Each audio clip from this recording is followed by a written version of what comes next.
Hello everyone and welcome to the Classic at Silverstone. What an amazing weekend of action that we've got.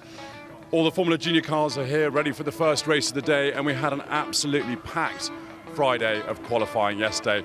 Bryn Lucas, you're joining us today. What a huge number of highlights we've got to look forward to. I cannot wait for today. It's the first time I've ever presented here at the Silverstone Classic, and what an event it is. I mean, there are so many things to see on track, so many things to see off track as well, including one of my particular highlights, the 7 Lewis Hamilton F1 title-winning cars. I mean, amazing to see those in one place. Yeah, extraordinary, the 1 McLaren, 6 Mercedes. I need to try and get over there this weekend to see that, but we've got loads of anniversaries as well. We've got 40 years of Group C, but there's lots of others. We got loads of 60 years, the diamond anniversary for the AC Cobra, one of my favourite cars of all time. If I could own one car, it's got to be a Cobra. I don't know, just style over substance, who knows. I love the AC Cobra, also love the Lotus Elan. The Bmw M, they're celebrating their 50th anniversary as well. We've also got over 30 anniversaries in total, including Austin Healey 100, there's Ford Cortina, there's the McLaren F1, or Lotus Cortina as well really, McLaren F1, the Mercedes S-Class, and many, many more anniversaries too. Obviously there's action off the track as well. We've got music, we've got foods, we've got everything.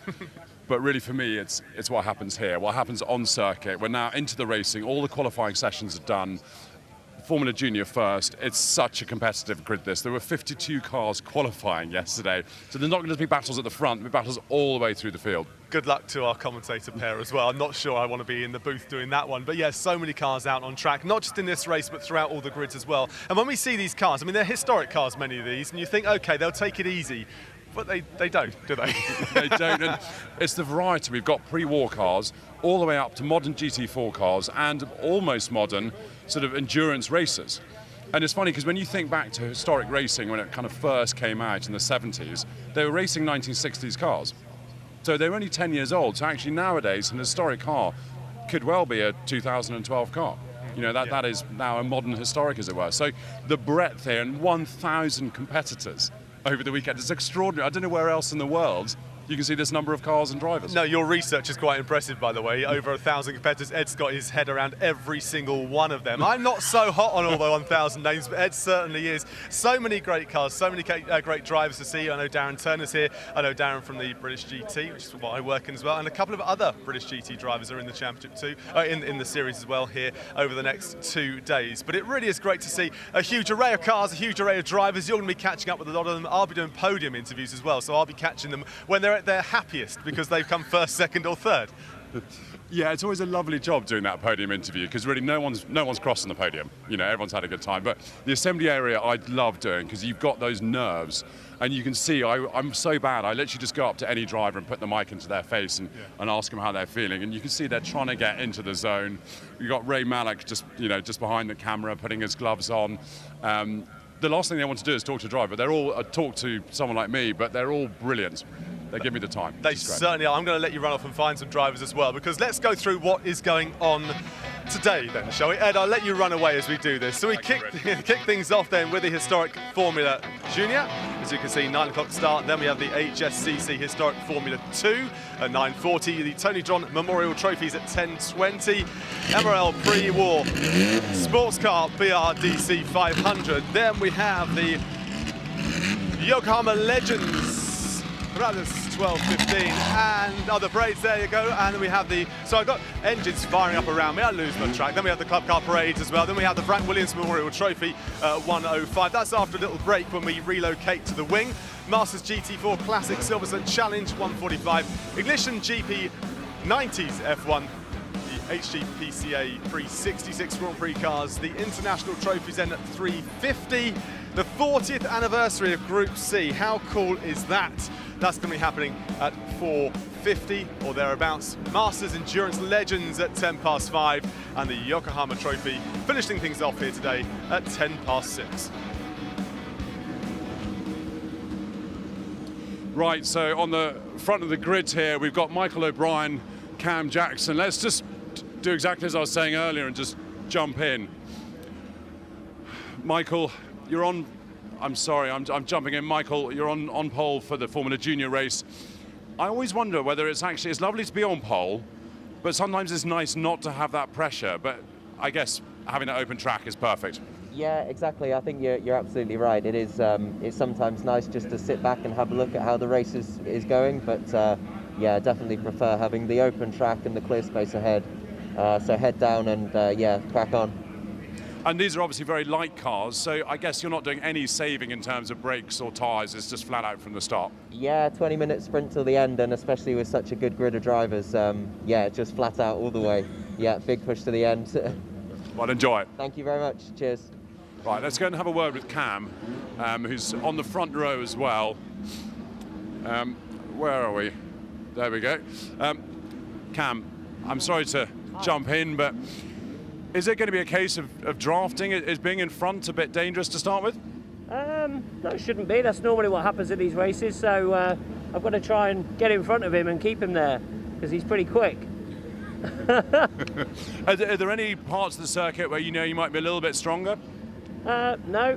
So I'm just going to have to try and get by on the first lap and maybe learn a little bit. But yeah, it should be a good race. Cam, enjoy it. Yeah, thank you. Right, looks like we've probably got time for one more. This is really kind of where lots of the action is going to be because all these guys are quick. We've got Sam here, Sam Wilson. Sam, you're always quick in single-seaters. I don't think I've ever seen you sort of any further than this from the front of the grids, but can you keep up with these guys? I hope so. It's very competitive, but yeah, we'll try and move up a bit more. There was a bit more of me yesterday. So hopefully the other guys haven't found anything, but I think we'll be okay. Yeah. And is there anyone out of position behind you you might be coming through? I don't think so. I think it's all pretty much where we should be. Yeah. Right, well I can hear all the engines starting, so cars will be going out soon. I think that's a wrap from the assembly area.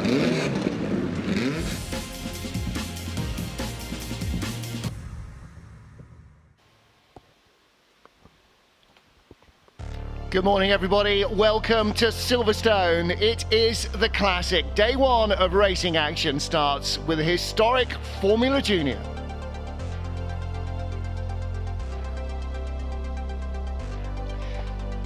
Hello everybody, welcome to our first race of the Classic 2022 Historic Formula Junior. The same cars with smaller engines than would have been at Grand Prix cars at the time. Mike O'Brien and Cam Jackson start at the front of this 53 car field, followed by a whole host of different marques. 15 different manufacturers, 20 plus Lotuses. This is where Colin Chapman really started making money from customer chassis. With the drivers able to race a car that was 75% the same as the current Formula One car. Well, these minute cigar-shaped classic racers heading out into bright morning sunshine at Silverstone. I'm Martin Haven. Alongside me in the commentary box, I'm delighted to say, is Alistair Douglas. And Alistair, to get the blood pumping first thing in the morning, 53 car grid of these tiddly mini Grand Prix races. It should be absolutely fascinating. Absolutely stunning sight. Traditional to open up the classic at Silverstone with the Formula Juniors, and we're really blessed with an enormous grid, as Ed was saying earlier, and such colours as well, and shapes. The cars, some of the cars front-engined, of course, and we'll be talking about those, but just a tremendous entry for this race on the full Silverstone Grand Prix circuit, although we do use the historic Club Corner, which is slightly less acute than the Grand Prix Club. Yeah, slightly less punishing on the brakes and the chassis and the tyres of these older cars. Of course, the tyres are up to date. All the cars will be probably in finer fettle than they ever were racing in period. But talking about them as mini Grand Prix cars, at this time, these cars were 1 litre, 1.1 litres. Formula One was a 1.5 litre category, so cars like the Lotus 22, if you put a 1.5 litre Coventry Climax engine in instead of a 1.1 litre engine, you could sit on a Grand Prix grid in the same chassis. So to say they're mini Grand Prix cars is actually a little bit to underplay it. Absolutely it is, yes, and we'll be seeing the same chassis running in the pre-66 Grand Prix cars later on. So yes, you slot into the back the engine that you want to use, and Formula Junior was very much the feeder formula directly into Formula One. There was no real intermediate stage at this point. We've got multiple levels at the moment, but then it was straight from Formula Junior into Formula One. Now, the cars for this morning's races are coming out, well, off the pit lane that they would have used in period, the old Silverstone Formula 1 pit lane, a heritage pit lane as it now is. That's where we're based, where the TV trucks are. Cameras, of course, all the way around the circuit. But the races start and finish in front of the modern Formula 1 pit lane, in front of the wing that was opened half a dozen years ago. So there will be a formation lap as the cars come up to the grid for a rolling start. Now, for these cars and some of our others, they will do a full lap of the circuit and then come back towards the start-finish line here at the wing, so out of Club Corner. So these guys will have a lap and a half to try and sort themselves out, get themselves into position. And of course, in a lap and a half's time, having come out of the pit lane, they've got to line up side by side for the rolling start. So you can't just focus entirely on warming your tyres and brakes. You've actually got to pay attention to where the driver is, who you're supposed to be alongside in the formation. And hopefully on the hangar straight, when they get round there this time, we will start to see that. Everybody's starting to look at forming up 2 by 2. And with 53 cars, that's not the work of a moment. What we don't want is for our race director to have to wave them by at any stage, because we want to get this classic off to an absolutely cracking start. Indeed, yes. And one thing that strikes me as we saw that long shot down the Hamilton Straight, where they'll be starting in a lap's time, is how small these cars look on this very wide Grand Prix circuit. Perhaps if you're used to watching modern Grand Prix cars, you don't get the full scale of the circuit. Now then, a failure to proceed already. Car number 150. And that is David Watkins in one of the lesser-known manufacturers. Formula Junior, like the Formula 500 that preceded it, the 500 Formula 3 cars, brought in a whole host of small operators who didn't really survive, and David Watkins is in one of those. It's an Elfin. I mean, it is Elfin in its dimensions. It's an absolutely beautiful little jewel of a car. However, he's either lost the engine or the clutch or the gearbox, so he, I'm afraid, has been stranded on the warm-up lap. So we are down to just 52 cars now on our grid as they roll round in front of the BRDC suite. The British Racing Drivers Club, of course, bought this airfield, as it was then, RAF Silverstone, from the War Ministry. They were bidding on 2 that were coming available in the late 1940s as they were decommissioned. It was Silverstone here in Northamptonshire and Snitterfield in Warwickshire. And Silverstone became available first, otherwise we would be having the classic at Snitterfield, the home of British motor racing. Doesn't sound right now, but of course we've had half a century to get used to Silverstone as being the home of British motor racing, and what a great venue it is. Much of the layout of this track, of course, even now, is as it would have been in period for these cars. Much more in the way of gravel traps and runoff areas, better tarmac.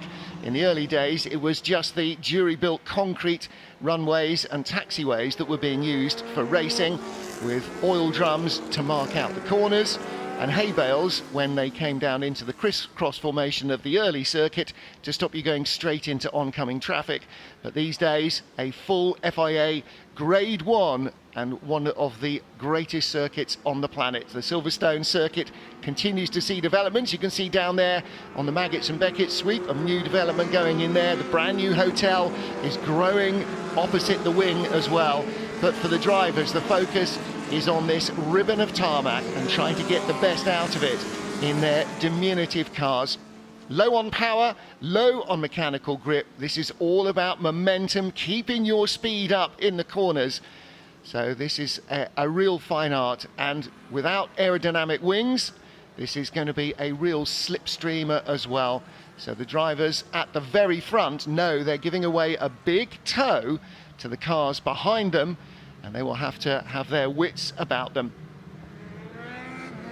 52 cars heading up the hangar straight as they complete the warm-up procedures.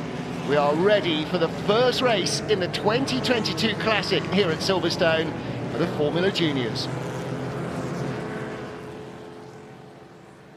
The lights are off on the safety car, heel peel into the pit lane, and Michael O'Brien and Cam Jackson will form up as the front row of the grid. They will pace the field as we approach the lights.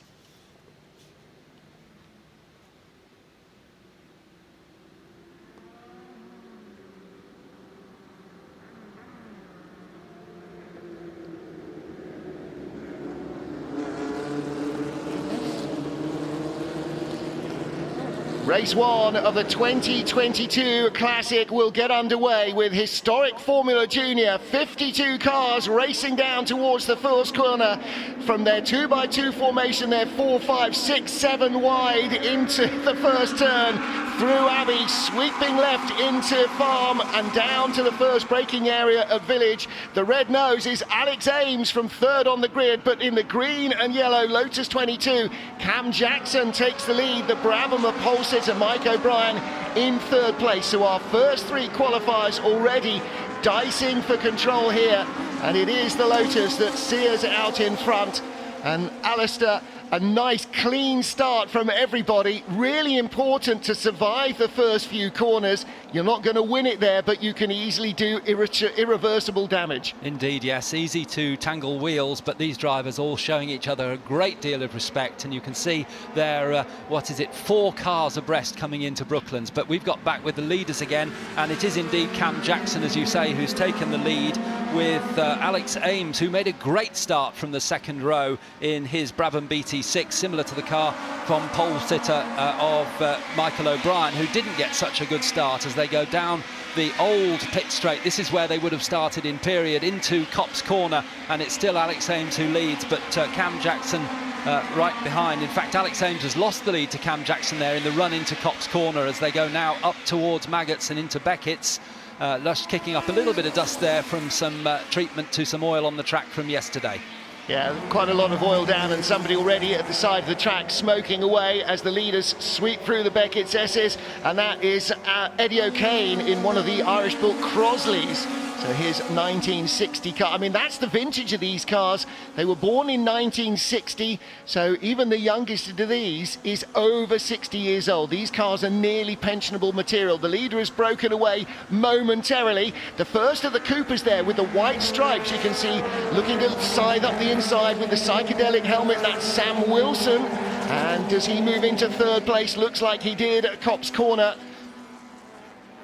But nobody is likely to break away here for long. These cars don't have major aerodynamics, but they are very hard to break away from their rivals. They give a little bit of a tow, and the 3 cars behind will be quicker than the leader on his own. So sweeping up behind, there you go. They've closed the gap down in 2 short straights into Abbey. It's no longer the leader and 3 followers. They are all together. In fact, the lead group now is half a dozen strong, with Fitzsimon joining in on the back. So Horatio Fitzsimon from 4th on the grid in 6th place, but that is your lead group. And surely from there we're going to see some pretty epic dicing. This is a 20-minute race, so they're a lap and a bit in, 3 minutes gone. Lots and lots of racing, because these cars are likely to change position on every straight and pretty much in any corner. Alex Ames there trying to get into the slipstream of Michael O'Brien in 2nd place, but the leader is still Cam Jackson, who's made a tiny break. But as you've just said, Martin, that break will not last very long, because the other drivers will close up. But it's Cam Jackson in car number 83 who leads from Michael O'Brien, the current Works McLaren driver in GT racing, so he has lots of experience. Right in there behind Cam Jackson as they come down the old pit straight, as we call it, where they used to start the race, into the wonderful Copse Corner, and a lot of work going on in the cockpit of Alex Ames' car there, just trying to keep the car in line in 3rd place, and in 4th place Sam Wilson in the first of the Coopers as they go up to the wonderful Beckett sweepers, and it's still Cam Jackson who leads. But look at Michael O'Brien closing up as they go through that first element of Beckett's, right under the gearbox now as they turn out from Beckett's to Chapel Curve and onto the Hangar Straight once again. And with the orange highlights behind him in 3rd place, a little bit on his own is Alex Ames, but behind him Sam Wilson closing in, and in 6th position from 8th on the grid, Tim De Silva. He's joined the back of this queue in his Brabham BT2. You mentioned McLaren with Michael O'Brien. No McLaren race cars at this stage. Bruce McLaren was already starting to cut his teeth, and he was racing with the Brabham team, having come over following in the wheel tracks of Jack Brabham, and Bruce didn't start his own team until a few years later, but by this stage was already establishing himself as a front-running driver. Jackson and O'Brien, the leaders, and then side-by-side Ames and Sam Wilson with the white stripes and the green and blue lurid psychedelic helmet looking up the inside. Doesn't manage to get through, so Sam Wilson in the best of the Coopers in this race, battling for third place with Alex Ames in his Brabham. And it is Lotus, green, and the bright yellow wobbly wheels on the Lotus of our race leader, and that is Cameron Jackson, with Mike O'Brien, the pole sitter, in the blue and gold, dark blue, almost black and gold Brabham in second place now. So these two starting to make a little two-car break. And as in cycling, so too in small capacity motorcycles and cars, if you can work with somebody else, you can slipstream each other further away. Mike O'Brien now might want to just settle in behind Cam Jackson for a lap or two and allow them together to pull away from the battling group behind, and then he can sharpen his knives and go against Cam Jackson to try and win this one.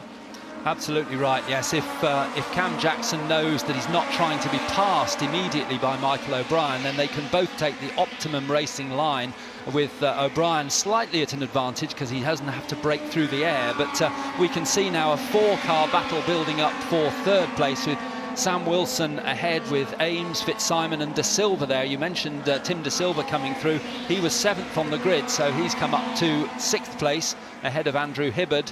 Through Beckett's they go, and it's the Cooper of Sam Wilson in third place with the white stripes, and then it's the orange nose immediately behind of the Brabham of Alex Ames, who took that really good start from the grid and actually led for the first few corners, but back down in 4th place now as the leaders come down into Stowe Corner. And Michael O'Brien just having a cheeky little look there on the outside of Stowe. That's where Nigel Mansell did that double shuffle on Nelson Piquet all those years ago, and Stowe Corner still there on the Silverstone circuit.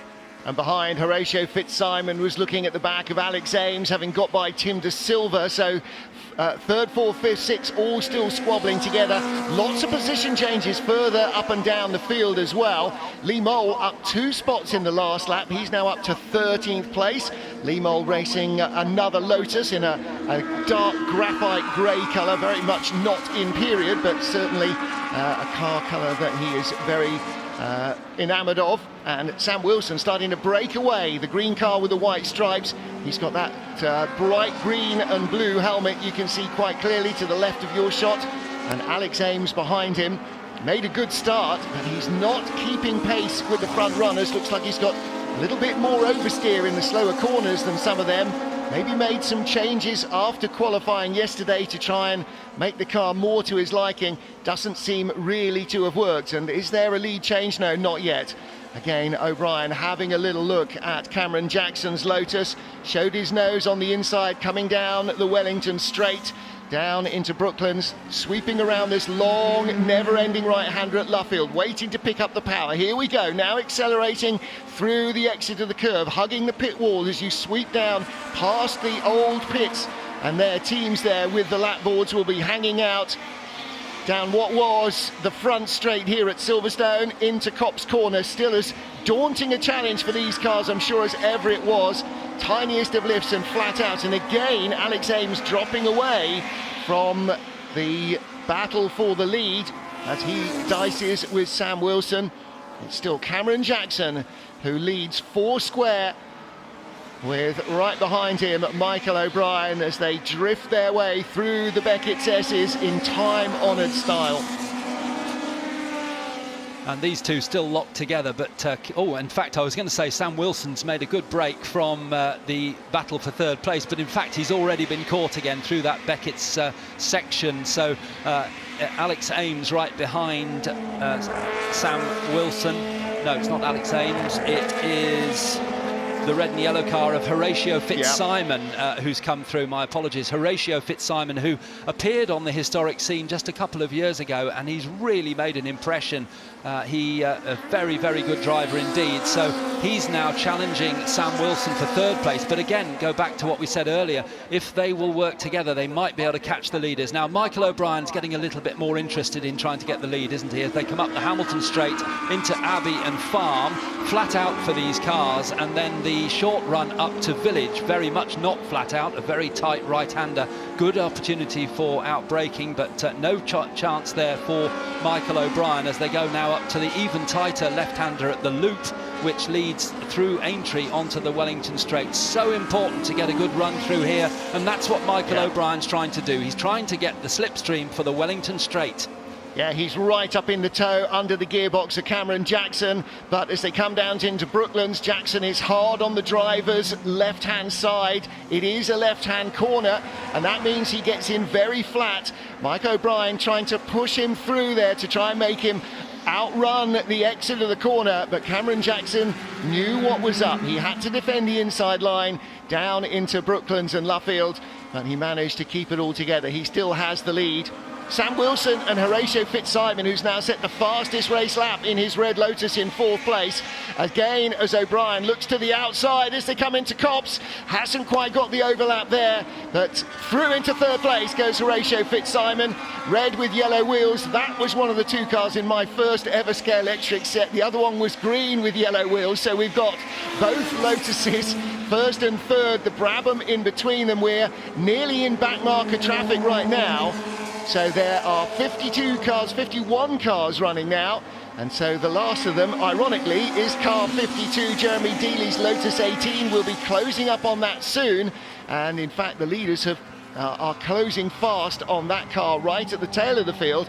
That in fact is car number 7, Duncan Rabagliati in his Alexis, and Duncan, one of the leading lights in Formula Junior, and he's got one of the front engine cars, and a very different looking device it is, as you can see, much more upright, much more like the mid-50s Formula 1 cars like the Van Wall with which Sterling Moss won, Van Wall won the first Grand Prix post-war for a British manufacturer, and that battle in traffic has now swung very nicely in favour of Cam Jackson. What about the battle for 3rd? Fitzsimon back right up with the leaders, hands out to the cockpit. A problem for Cameron Jackson. Was that Jackson who had his arm out of the cockpit? I think it was. I think the leader now is Michael O'Brien in the green car with the gold noseband, and I think behind him in 2nd, Horatio Fitzsimon, the red and yellow Lotus. I think he's now 2nd place. So big drama there in traffic. Cam Jackson didn't look like he had contact, but did look like he had the arm out of the cockpit, the universal sign that he's got a mechanical problem. Yeah, he seems to have picked up speed again. That was very unusual there in amongst those slower back markers, all very confusing, but it is certainly Michael O'Brien who's leading, and Horatio Fitzsimon in 2nd place in your Scale Electric car and coming through, and who is now in 3rd place? It's Sam Wilson in the Cooper has come through in 3rd place after that Hamilton Straight overtaking there, and as they come through the last section of Woodcote, we'll see who takes the lead, but it's certainly Michael O'Brien, yes, as they come down into Copse Corner, and Horatio Fitzsimon closing up on him. So now the battle between the 2 leaders is now one is Michael O'Brien, the other, a new entrant into that battle, is Horatio Fitzsimon, but he's trying to do exactly the same thing as Michael was doing to Cam Jackson a lap ago as they come into the Beckett's complex, and they've got more back markers ahead of them, and this could offer an opportunity to Fitzsimon down the hanger straight into Stowe Corner. Yeah, they go by the blue car of Peter Finichel, a T56 Cooper, and the leaders coming through, another of the front engine cars. You can see much more upright as they go by him. Cam Jackson is still there in 4th place, but here's the challenge for the lead. Horatio Fitzsimon goes a long way around the outside at Stowe, and back up against him, straight through again comes the Brabham. So back into the lead goes Michael O'Brien, our pole man. That was a good move from Horatio Fitzsimon, but he just overcommitted into Stowe, then ran out of room almost on the exit, and so Michael O'Brien knew what was going to happen, came back at him. The lead trio then is Michael O'Brien, Horatio Fitzsimon and Sam Wilson in 3rd place. So you've got Brabham, Lotus, Cooper, the 3 Goliaths of British racing car manufacturing in the late 50s and the early 60s, each with a representative in the podium right now. and any of these, Alistair, could easily win this race. We've got 6 minutes remaining. They have got a lot of racing still to go. Absolutely they have, yes, and 3 drivers who have huge amount of experience, relatively speaking, in even though their young years in historic racing. Michael O'Brien, as I say, a modern GT driver as well, but just a slight misunderstanding there with Horatio Fitzsimon and Michael O'Brien. Just Horatio having to take avoiding action to the right. That certainly wouldn't have been Michael's intention. He's a very, very clean driver, and through they come, through Luffield, round towards Woodcote again, and it's Michael O'Brien, Horatio Fitzsimon and Sam Wilson who's now fully up with the 2 leaders. So it's a 3-car battle, as you say, 3 of the really major makes in racing across open wheel racing and sports car racing, as Horatio Fitzsimon saying, I'm going to go to the left, no, I'm going to go to the right, but they're going into Copse Corner, still Michael O'Brien, but Sam Wilson getting a good run through Copse there, ran a little bit wide, but he's closing in on Horatio as they go into Beckett's. I think Sam Wilson in 3rd place will be a little cautious. Horatio there in that red Lotus going from hard shoulder to central reservation all the way down into Copse Corner. Some very big moves as he was trying to find a way past leader Michael O'Brien, and that's just going to worry Sam Wilson a little, because Horatio was looking at the car in front and not necessarily worrying too much about the car behind. Now again down the inside, he's really got speed on the straight, slingshots by into Stowe. That is a huge move. He gets a great run out of Chapel Curve onto the Hangar Straight, and that momentum, we talked about it before the race, when you've not got a lot of power, and these are at maximum 1098cc engines, so the same sort of thing you'd get in a Mini or a Morris Minor, much more highly tuned obviously, but not a lot of power. You've got to use that momentum. Michael O'Brien had a much better run though, down past the wing, and is back in the lead of the race. Horatio Fitzsimon dropping back dramatically. Let's see if he's got enough to hold off Sam Wilson now as they come into the slower part of the infield circuit here on this Silverstone Grand Prix circuit. And in my mind, Michael O'Brien read the traffic there at Stowe Corner much better than Horatio Fitzsimon and Sam Wilson. He just positioned his car slightly wide through Stowe, so he was in the right place to pass those slower cars as they came out of Stowe, and the result is he's opened up a little bit of a lead. I suspect it won't last very long, but that shows how reading the traffic is so important, and Michael, being a modern GT driver with multi-class racing, will be used to being in a faster car, so he's trying to look ahead all the time as to where the slower cars, where he's going to catch the slower cars, and how he can maneuver to get past them with the least time loss possible. Sam Wilson now really putting pressure on Horatio Fitzsimon as they come through Woodcote Corner and onto the straight down towards Copse. Michael O'Brien, look, checking his mirrors there, checking his right-hand mirror, seeing where is Horatio going to try and get past me this time. He was, as you say, hard shoulder to central reservation last time. Well, Horatio still with the fastest race lap again, a 2:20, and we have just under 2:20 left. So this is not the last lap, but the next one will be. So penultimate time through the Beckett's S's. When the 20 minutes run out, the next time they get to the line at the wing, the checkered flag will be awaiting them. It won't be this time, but they will have about a minute, or under a minute on the clock as they get to the line this time. Oh, and a little bit of a grassy moment for Harindra De Silva in his Mark II Lola, one of the last of the front engine cars. His son Tim De Silva currently leading the charge in 4th place, ahead of Cam Jackson, the early race leader. But it's O'Brien and Fitzsimon with Wilson in close attendance. That's your lead trio. A minute and odd as we get to the line. So they are about to start the final lap of the race. And just in front of them, Justin Fleming in another Mark II Lola. Again, you can see the slight offset of the driver there as the powertrain in front, and the prop shaft has to go alongside to get to the rear axle, so the driver can't sit in the middle, he'd be too high up. Leaders on the last lap then, it is still Michael O'Brien, and Sam Wilson lunges to the inside, dives down the inside of the red car, Horatio Fitzsimon. Wilson making his move now, he's up to second and he is on to the tail of the leader. Are we going to have a Brabham green and gold win? Are we going to have a Cooper green and white win, or are we going to have a red and yellow Lotus win? Right now, here comes Horatio Fitzsimons. Again, got the speed down the straight, the red Lotus. Just goes straight by Sam Wilson. Wilson looking to the inside now as it's almost 3 wide for the lead into Brooklands. Fantastic action on the final lap here, Alistair. It is indeed. Michael O'Brien still out front. Horatio Fitzsimon with that extra bit of speed he seems to have in the Lotus down the Wellington Straight, able to get past Sam Wilson but not able to get past Michael O'Brien. Now Sam Wilson lining up as they come through Woodcote Corner onto the Old Pit Straight, and he'll be looking for a move perhaps into Copse Corner. I don't think he's going to be able to get through there. No, he doesn't. Horatio's too quick, so they go through Copse up towards Maggots now, the flat out left-hander which leads into the... Oh, and Sam Wilson's in trouble. He's pulled off. So Sam Wilson, our third place car, what a shame. Last lap retirement for him. But the lead battle goes on, and it's Michael O'Brien who's leading from Horatio Fitzsimon, as we see poor Sam Wilson climbing out of his car. Back to the leaders again for the last run down to the line. Right, 2 men standing for victory here. There are slower cars in front. Will they catch them before the line? They might do, you know. That Lotus is dangerously close to Mike O'Brien again. Horatio Fitzsimon seems to have the speed on the straight, comes right by.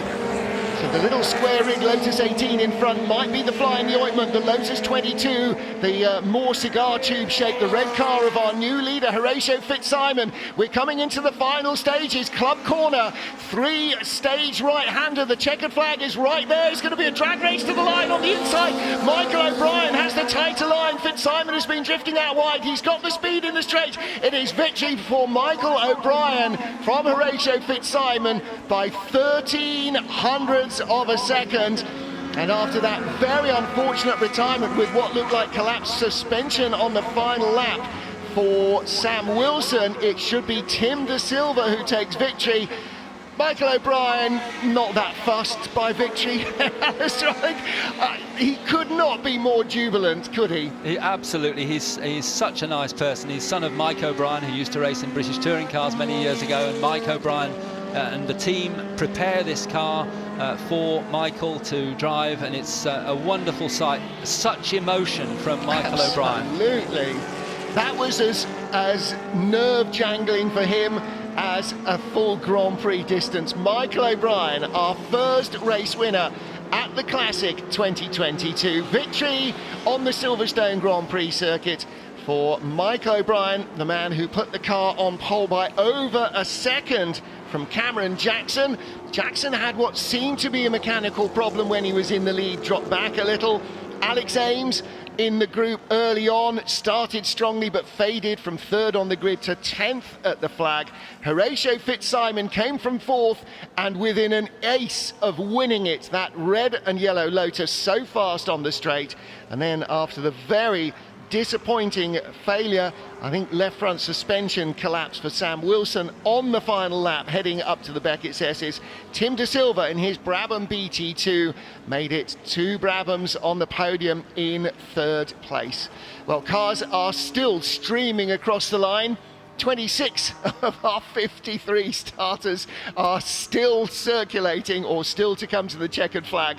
So it'll be a while, but Michael O'Brien, no question, no doubting the delight. I'm sure there are tears in his eyes. He just looked so overcome with emotion. He comes into the pit lane and will come under our commentary position to head to the team and to the podium. So a great opportunity for him, I'm sure, to just snatch that victory at the final corner, and that's the way it always looked through the race. The red and yellow car of Tim De Silva had the pace in the straight, but it was very oversteery in the corners, and although he got his nose in front going into Club, through Copse and through the Vale, held the lead, he was drifting out wide, and Michael O'Brien able to hold a tighter line in his Brabham BT6, just nicked it at the line. Well, he led most of the race pretty much, Alistair, so I don't think that Horatio Fitzsimon will be able to say, well, he wasn't a fitting winner, but Horatio could have won that. That was so close. It was close, yes. And Mike O'Brien there in picture with the body warmer, the dark blue body warmer. That's Michael's dad, who, as I say, prepares the car. And he'll be as delighted for the other drivers as well. I mean, he's an absolute sportsman. And Michael there just celebrating with other members of the team.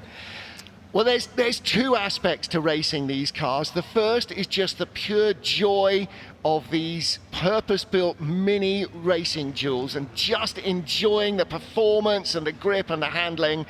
And the other has to be the respect between the drivers. They are open-wheel cars of a very elderly vintage, and you are very aware, as when you're racing a motorcycle, that if there is contact, somebody is very likely to get hurt. So you have to have that awareness, you have to have that mutual respect among the drivers. I think we've seen that. Didn't see any contact at all among the leaders, no matter how close the battling is. They're very aware of the potential pitfalls and the fragility perhaps of these cars, and as a result they just, I mean, what a battle, what a battle. You saw what it meant, and you can imagine how disappointing it was as well for the drivers like Sam Wilson, who had that disappointing retirement on the final lap, and the driver of this car as well, Eddie O'Kane, his Crosley, didn't even make it through to the end of lap 1. So just of our 53 cars, just 3 failed to make it through to the end of the race. And again, you know, these cars are 60 plus years old. So they were, A, they were built well then, and B, they are fabulously prepared now. They are really wonderful. And if you are at Silverstone at any stage over the course of the weekend, or if you're in any of these historic car meetings throughout the year, don't just stand and gawp at the cars. Don't feel embarrassed or afraid to ask what you think are probably idiot questions about them. The owners, the mechanics, the drivers, their passion just bubbles over. They will talk the hind leg off a donkey about their car. They will know its history, they'll know everything they've ever done to it, what it's done. They just delight in sharing the love with fellow enthusiasts. So please go over and talk to the drivers, talk to the teams, talk to the engineers. Anyone standing around the cars will give you chapter and verse. And while we're watching them working, clearing up the also didn't runs, or the fallers in our first race, little mention too for everybody in orange and black here. All the marshals, all the voluntary assistants and people who help keep our racing drivers and our racetracks safe. All of them here enjoying the action at close quarters, called in when they need to keep the competitors safe, and all on a voluntary basis. If you fancy getting as close to the racing action as is humanly possible, search for your local Marshals Club. They will be very welcome to see you. Heroes wear orange. Well, here is the result of the first race of the weekend at the Classic. Michael O'Brien, I was going to say by inches, is 1300ths of a second inches? It probably is. Tim De Silva in third, ahead of Cameron Jackson, who led early on. Andrew Hibbard and Nick Fennell make up the top half dozen, ahead of John Milicevic, Westy Mitchell, Mark Woodhouse and Ben Sims in his unique Caravelle, unique in this field at least, rounding out the top 10. Some more minnows there, up in the top 20. Stuart Roach in the Alexis, Chris Drake in the Elva, and Ray Mallock in his father's Mark II U2, Arthur Mallock's car. Ray, 2 seconds faster than his personal best here at Silverstone in qualifying, having fitted some 1970s dampers to the back of the car, much better than the modern ones he had. That's what it takes sometimes to get old cars to behave the way you want. And with 53 starters, just 2 of them failing to complete the race distance. What a fantastic race to get us underway. And that is the Classic Formula Junior. A phenomenal car, a phenomenal field, and 53 ardent racers taking to the track at Silverstone. The historic Formula Junior, the perfect curtain raiser for the Classic 2022. Cut and thrust with these mini Grand Prix cars, racing with inch-perfect precision all the way through the field. 53 cars from 15 different manufacturers. Lotus the most numerical, and they were in the hunt all the way through. In the closing stages, the Lotus of Horatio Fitzsimon looked as though he had it won, and then in the final corner, drifting out wide, he was caught and passed again by Michael O'Brien. And O'Brien and Fitzsimon battled in the closing stages. In the end, victory was earned by 13 hundredths of a second.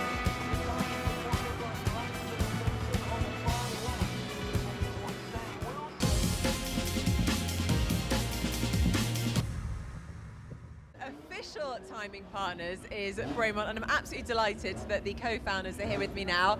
Nick and Giles, brilliant to see you both. First of all, congratulations, becoming part of the Classic. Thank you very much. Actually, it's a lot of fun, isn't it? Because it's, how can you not enjoy this sort of environment and this sort of machine? So it's not a hard thing to get involved with. It's a lot of fun. Nice of you, because you literally live 5 minutes down the road, Giles. It's the easiest event to possibly come to. So I'm here with my car and it's just down the road. But I mean, this is unique in the world of motorsport, isn't it? And no, it's so exciting to be here. And you guys are very much known at the forefront of motorsport already. You know, you've already got partnerships with Williams, with Jaguar, and Classic is now on the list too. Well, it's all about trying to engineer work. So it's around your sort of hobbies, isn't it? This is the big thing we really try. Yeah. So work. It's not flying, it's cars. So no, it is a brilliant thing to be involved with. And I think it's everything to do with mechanical, isn't it? Mechanical watches, cars, aircraft. It's a similar love across the whole way. And actually, we used to have a manufacturing facility just on the edge of the circuit here. So quite connected to the whole area. Amazing. And Nick, you're actually going to be taking to the track later as well. Talk us through what's in store. I am indeed. I mean, I should have had my brother doing it as well, but he didn't quite get his act together, so it's been left to me. So the pressure is on you then. The pressure is on me. I know. And the problem is, all of the drivers here are rather good. You know, they don't come here for a sort of Sunday or weekend amble, do they? They're properly tuned up. So it's a pretty mega car. What are you driving? So this is Healy 100, 1954. Really good fun car to drive. So obviously rear-wheel drive. It has one of the first cars to have disc brakes as well. So has disc brakes on the front, but drums on the back. So it's quite twitchy, but a lot of fun. And obviously they've got a lot more power than when they first came out. So it's like a big go-kart. Really. Apparently you're going to be live doing commentary going around the track now. Yes, as you said, Nick, I've actually got to learn the corners. The left-hander coming up, followed by the right-hander. Yeah. See, I was giving him tips earlier. If you don't know what you're talking about, you can wing it. There we are. Exactly. So it'll be a lot of fun.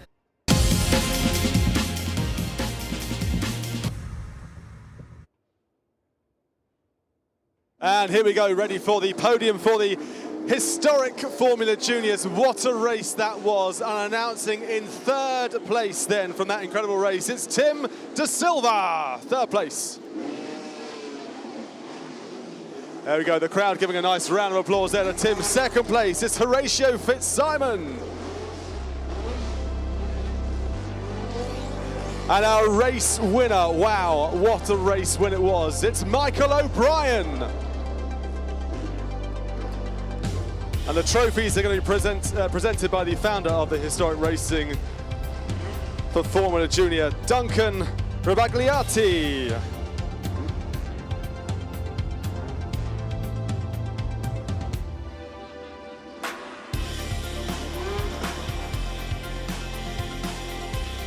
So Tim De Silva hasn't made it onto the podium, as you can see, but he has made it onto the podium in reality because he did finish third.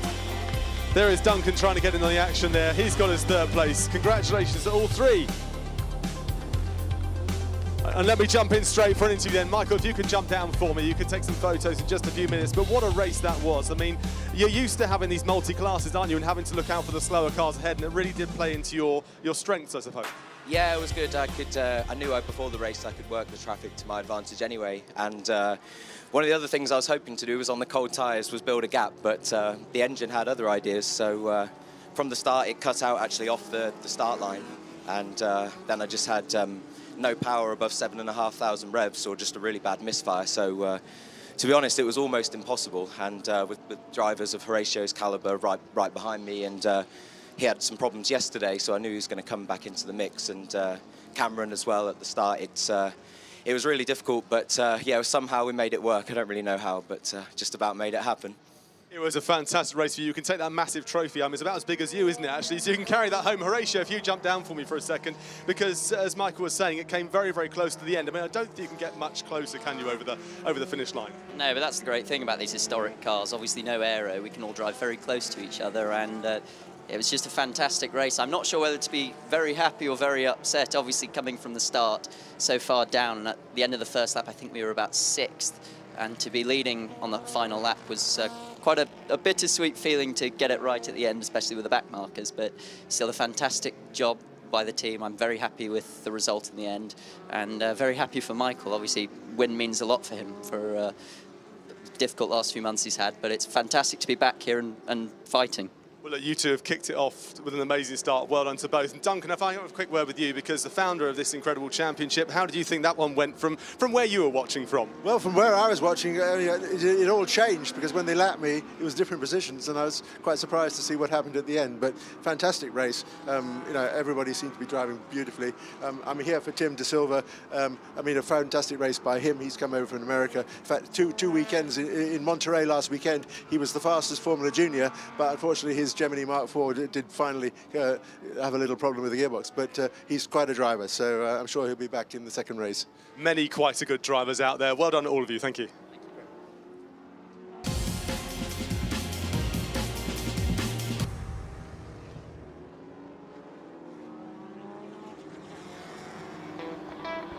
Sunny Silverstone, is there anywhere better to go racing? And second up in the Classic 2022, the HSCC's historic Formula 2 race.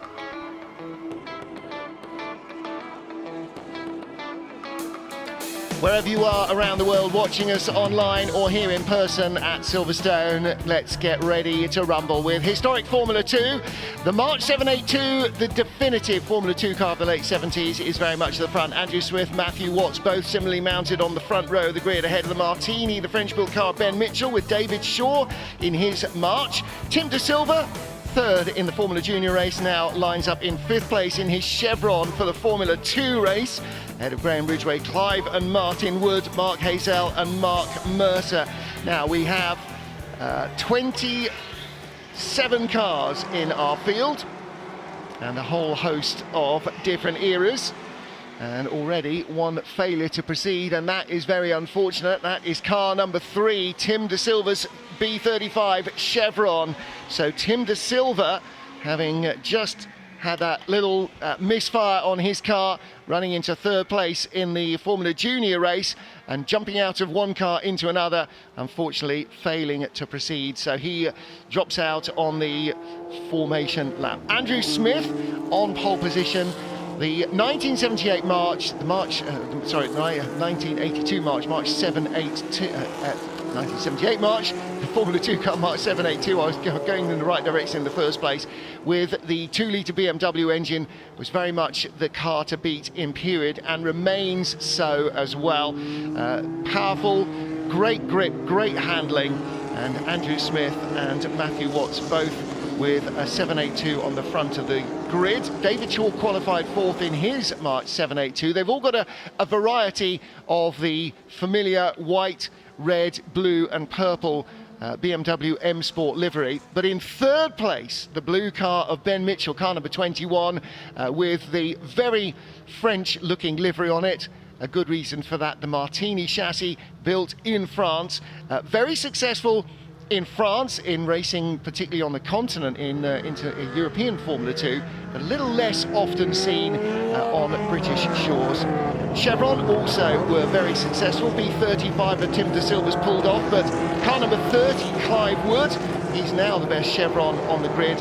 His B29, that car, B28 rather, car again with a 2-litre engine, but there are 2 different classes here, 2-litre Formula 2 cars and the older cars with fewer wings and aero add-ons, the earlier 1600cc category. Well, the cars forming up and getting ready for the rolling start here. Race 2 at Silverstone about to get underway.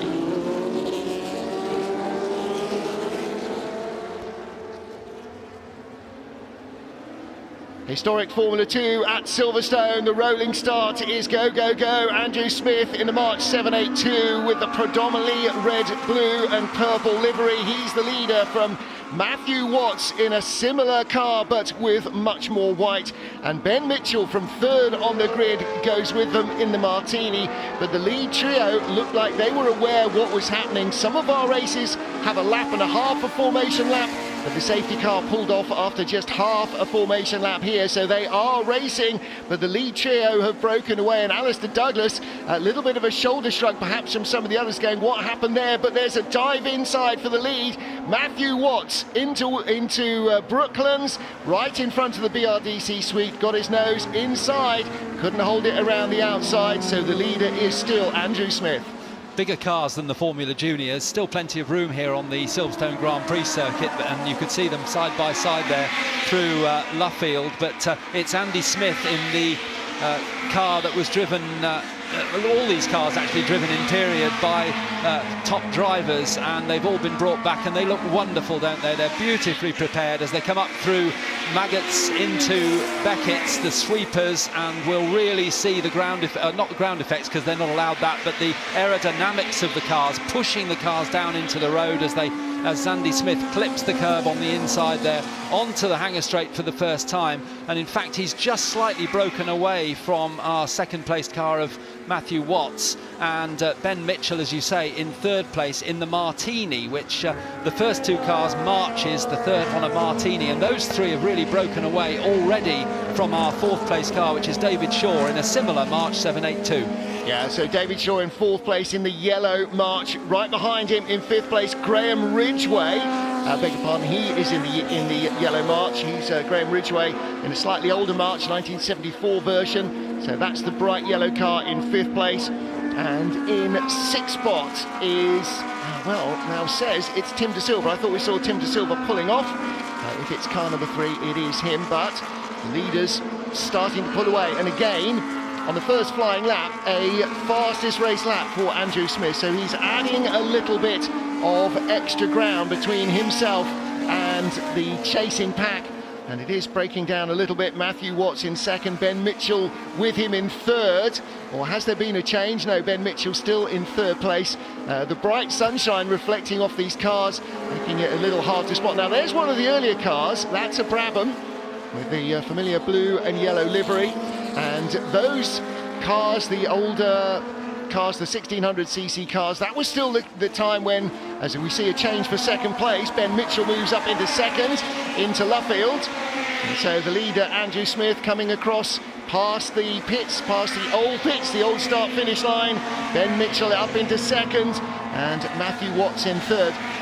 By the stage that these cars were racing in the late 1970s, it was very rare then, Alistair, to see Grand Prix drivers in a Formula 2 field. In the 60s and into the early 70s, they still were mixing with the young stars, but this was really a dedicated category for young emerging talents, the Eddie Cheevers, the Mark Suras and so on, Nelson Piquets of this world, who came through Formula 2 and were vaulted into Formula 1. It was very much, as it is now in modern Formula 1, a proving ground, a shop window for the young talent to show that they had what it took.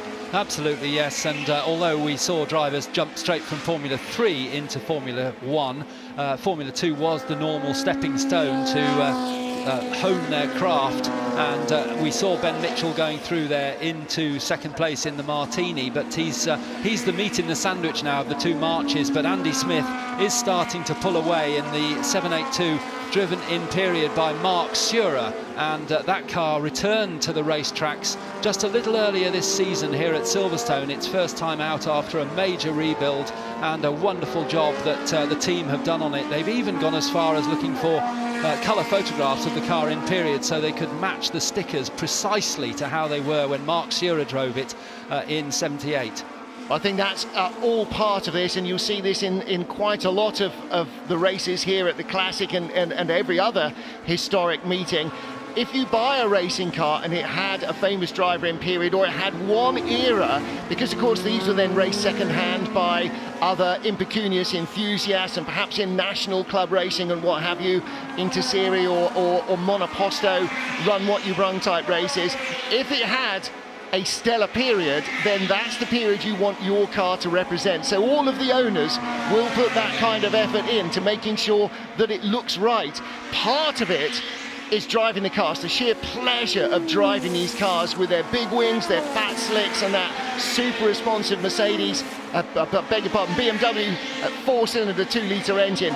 But the other part of it is showing the cars as they were at their best, and part of that is the way they look, and part of that is the way they're being raced by these drivers. Yeah, indeed, in some of the categories we'll see today, it's actually part of the regulation that you present the car in its period livery. It may have had a number, of course, then team cars had different sponsors, privateers ran them, but pick one that you like, please bring that along, because we want to see the cars as they were in period. And wonderful to see, and so much effort goes in to preparing these cars.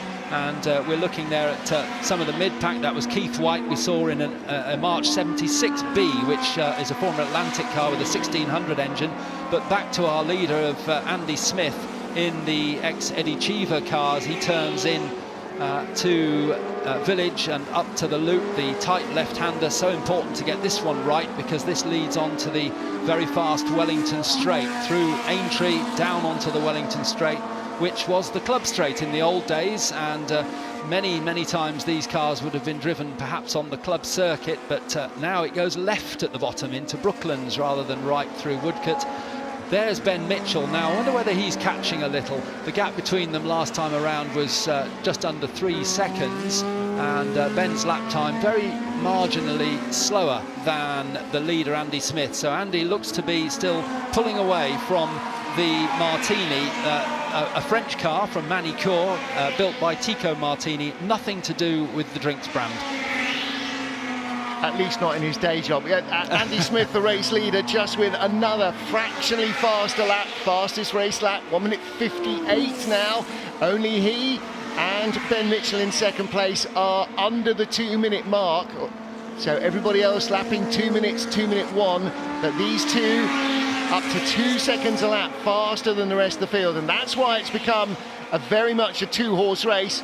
Now you can see the leader coming up to the first of our lapped cars.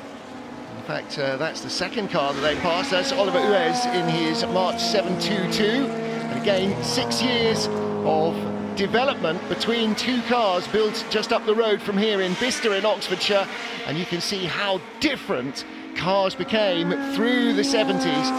1970, just seeing the start of aerodynamic wings being added on, little nose fins and little rear wings, and by the mid-70s, although Formula 2 wasn't allowed ground effect was in full force, so these cars with the enormous shovel noses and the big rear wings, and the March concern, March, Lola, particularly very active in building cars for customers. They were production racing car manufacturers, and March in Bicester, one of the most numerous and most successful. They produce cars for just about every category.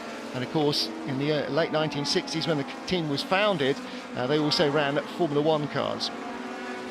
And somebody that's just appeared on our timing screen didn't have time to say when we were doing the grid rundown. Matt Wrigley started right at the back, didn't do a time in qualifying due to a technical issue. Matt Wrigley, number 78. You'll see him on your timing screen in 7th place. He is a very quick driver, also in a similar car, the March 782, so we'll be looking for him perhaps appearing with the lead battle very shortly. Perhaps not catching Andy Smith and Ben Mitchell, because they seem to have this race under control at the moment. And again, the leader going by one of the older 1600cc Brabhams, so these cars are all racing in 4 different categories, age and engine size dependent. And there is the Martini in second place. To all intents and purposes, looking very similar in... no, beg your pardon, there's Matthew Wrigley in his March 782. I was going to say, looks very similar to the Martini. But there it is, his March 782. 5 cars starting from the pit lane as well after technical infringements in qualifying. So there was all sorts going on. A few laps were disallowed for track limits after qualifying in various different sessions yesterday. And Jesus may save, but he's not keeping you going. And that car rolling to a halt. Now, I should, off the top of my head, remember exactly who drove that car in period. It's a very famous livery, and I can't remember who on earth it was. Ribeiro. Oh, was it? Okay, Andre Ribeiro. I was thinking Hector Rabat, but I didn't want to go there. I didn't want to go there, no. Another retirement there, unfortunately. But Andy Smith certainly going well. This car has been, as I say, rebuilt very recently, finished earlier this season, and it's been very reliable for him. And he comes down into Brooklands, and you can see the car moving around. It may look as though it's absolutely stuck to the track, but Andy is absolutely on the limit in this car, sliding it around, just drifting the car on the throttle, a little bit of steering input. Probably in these cars with the big wide slick tyres, it's better to keep the car really tidy rather than sliding it around. But he's right on the limit as we see a very young driver, teenager, Sam Harrison, I'm afraid, seemed to have a problem, but he's got going again, Martin. Well, again, a little bit like Cam Jackson in the Formula Junior race earlier. Arm out of the cockpit, the universal sign, he's got an issue, and I wonder whether Sam Harrison, like Cam Jackson, possibly had a gear selector problem, couldn't get a gear, and then managed to get it back into gear and kept going again. Looks like the teenager in his 1971 Lola is back up to speed, nowhere near the speed of the leaders. Last lap round, though, the leader dropped down into the 2 minutes. 2 minute 1.2, his fastest lap is a 1:57.7. So that's 2.5 seconds slower than he'd gone previously. He lost a little bit of ground to Ben Mitchell in second place. But in third place now, Matthew Watts, who started on the outside of the front row of the grid, is over 6 seconds back. This is the battle for 7th place. 8th and 9th, yeah. So ahead is the white car, that's Martin Wood. This is Clive Wood, and car number 30. And behind him is the man who started right behind him on the grid, car number 14, Mark Mercer. Mark Mercer in a Ralt RT1.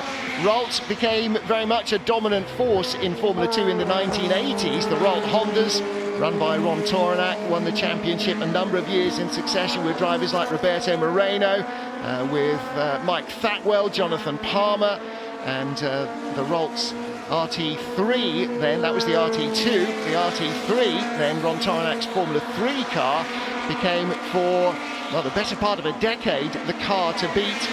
Drivers like Martin Brundle, Ayrton Senna and so many others cut their teeth. Johnny Herbert, Johnny Dumfries, I mean just about everybody in the 1980s who raced in Formula 3 will have used one of Ron Toranak's chassis.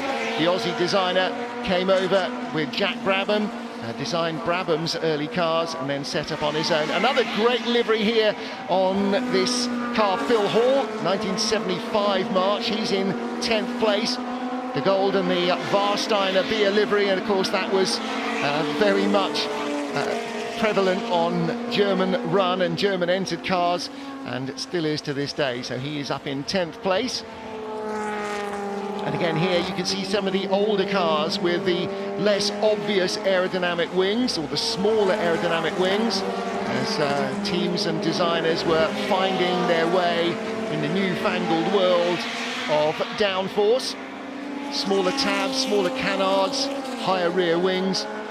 This is after the debacle of the super high rear wings that were mounted, if that's the right word, and it probably isn't, on the rear suspension. But here comes our leader, Andy Smith, cutting his way through the slower cars, and not just because they are less modern, but also because 1600 cc's doesn't propel you quite as quickly in a straight line, whether you've got wings or not, as 2 litres. So 3 or 4 different classes in this race, and Andy Smith in Class D. The fastest and newest of the lot is our race leader, Ben Mitchell, chopping away a little bit in traffic. The gap's now gone out from 1 point something to 3.6 seconds. And in third place, Matt Watts is still 6 seconds further back, so 9 seconds behind the leader. So though he's now in traffic and not lapping quite as quickly, last time round, Andrew Smith, a 1:58, so not quite as quick as his best lap, but that's about his second or third fastest lap, and that is in traffic as well. And we talked about this in the Formula Junior race, Alistair. Part of the racecraft is dealing with traffic, being able to see where they're going to go and to know where the gaps are going to open up before you arrive there.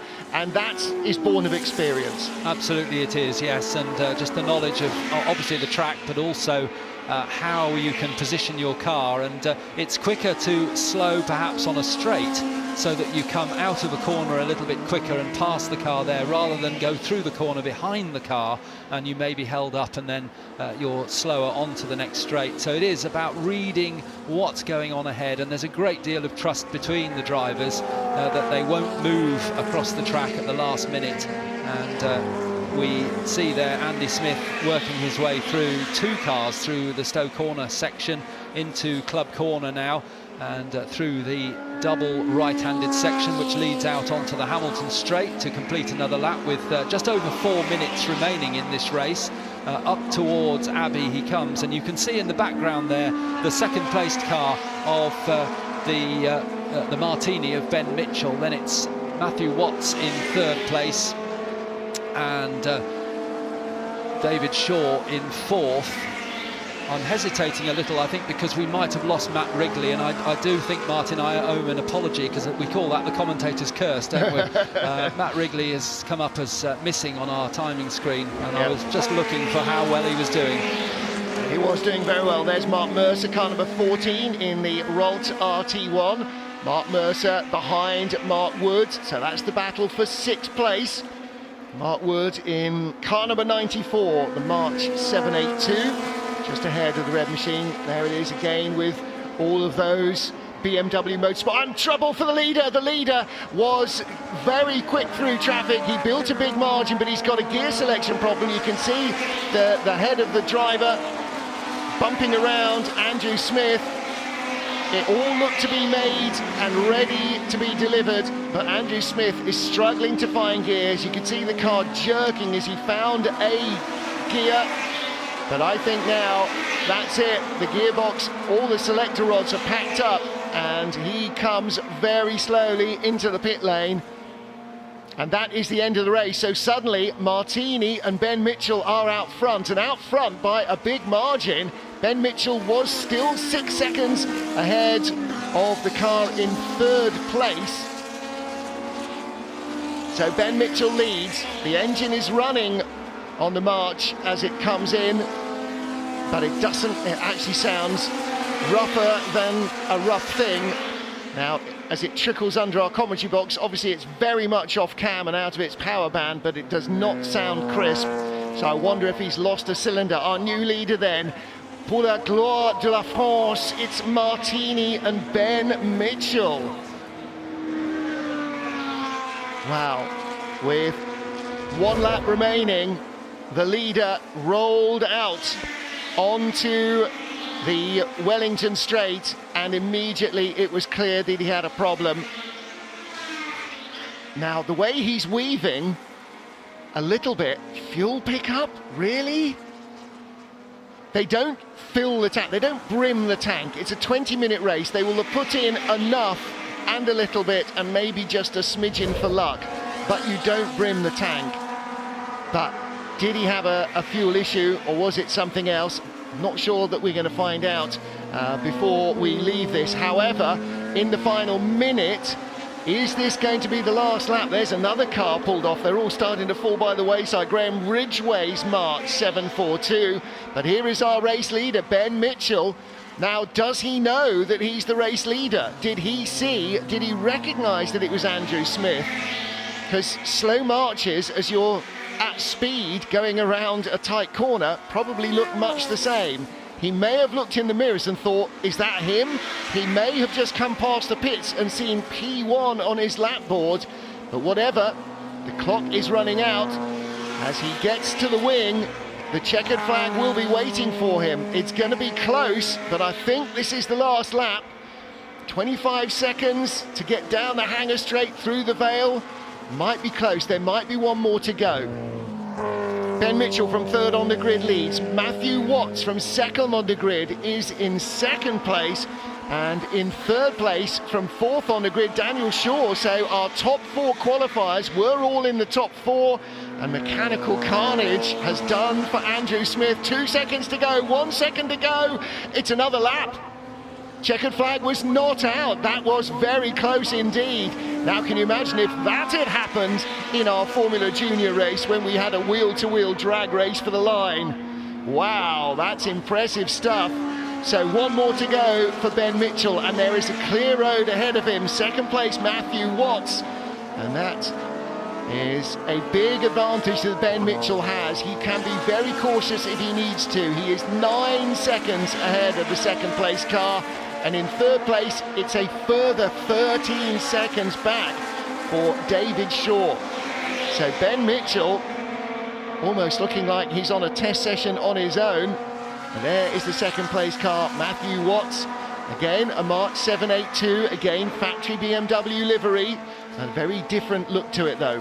And that one driven by Mark Surer in period. So yeah, absolutely very much a factory car as we watch Ben Mitchell, who's come up. His family, Westy Mitchell, his father will be racing in a later race this weekend. Ben, the older son, and Sam, the younger son, they're all very quick racing drivers, and it's great to see. I still call him young Ben, but he's a little bit older now. But I've been watching him for so many years, and it's great to see the skill of the Mitchell family in a proper Formula 2 car rather than the earlier cars that they sometimes race. So down they come, he comes towards Stowe Corner on this final lap. 8th place is car number 29, the yellow Chevron B29 of Chris Porritt. Now he is one of our class leaders as well. He is leading in Class B, and Class C race leader is car number 47, and that is a green and orange march. That's Keith White. But the overall race leader, and Ben Mitchell, the race winner, takes the checkered flag here at Silverstone. If he'd eased off by a second, it would have been a lap ago, but he didn't know that. Ben Mitchell, the winner in a Martini. In second place, the second best qualifier, Matthew Watts in his March 782. And in third place, the man who started in fourth on the grid, David Shaw, in another March 782. There should have been 2 marches on the podium with victory for Andrew Smith, but mechanically he did not get there. There is David Shaw's white car, and a little further back will be our next class winner, who will be in 8th place, and that again car number 29, Chris Porritt, in the yellow Chevron B29. But there on the right hand side, your race winner. So Ben Mitchell qualified in 3rd place, a 58.8 compared to a 1 minute 55.5 for poleman Andrew Smith. And Smith certainly had the pace to win this race, just did not have the mechanical constitution in the car to survive that pace, and very disappointing for him, I'm sure. So the rest of our field stream across the line, and there were how many? 14 cars on the lead lap at the end of that 20-minute encounter. So Chris Porritt, there he is, the yellow car. That is our second class winner, 2 of 4 class winners. The winner in Class B he was. Class C went to car number 47, Keith White, in his green and orange 1976 March. And the smallest engine capacity class, Class A, that was won by car number 82, Mike Bainbridge, in a 1971 Brabham. That's the blue car with the yellow fins, 1600cc car. So those are the 4 class winners. But the big story, undoubtedly, the failure of Andrew Smith's car 2 laps from home, 3 laps from home, as it turned out to be, within 5 minutes of the flag. Well, there is car 47, Graham Ridgway, March 742 again. That's a proper Scale Electrics car shape, isn't it, for gentlemen of a certain vintage? Again, so many of these cars being run in liveries in which they would have raced in period by perhaps perhaps their first or their most significant or well-known owner. But in the pit lane underneath the podium, we will receive winner Ben Mitchell, second placed Matthew Watts, and third placed David Shaw. So we'll also have mini podiums also for our different class winners, but for the podium that we will see here, that will be the top three. So victory for Martini. It was a Mark 19 updated to 22, so a 1977 chassis originally for Ben Mitchell, and that white and blue Martini, just one Martini in the field, and in fact one of only two French-built cars. The other one was the Motorsport M1 run by the Ron Dennis team in period, Ron Dennis's first independent outfit after he left Jack Brabham's team, and that was the car number 70 of David Tomlin, which started from the pit lane. So just two French-built chassis, and everything else coming, apart from the Techno, from the UK. Ben Mitchell then, Martini, ahead of the March 782s of Matthew Watts and David Shaw. Mark Mercer finishing fourth in the Rolt, and although Ron Toranaka's an Australian, they're all built here, so I think we probably own Rolt, don't we? But morally, but we consider it to be a British mark like Chevron, who fill out the rest of the top 10. And then there's David Tomlin in the Motul, again started from the pit lane. That car was quick in qualifying, and he came right through a huge field to finish in 13th place. I bet he had a race and a half. Not the race that was hoped for though for Andrew Smith, shown 3 laps back in 26th position. Tim De Silva didn't start, or didn't get to the start, and a couple of other cars fell by the wayside early on. But yeah, the big drama, the comfortable race leader Andrew Smith was in the hunt right from the start from pole position. Early attack from Matthew Watts came to naught, and it was the man who was in third place early on, Ben Mitchell, who kept a watching brief in the first couple of laps. And then, when it all went wrong, after Andrew Smith had opened up his lead further and further in traffic, looking made in the shade as others had problems, including young Sam Harrison in his Lola. Battles for class honours continued throughout the field, but the overall victory looked certain. Andrew Smith was going to win it in his March BMW, until suddenly he wasn't. 3 laps from home, his car packed up, and victory fell into the safe hands of Ben Mitchell. He claimed the win in the first of our historic Formula 2 races in his Martini.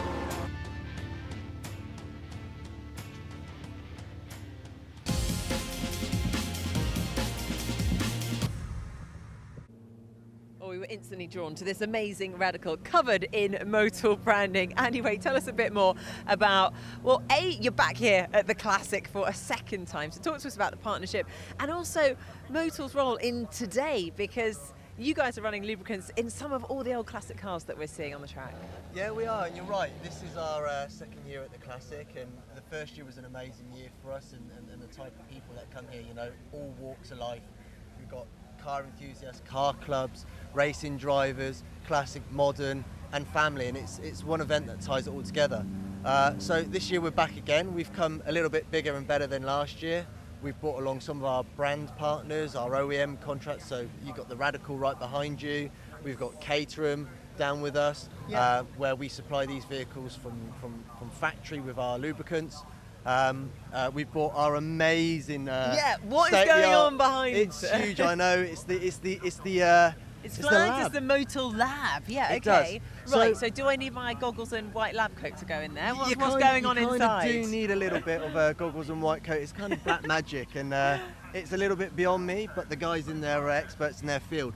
But historically, we only use this lab for motorsports events, and it's to testing the quality of oil. And this year, and part of our relationship with Silverstone Classic is not just about being a partner, but it's being a technical partner to the show, and how do we add value as a brand and as a company to everybody. So this year, we opened up the lab, and all the car clubs are able to come and get a free oil sample analysis, and we can do it on site, and our technicians will come back and talk to them about what's going on inside their engine. Right, I think this is something I need to do. I'm going to hop off back to my car. I'll see you in 10 minutes, Andy. Brilliant. We'll get down to the Motor stand here. Get your oil tested, because it is absolutely critical for the health of your car. Andy, what a pleasure. Come down and get on the sim as well. Great fun.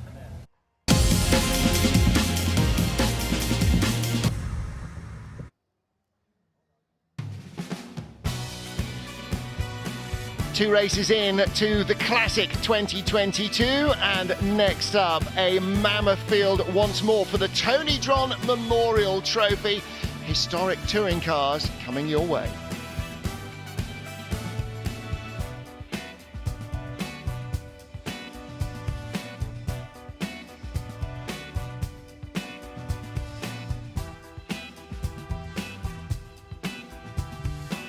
Let's take a look at what's coming up then here at Silverstone in the Classic 2022. Next up, racing action from the Tony Dron Memorial Trophy. Those cars will be on track in just 5 minutes. And then we really turn back the clock to the pre-war sports car era for the BRDC 500. Some mouth-watering cars in that. Yokohama legends will be parading around the circuit as we wind down in the lunch hour, and some of our car clubs who are here celebrating significant anniversaries will also be parading around the circuit.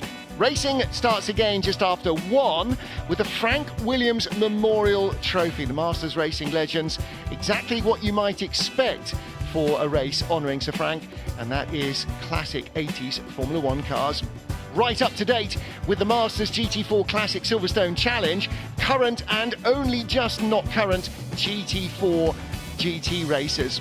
Some fabulous V8 and V10 and even V12 Grand Prix cars from the 90s will be wailing their way around the Grand Prix circuit just after 2:30 this afternoon, and we get back to racing action as we head into the 60s with the Grand Prix greats from the Historic Grand Prix Car Association. The International Trophy for Classic GT cars follows just before 4 p.m, and we have a mouth-watering static display and moving display celebrating the 40th anniversary of Group C. That will be just before 5 this evening. And then real racing from the Masters Endurance Legends, bringing us right bang up to date ahead of the Yokohama Trophy that rounds out the action starting just after 6.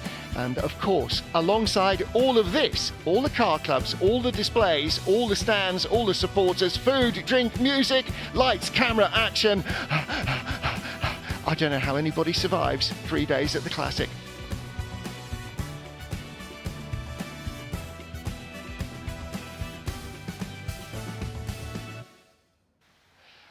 So on the main stage as well, lots going on. Mike Brewer will be here with his car clinics supported by the Car Gods. The West End Kids bring a little bit of music and dancing to the stage just after midday. And don't forget that Mike's partner in crime, Anne Anstead, is here as well. He's filming various bits for TV, but also meeting the public. On the main stage, lots of interviews. Alex Brundley's here. Car fan Alex Riley, Superbike ace Carl Fogarty, Derek Bell and John Watson and John Fitzpatrick, all here celebrating Group C, in which they were big players, of course. There's a Formula 1 Grand Prix going on, can you believe? Well, it might be going on. It seems wetter than an otter's pocket at Spa. Let's see what qualifying brings. That will be on the stage screen, and Mike Brewer will be topping and tailing that again with his car clinic later on this afternoon. So our wheeler dealer has got plenty to do on the main stage today. And again, that is all part of the action here. The West End Kids will follow Mike on. I think their dance moves possibly better than him. There's a gauntlet throwdown. And this evening, for those of you that are staying either to avoid the traffic, to have something to eat, or who are camping here, what a double header we've got. Gabrielle and Sister Sledge. Unbelievable. What great, great bands there are here at the Classic.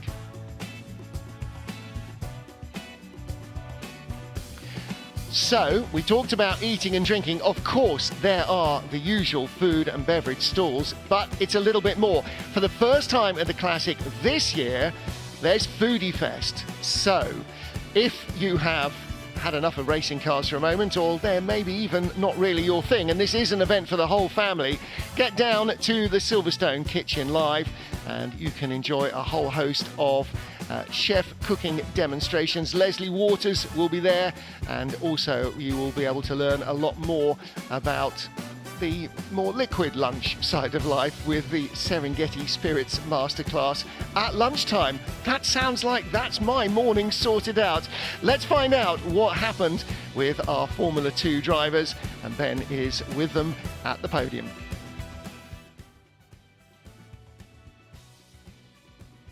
Roger Bevan here, the chairman of the HSCC and Historic International Series of the FIA, presenting the trophies. Let's get cracking then.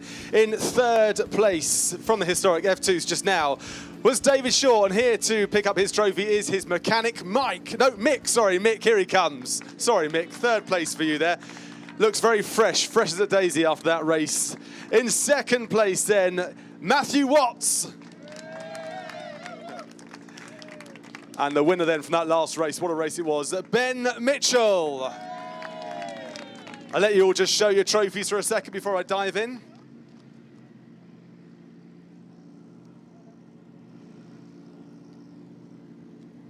Now, Ben, I'm going to have a quick word with you very quickly, because what a race that one was. It was a real, I'm going to jump up here as well. I don't know what it's like being on the first step, so it's quite nice. Now, for yourself, I mean, you were pushed all the way in that race when you were hunting down ahead of you, but Andrew just couldn't make it to the end, and that really kind of fell into your hands. That's right. I started off behind Matt and Andrew. Everything sort of settled down. We dropped fourth place a little bit. Then second lap coming into Luffield, there was a load of oil on the entrance, and Matt just got a little bit sideways there, so I managed to get a better, tighter line and get a run on him coming out of it. And then it was a case of trying to hunt down Andrew. We sort of gained a bit, lost a bit through traffic, and then he just pulled over, coming down the Wellington Straight, and apparently had a wheel bearing problem. So that put him out of the race. A shame for him, but great for you. Congratulations. Now let's just jump over here as well to our second place, to Ben, because to yourself, Matthew, because it was a great race for you as well, but there was no way you were going to catch him at the end, was it? No, absolutely not. The first few corners were good fun with Andrew, and then, as Ben said, I found a little bit of oil at left field. He nipped by and then just slowly disappeared, but great result. Well done. Let's jump over then to Mick, who had an absolute blinder there. Mechanic Mick, your driver hasn't made it back here to us, but that went quite well for you guys, didn't it? Yeah, lovely. It was a great opportunity to get the car out, and Dave did extremely well, and all went very well, and it was good. Well, congratulations all three. Make sure you get the trophy to him, won't you? Well done to all three there. Congratulations on the historic F2s.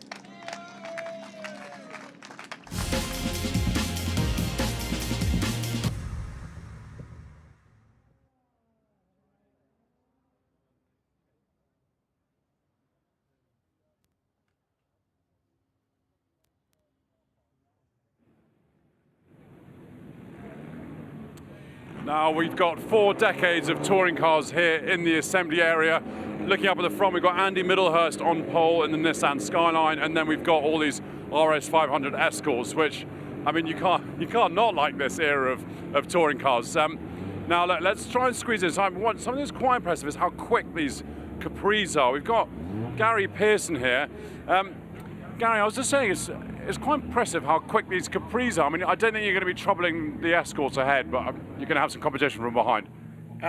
No, these Fords in front with a hairdryer attached to them, we got no chance. They'll just disappear the first straight. But no, the Capri is absolutely fantastic around here. Plus, it sounds better than them. And it's a 45-minute race. So, have you been talking team tactics with your teammate Alex Brundle? Yeah, we're sort of forced into a tactic really, because I'm also driving with brother John in his Cavalier, the ex-David Leslie Ecosse Cavalier, which is again completely different to this. So yeah, I've got an interesting race. So yeah, I'm going to have to stop early, which is great because Alex is quicker than me anyway. And then I'll hop in the Cavalier and have fun in that. Gary, you're having a terrible weekend, aren't you? It's tough. I always hate Silverstone Classic. It's fantastic. Cheers, Gary. Right, let's come with me, Gordon. Let's see who else we can find. We got who's this? Martin Stretton. Martin. It's pretty competitive up here, but even with these cars, is it a matter of just nursing it through the race? It's a long race. Yeah, this is the first race I've had in this, and even in qualifying, I was really trying to find out how I could make the car last the race. It's a steep learning curve and it's going to be a lot of fun, but I think we'll see where the leaders go, and I'm just going to do my own race. And if I get to the finish, it'll be a great tribute to the team who've built it up. Alan Strachan and that lot have done a fantastic job. So, yeah, it's not often I'm learning in quite such a way, but I'm enjoying it. You've driven a lot of historic cars in your time. Where does this rank? Exciting. Exciting. It's like it's got drum brakes, though. That's one of the things I think I'm going to have to nurse. We've clearly got quite a lot of learning to do, but with Alan's experience with Andy Rouse in the day, we've made a good start. Martin, thank you. Thank you very much. Right, let's see if we can get a word with the pole man, Andy Middlehurst. This is always the worst moment for all the drivers. It's motor racing is a hurry up and wait event.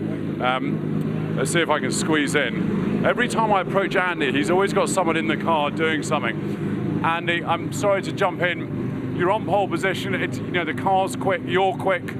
Is it going to be plain sailing?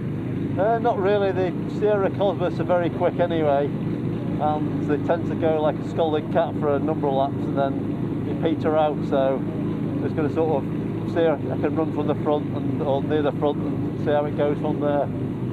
And is there anything you have to watch on this car in terms of temperatures, the tyres, the brakes? No, it's pretty good really. It looks after its tyres and it doesn't overheat, so probably less issues than the Cosmos, I think. Andy, best of luck. Thank you. Right, I can hear engines starting up, but Gordon, I'm giving you a bit of a workout today, but let's see if we can go a bit further down the grid and speak to some of the other cars.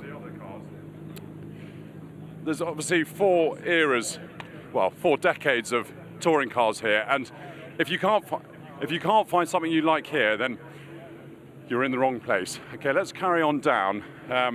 We've got Nick Matthews in here, another Capri. Nick, I'm sorry, just doorstepping you here. What's going through your mind? What's it going to be like? No, looking forward to it. Super looking forward to it. I think it's going to be a dry race. Do you think it's not going to rain? So, perfect. Looking forward to it. Do you ever try and run through the start and the opening lap in your mind, or do you just have to take it as it comes? No, take it as it comes. Look, all this lot can be lots of activity, so you just have to react.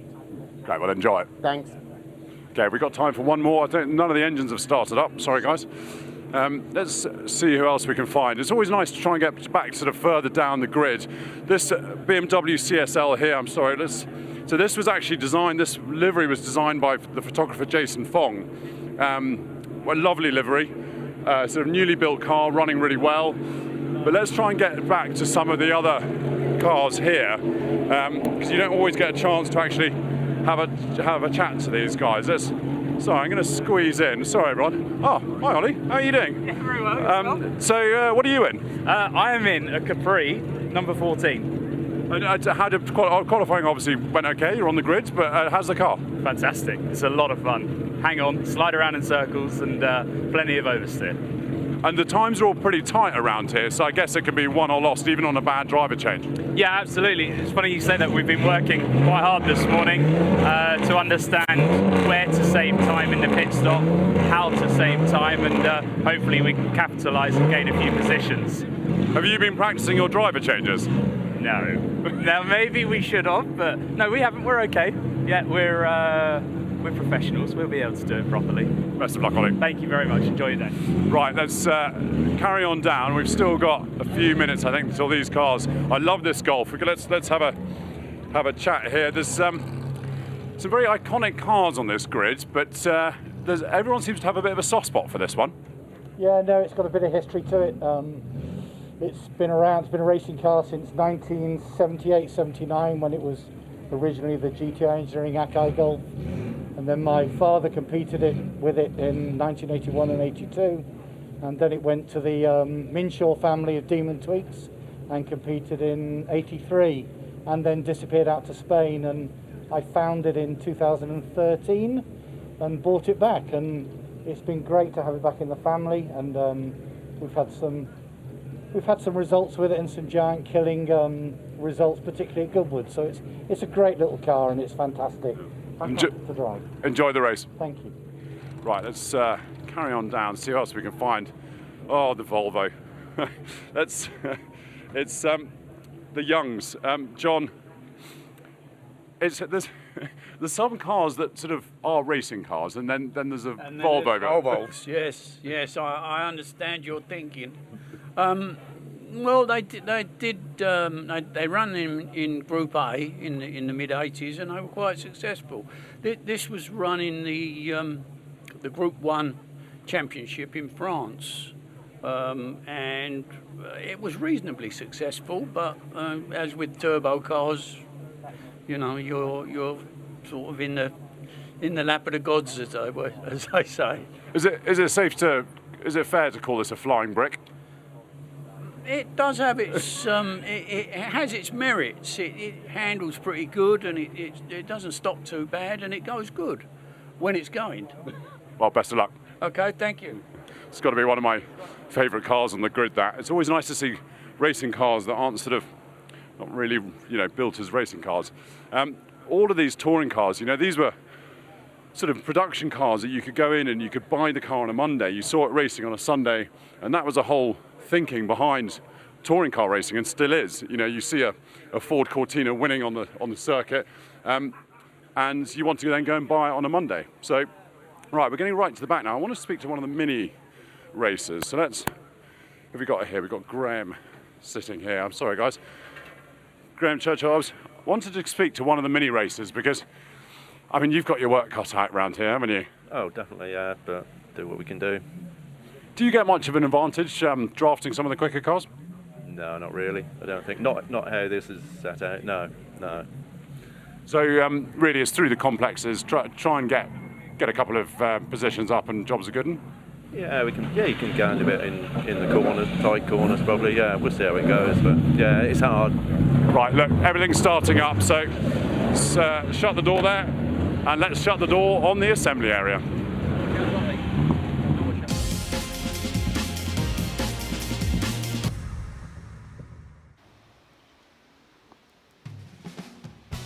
Welcome back to Silverstone for our coverage of the Classic 2022. Next race in memory of the late racer and journalist Tony Dron for MRL Historic Touring Cars.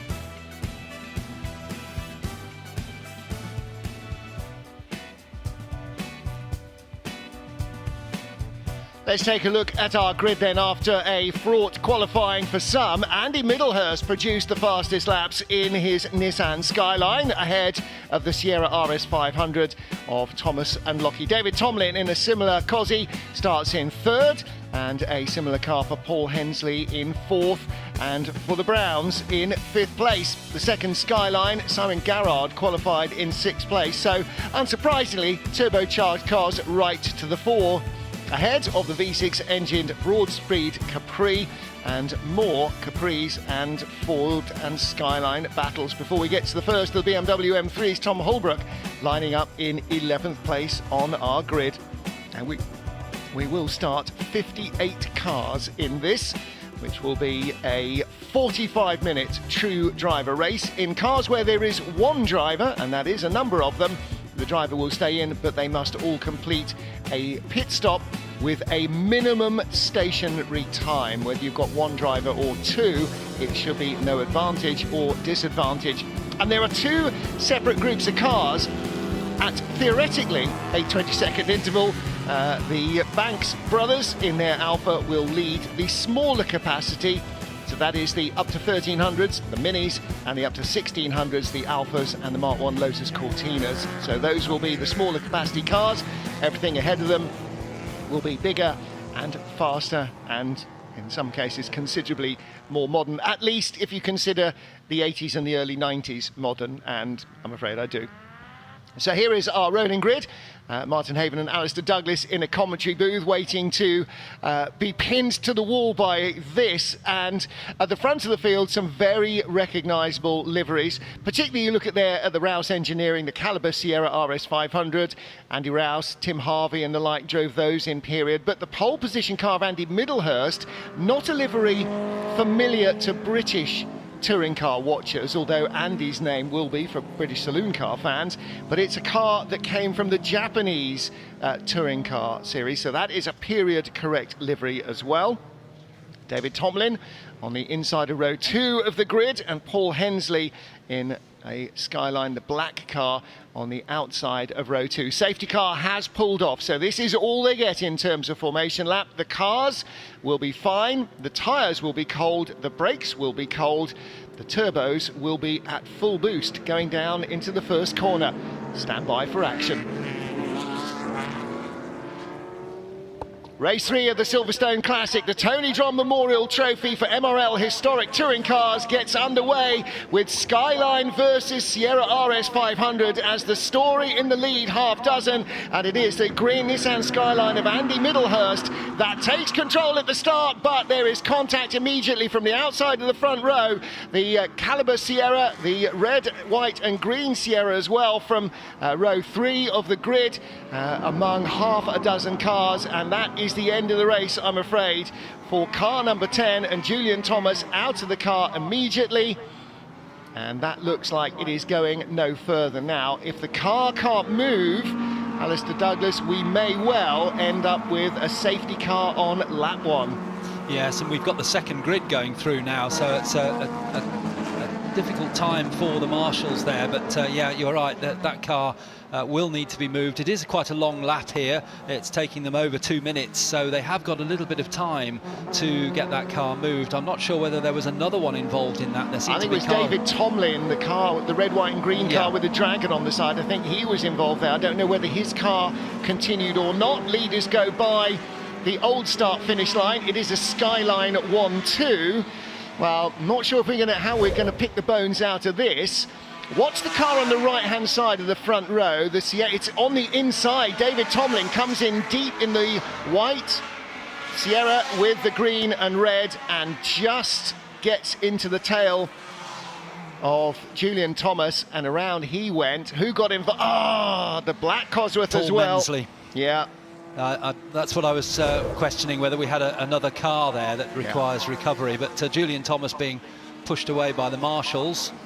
He can't believe what's happened there.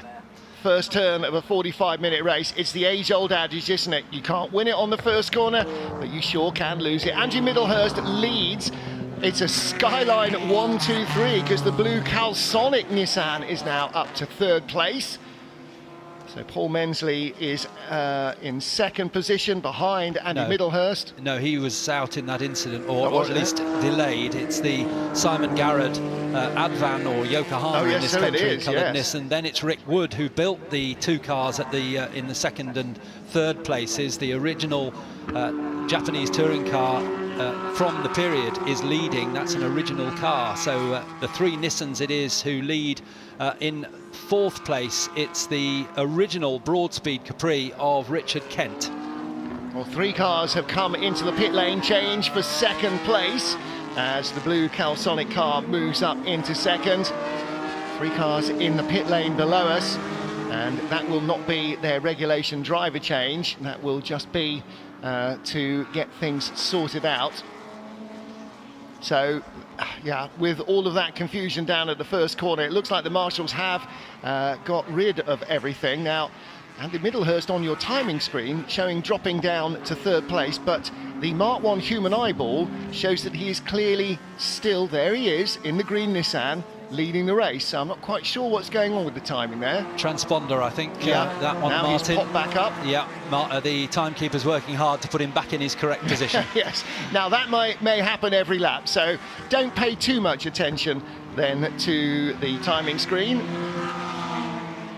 So Rick Wood in second place in the blue Calsonic livery car now. He's taking an odd line there out of Copse Corner, and you can see from the flame-spitting exhaust on the overrun why these cars were nicknamed Godzilla when they arrived in the Australian Touring Car Championship.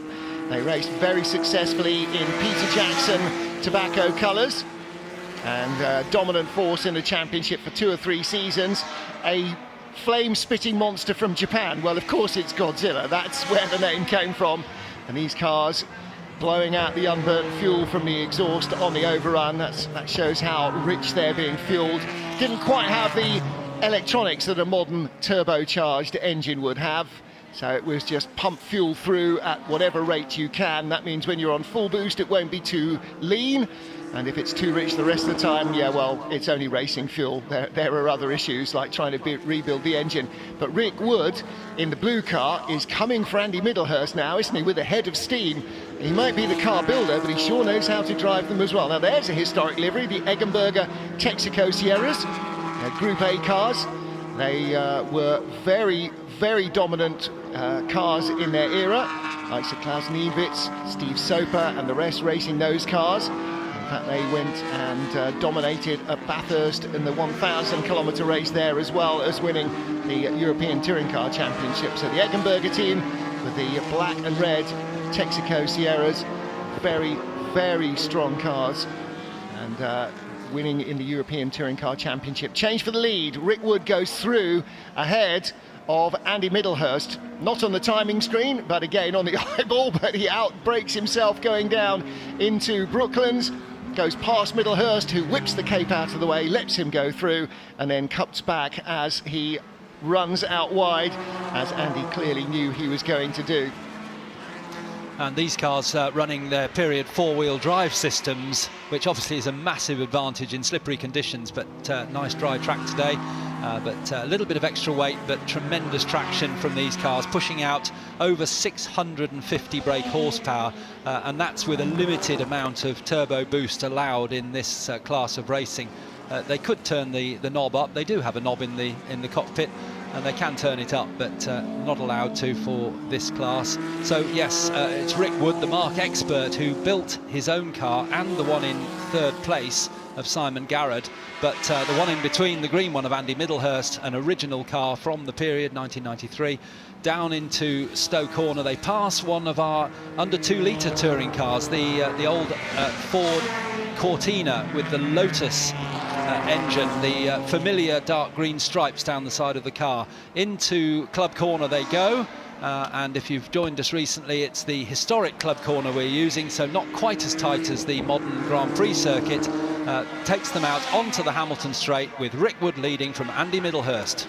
Nice battle shaping up in third place, because at the moment it's a Nissan 123, but look at that Advan car in third place, the red and black machine, the STP Taisan car, under pressure from the Broadspeed Capri. Now that is a late 80s turbocharged car versus a late 70s normally aspirated purebred racer. So the Broadspeed Capri probably has the cockpit centre section from an actual Ford Capri. The rest is purpose-built racing machine, and that is a normally aspirated Cosworth V6 engine designed and developed for Jochen Neerpasch and the factory Ford team. He ran the factory Ford team in the European Touring Car Championships. You'll see some of those cars, also white and blue, with a different livery from the Broadspeed car, before he moved over to run BMW's motorsport department. BMW, of course, were the arch rivals of Ford in the early 70s in the European touring cars. That's when they took over from the dominance of Alfa Romeo with the GTD AMs, or GT AMs rather.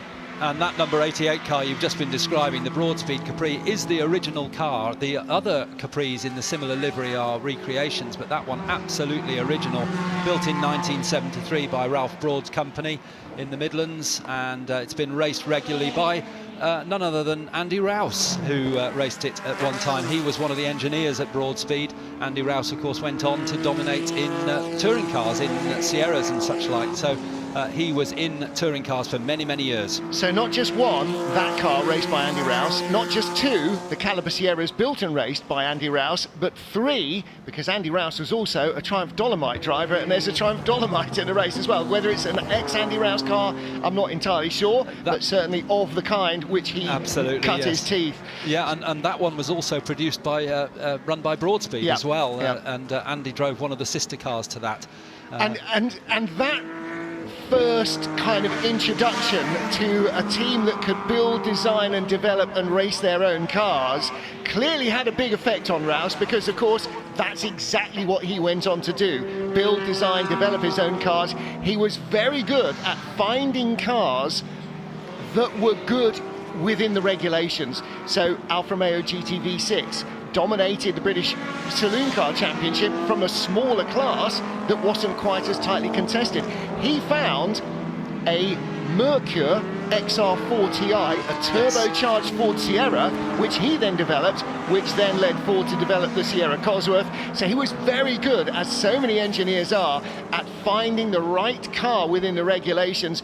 Whether it was the obvious car or not remained to be seen. Another man who made a lot of ground out of doing that was Ray Mallock, son of Arthur Mallock. We saw Big Ray running earlier on in the Formula Junior race in a Mallock, or in what became a Mallock, in a U2 Mark II. But RML ran these Ford Vauxhall Cavaliers in the British Touring Car Championship in the Super Touring area against the factory cars of the likes of John Cleland and Jeff Allen, and these cars run by RML, just as competitive. Bobby Verdenrode, David Leslie particularly starred in these cars, won races outright and were always right at the front of the field. And RML went on then to run factory programs for Vauxhall, went on to run factory programs in the World Touring Car Championship and dominate that for Chevrolet. Ray run sports car programs. Ray will be out in the Group C demonstration in an Aston Martin Nimrod that he raced in period. They built Ecuria Cos Group C2 cars. I mean, an engineering concern that has done just about everything. And the Cavalier coming up behind, well, it's forebear by about 20 years, I suppose. The Mark 1 Lotus Cortina, 1600cc twin cam engine, so outgunned here definitely by the more powerful, more modern cars with aerodynamics and bigger tyres and everything. But the Lotus Cortinas in their own battle. And who's that? 101, that's David Eales and Paul Eales' car, so there'll be a driver change coming up for them. Now, 33 minutes remaining of the 45-minute race. What's the rule here, Alistair, for the pit window opening? Because clearly the cars that stopped on lap 1, you don't want to do your driver change then, even if you're allowed to. That's right. The pit stop window, which is when it opens and closes, is 15 minutes into the race to 30 minutes into the race. So this being a 45-minute race, we're very shortly coming up to the pit window in about 3.5 minutes' time. So opens at 1/3, closes at 2/3 distance, right, basically, in terms of time. So yeah, they've got another 2 laps, these cars, because they're doing slightly slower laps than historic Formula 2 car, slightly faster, 2 minutes 16, not too bad. Fastest lap for the race leader, Rick Wood, by the way, 2 minutes 12. What did he qualify that car in? 2 minutes, is that right? Am I reading that right? Fastest race lap for Rick Wood, 2 minutes 12.3. Qualifying best for Rick Wood, 2 minutes 15.5.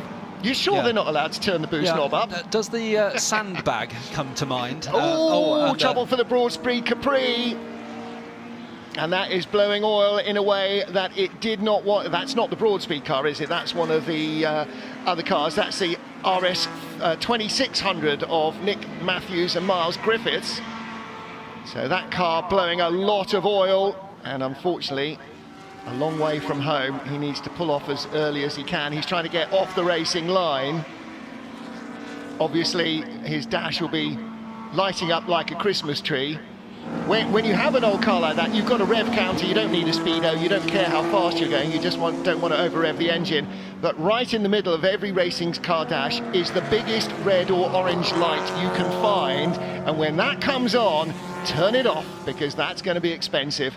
Looking here at some of our 70s and 80s cars as the leaders come through. Rick Wood in the blue Skyline and the green Skyline of Andy Middlehurst, going by a group of Cortinas and one of the Rover SD1s, some of the V8 Rovers from the Group 1.5 early Group A era of British touring cars before we got into 2-litre Super Touring. And the gap comes down. Andy Middlehurst working well in traffic. Andy Middlehurst, very experienced driver. He was a champion in production saloon car racing some years ago. He's a Nissan dealer in the Northwest, and also these days, apart from racing this car, he also races in the pre-66 Formula 1 cars and has had many wins in that as well. So very experienced driver. We'll see him in a Lotus 25 later on in the weekend, and as you say, production saloon car champion a number of years in a row, actually in a Group N Nissan Skyline. So he started in junior single-seaters, as so many do, kind of hit the ceiling and transferred into the National Saloon Car Championship, not the British Touring Car Championship, and so that was for production-based racers, and he really made a name for himself there, and that association with Nissan has kept him going in his private life and in the business world, and around the outside he goes as the Bastos Volvo gets in the way of Rick Wood. Doesn't get in the way of Rick Wood. Rick Wood thought he'd be able to go inside the Volvo, but the Volvo driver hugging the inside line, and so I'm not sure. I think John Young started that, wasn't it? And James Young waiting to take over. So John hugging the inside line, trying to stay out of the way. Unfortunately, Rick wanted to go inside, didn't get through. So there is a change of lead, but Rick Wood has been quicker than Andy Middlehurst. His fastest lap was 1.1 seconds quicker than the green Skyline. So although the green car's in front, as they passed what still remains some of the parched earth here at Silverstone after a long dry summer, Rick Wood knows that he has got the quicker car. They go by Richard Dutton in the Mark 1 Escort. Richard, the second fastest qualifier in the up to 1600cc category. So the Mark 1 Escort of the Fortec team boss was quicker than all the Mark 1 Lotus Cortinas, which it sort of predates by a couple of years actually. Oh no, it doesn't. His is a slightly later model, still a Mark 1, still Mark 1 twin cam. So he is, I think, still leading that category for the... oh no, he's not. I think Andrew and Max Banks Alpha is leading the category for the Tiddlers from the Morris and Shepherd car, which started further back the order. However, leader is Andy Middlehurst, the green Skyline sweeping down past the wing and into the first couple of corners of the Grand Prix lap. Abbey left-handed at Farm and then hard on the brakes down into the right-hander at Village. Short squirt up to the loop, just enough to get the car back online, out wide, and then an early apex so that you can V the corner off and really get on the throttle, particularly with these turbo cars, as early as possible, sweeping through Aintree and down the Wellington straight, and another Capri spewing oil, and that is a Capri 3-litre S. I can't tell which one from the glare on the bonnet, but unfortunately that should be heading to the pits as well. That does not look like a healthy Ford. Is that the Hermitite Capri? I think it is actually. I think that is the car that we saw with John Spires and Ollie Hancock. It is, I think, heading into the pit lane. Now then, pit window is open, so pit stop is coming in. It isn't the Hermitite car. It's the number 70 Marcus Jewell Capri. Although the Hermitite car has also come in right behind it. So one of the two Capris that's just come past us for driver changes also needs an oil change or a nappy or something to tidy it up underneath, because it was losing a lot. Richard Dutton comes in as well. He is driving single-handed, and in comes the Broadspeed Capri from 5th place, the Pearson and Brundle car. That started in 10th. And that Gary Pearson will be handing over to Martin Brundle's son, Alex Brundle, who, of course, in his own right is a very successful racing driver. And Gary Pearson will hang around for a few minutes and then take over the car from his brother, number 79, the Ecos Cavalier we were talking about earlier. That's being currently driven by John Pearson. He'll hand over to Gary. So Gary will get a drink of water, and that's about it. Yeah, absolutely. Well, it's an hour-long race, but 45-minute race rather. But he'll do two roughly, well, a slightly shorter stint, a slightly longer stint. One will be about 15 minutes, 20 minutes, and the other one will be a little longer. So Andy Middlehurst leading, but Rick Wood closing right up. Here are the front runners. Another Escort Cosworth now. Is that correct? That's Escort Cosworth, Sierra Cosworth. That's Martin Stretton, isn't it? Yes, it is, yeah. Martin Stretton with a bonnet pin loose. Well, time for a pit stop then. He will see that flapping, and he won't flap, the team won't flap, but if he comes, when he comes in, they can refix the bonnet pin or have a big sheet of gaffer ready. First of our minis is in the pits. Now, when will the leaders pit? That might make a difference. They're going by the Chevy Camaro. Normally, Andy Middlehurst will do the bulk of the race. That's how it normally pans out with this car. Jonathan Bailey, the owner of the car, will take over towards the end, Andy being the quicker of the two drivers. Rick Wood will do the bulk of the first part and stay in to do all the rest of the second part because he's on his own. So the pit stop won't be any quicker, but the difference there is that when he leaves the pits, he will know exactly what the car feels like what it felt like coming in. Now, Andy Middlehurst will hand the car over in as good a state as he can, but the incoming driver will not necessarily know just quite how good the tyres and the brakes are, what's grabbing, what's working, what to nurse and what not. Whereas Rick Wood will have been in the car already, so he will have the advantage of A, a car that has produced faster lap times, and B, the feel for the car. Yes, the tyres will have cooled down a little. He'll have to be a little cautious on the outlap, but he does get the opportunity to continue in the car. So now whether he comes in from behind Andy Middlehurst, and you sense that he is a bit getting held up here as they come by the Toyota Corolla, one of the 1600cc cars. Into the pit lane comes Martin Stretton. I wonder whether that car is going to adopt at some stage a historic livery. At the moment it's Martin Stretton Racing, so a bit of white and green. And Neil Brown's Lotus Cortina comes in behind it, the car that qualified third in the under 2 litre category. There's Stretton's car. They will need to reattach the bonnet. And Rick Wood looking to take the battle to Andy Middlehurst. Rick Wood just 0.2 of a second behind. 2 minute 12.387 his fastest lap, 2 minutes 13.4 Andy's fastest lap. Right now they're both lapping in the 2 minute 14s as they catch and pass traffic. And Alistair now in the pit lane. Martin Stretton's team will look at the bonnet and hopefully do a little bit more than look at it. Other than that, the car seems to be in fine form. You've got the air blowers there to keep the oil coolers and the intercooler cool. Nothing for the driver. Fill her up, Governor. Oh dear, now then, this looks a little bit more than a standard stop. Stretton is a great car preparer and builder as well as racer, and he's clearly got a few concerns. I wonder if it's been overheating because the airflow's been disrupted by the bonnet flapping. Into the pits comes Rick Wood. So from second place, the blue Calsonic Nissan coming down the pit lane. And Andy Middlehurst stays out with a lot of traffic in front. And that's why Rick Wood pulled in. I think he's got the advantage in a way of, because he's driving solo, he can choose when he comes in, and he could see that bulk of traffic up ahead and probably thought this is the time to call in.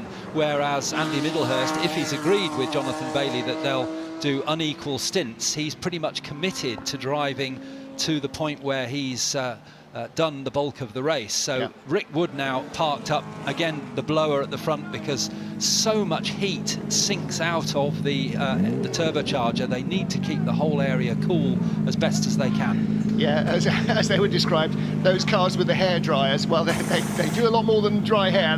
They're running at around 1200, 1300 degrees Celsius. So those cars need to be kept cool. The leader actually was just catching a really interesting bunch of cars, including what's unique in this field, an Opel Commodore GSE, a Commodore B, one of the late 70s versions, and a couple of other bits of interesting mobile chicanery as far as he is concerned, including the BL livery Dolomite Sprint, Triumph Dolomite Sprint you saw. That, I think, has actually just come into the pit lane. The Volvo's come into the pits as well. We are seeing quite a lot of pit stops. Pit window opened at 30 minutes remaining and will close with 15 minutes remaining. So although we have an absolutely gargantuan field of cars, 58 starters, and only a couple have fallen by the wayside so far, it shouldn't necessarily be too busy. And if you're parked around a team that's got 3 or 4 cars near you, you will try and make sure that you kind of coordinate with them as much as possible. If you're coming in on this lap, we won't come in until the next lap, and hopefully we won't be tripping over each other. And a driver change going on at the moment in the 4th placed car in the pits, the original Broadspeed Capri, number 88, Richard Kent, handing over to ace historic driver Chris Ward. Chris, very, very quick indeed. Great driver change there in the ex-Yogi Muir Daily Mirror Rover. At least that's one of the drivers I associate with that livery. And Reardon Welby and Adrian Reynard. Yes, that Adrian Reynard with the designers. Andy Middlehurst is in from the lead. There's the Hermitite Capri, not blowing oil, so it looks like that one was okay. There's Richard Dutton driving solo in that Mark 1 Escort. Again, not big bubble arches, that's got the twin cam arches, so that's pretty much a factory-shaped body shell. and with that white and red livery of his Fortec Motorsport team, Richard Dutton, now in late middle age, I think it's fair to say, he and his arch rival, and in a number of races actually car sharing buddy, Neil Brown, both gentlemen of a certain era, who are still super competitive. Neil Brown, the engine preparation guru, of course. Richard Dutton runs Fortec Motorsport and has done for a couple of years, and both of them still arch racers. Well, there's 2 generations of racing Ford, the Mark I Escort from 1969 and the Hermitite Capri from nearly a decade later, 1977, so that's a Capri Mark II. And then another 2 generations on, past the Capri Mark III, the first of the Jelly Mold Sierras coming up behind, the last of the rear drive Fords in the big family market. And you can see, look, the Sierra gets by with its turbo power, but the Capri, with 3 litres, struggling to get past the 1600 Escort. And that twin cam Escort is still such a nimble device in the tight and twisty stuff.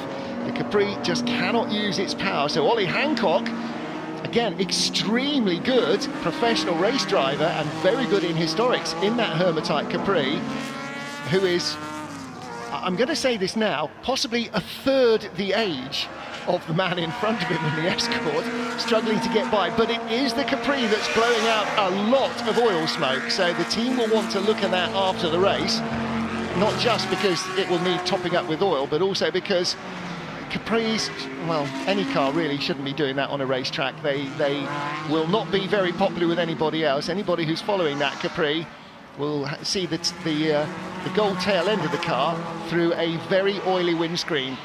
Now then, pit stops have continued. Rick Wood has been in and out, the fastest man, the man who is in second place, and Andy Middlehurst should by now have handed over to his driving partner Jonathan Bailey, and the green skyline should be back out. Alex Brundle at the wheel of the number 7 Capri that he shares with Gary Pearson, and they will be sharing Brundle's own Ford Mustang, the Brustang, if you like, later on in the meeting. A car that Alex has bumped his head on the wheel arch of a couple of times, trapped his finger with a socket wrench, hit his thumb with a hammer, and otherwise, quote, helped, unquote, with the preparation of. But this car he's got into as a pure racing driver. Did something just fall off it there, midway through the corner? I think it's a bit of rubber off the track, wasn't it? Bounced up behind him, yes. We get bits of rubber come off the sides of the tyres and build up at the edge of the track. And it'd be interesting to see how Alex does now, because as you can see on your screen, they're up in 5th place, Gary Pearson having started that car.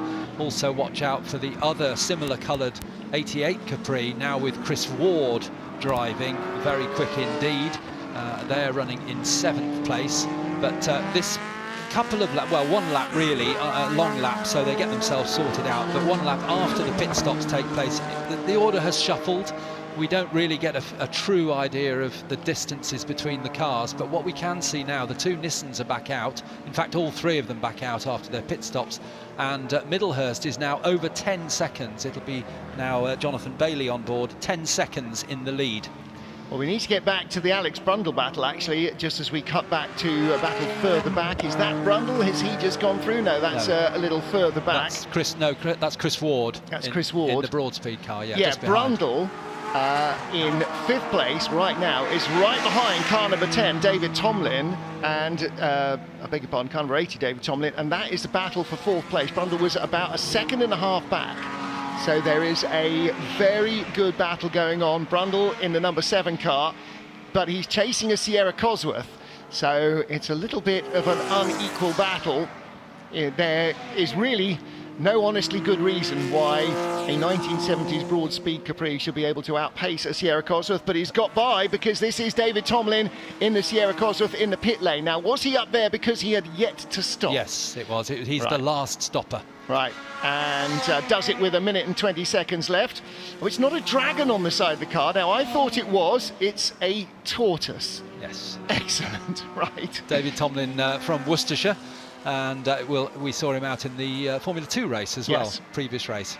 Well, he has got that contact on the left front corner, or that damage on the left front corner from contact with the Caliber Sierra of Julian Thomas in the first corner of the race. So the team trying to pull the wheel arch away, just to make sure there's no tyre rub. The colours, not an original car this, it's been built recently, but the colours of Bmw, the builders, which was Thierry Bootson's sponsor in period Wow. in not that car, but a similar car. So Alex Brundle is now up to 4th place, and okay, so he's chasing Simon Garrard's Skyline for 3rd, and the gap is 6.5 seconds. We'll wait and see how that goes, but actually Brundle lapping 1 second a lap quicker on the last lap. So are there 6 laps left at that rate of closing?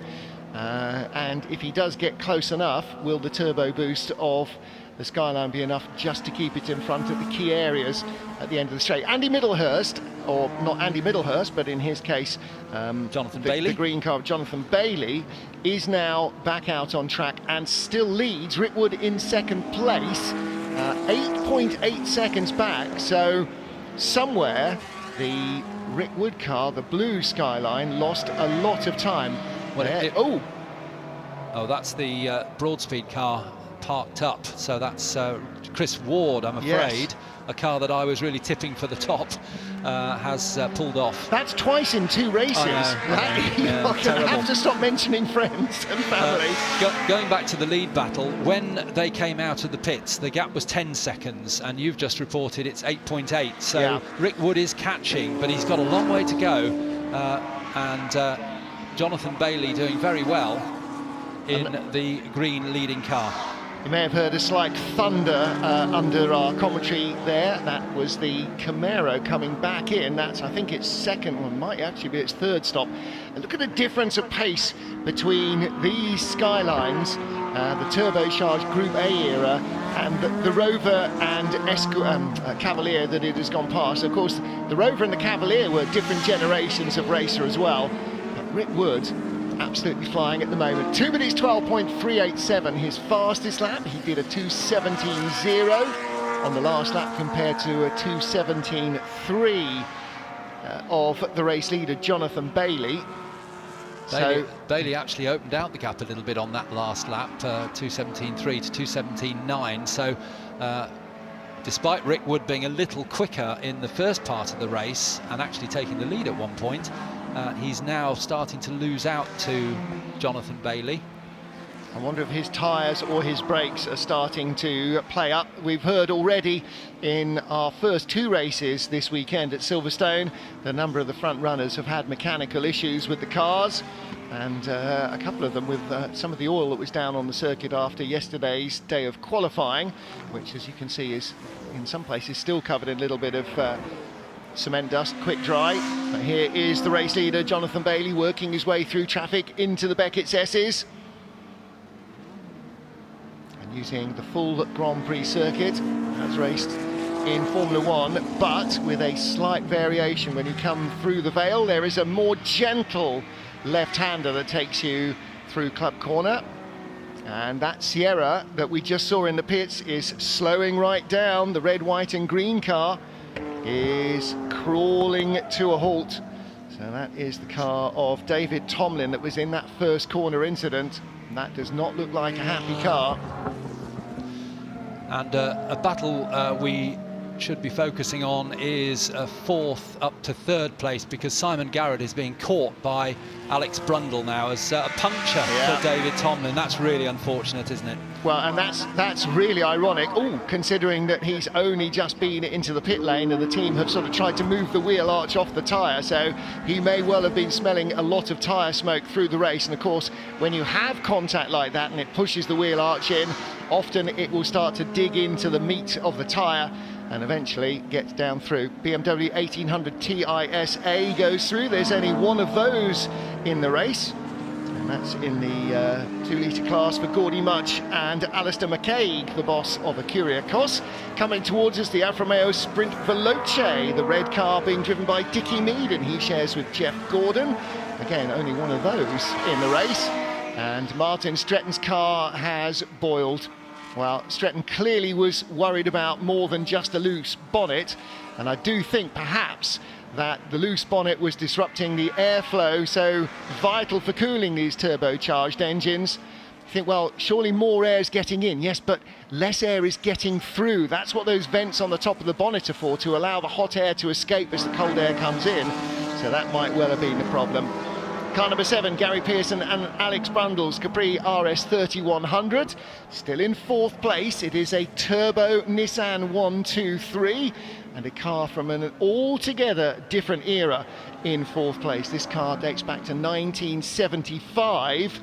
So some 15 years, which is kind of 3 generations of touring car rules at least, behind the turbocharged Nissans that are ahead of it. And he's catching Simon Garrett's Nissan. This is for 3rd place, the 3rd step on the podium. So Alex Brundle has got in the car and has gradually upped his pace. He's now over a second a lap quicker than the Nissan in that number 7 Capri. So a great drive from Alex, catching the Nissan Skyline with a lot more power and a lot of years of development younger than the Capri.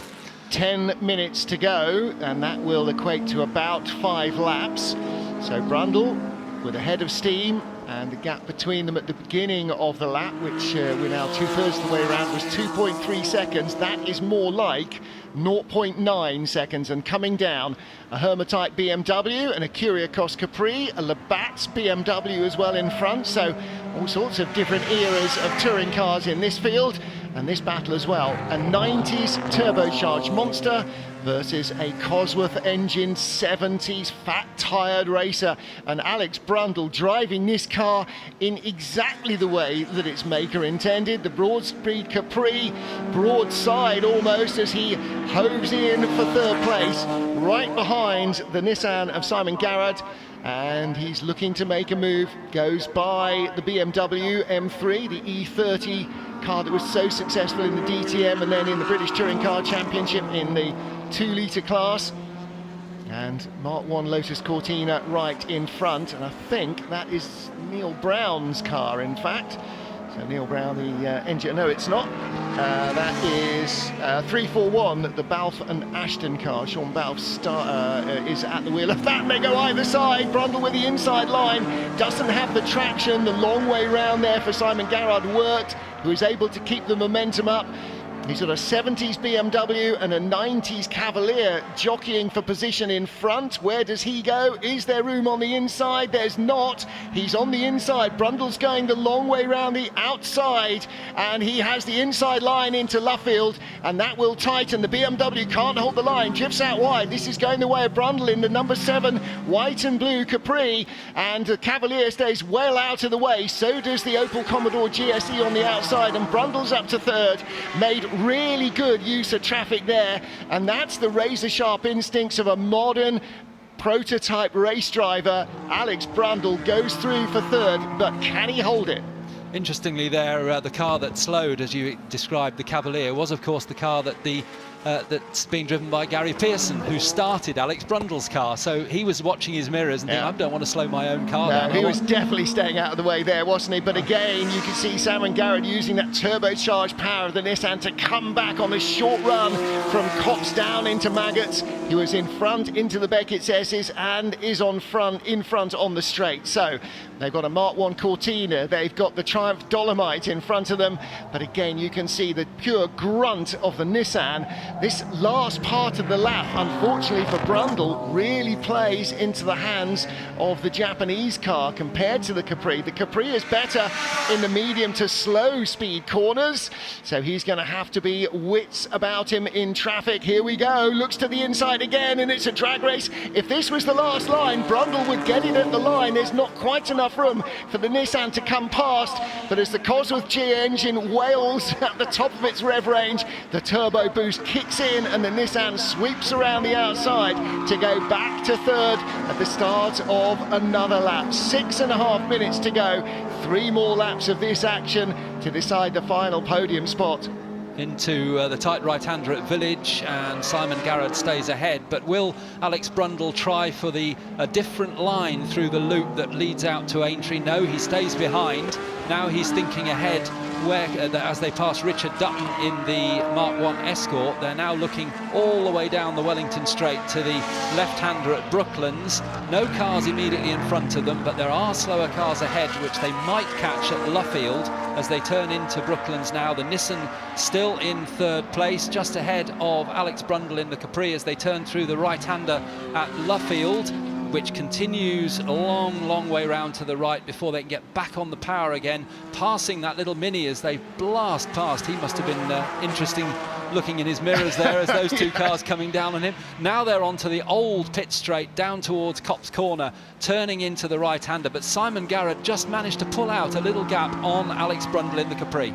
Well, it's big advantage. The Nissan is in a straight line, isn't it? Picking up off the corners. Once the turbo comes in, it just picks up its skirts and flies. Normally aspirated Cosworth engine in the Capri. The GAV6 is just struggling a little bit breathlessly to get that instant acceleration. But where Brundle is good is his incisive nature in traffic, and the car looks to be at least as good on mechanical grip in the medium and slow speed stuff. But again, if this was the last lap, look at the way that the Nissan of Simon Garrett is able to pull away down the hanger straight into Stowe. I'm not sure that there'd be room there for Brundle to catch him and pass him. He is going to need the help of some traffic. Brundle is leading his own class, by the way. He's in a separate category to the three cars in front, so he will win his category, but he's a racer. There's a car in front of him. That cannot be allowed to continue if there's any way of getting by. Other class leaders a little further back. In ninth place are the Pearsons, which is their invitational car in the Curia Cos, and there is the second place car of Rick Wood. So the battle that was for third is now the battle for second, and Garrett and Brundle will come through. Rick Wood going very slowly indeed down the Wellington Straight, and that's the third race in a row where a car from a podium position has disappeared in the final 5 minutes of the race, and Rick Wood has ground to a halt. They are all going by him. Even the Minis are overtaking the Skyline. And another slower car behind, actually, but I was about to say that Rick Wood had got within 2 seconds of the leader, Jonathan Bailey. I didn't say it, so he can't blame me for that one. But you thought it. I did think it. Yeah. That's unbelievable. Normally you have to actually verbally curse them. Alistair is achieving a whole new layer of Jedi mind curse. Simon Garrett then in second place. So Andy Middlehurst in the pits will be crossing everything that teammate Jonathan Bailey doesn't have an issue.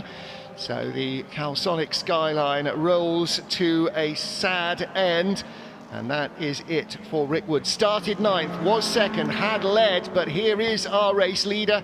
3 minutes to go, and that will be another 2 laps, won't it? It'll be this plus one more. Yes, it will, as he comes through. He's well ahead. The gap now to second place around 35-40 seconds because of this retirement. Rick Wood there getting out of the car, just shrugs his shoulders, doesn't he? He builds the car, so he'll probably know already exactly what is wrong with it. It may be a turbo gone. And often with the drivers, you'll start to feel something, or you'll start to hear something, or you see that the temperature gauge is really starting to climb, and you're just going, oh, come on, baby, hold on. And then eventually the warning lights come on and you go, okay, that's it. Job's not a good one, you know. Again, within the final 5 minutes for the third race in a row today, one of our podium finishers has pulled off at the side of the track, and that means that this car here, started by Andy Middlehurst, now driven by Jonathan Bailey, that is the race leader. Simon Garrett driving solo in second place in the STP Taisan Skyline, the black and red car, and right behind him in his wheel tracks, Gary Pearson, Alex Brundle, Broadspeed Capri, there it is, car number 7, that is in third place. So moving up to fourth position now is car number 85, that's the Daniel and Sean Brown, yellow, white and black Ford Sierra Cosworth. We haven't spoken about that much because, frankly, it's been all hell going on at the front, so the minor positions. Well, there you can see Max and Andrew Banks's Alpha, I think, which are they still leading in their category? I think they still are, yeah. They're leading the under 2 litre category. They're the brothers that run Alphaholics, an absolutely dyed in the wool bunch of alpha nutters. tuners, developers, Resto Mod fans and racers. And it's a very interesting combination as well. 12th place, Nick Well and Lionel Abbott. Now, both were touring car racers in the same period.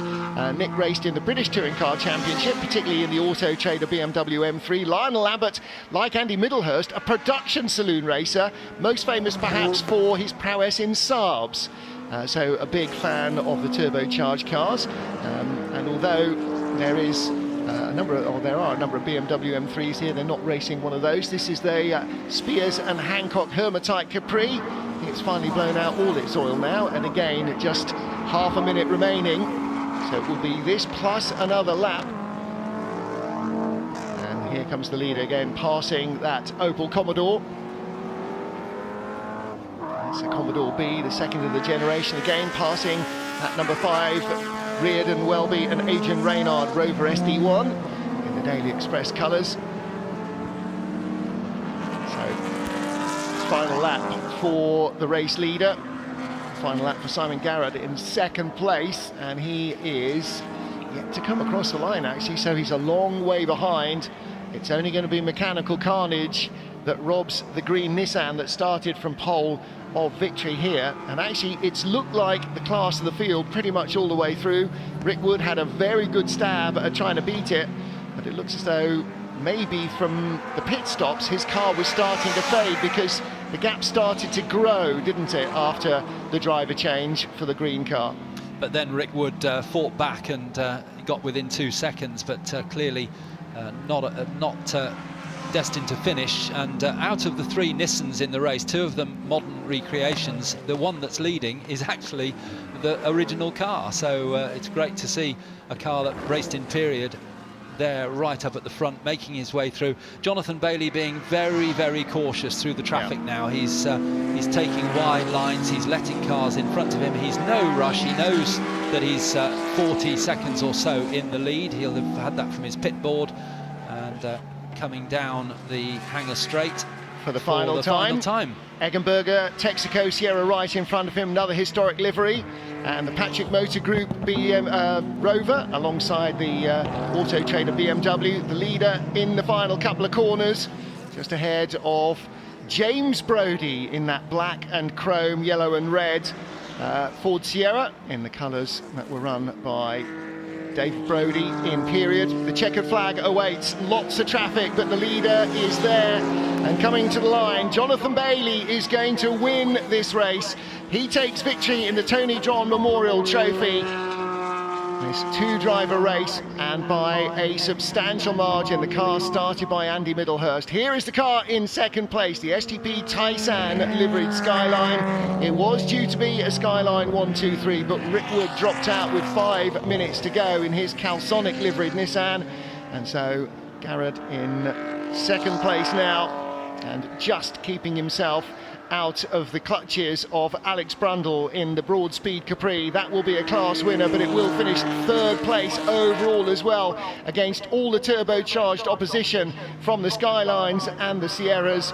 The venerable 70s racer claims an overall podium spot, and a number of times got ahead of the Nissan as well. Alex Brundle will certainly have enjoyed that race, I think.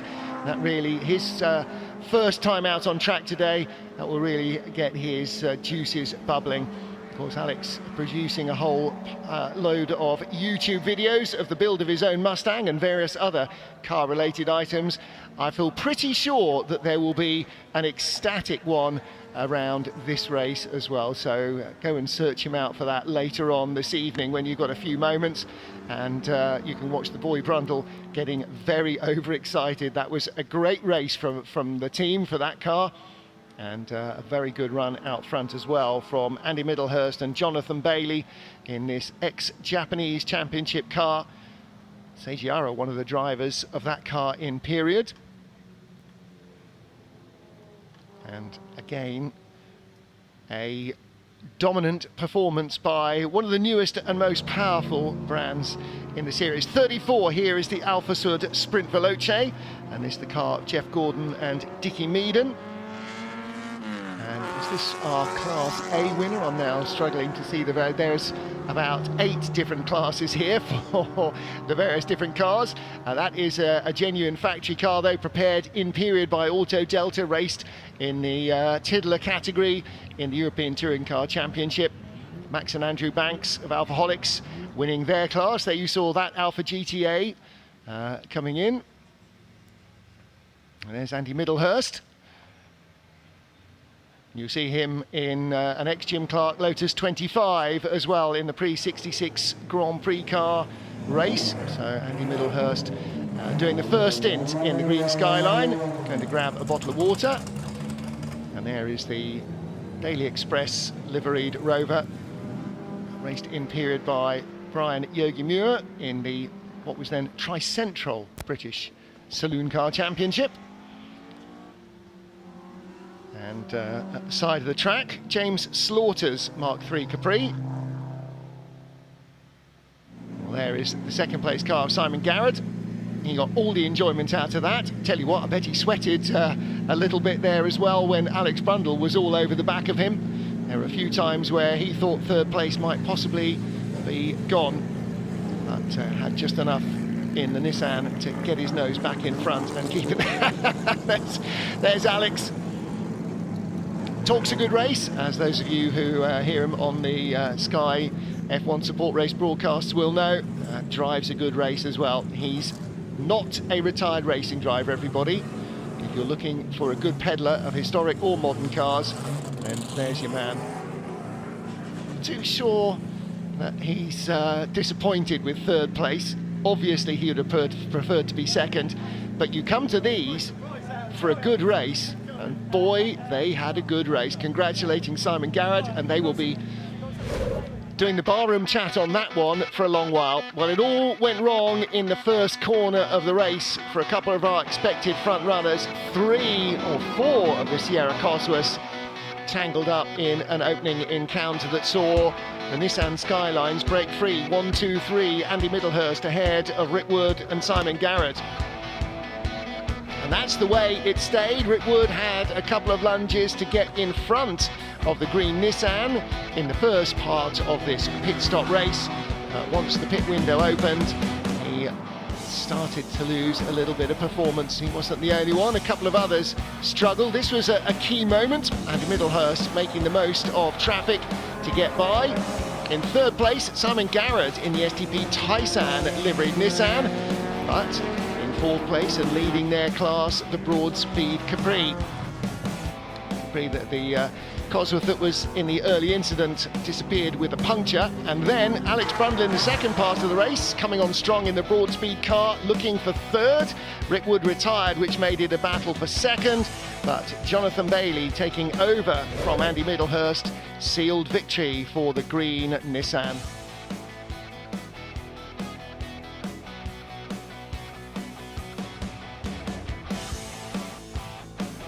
Well, it's a busy pit lane and lots going on all over this Silverstone circuit. Honestly, sometimes I don't know how there's time with all the racing to look at anything else, but then you look at what else is here, and sometimes I think with everything else that's here, I don't know how anybody ever gets time to watch any racing. We need to make this an entire week, so that we can spend a couple of days in the car park, a couple of days looking at all the club displays, a couple of days with all the food, drink and trade stands, and then a couple of days of racing. Can we do that next year? Can we have a week for the Silverstone Classic? I think that's definitely what's required. And if you've only got tickets to come for one day, then you're only scraping the top off. Andy Middlehurst and Jonathan Bailey claiming victory ahead of Simon Garrett, with Gary Pearson and Alex Brundle in third and winning their class. James Brodie, son of Dave Brodie, in his dad's period liveried Sierra Cosworth, finishing a strong 6th ahead of the Pearsons, winning their class in the Kyriakos Vauxhall Cavalier. Best of the 3-litre CSLs, Simon and Alexander, just ahead of the Boss Mustang. They round out the top 10. Well, Rick Wood ending up with 12th place, but that is a consolation prize. There will be work to do on that car before their second before it's able to go back out again. He's got more to do. Richard Dutton and Neil Brown battling for honours in the Tiddler class, and they will be racing together later on during the weekend, as many of these drivers will be doing more than one race. Well, so much variety, so many different shapes, sizes, sights and sounds in this massive field of historic touring cars in memory of the late racer and journalist Tony Dron, and a great way to remember Big Tony.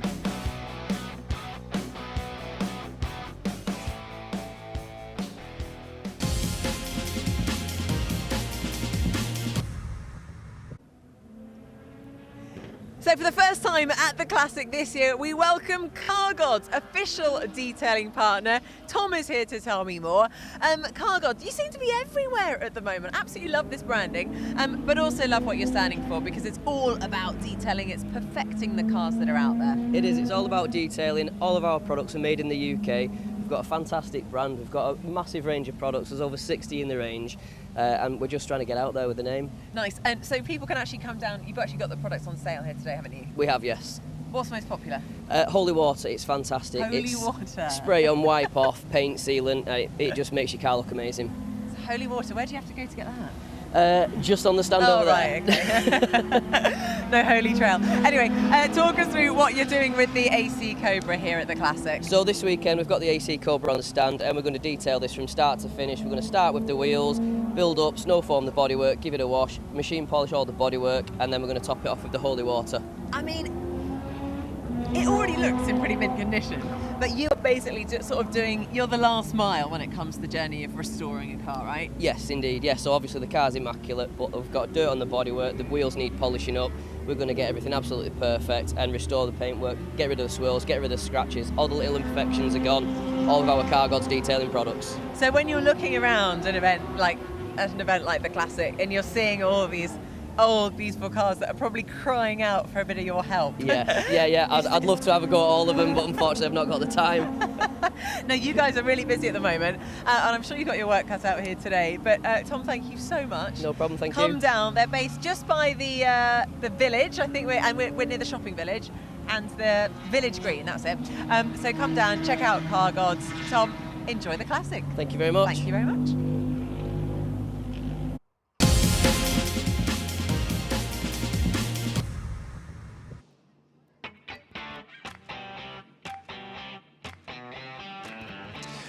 And here we are getting ready for the trophy presentation for that incredible touring car race. The Tony Dron Memorial Trophy is going to be given to the winners of that race, but we're going to announce them in reverse order as always. In third place then, the duo of Gary Pearson and Alex Brundle also winning their class. Congratulations there, what a race from these two. Third on track, first in class. Second place, Simon Garrett. And all the way through, the commentators announcing a two-driver pairing, but it was only a one-driver pairing really out there, all on his lonesome. Well done to Andy Middlehurst, taking the trophy as well, the Tony Dron Memorial Trophy.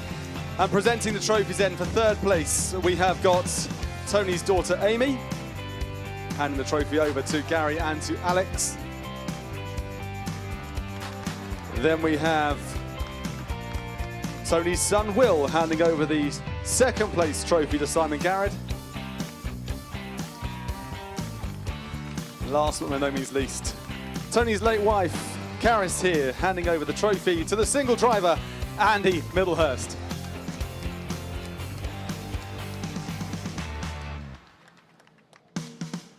Well done all. Let's have a word first of all. Now, we've been going all the way through this saying, Jonathan Bailey, what a cracking drive there from Jonathan Bailey, all the way through, Jonathan Bailey, Jonathan Bailey, Jonathan Bailey. But Andy, it was all you.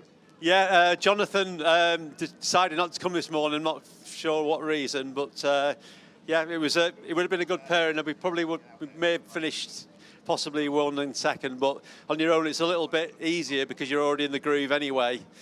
And then you get used to traffic and the way it's handling as it's deteriorating with the tyres, so you're a little bit more on it with one driver.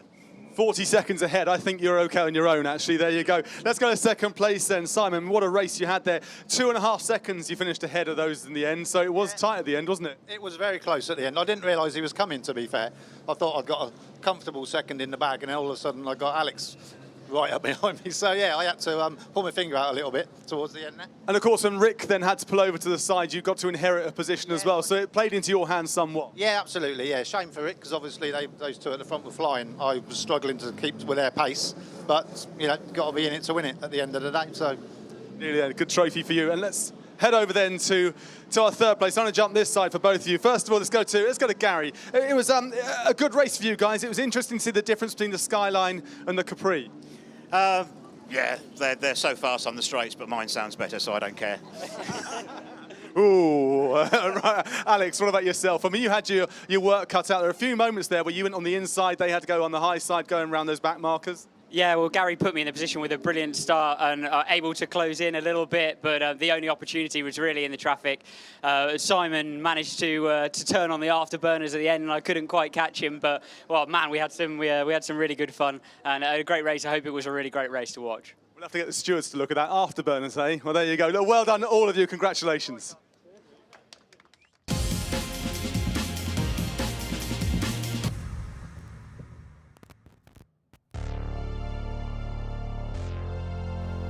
Busy action this morning at Silverstone. We continue now, but we wind back the clock to when Silverstone was not yet a racing circuit, to the pre-war sports cars and the BRDC 500.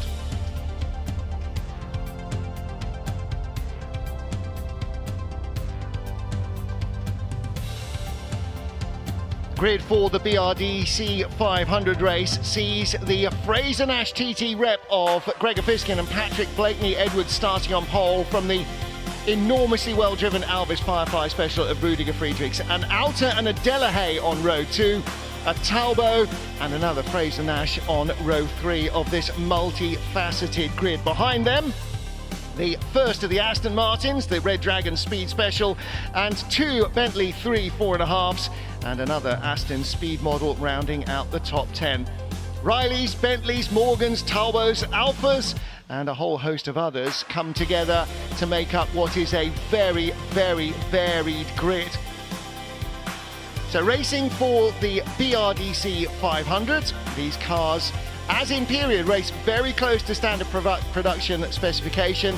They're in road-going trim as well, so they all have lights and mudguards. They run on standard pump fuel, and although they are modified for racing, particularly in terms of safety, it is the great pre-war marks: Alfa Romeo, Alvis, Aston Martin, Bentley, Bugatti, Fraser-Nash, Lagondas, MGs, Riley, Talbot, and a host of others in 7 vintage classes based on their age and their engine capacity. So it is a mouth-watering selection of fabulous machinery, all of which dates back very nearly 100 years. Martin Haven and Alistair sitting alongside me, Alistair Douglas.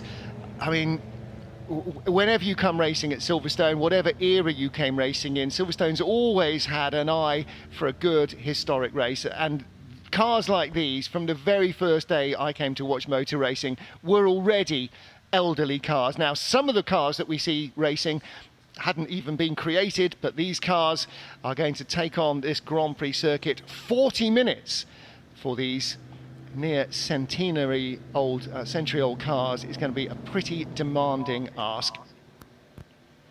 Ready for the rolling start of the BRDC 500, the race here at the Classic for these pre-war sports cars. Another enormous grid, more than 30 nearly 100 years old cars, and Gregor Fiskin on pole position, making a slightly tentative getaway. Rudiger Friedrichs sweeping around the outside in the Alvis Firefly Special.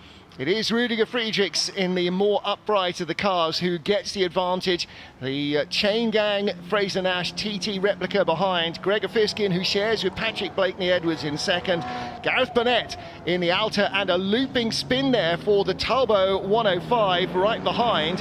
And that is the car, I think, of Michael Birch, who started in 5th, one of the original Roche Talbot factory cars. And he's having to wait now for the entire grid to go round, and you can see the lights and the mudguards. These cars, as they were in period, not too far away from production specification as they are in race trim.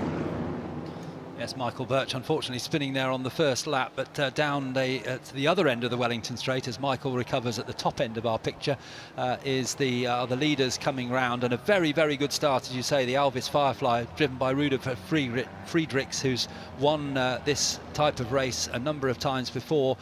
The car in second place, as they went away from the line, the car that was on pole position, the normal car, a car owned by Fred Wakeman, but Fred not driving it today. It's actually driven by Gregor Fiskin, and normal co-driver Patrick Blakeney-Edwards will take over, and that's actually dropped to third place, and I think up into second. Is it the Delahaye of Ross Keeling? Yep. I think will yes, I think it is, that's come through. The French blue Delahaye, there it is in second place with its wide stance, and behind it, recovering a little bit, is the TT Fraser-Nash replica.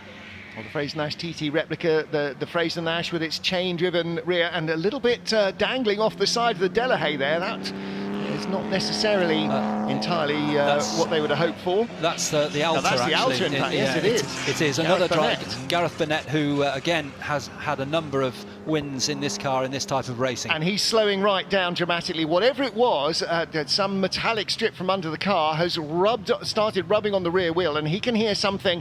You know, don't forget, these cars are 95, 100 years old, most of them, so he can hear something very odd at the back of the car. He doesn't know what it is, but he's taking no chances. So something has come loose, and Gareth Burnett in that RAF blue Alta coming very slowly now down the pit straight. And look at the Bentley comes by, one of a number of 3-litre Bentleys, upgraded with a 4.5-litre engine for racing. You can see all sorts of different shapes here. You've got Aston Martin team cars, you've got Aston Martins and Altas, and there one 3-wheeler. You can see Sue Derbyshire rather, in her Morgan Super Aero, the Morgan 3-wheeler.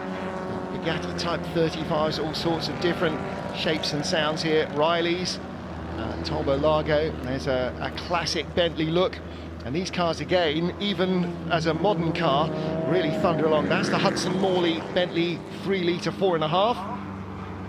And again, the big engine, small car theory held true 100 years ago, just as it does now. Bentley 3-litre was never a small car, but there was a bigger engine that came along later. So stick it in the smaller chassis and produce a nimble and quick racing car. And Gareth Burnett making his way back through past those Bentleys as we watch them. Gareth Burnett in that light blue car just going out of shot. He's making his way back up towards the front, one of our quicker cars. It looked like when he went onto the grass, Martin, that bit of trim, whatever it was, actually was knocked off, and I think he realised and then got going again. So he should make his way back towards the front of the field. I know nothing about the underside of a pre-war Alta, but I can't imagine what long flat strip of metal there is there and what it would have covered that is no longer going to fall off. Well, there is Sue Derbyshire, the Morgan 3-wheeler, in a slightly different form. In fact, it's gone through a number of forms, but still in production. There is a new Morgan 3-wheeler coming, not with an aero engine out front, or not with an air-cooled engine out front, as this has the V-twin, and that, of course, was its very famous layout. They then introduced recently a new V-twin front-engined Morgan 3-wheeler and an electric version, and there is a new 3-wheeler on its way from the factory, which is still producing cars in Malvern in Worcestershire, as it always did. Well, Rudiger Friedrichs is away and gone. Here is the Delahaye that we initially thought was in second place, a little bit more upright, the Ross Keeling and Callum Lockie Delahaye. And that classic French blue, as you can see, with the mud guards cross-braced to make sure that they stay where they should do instead of falling down on the car. In road trim, it would have had running boards between the front and the rear wheels, which helped keep your clothes clean when you stepped into the car, and also helped keep your clothes clean when you were in the car, so the front wheels didn't throw muck up all over you. And all with lights and running gear.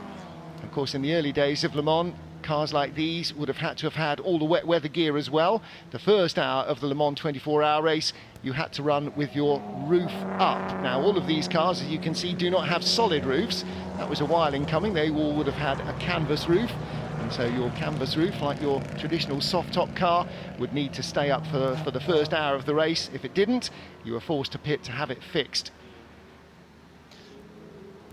We can see Sue Derbyshire there, you mentioned, in the 3-wheeler Morgan, chasing these much larger cars. She's very low to the ground, and wearing motorcycle leathers, because she's driving that three-wheeler Morgan more like a motorcycle, hanging out of the side of the car. Always good to watch Sue Derbyshire, very quick indeed. The car, you might be surprised to know, it's only got 2 gears because it's chain driven, so it's 2 chains, 2 sprockets. The first gear 0 to 70 miles an hour, and Sue will be probably in second gear now, which will take her from 70 to 105 miles an hour.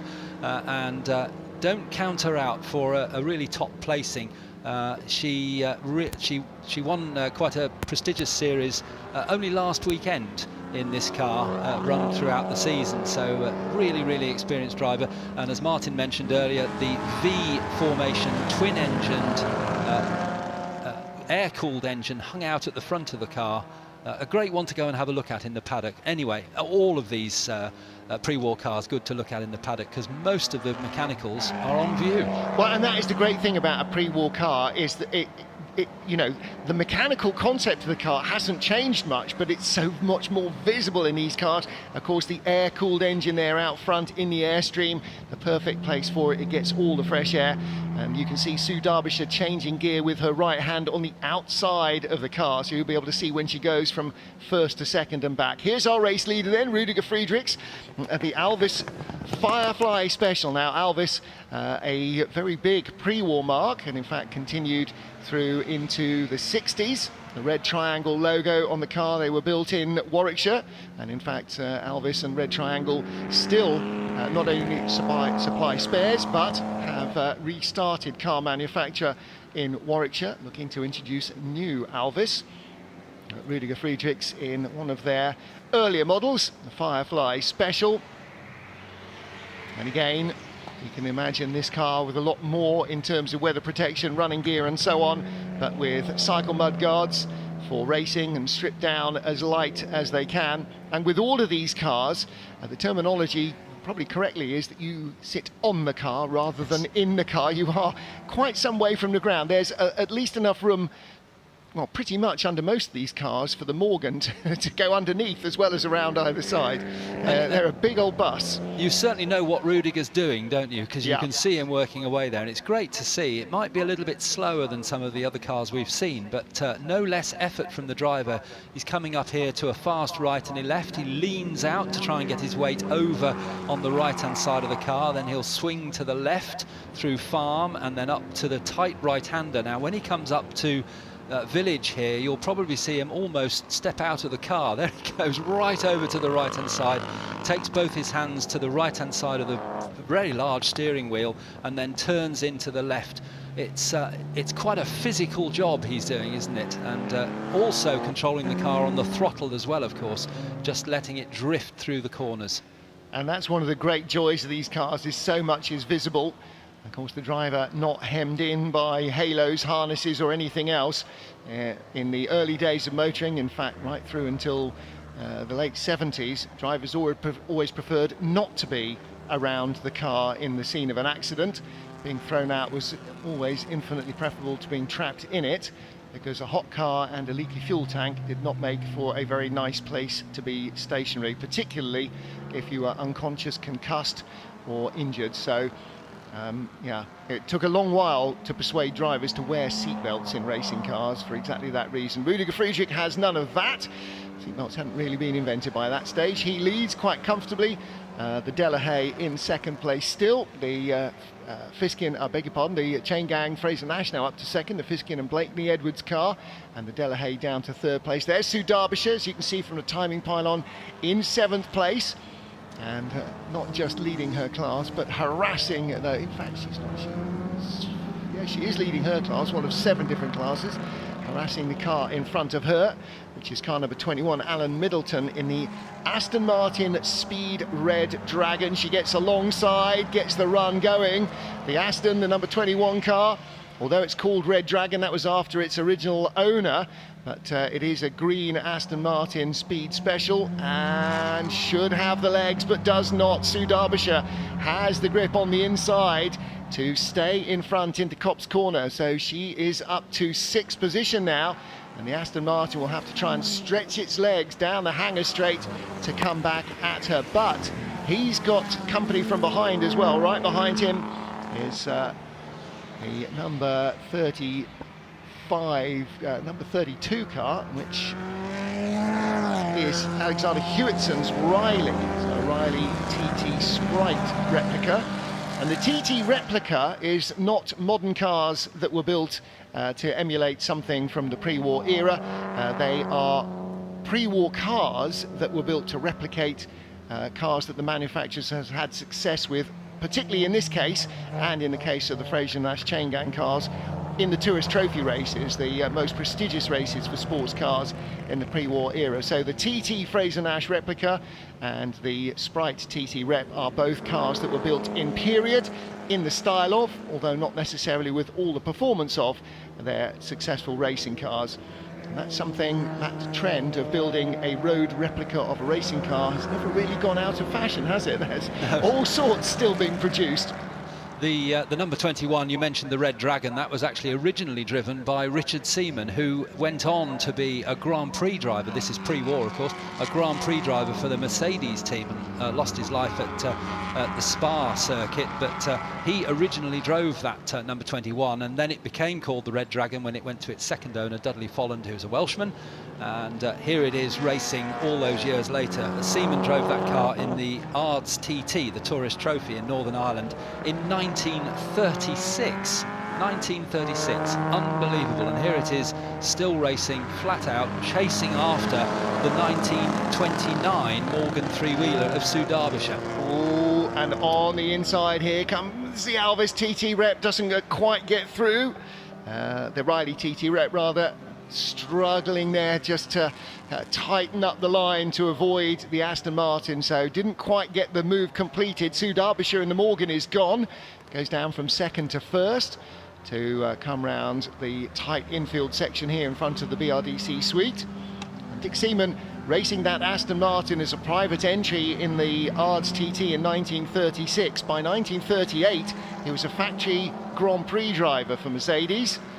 So he certainly sprung to prominence in a big way. Now here is sort of almost the encapsulation of a famous Russell Brockbank cartoon with a big Bentley charging up behind a small Citroën Presse was the slightly tongue-in-cheek caption of it. But the big Bentley there manages to squeeze its way through with no problems past. And what's that as it comes past us? I'm struggling with my pre-war sports car identification. The Bentley is an easy spot. That's a 3 litre with a 4.5 litre engine now. That's Robert Beebe's Fraser-Nash behind him. Aha, right, okay, so that is a change for position as well. So the Fraser-Nash was in 6th place, is now in 6th place, and that's a change for 5th and 6th. So a big Bentley battle coming down the straight. The Fraser-Nash also a chain-driven car, like the Morgan just behind. But it has a few more gears, but however many gears you have in the car, you have to have that many chains as well. So it's quite a busy undercarriage on that car, and they're all charging away underneath the driver with just a kind of a wooden floor in there. It's all a bit worrying, really. It is a little bit, isn't it? You sort of blithely say, yes, chain-driven, yada, yada, yada, and then you see what it looks like, and as you say, it is literally right behind the driver's backside, and you think, okay. I suppose, in a way, it's probably no more or less likely to let go than a prop shaft in a 90-year-old plus car, but it does feel a little bit more fragile, perhaps. Yeah, chains tend to flail around when they break, don't they? Whereas a prop shaft might just fall off. But yeah, he's got back through, hasn't he? Past Morley. So Clive Morley driving the Bentley number 22, one of the Morley family who have been building and preparing Bentleys in their farm shed for as many years as anyone would like to remember, and Clive actually getting a little bit out of shape there in the number 22 Bentley 3.4.5, which means it's a 3 litre chassis which somebody many years ago fitted a 4.5 litre engine to. Ever was it thus? Fit a bigger engine. Well, the boys go faster. The boys are the 3rd generation of the Bentley Racing Morley family, aren't they? Father and grandfather also raced as well as the two boys. So yes, they have got a shed full of Bentleys, which doesn't mean that they are enormously wealthy. It meant that their father and grandfather went out and bought them when they were not quite 10 a penny, but when they were just old cars that nobody wanted, and nobody could fix. So they bought a number over the years for almost pennies, particularly for sort of spares and bits and pieces to keep the ones they were enjoying racing. And then a whole workshop industry has grown up around preserving Bentleys for racing. Now, Sue Derbyshire with a problem, or is she... Oh, she's past the pit lane entry. I was going to say she's coming into the pits for her stop, but no, she's got a problem. She's looking down beside the car. She's got a hand out to the cockpit. Then as now the universal sign that I have an issue. And that's a shame, because that happened just as you say. She was coming out of Luffield when she might have had the option to go into the pit lane. I think the fact that she had a two-storey Bentley alongside her probably dissuaded her of trying to do that. But either way, it may well be that whatever ails the Morgan might not have been fixable. I wouldn't be doing that. She's going to go there into the back of the collecting area. Yeah, so there's a little area she can pull off safely there, which is a shame. I suspect she knows what the problem is. She and her husband prepare that car, and she may well know what the problem is and know it's not fixable. Well, she's looking down to the right-hand side of the car, and not much is down there other than the gear selector, so that might well be the culprit. She is out, however. Pit window is open because, yes, this is a 40-minute race, but for a number of these cars, it will be a two-driver race. So there will be some driver changes. You can see in the starters list. There's been a change for second place. The Delahaye has moved up to second, and now does that mean that the Fiskin and Blakeney Edwards car has come in for a pit stop? I think it does. Now here's one of the Aston Martin team cars, one of the Aston Martin Ulsters. Again, the name comes from success in racing in Ulster in the TT on the Ards Road circuit. And again, these cars would have raced at Le Mans in period, as they have done over a number of years in the Le Mans Classic. And the pit stops, Martin, just briefly to tell you, we have a 15-minute window in this race, so it's open now, but the stationary time is only 15 seconds. Wow. And that's mainly because they're all open cars, so the drivers can, and there's no seat belts in the cars, so they can change over very quickly. So if we do get a chance to see any pit stops on screen, quite an exciting little 15-second moment for them. But without the theatre that used to be the case, particularly in the early days of historic racing here at Silverstone and elsewhere, that when you were a single driver in a car where there was a two-driver race, when it was your turn to do a pit stop, you had to get out of the car, sort of run round and jump back in again. So there was always that little bit of theatre, if you like. But certainly in the case of a single driver, you will just stop.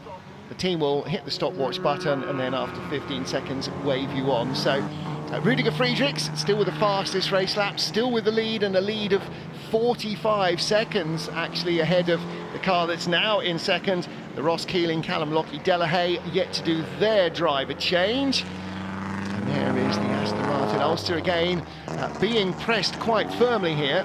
This is Edward Bradley in the 1935 Ulster. So Ed is, where is he? Looking down the order a little, in 18th place. So right behind him is the number 2 machine, Jonathan Lupton and Darren Turner in the Aston Martin team car. Now, Darren Turner did tell me yesterday afternoon that Jonathan Lupton, who owns the car, wasn't quite sure if he was going to race it or not. So we'll have to wait and see. I have to say that didn't particularly look like Darren Turner's helmet. We'll pick up on that as and when. It's still shown on the entry as Turner and Lupton. We'll wait and see. Here is the nimble look of a Fraser Nash. Now, take a look at this car, because much like a Citroen DS in later years, the front track is much wider. Ooh, a little bit of a get out of my way and use your mirrors. You Bentley driving old duffer indication there to one of his fellow competitors, clearly not entirely happy with the way that went. So the Fraser Nash with a much wider front track and a much narrower rear track, and of course with a car that's got no differential because it has a solid axle lashed to lots of chains, that means you have to slide the back a lot, which means you need lots of front end and not particularly lots of rear end grip. So exactly as you see here, steering it on the throttle, you get the nose in, and then you drive it around the corner using the throttle and the rear wheels. And that car now being driven by its second driver, Patrick Blakeney-Edwards, who prepares the car for the owner, Fred Wakeman, who's not driving today. Gregor Fiskin started. Now, Gregor is no slouch. He's an ex-British GT driver. He's done a lot of racing, especially historic racing recently. But I suspect Patrick will be a little bit quicker because he's very much used to the car. So that's running in third place at the moment, having done its pit stop. And Patrick has already put the fastest lap of the race in. He's just done a 2:44.749, and you might say 2 3/4 minutes, that's not very quick round Silverstone, but don't forget this car was built in 1928. And Patrick is driving the wheels off it, as you saw in those pictures just then. 94 years young and being thrashed as if it was a brand new car. Well, Patrick Blakeney-Edwards has got the mechanical sympathy required for these cars, but he also has the driving style and the talent to get the best out of it. Goes by the Alta that we saw earlier on. That was putting a lap on that car. So at the moment, with their driver change completed, they are in the lead, and the top 2 cars yet to make their stop. So this is looking good for the Fraser-Nash. This is the car, of course, that did start from pole position. He's not just being a showboating, flamboyant show-off here. That is the way the car needs to be driven to get the best out of it. If you want to see a racing car being driven on the limit, it doesn't matter what ultimate speed it's doing, and you want to see some sideways motoring, there's no better place than the BRDC 500 here at Silverstone, and within that, Patrick Blakeney-Edwards in Fred Wakeman's Fraser-Nash. It's just a joy to watch how he drifts this car through.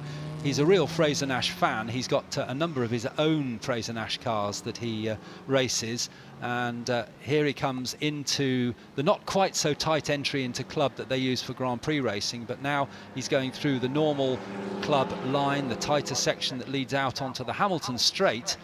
He gets past a slower car, pulls to the right, will go back into the left-hand side of the track to take the racing line.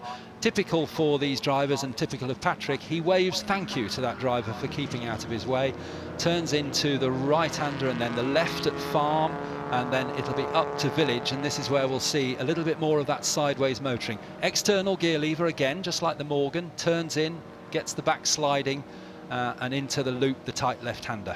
So the external gear lever in pre-war cars on the right-hand side, because most people are right-handed, and that's the hand that you use when you need rhythm, and you need rhythm to change a gear. And also it was easier to run the gear linkage on the outside of the car than it was to try and fiddle it through the inside. So pre-World War I, all cars were right-hand drive. You look at a pre-war Alfa Romeo, a pre-war whatever, they were all right-hand drive. Precisely for that reason, the same way that people normally had their right hand as their sword hand on a horse, and you passed right hand to right hand just in case you needed to battle the oncomer. And that's the way it worked when we went from horses to mechanical horses like this. So it was only post-World War II, really, that left-hand drive cars became, for some reason, a little bit more common, because you could still change gear with the same hand, but the gear lever, of course, in the middle of the car rather than the outside. Well, here's Patrick Blakeney-Edwards coming up to Kopp's Corner, and in the pit lane, Rudiger Friedrichs, as you were talking, Martin, doing his pit stop, the leader, and Rudiger left the pit lane just as Patrick came through. Now let's check our screens. They are on the same lap, so we'll need to watch our live screens, and you out on the trackside, you'll see, does Rudiger come out behind Patrick? And I think he may well have done. Yeah, the Delahaye also stopped on the previous lap as well, so Callum Lockie will be at the wheel of the Delahaye. There's the Alta once more being twirled around with great aplomb. Pit window remains open with less than 15 minutes to go. There is Gareth Burnett in the Alta. Has he just made his stop? No, he's yet to stop, so he's now back up into the top 3 in that car that was going very quickly on the opening lap, but has now, as we saw, he pulled off, he dropped back a little, but he is now in the top 3. However, he does need to make a pit stop, and although you're only stationary for 15 seconds, of course, you've got to come down the pit lane at the pit lane speed limit, which is a little harder to organise in a pre-war car than it might in others. One of the Roche Talbots, the car that spun right at the beginning of the race, is in the pit lane as well, so a pit stop going on for that. And new fastest race lap again on this lap, a 2 minutes 43.2. That's 2 seconds quicker than Friedrichs has managed for Patrick Blakeney-Edwards in the chain gang Fraser-Nash. So the Fraser-Nash does lead, and on this lap alone opened up that was the out lap for Rudiger Friedrich, so it's not quite a good indication, but fastest race lap has gone to the current leader, Patrick Blakeney-Edwards. And you mentioned Gareth Burnett. He's just got past Rudy Friedrichs. At the moment, that's for position. Yeah. But according to our timing screen, Burnett has not yet been in the Alta into the pit lane. The pit window is still open, so he's got the option. He's coming down the Wellington Straight now, so he may well peel off into the pits this time. But of course, that means Friedrichs is ahead again. So although it is a battle for position, it's not really going to play out that way.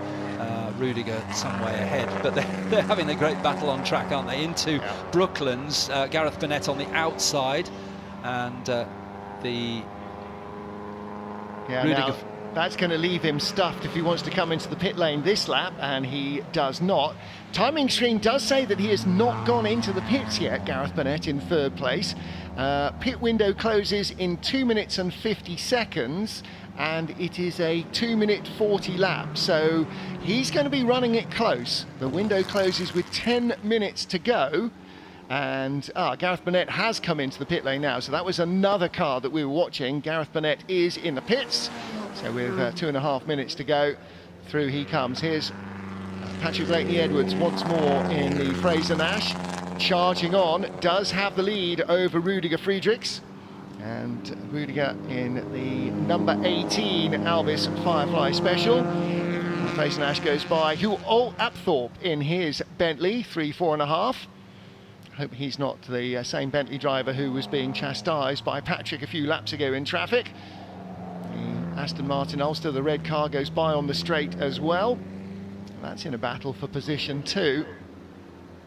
Now then, here's less of a racing car and much more of a hill climber. Twin rear wheels were very much the thing in pre-war hill climbs because, well, the traction you required was extreme for hill climbs, and the surface was pretty grim in most cases. So you see a lot of pre-war hill climbers and some post-war cars also with twin rear wheels. That's an unusual setup. This car, number 78, John Burton, an SS 100. Again, shorn of its flamboyant flowing wheel arches. It doesn't really look like a road-going SS 100 whatsoever, and it's the first time I've seen one, certainly with twin rear wheels. So again, whether it's actually helping him in terms of traction on this long, fast Silverstone circuit or not, only the driver and the team will know. And it's an unusual look for a race car, having those 4 rear tyres, as you so often saw with the early era of cars, with a lot of positive camber on the front wheels, which means that the inside edge of the front wheel is below and inside the outside edge, so they're sort of tilted in a bit. That's to allow the rear to do a bit more work than the front end. The SS100, as it's listed in the programme, the forerunner of Jaguar, but they changed the name in 1945 for obvious reasons. If you know the history of what happened in 39 to 45 and the Nazis, they were the SS, so the name of the car, the company, was changed to one of the models. It used to be the SS Jaguar. They dropped the SS. Yeah, originally it was Swallow Cars. Swallow Sidecar Company. Yeah, yes. There you go. That's where the SS came from. But as you say, yes, post World War II, not the initials you particularly wanted to have hanging around. So Jaguar became the mark that continues to this day. So William Lyons, the designer and founder of the company. Pit window is now closed, so everybody has stopped, and the cars made 2 stops actually. So our race leader now, Patrick Blakeney-Edwards, easing away, and there's big trouble for a big Bentley. And that is a lot of oil chugging out of the 4.5 litre engine, I'm afraid. Simon Llewellyn bringing the car to a halt. The Llewellyns, another Bentley family, along with the Morleys. Been racing Bentleys for many years, but that one does not look as though it's going to go any further. Not today, that's for sure. So 98 years old, that car, built in 1924 originally. Maybe a little bit like the Woodsman's Axe or Trigger's Broom. Shouldn't think that too much of the chassis has been changed over the years. They were famous for the rigidity of their chassis, but may well have had an awful lot of other work to keep it racing over almost a century. Now, a lot of these cars, again, are right up at that age. There is, you can see the white stripe, that's the quick dry that's down, but there's also a dark strip there. It's well off the racing line, fortunately, but if you were thinking of a big move down the inside into Stowe, it might suddenly become an awful lot bigger of a move than you were planning. That really tells the story, doesn't it? The oil line starting about halfway down the Hanger Straight, where the car would have been at maximum speed. Something in the engine let go. Yeah. We're back with Rudiger Friedrichs, who's been trying very hard to close in on the leader, but Patrick Blakeney-Edwards has consistently put faster times in, around a couple of seconds a lap, so he stretched the lead out over Friedrichs to about 15 seconds now. But Friedrichs hasn't given up, and he's well ahead of Gareth Burnett, who I think would have been closer to this lead battle as Rudiger goes very wide, goes off into the next county. In fact, I think he was in Buckinghamshire there. But the Gareth Burnett Alta, of course, had that problem at the beginning of the race, and that really lost him so much time. Yeah, had to pull over at the side and obviously had a little kind of think about what was going on, seemed to be okay and carried on. But you're right, once you've given away that sort of time, then it's very hard indeed. This is a very competitive field, as you can see. Despite the vintage of the cars, the drivers are still probably driving with the sort of a plumb that they were pedalled in period, going around the outside of Duncan Wiltshire's Bentley 3 litre, one of the rare 3 litres that's still a 3 litre. There is your race leader. Unusually, Duncan's sharing with William Elborn this weekend. Duncan is actually the man behind Motor Racing Legends, which puts on this race and a number of other grids this weekend. And just a very quick story about that car. It was a farm plough, or dragged a farm plough at one time, just to confirm that once upon a time, old Bentleys weren't really worth anything. It was just a machine that the farmer used, handy. It's got lots of power. I'll pull my plough along with it. But of course, Duncan Wiltshire has had a long-term renovation on that car, beautifully prepared now. Yeah, so in the days when you needed a tractor, but a vintage Bentley or an old nail, as it was then, was a much cheaper option even than a grey Fergie. So, and probably with a lot more torque as well. Yes. Now look at that, 3 wide there. 42 on the outside, that's David Cook's Alfa Romeo 8C Monza. In the centre was the Aston Martin Ulster, the red car, nibbling around at the back of the Alfa. And going through past both of them, the Fraser Nash. Ooh, and squeezing through as well, past car number 8, Max Salby and Marcus Black's Talbot Largo. So again, so many names from the pre-war eras that, well, this is pre-World War II, just post-World War I, so the early days of motoring. Motor cars were only about 3 decades old by this stage, and a whole host of these names sort of withered on the vine in the immediate post-war years and are no longer around. Very few of them continuing to make cars. Among them, Bentley still do, Aston Martin still do. Don't think you can go and buy a current Invicta or a Talbot anymore, can you?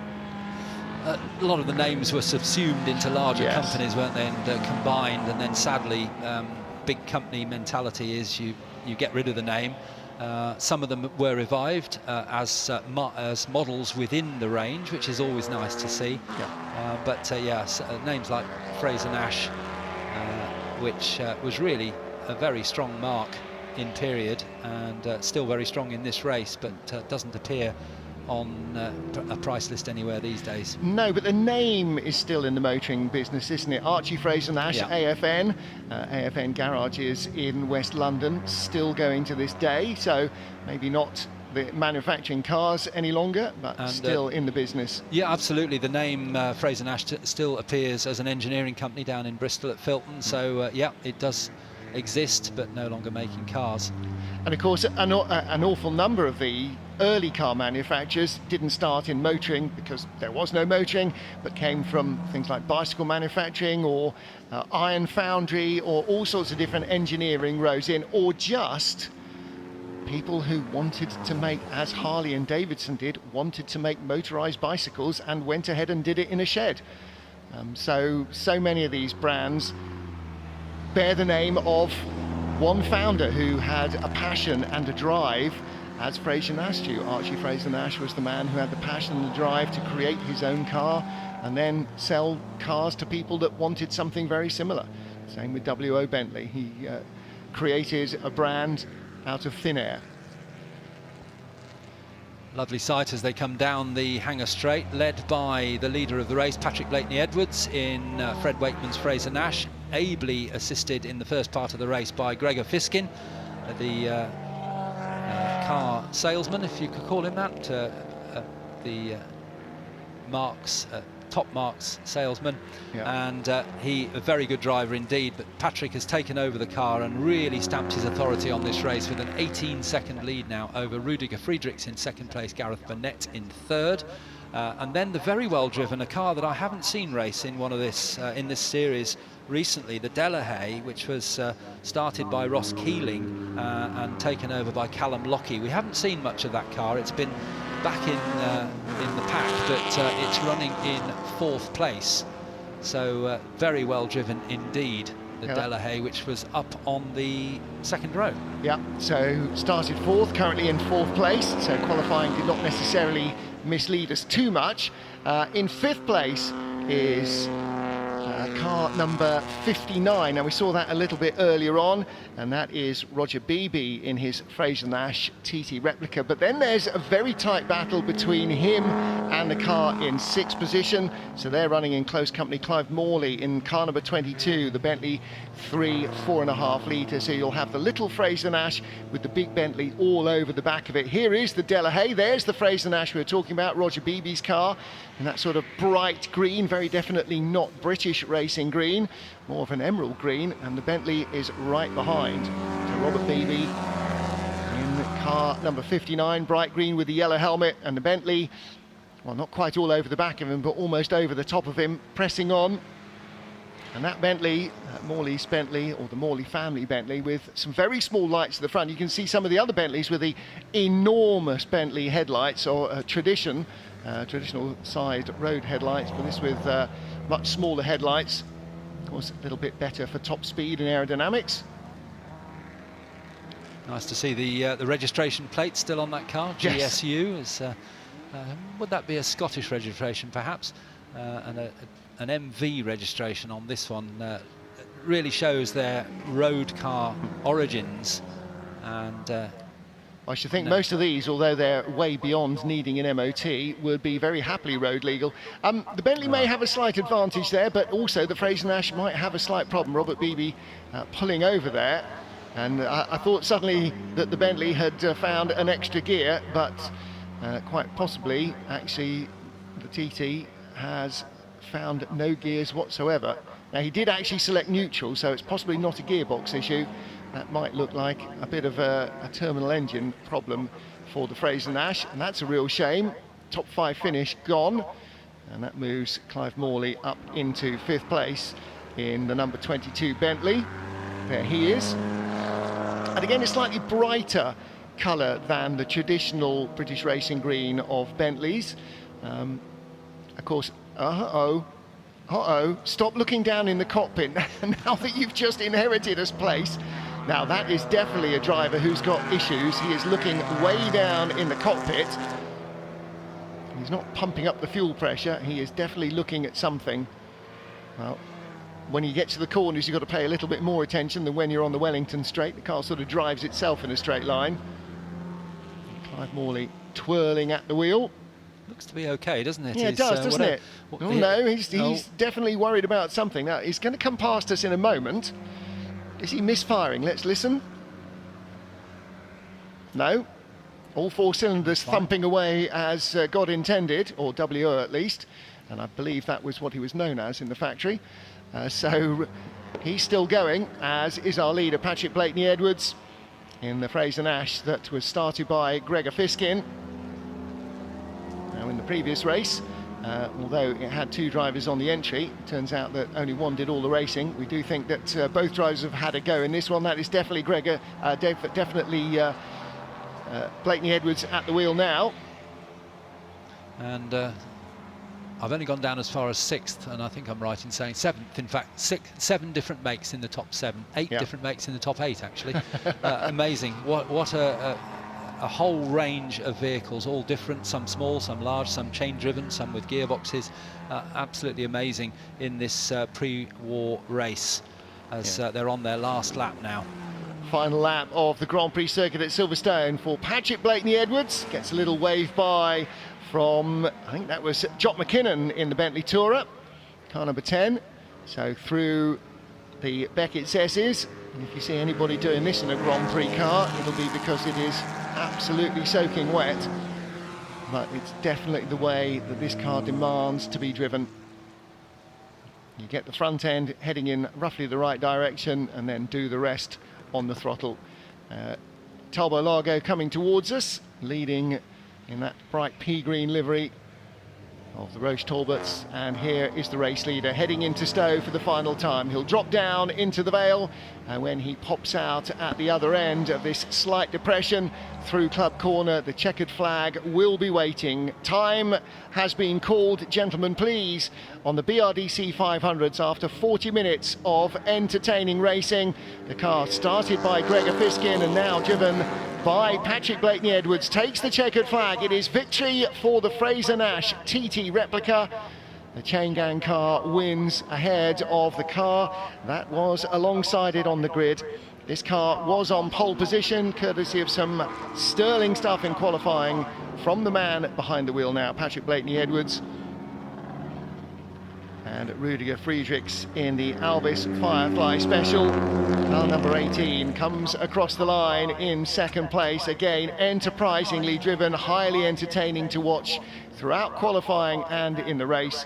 And Rudiger Friedrichs takes second spot on the podium.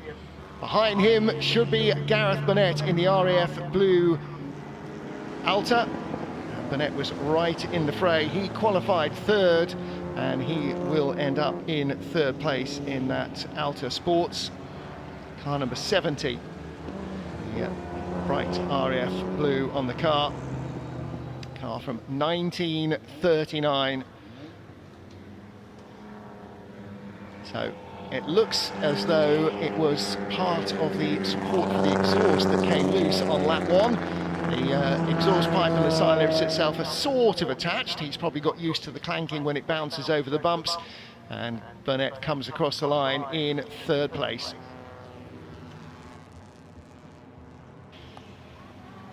So waving to the crowd. Thumbs up from Patrick Blakeney Edwards, our race winner. Well, the top 3 on the grid were the top 3 in the race. Nothing much happened there, did it?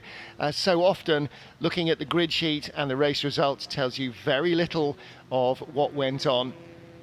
In fourth place was the Delahaye. That started fourth as well. Ross Keeling doing the initial stint, and Callum Lockie in his first drive of the weekend. He's driving, I think, up to half a dozen cars this weekend. One of the busiest men in historic racing.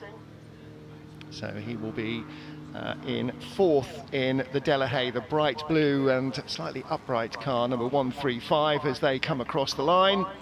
And fifth place, Clive Morley in one of the Morley family Bentleys. Makes them sound like landed gentries. Like landed gentry, not quite so. Definitely a family that has Bentley. If you cut them in the middle, you'll definitely see the wing badge, I think, with the B in the middle. They have several sheds full of vintage Bentleys, which they race and pour love and affection into. And there is car number 42. And where did that finish? That was 14th place. So that is David Cook in the 8C Monza. 8C standing for Otto Cilindri, or something approximating that in Italian, 8 cylinders. And the Monza nomenclature, of course, from Alfa Romeo's home track. So very unusual colour on that 8C Monza. Traditionally, you'd expect to see them in Rosso Corsa, the Italian racing colours, but that two-tone blue livery, very different.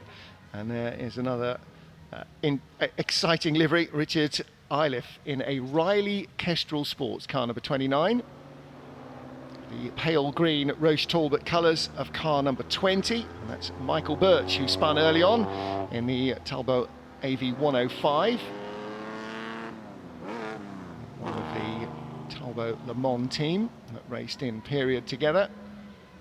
And Bentley, of course, so successful at Le Mans, despite the initial reluctance of W.O. Bentley to allow, by the way, not just to develop his cars to race at Le Mans, but to allow customers to race his cars at Le Mans. The side of the road, Simon Llewellyn's, the Llewellyn family Bentley. That's another 3-litre chassis with the 4.5-litre engine. And that was chucking out a lot of smoke. Hopefully that's just a seal or a leaking pipe rather than anything mechanical. However, let's see what our centenarians or non-arians managed.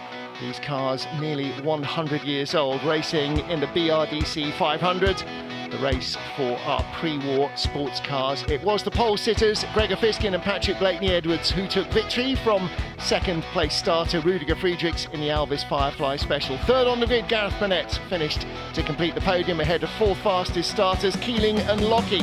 The Morley family Bentley rose to fifth ahead of Michael Birch in the spinning Talbot, and then Alan Middleton, Ewan Getley, Alexander Hewitson and the Hudson and Morley Bentley finishing in the top 10. Remarkably little mechanical carnage in this field, considering that the youngest of the cars is 88 years old and the oldest 98 years old. A fantastic mouth-watering array of pre-war sports cars driven with great speed and style. And unfortunately for Simon Llewellyn and Sue Derbyshire and the low chassis Invicta, which retired early on, not all of them making it all the way through.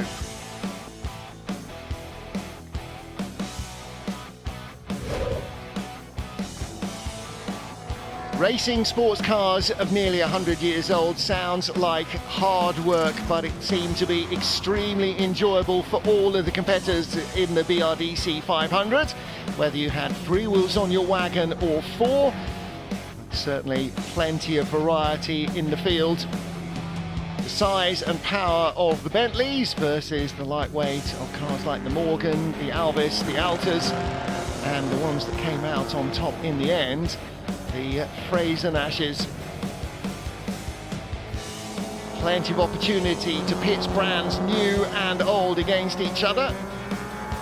Lots with long family history, and all of them well into their 9th decade. Driven in a way that would put many new cars under a lot of pressure, but the winners from pole position, the Fraser Nash.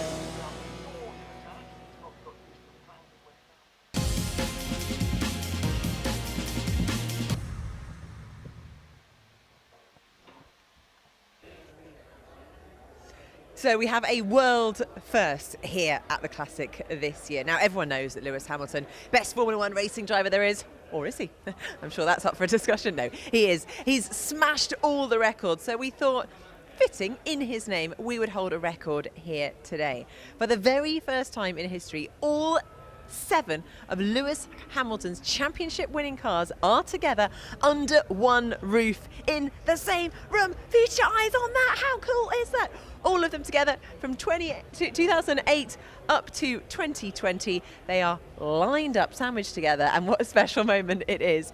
Guys, I've got to ask you, it's great, it's a real crowd pleaser this. How much does it mean to you to see all of Hamilton's cars lined up together? Oh, it's amazing, honestly. Yeah. Dream come true.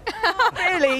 You look like you're loving it. You're both grinning from ear to ear. Lewis Hamilton fans by any chance? Mega fan. Yeah, okay, good. That's what we like to hear. And are you loving it being at the Classic this weekend? Yeah, it's great. Yeah. What have you done so far? Just having a browse, really. Yeah. Straight here. Yeah. Is this really why you're here? Yeah. Are we going to see you camped out in this room for the next 3 days? Probably. Well, enjoy. Which is do you have a sort of particular car that you love, or one that maybe brings a particular story or championship year? I love all of them, to be honest. Yeah. I think favourite for me has got to be the 2020 when he managed to win the race here. I think got a puncher on the final lap. I mean, that's pretty epic. Sign of a true star. Yeah, definitely. All right, well, have a good one, guys. Thank you. Hamilton fans? Of course. A pretty special moment, isn't it, seeing these all together? Definitely, yeah, definitely. Lovely cars. And are you having a good time at the classic?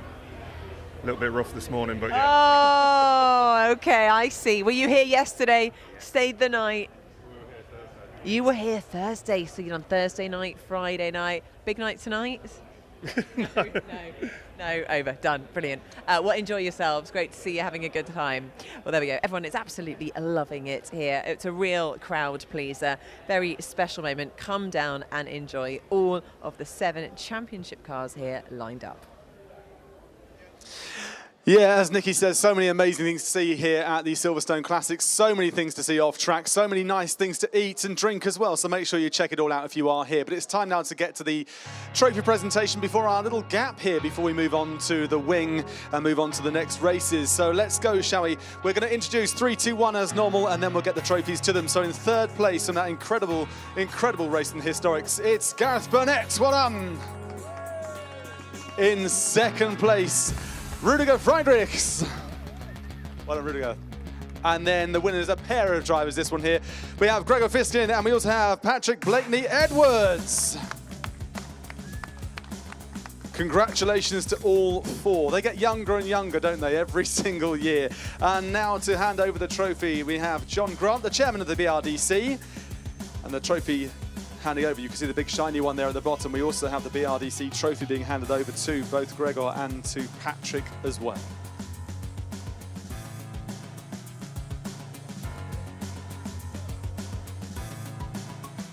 Trophies being handed over there, this time to Rudiger Friedrichs, and then we move on to our race winners, Gregor Fiskin and to Patrick Blakeney Edwards. Clear winners in this one, but that doesn't tell the whole story, as both Martin and Alistair were saying. And there is a thing of beauty, the BRDC trophy being handed over by John Grant, the chairman of the BRDC. Let's jump in for a chat then with our race winners. Thank you very much there to John. So both of you, it seems to be a simple story. You won by 27.5 seconds, but tell us a bit more about what it was like behind the wheel here at Silverstone in this heat. Well, I should know better, but I'm clearly a bit of an idiot, because when I was going past my pit board, which actually said P1 on it, all I saw was minus 15, minus 18, minus... And I was thinking, Rudy can't be that quick, so I just kept pushing and pushing. Didn't realise, I thought I was in P2, so I was delighted to find out that with Gregor, who did a brilliant stint at the start, when he ended up in P1, so over the moon. There you go. I mean, Gregor, you started in first, you finished in first. That's the way it should be, isn't it? That's the thing of dreams for motorsport drivers. Yeah, but I didn't stay first, and you know, Rudy made a fantastic start, and Gareth as well, and you know, the Nash is a new wonderful experience for me. So my job was just to try and keep Rudy in sight, and you know, learn how it went. I'm surprised just how physical the car is, and the more you give it, the better it gets. And I have to say, it was a ton of fun. But you know, huge congrats to everyone at Silverstone and to Duncan and everyone who've organised this fun. You know, it's great to show pre-war cars to a whole new generation, and hopefully we can get more people in, because it's the best fun. They look absolutely incredible out on track. They also look like a massive handful. Rudiger, tell me what it's like to drive that around the track, because it just doesn't look like a lot of fun to me. It looks exciting, but maybe not fun behind the wheel. Actually, I'm wet to the bones, of course. And racing a pre-war car against legends like Gregor Fiskin and Patrick Blakeney Edwards is a real challenge. But enjoyed it really very, very much. Tried to get a bit ahead, because I knew the moment Patrick pops into the Fraser Nash, no chance at all. And it was a great race again, and thank you all again. I mean, the cars look spectacular. Such gentlemen outside the cars as well. Let's come over to third place then to Gareth. I mean, even further back there from these two, you couldn't keep up, but that car looks spectacular. And yourself, you look like the most calm and relaxed of all the drivers here on the podium. Really? Well, I had a problem with the first lap. I pulled off in the hanger straight because rear axle location bracket broke, and I could see it was moving around. But you keep on pushing because you never know what might happen. And we got P3, so a bit leery, but good fun. Good fun, great to watch. Well done to all of you. Congratulations.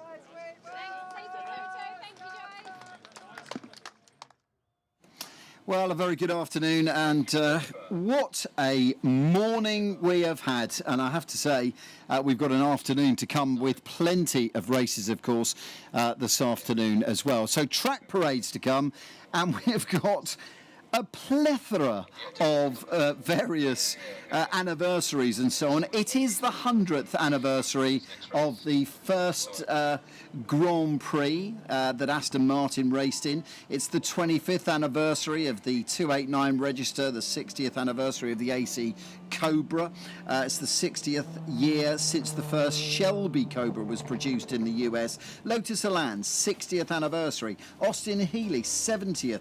Triumph Dolomite, 50th, Spitfire, 60th, Vitesse, 60th, AC Cobra we've mentioned, and the UK's rarest cars as well, presented by the Telegraph and Motor Easy. All of those we'll be celebrating in this little lunch hour bit that we've got, and of course then we get back underway with action this afternoon from, well, timetable somewhat changed, but the Frank Williams Memorial Trophy for motor racing legends will be this afternoon, and it is our tribute here at the Classic to a remarkable life and the achievements of the legendary Formula One founder Sir Frank Williams, CBE. It's going to be saluted at the Classic this weekend.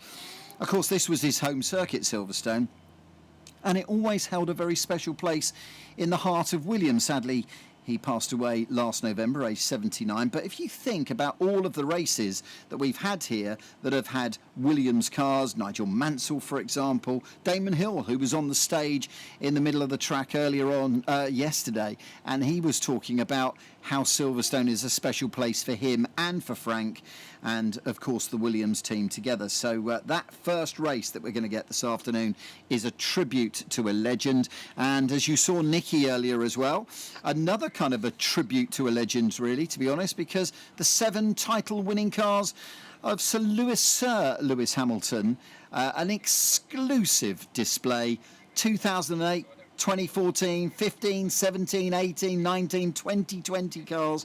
They are all over in the centre of the track, enabling you to go over and take a little look-see over there. And of course, we're celebrating 40 years of Group C racing. The big boys are back, and the Group C racing returns to Silverstone this weekend for a special display of some of the iconic Group C cars, topped by evocative track demos on both today and also on Sunday. It's the birthplace of the Formula One World Championship. The famous Northamptonshire circuit that we're at is honouring and honoured to host the very first race for the lionised Group C cars.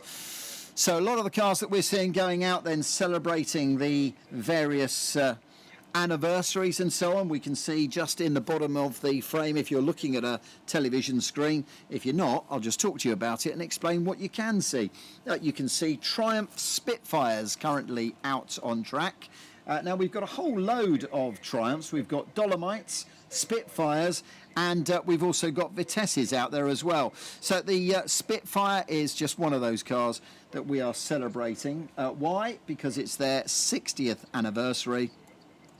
So we can see a number of those cars just leaving, and there, if you're looking at a screen, you can see the red and the blue Dolomite. The Dolomite, of course, came as a Dolomite Saloon, and it also came as the Dolomite Sprint. Now, the Triumph Spitfire was a British, as you probably know, a British front-engined, rear-wheel drive, 2-passenger convertible sports car. It was introduced at the London Motor Show, when we used to have London Motor Shows back in the very early 60s. The first car was out in 1962, so it would have been launched at the London Motor Show in 1962, and it was styled for the standard Triumph in 1957, not actually by a British designer, but by Giovanni Michelotti. And the Spitfire was manufactured at the Canley Works, the standard Triumph factory works, and then it evolved into a series of sort of different iterations. In the end, there were 5 different versions, and about 350,000 of them were manufactured over 18 years. We'll see more of them in a minute. And just coming down behind the pace car, we can see a number of the other cars that are just getting themselves ready. The Aston Martin is going to be very interesting to see when they come out, because we have some very special Aston Martins out on the track during our track parade. Here you can see a couple of the Lotus Elans just queuing up as well behind the car, the pace car coming down to the track. And we've got some very interesting cars coming out. We've also got some of the UK's rarest cars presented by the Telegraph and Motor Easy. We'll try and talk about some of those cars as we see them. And you just see, again, if you're looking at the pictures, you'll see some of the cars. If you're not looking at the pictures, I'll try and talk to you about it. We've got a Wolseley police car. The speaker, by the way, on the top of the Wolseley police car does work, and it was used for crowd control back in its day. We've got things like a Renault 5 that's out there as well, not a clear Renault 5 that actually, spookily, had broken down at the main gate yesterday, I noticed, but they've got it working, they've got it back in, and that car is now out on the track. So this is just a parade of various iconic cars. Some of the UK's rarest cars are out there as well. You'll see some cars that you wouldn't believe were still running, to be honest. So we've got things like a Triumph out there. We've got the Ford Sierra just passing, the Allegro Vanden Pla, which was the upmarket Allegro. Behind that, the Morris Marina, and the Morris Marina, which then, and you can see as well on track, the Morris Marina, which then evolved into the Morris Ital. Don't ask, don't go there. But it was kind of the reps car, the Morris Marina of its day. A number of other cars out there. There's a Chrysler Alpine out there. We've got a Vauxhall Viva out there as well. And we've got the Vauxhall Cresta going out there. We've got a Vauxhall Vectra that's out there. So a whole load of cars that are, I can't say iconic British cars, but they're cars that are very familiar and were on the roads of Britain back in mainly the 60s and 70s and 80s. And going through our camera shots now down at the end of the National Straight, the Triumph Dolomite, for example, which is a car that we were just talking about a little bit earlier. And the Triumph Dolomite is celebrating its 50th anniversary. And as I say, it came in sort of a sports version as well, the Triumph Dolomite Sprint. You'll remember Tony Dron used to drive a Triumph Dolomite Sprint, and he's someone else that we are honouring here this weekend. The classic and motor racing legends paying tribute to the well-respected and a much-loved racer and writer, of course, Tony Dron. Sadly passed away at 75 last year. And the Tony Dron Trophy is there to try and feature some of the cars that he drove back in his heyday. The Triumph Dolomite was produced again by the Triumph Motor Company at Canley in Coventry.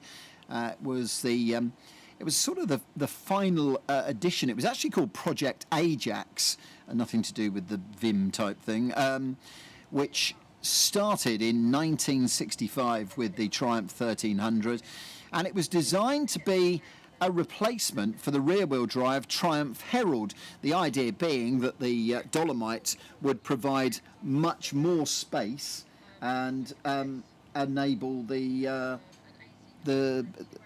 owner to have a bit more space to put the children in the back, etc.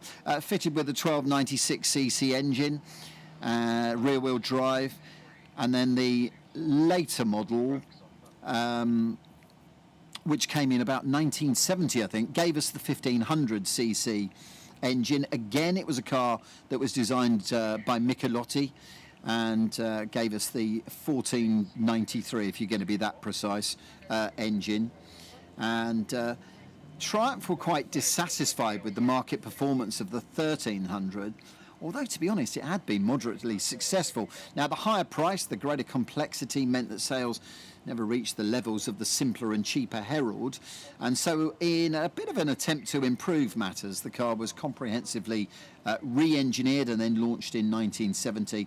Out came the Triumph Toledo, a cheaper and more basic variant of the 1300 and the 1500, and it was launched at the London Motor Show back in 1971, and we can see one of those cars out there, including, as we're seeing now, some of the Lotus Elans going through our camera shot. And I don't want to keep referring to the camera shot in case you're not looking at a screen, you're wandering around listening to us on PA, you're queuing for a burger or something.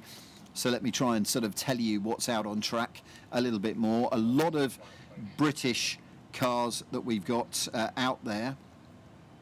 And there is a Triumph Dolomite Sprint as well that we will see. It was the high-powered version of the car. And as I say, we raced, they did race, and they also were rally cars as well. And if you remember Lionel Blair, the dancer, well, Lionel Blair was a co-driver to a chap called Ian Young years ago, did the National Rally Championship in a Triumph Dolomite Sprint. And Granny Champion owned a Triumph Dolomite. And when it was for sale for about £400. That was some 20 years ago, for £400. And of course, these days you'd wish that you kept hold of it because it's worth considerably more than that. Now you'll see as well some of the ACs out there because we have anniversaries for them as well. The club, despite its name, welcomes members with aces and so on. And I'm glad to say that we were able to go and talk to some of the people from the AC Cobra Club and have a little chat to some of them. So Kerry Cobb has been out there talking to Catherine and John from the UK Cobra Club. Okay, 2 more anniversaries to celebrate on the lunchtime parade. It's the 25th anniversary of the 289 register and the 60th anniversary of the AC Cobra. And I'm here with Catherine and John Sharples from JC Autosports. They are part of the UK Cobra Club. Catherine, I hear you're also known as Pothole Polly. Yes, I certainly am known as Pothole Polly, and that is the reason why John doesn't let me drive them, because but unfortunately I just tend to find potholes in the road, and so yeah, he makes me stay well clear of driving the cars. And to be fair, I just like being a passenger anyway. It's great. Okay, fair point. Your car is utterly stunning. The candy orange colour. Tell me about that. Correct. Yeah. So yeah, she's a beautiful orange colour. A lot of thought went into the actual deciding of the colour. And how many coats is there on, John? Is it 4? There's 8 coats of copper. There's 14 coats of orange, and then 6 lacquer coat. You're not going to dent that at all, are you? I don't want to, because it cannot be repaired. That's the problem. Yeah. Is that your job? Is that what you do for a living? No, I'm a builder by trade, but we're obviously I've been in engineering industry all my life with my father. He's a precision engineer by trade, so it's always been a passion of mine into petrol heads and cars and things. So yeah, and then I just got interested in the Cobras and became a good club member, and we go on all the tours and do what we're going to do, and we build the cars to certain spec, so. Tell me about why Cobra. What was it about the Cobra that drove your passion? I think it's every lad's childhood dream. Every lad, probably 90% of lads on this field today will have had one on his bedroom wall when he was a child. And I think it's the car that stands out to be that dream. Also, I think as a replica car, I think it looks so close to the original. It's fantastic, the way that they're manufactured is brilliant. They are all beautiful, aren't they, though? Is there no specific colour for a Cobra? No, not really. I mean, a lot of people do decide to go sort of like for the blue with the stripe on, but as I say, we like something a little bit out of the ordinary. That's why we've sort of gone for the colour that we have gone, and this is why we want to sort of you can see from our car that obviously different colours do actually work with it, and as I say, we can offer a sort of like a bespoke, customised colour, so obviously you can be seen in something which is actually a showstopper at the end of the day. And as I say, it's great to see sort of like something start from like a skeleton and then take it all the way up to obviously being a showstopper. And obviously it's great because you get paparazzi'd all the time. Obviously everybody's taking photographs of you, so you do feel like you're a bit of a celebrity, which I have to admit I do like. I love that. I think you're my new celeb. Pothole Polly, come along and see all the Cobra gang. They are just as you enter Silverstone. So at the Classic, When you enter in through the main gate, on the left-hand side, you'll see all these gorgeous cars that are on track now, celebrating their anniversaries. Thank you, guys. Thank you very much, guys. Thank There you. we go. That's Kerry Cobb talking there to the guys from AC Cobra. It's their 60th anniversary. That was Catherine and John from the UK Cobra Club. Now, we did also talk about the Lotus Elans. We've seen a couple of the Lotus Elans out there. And 60 years of the Lotus Elan celebrated. That's the lovely thing about the Silverstone Classic, is this is the only event really in the world that has all of these anniversaries celebrated properly. Still, we can see the AC Cobras going through track. Let's just enjoy those for a little bit as they go by and through. Of course, we're also celebrating not just the AC Cobras, but we are also celebrating the Cobra Replica, if I could say it, club, which supports and promotes replicas. As you probably know, trying to get hold of one is very expensive, but it is 60 years since the first Shelby Cobra was produced in the US from a British-American amalgamation between AC Cars and Carroll Shelby Racing. Those cars are few and far between, and so if you've got the skill set, you can build yourself a new Cobra, costing typically between 30 and about 100 and I think about 125k it goes up to if you're going to sort of the top level. So plenty of the AC Cobras then still out on track at the moment. And as I say, the club celebrating 25 years of the 289 register, which has members with the Aces, the 289s, the Daytonas and the 427s. And they don't mind whether they're replicas or AC original cars, although most of the owners, I have to say, when we went over to talk to them, they've got replicas, and they're not technically classics as present, because many of them are under 40 years old, in fairness. Now, I was hoping that we would get the Aston Martins out, because we've got some amazing history with the Aston Martins here today that are coming out, because we are celebrating for Aston Martin all kinds of anniversaries, but it is the 100th anniversary of the first Grand Prix Aston Martin that was raced in a Grand Prix. It was the French Grand Prix that they raced in Strasbourg, and those two original cars are here, one of which has undergone enormous amounts of work. It was, well, it's affectionately known as the Hedgehog by the present owners, Tom and Sue Wood, because the car recently came out of a 50-year hibernation, but I'm not sure where those cars are. But to be honest, it's worth just hearing from Tom about the car, because it was voted Car of the Year at the 2021 Historic Motoring Awards. That's not the Royal Automobile Club's Historic Motoring Awards, I should say. I think that's the Octane Awards, and it is featured in the magazine as well, talking of the year-long conservation with Ecurie Bertelli. The conservation, it is, I should point out as well, a conservation and not a restoration. Hedgehog looks the same as she did when she went into the barn on the late 1960s. So let's just hear from Tom about this car. I think we've done pretty much with the parades. I'm not sure where the Aston Martins are, but still, let's hear from Tom. Looking at these fabulous cars out on track for the parade today, Aston Martin celebrating 100 years since they first took part in a Grand Prix, and here are the cars that you can see going around the track. I'm with Tom Wood. He is the pre-war rep from the Aston Martin Owners Club. Tom, tell us about these gorgeous cars.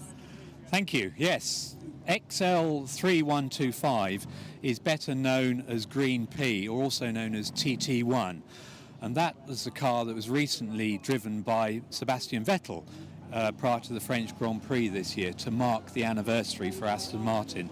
The other car is TT2, which is XX4644, and that is also known as the Sujiko car, and that was the second car in the Grand Prix. And your car, Tom? Our car is AXX469, better known as 402. It's featured in Octane twice because it's the famous barn find car. It was locked away for 50 years, and we've just had it conserved by Ecurie Bertelli, and it came back on the road this March, and we've done nearly 4,000 miles in her already. We even took her down to the Le Mans Classic. Oh, awesome. What made you get into Aston Martins? Well, I've had modern Astons for a number of years, but originally it was my father. He always wanted an Aston, and bless him, he died rather young and never got to own one, but he used to take me to Newport Pagnell where they used to make them. So we used to sit there and watch them being wheeled around. So when I retired, I thought, right, I can afford an Aston, I'll buy an Aston. And now I've got 3 modern Astons and this Mark II. And the Mark II is absolutely gorgeous, it really is. How did you come across it then? You say it was a barn find. Did you didn't stumble across it though, did you? Somebody else did? It was actually in Octane magazine. It was during lockdown, and we were sitting there eating our lunch, and the Octane had hit the doormat, and I just opened it up and read this article. I thought, blimey, that looks absolutely gorgeous. I passed it over to my wife, the article, and she said, to my amazement, said, I agree. So the next step was over to Ikiri Batelli, who had actually bought it off the owner, because it was supposed to be in the Bonhams auction, but that didn't take place that year because it was the first sort of problem with COVID before they got themselves online. So we bought it, we agreed a price, and we agreed what we were going to do with it. And he had loads of people who wanted it, but they all wanted to take it away and make it all nice and new and shiny. So that was the last thing we wanted to do. So hence it looking a bit battered, but it's got the original paint, but we stripped it all the way down to the bare chassis and rebuilt it. So it works properly, but it looks as it did when it went into the barn 50 years ago. How much have they changed in 100 years of F1? It's just phenomenal.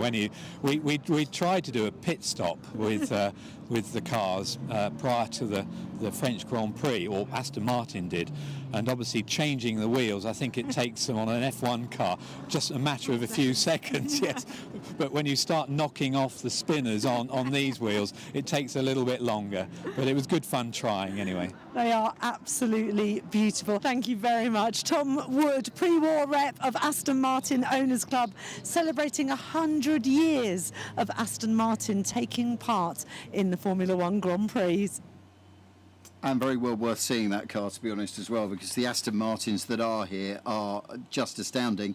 We've got the very first 2 pre-war cars that you can see, well, you should be able to see on the parade lap, but we haven't seen them. But TT1, Green P and TT2, the same Aston Martins that were raced in the 1922 French Grand Prix at Strasbourg. And you might recall that actually to celebrate the 100th anniversary of the first Grand Prix that Aston Martin raced in, was recently driven by Sebastian Vettel in the lead up to the French Grand Prix this year, and that car will be seen here. They were made actually in a place in London, in Abingdon Road in Kensington, which now sadly is a block of luxury flats, not surprisingly.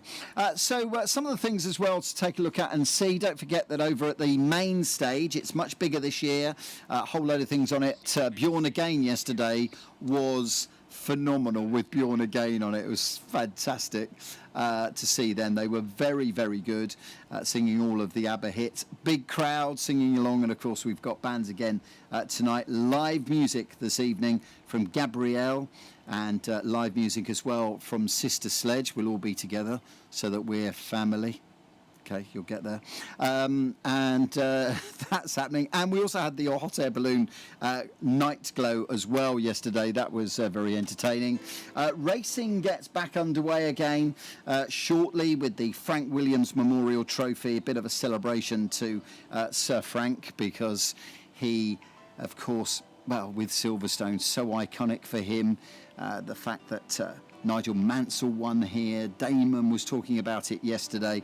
Now, over on the big stage, we've got Mike Brewer doing his car clinics over there. There's another one at 2:45, 2:15 today. Can I tell you that you might want to go and have a little watch at around about 2:15, because Derek Bell, ladies and gentlemen, 5 times Le Mans winner, will be on the stage along with John Watson. So the two of them used to be neighbours at Pagham down in Bognor Regis all those years ago. And there was John in a Formula One car. There was Derek in a sports car, both of them at the top of their game, and they are going to be on stage talking. That's at 2:15 today, so a good opportunity to go and see them over there and have a little we'll listen to what they've got to say.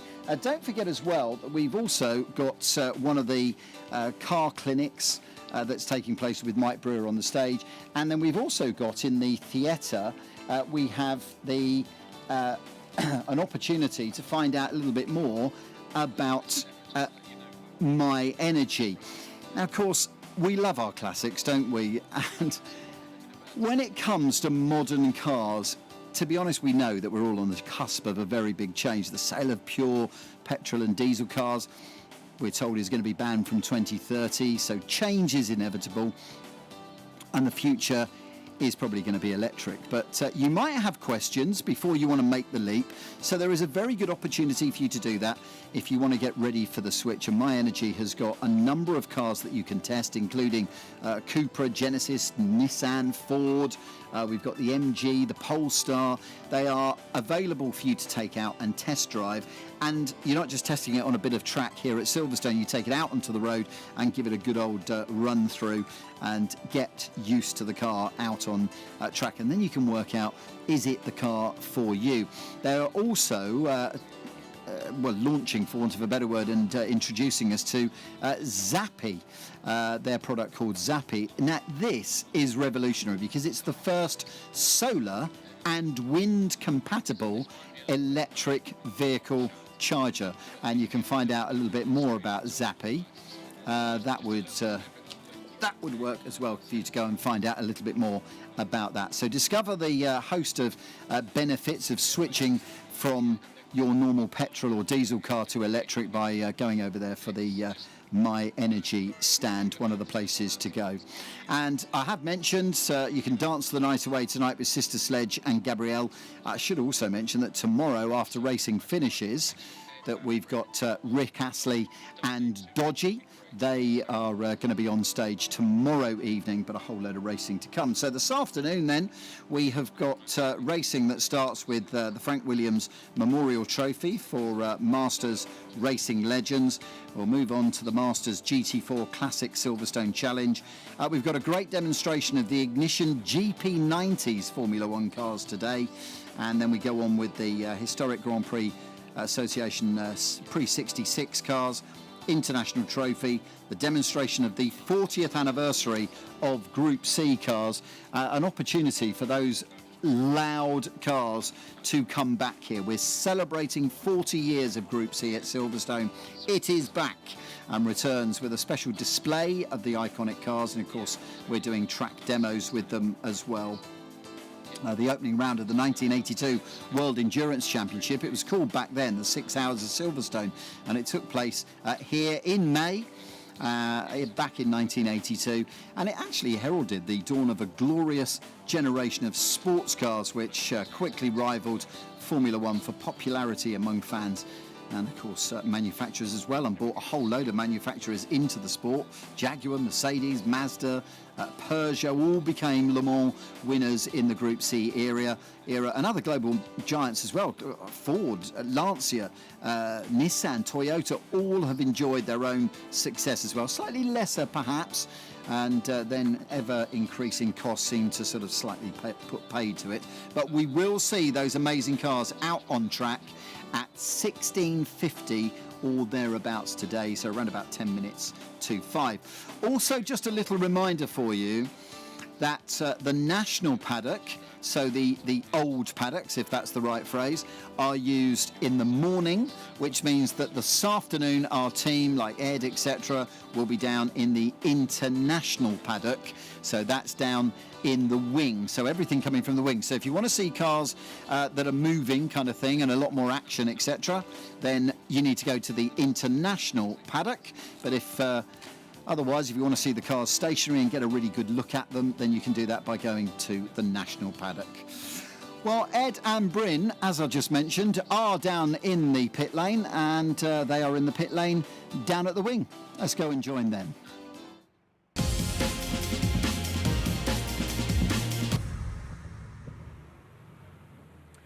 Well, welcome back everyone for an afternoon of more racing and more action both on and off the track. But Bryn, What a morning we've had. What a morning we've had, and straight away on cue, the cars are firing up behind us as well for the next race coming up. But what a morning of amazing racing.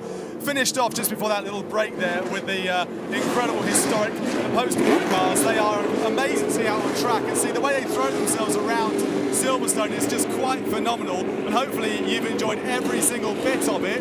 Ed, I know you can't hear me, so I'd let Ed go down the track now and have a look at some of these amazing cars. Ed. Well, look, we thought this might happen, Bryn, thank you.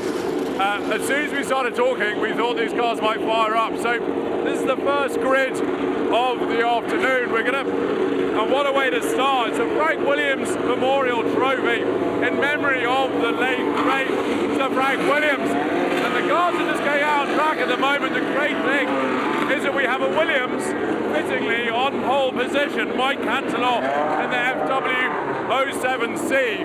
Now most of these cars, watch out. Most of these cars run DFEs. This is before the turbo era. So whilst they're extraordinarily complex, fast and expensive machines to run, in comparison to some of the other Formula One cars here, for example the 1990s ones, they're actually relatively simple, but they put on a fantastic show and the noise is wonderful. So that's all of the cars bar this one that seems to have a bit of a problem leaving the assembly area. That is all the other ones out of the assembly area.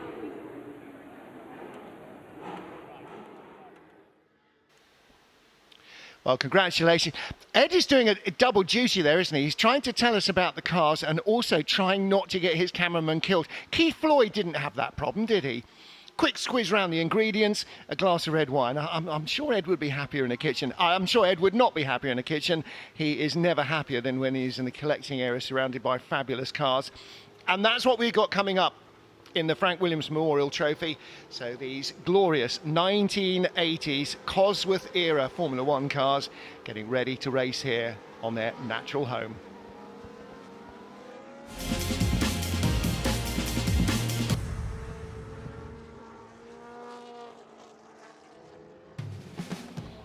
Afternoon action kicks off at the Silverstone Classic 2022 with the Frank Williams Memorial Trophy for Masters Racing Legends, the 3-litre Cosworth era Formula One cars. Welcome back everybody to our coverage of the Classic here at Silverstone for 2022. In memory of the late Sir Frank Williams, the Memorial Trophy for these 1980s Cosworth engine Formula One cars, predominantly Cosworth engines. And on pole, Mike Cantelon in an FW07C Williams. Ken Tyrrell, no, not that Ken Tyrrell, another Ken Tyrrell in a Tyrrell 011, lines up in second place. Steve Hartley in a McLaren MP41, third ahead of Mark Hazel in another Williams FW07. It's an all Lotus Row 3. Aviator Steve Brooks ahead of Jamie Constable. They are 5th and 6th on the grid. Again, not all Lotus, that's Lotus and Tyrrell. And Mark Hickson in his McLaren MP41 with Mark Harrison alongside him in the first of 2 Shadows in the race, Shadow DN9, ahead of Phil Hall in a Theodore. That's the only Theodore on the grid. Neil Glover in an Arrows A5 lines up ahead of Charlie Kennedy in the first of a couple of Surtees, TS16, and Ewan Surgison in the ex-Clay Regazzoni Shadow, that red and white car. Christoph Dansenborg, as ever, in his FW07C. Mark Dwyer in an Acela, a TS14 of Chris Perkins. That, I think, is the Surtees that was failing to proceed. Paul Tattersall in his Enzyme, another Mo9 design. Michael Fitzgerald in the first Minardi Formula One chassis, and Alejandro Chawa in his March 811. Arthur Bruckner in a late entry in Arrows A6, and Ian Simmons in a Tyrrell 012. Again, a car that didn't practice but should be ready to go this afternoon.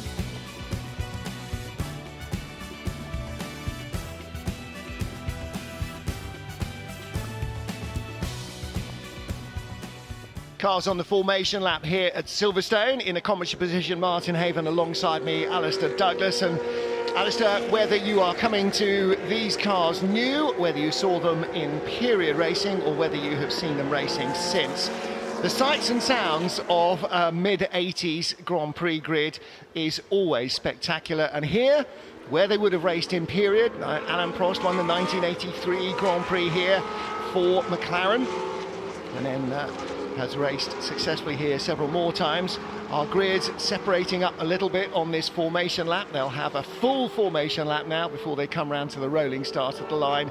But these cars are just part of what was a really hugely successful era for Formula One, when the championship really expanded because of the ability of almost anyone who wanted to design a car around a Cosworth V8, a Hewland gearbox and a set of Goodyear tyres. Absolutely right, yes, you could build a car in the garage, and Ken Tyrrell famously won a lot of championships. Jackie Stewart initially, of course, driving for him, was a timber yard, and he built the cars in a woodshed, genuinely, and one of those cars is second on the grid. Yes, there were the bigger teams, but Frank Williams, one of the most successful Grand Prix teams, being remembered, Frank, in this memorial trophy. But he started effectively with hand-to-mouth trading in racing car parts, trying to make a few pounds so that he could go racing. And the story just went from there, and it's amazing. But it was helped along the way by the wonderful Cosworth DFV engine, which was launched in late 1967, started racing in 1968, and it was hugely successful. And in fact, a type of car that ran that engine for the very last time in a Formula One race was the Tyrrell 012 of Ian Simmons, right through to that late era, many years of Cosworth racing. But of course it wasn't just the Cosworths, there were Ferraris and Matras and so on, but these were the dominant cars. And of course, because of the huge number of Cosworth DFVs that were built and continue to be serviced, it makes them fairly straightforward to run. As Ed was referring to, the 90s Grand Prix cars that we see demonstrated later, you need a 1990 spec laptop to run. Anything that these teams do on a laptop will be largely emails and data tracing, but you don't need them to fire the car up. So we've got Saudia Williams, we've got a Tyrrell 012 in Benetton colours, we've got the Marlboro McLarens, JPS Lotus. I mean, all of these liveries became so famous across the world, and there are some lesser known liveries there, picking out the black and yellow of Minardi. They brought that with them from Formula 2 up into Formula 1. And right at the back, the last of, or the later of the Tyrrells there, you can see the car of Ian Simmons, car number 3, right at the back, Tyrrell 012, dated back to 1984. But the car's now forming up in 2x2 formation as they get ready for the rolling start before their 20-minute race. Leaders coming to the line as we get ready to start the Frank Williams Memorial Trophy for Masters racing legends here at the Classic at Silverstone. And from pole position, Mike Cantillon in the Williams FW07C, immediately jumping into the lead, being chased by the Tyrrell of Ken Tyrrell and the Marlboro liveried McLaren MP41 of Steve Hartley from third on the grid, harassing the back of the Tyrrell. Behind him looks like Steve Brooks in the second of the Williamses, but right away Mike Cantillon racing away at the front of the field, and appropriately enough for a trophy that bears the name of the late Sir Frank Williams. It is one of his and Patrick Head's strongest and most famous creations that takes the lead of this race. And the rest of the field streaming down into Brooklands for the first time, but we've got a battle for second place between Mark Hazel and Ken Tyrrell, not the original Ken Tyrrell. He is Ken Tyrrell, he's an American. And what other car would you race if you're going to come into Grand Prix racing for historic cars than a Tyrrell? And he's in second place with Steve Hartley right behind him in the McLaren MP41, one of the most amazing cars when it was launched, and it started the carbon composite bodywork for the chassis for Grand Prix racing, the very first carbon car. John Barnard designed that car for Ron Dennis's McLaren team, and of course carrying on with their Marlboro livery, the MP41, the very first of the mark that still continues. And looking for a line up the inside. There's quite a lot of oil down from yesterday and from earlier in the day, but it is a change. Up into second place goes Steve Hartley. Now, what he didn't really want to happen on this opening lap was for the leader, Mike Cantillon, to get too far away, so he had to get by the Tyrrell of Ken Tyrrell as quickly as possible. Mark Hazel, car number 27, that's the second of our Williams FW07s. He's closing in from behind. It's an FW08, in fact, Mark Hazel's car. He's closing in from behind. Is that an 08 or is that an 07? That is an 07, isn't it? He changed the car late yesterday, yeah. Yep. So it's car number 27. It is another 07C, later model of the FW07. And right behind him, the JPS Lotus, the Lotus 91 of aviator Steve Brooks. And he is closing in. So first, out front, Mike Cantillon. Second place, though, is Steve Hartley, and then a four-car battle for third. Up the inside, Steve Brooks trying to make that move stick. Doesn't quite work for him. And through Luffield they come, and along the straight that would have been the start line for these cars in period, the old pit straight, which we're using in the mornings for this massive event, and down into Cops Corner they go. And if you're a John Watson fan, you might recognise the car of Steve Hartley, number 77 in second place. It's got the car that Watty took to first place in Detroit, second in Brazil and third in Canada in 1982. So a real ex-Watson car, and it's up in second place. Can he close the gap on leader Mike Cantillon in the Williams FW07C? Well, if he claims victory here from third on the grid, it will be less of an achievement than Watty's win, the first win in that car. He came from 18th to victory. Led his teammate Nicky Lauda. Here's a great battle. Up the inside comes David Shaw. Beg your pardon? That's Jamie Constable. Yeah, that's Jamie Constable, 99 in the second of the Tyrrells. And he squeezes by the Lotus of Steve Brooks. So he's got a good run going, really starting to feel the tyres and the car underneath him. And these cars divided into four separate classes based on predominantly on their aerodynamics and their age. Pre-72 cars for non-ground effect cars, and the classes named after Jackie Stewart and Emerson Fittipaldi. The ground effect cars post-1972, which is pretty much most of them named after Patrick Head, and the flat-bottom cars, the earlier cars, named after Nicky Lauda. Of course, the multiple world champion who retired from racing, then came back to the McLaren team, initially to Brabham, then to McLaren, and claimed another world championship in 1984 over his teammate Alain Prost. And there's not much in it between the two leaders in terms of lap time, but the faster of the two is Steve Hartley in second place, so that means the gap is closing slightly. Mike Cantillon has pulled out an early lead of around 3.5 seconds, but last time over the timing line, Steve Hartley, having dealt with Ken Tyrrell, he was, remember, for the first couple of laps trying to get past the Tyrrell in second place, but Hartley up to second now and is improving his lap times, so we'll keep an eye on whether he can close in on the leader.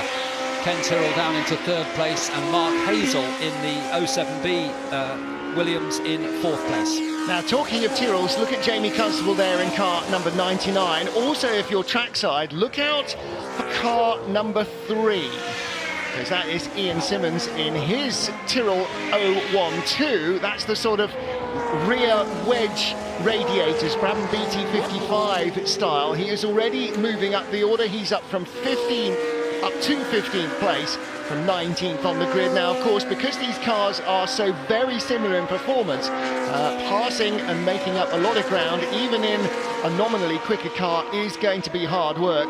But there are Tyrrells on the move. Ken Tyrrell in third, Jamie Constable in the second of the green Tyrrells in fifth spot. And although you sort of always associate Tyrrell with blue, here's another of the green Benetton livery Tyrrells. And there is the car that started last, Ian Simmons. Didn't get a chance to qualify the car yesterday, so this is shakedown, test, qualifying and race all in one. And he's closing up on some late 70s cars.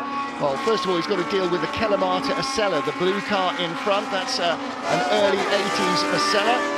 But then he'll have a couple of shadows in front of him.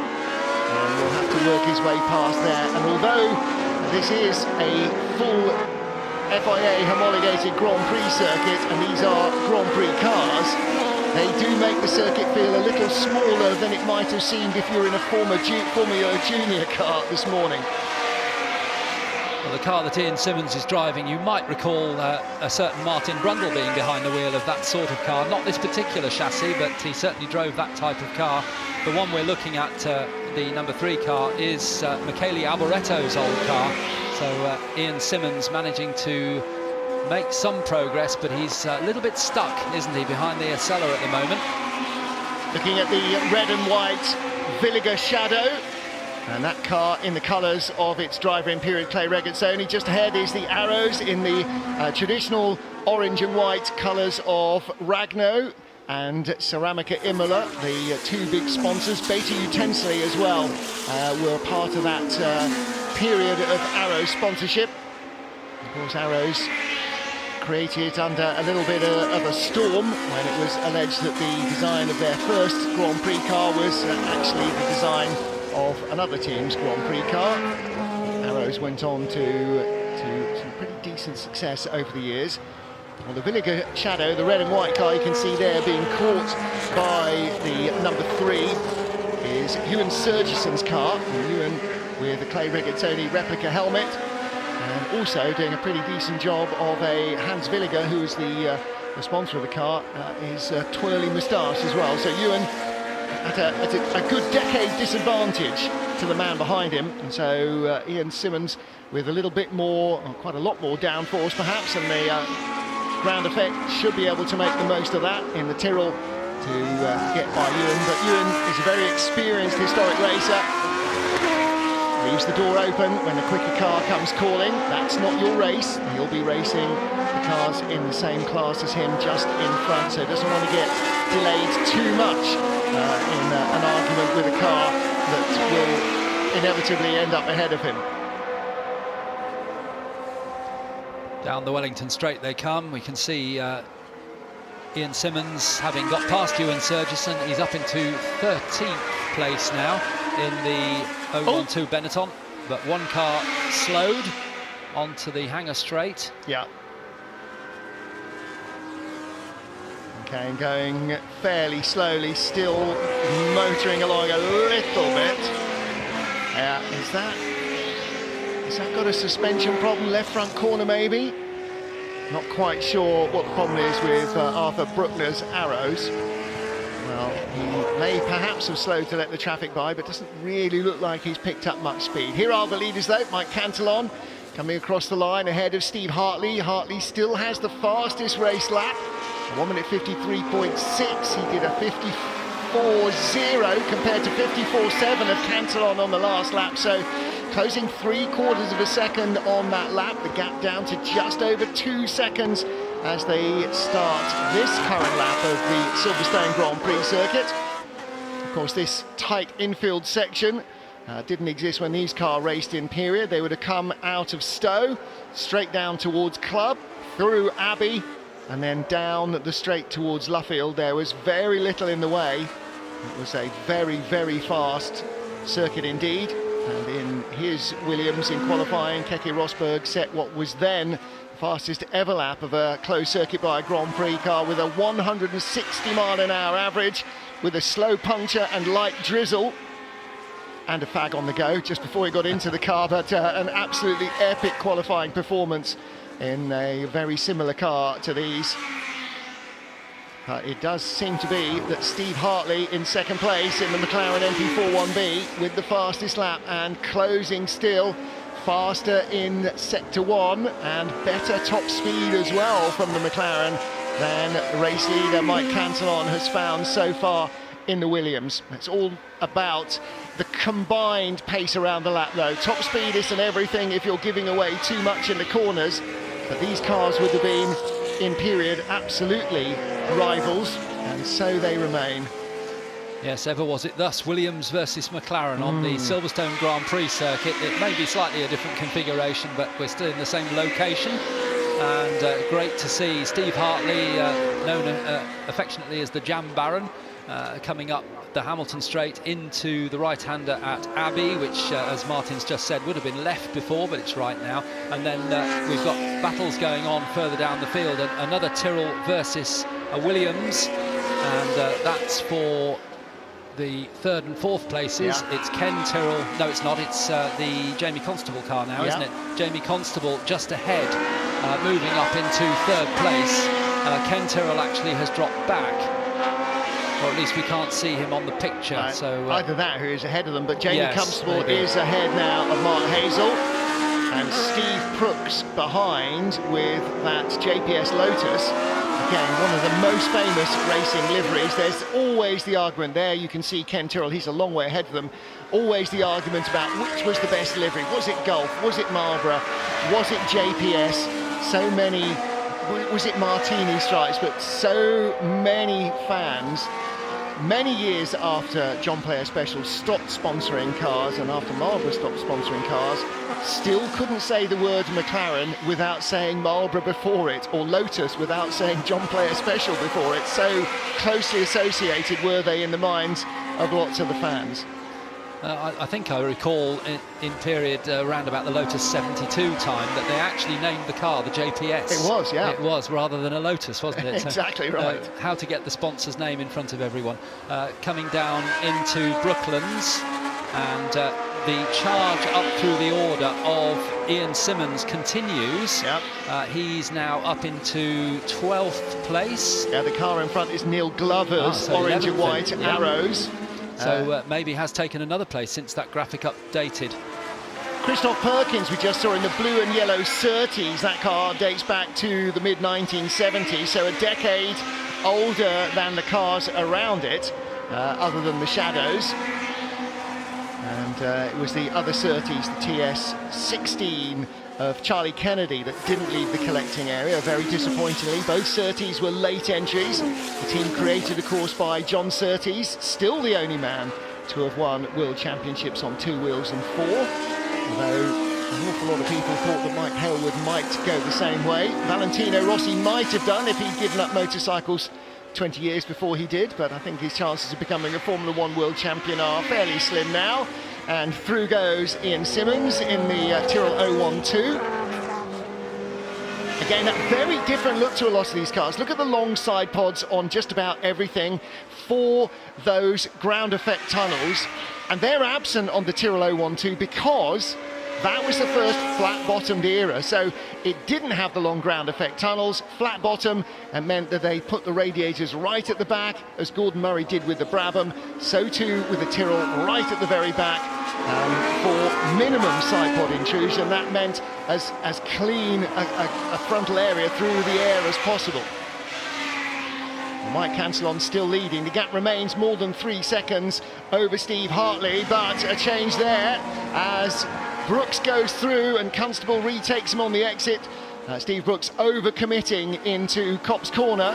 A tight inside line always means you're going to run out wide. Jamie Constable saw him coming, left the door open, sidestepped as Steve Brooks came through in the JPS Lotus, and Brooks inevitably ran out of road on the exit and allowed Jamie Constable to come back in front as they battle for 4th. That is a 2-car, actually it's really a 3-car dice.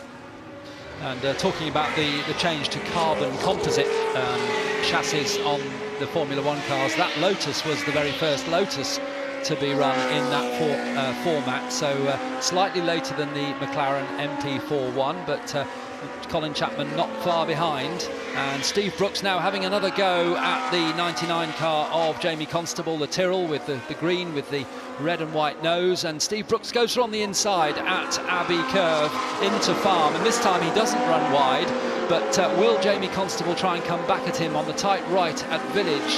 No, Steve Brooks doesn't give him an opportunity, keeps over to the right hand side of the track, turns into the tight left at the loop now, and then it'll be down onto the through Aintree and onto the long Wellington straight. Possibly a chance for Jamie Constable to come back at him on the run into Brooklands. Yeah, Steve Brooks thought so as well, didn't he? Long, hard look in the left-hand mirror after a glance in the right, just to see whether Jamie was coming down into Brooklands. But Constable did not get as good a run.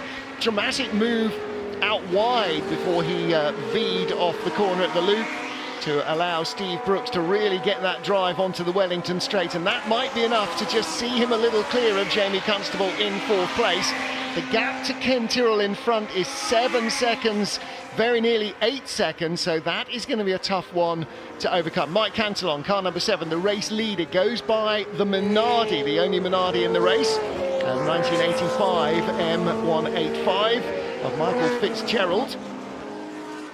And of course, Minardi, like Williams, well, not like Lotus. Colin Chapman didn't have his name on Lotus, but he had his initials on the badge. Like McLaren, so many of these Formula One teams named after the men that founded them. Tyrrell would be another great example. Ferrari, of course. Alfa Romeo, not quite the same, but there you go. Williams of Mike Cantillon carving his way through the traffic.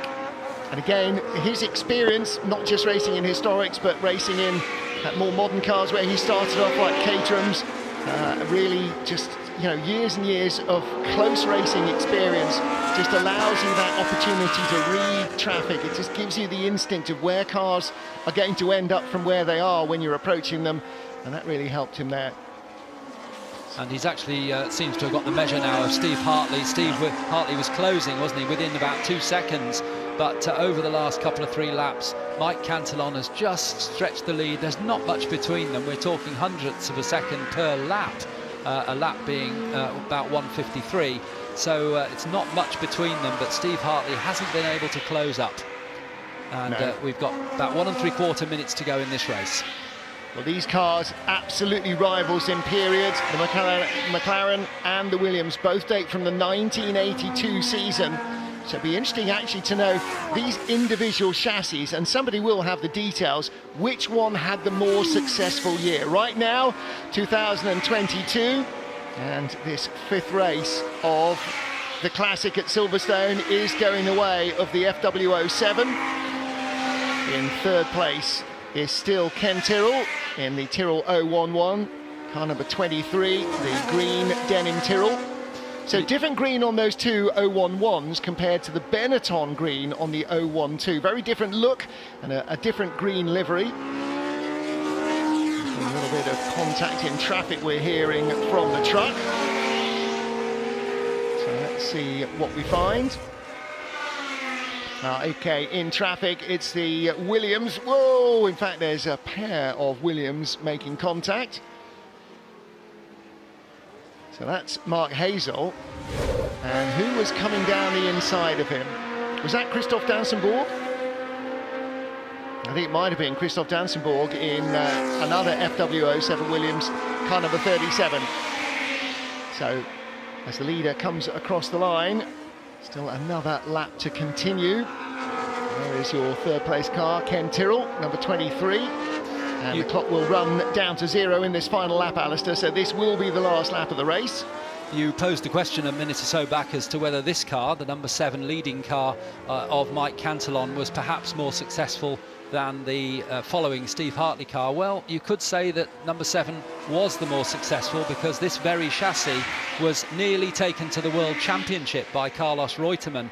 But a never explained lackluster Caesars Palace race for Carlos lost him the championship to Nelson Piquet in the Brabham by 1 point. So I guess if you were going to vote for which car was the more successful, if that would have won the World Championship, you would have said definitely. It definitely would have done, but it was in contention. That was the first of Nelson Piquet's 3 Formula One World Championships, and in his Brabham. And there is the Kalamata Osella. Another great livery. Always associate that car particularly with Piercarlo Ghinzani. But here is our race leader, Mike Cantillon, cantering, you see what he did there, away from the rest of the field in the Saudia Leyland Williams. Saudia, the Saudi airline, Leyland, ask your father, they used to make cars, British Leyland as it was, and trucks. And TAG, of course, Technique d'Avant-Garde. And across the line, arm out of the cockpit, Mike Cantillon, the comfortable race winner. Steve Hartley in a similarly aged 1982 McLaren takes 2nd place. And it will be Ken Tyrrell in the Tyrrell who takes 3rd. So, of these period rivals from 1982, Williams comes out ahead of McLaren. And the Tyrrell in 3rd place all of them raced in period against each other, those cars, in the 1982 Formula One season. So they will all have seen action here at Silverstone that year.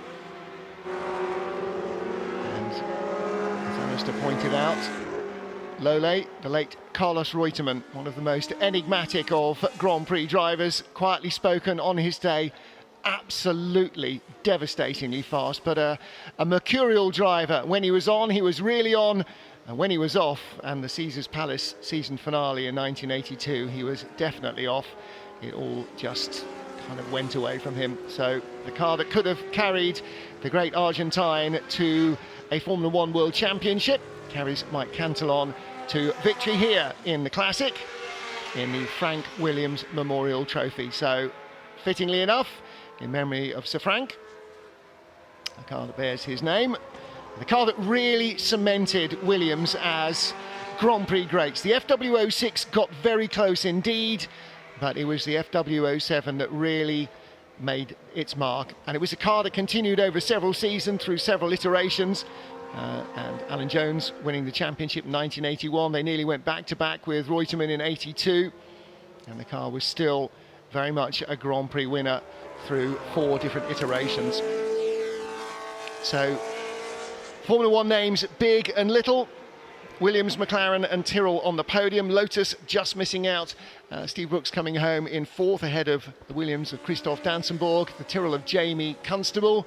In 7th place was the Williams of Mark Hazel. Well, one Surtees didn't make it to the start, and the other one appears not to have made it to the finish as well. So some things are relatively true to period, I suppose. And Surtees team, one of the smaller efforts in the late 70s, in terms of budget certainly. There you can see the black liveried Villiger Shadow coming towards us.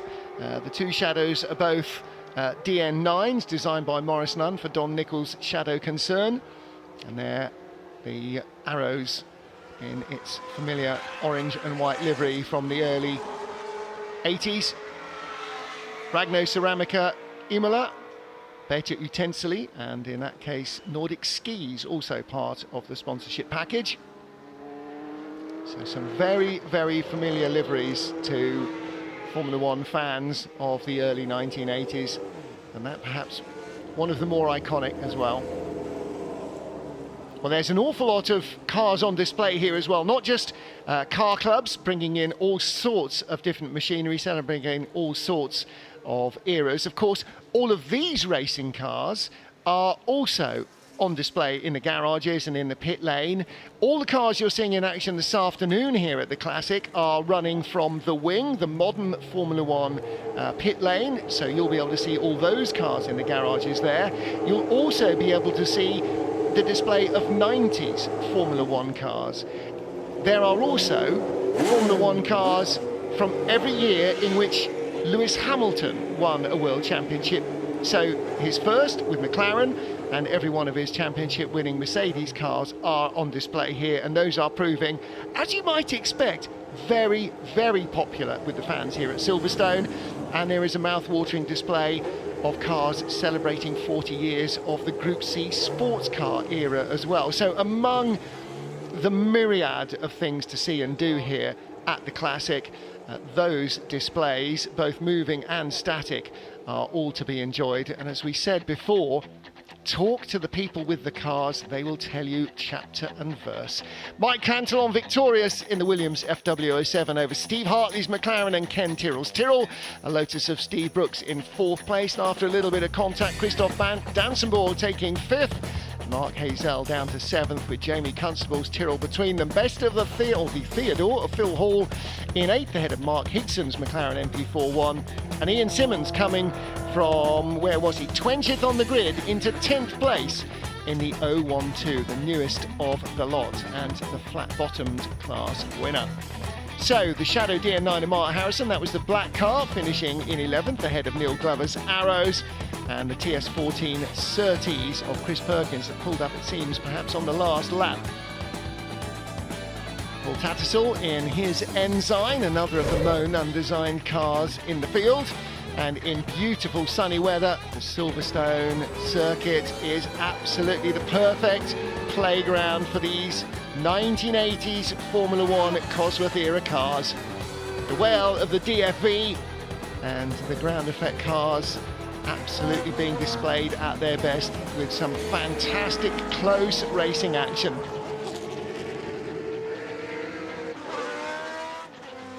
If you are a relative newcomer to Formula One racing, then this is when Formula One really started to become a huge draw internationally.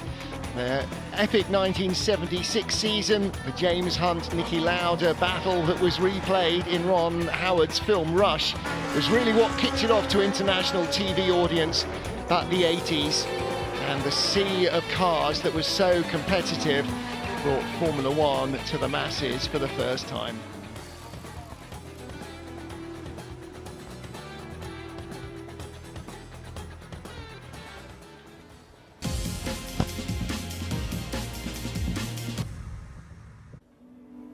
With a successful history spanning over 100 years, numerous victories, numerous championships to their name, it is premium tyre brand Yokohama, who are the official tyre partner once again at the Classic. And James is here. It's good to see you again, James. Good to see you. Standing in front of a beautiful array of cars. Tell us more. Yeah, we've got a bit of something for everyone here. We've got some fantastic pedigree and history of Yokohama, including this beautiful 1984 Formula 3 car. Wow, it's absolutely stunning, isn't it? And we also have some racing Marcos and Caterham graduates in the background. We have a concourse-winning Aston Martin Vanquish V12. This is absolutely stunning. Mint condition again. Absolutely as well. Wow. amazing. With the original tyres, factory-fitted Yokohamas on this from back in sort of 2000. The wing mirrors, the silver there. Incredible, isn't it?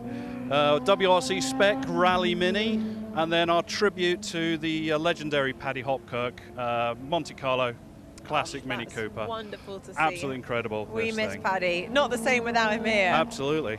And this leads us on to the real star of the show, I was going to say, so this year, our brand new product launched for 2022 is the Adva Niova AD09, a very sort of circuit and track orientated tyre.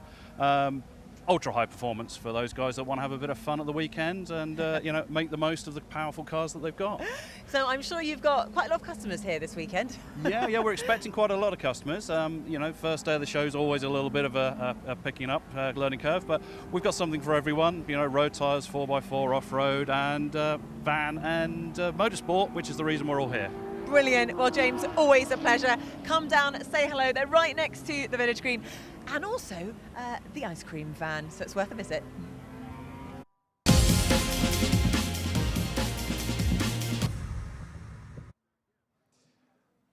Well, we're getting ready then for the podium from that last one, from the Frank Williams Memorial Trophy for the Masters Racing Legends. What a race it was. The track looks so much narrower, doesn't it, with those incredible cars out there. So let's welcome on then in third place in that race, Ken Tyrrell. Congratulations there to Ken. Second place, Steve Hartley. Very popular down here. And the race winner, Mike Cantillon. And the trophy presentation is going to be from Tim Clark from My Sea Super Yacht Charter and Paul Denman from Close Brothers Asset Management.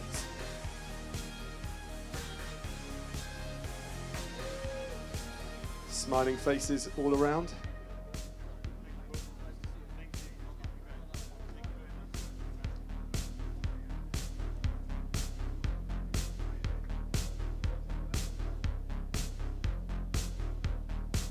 There we go, great hat juggling there from Mike. A big round of applause and huge cheer from the crowd. Let's have a quick word, shall we, from the drivers. Mike, you finished, 5 seconds ahead, so on paper it looked nice and easy out there, but the sweat tells me something different. It was a tough race. I knew Steve would be coming for me.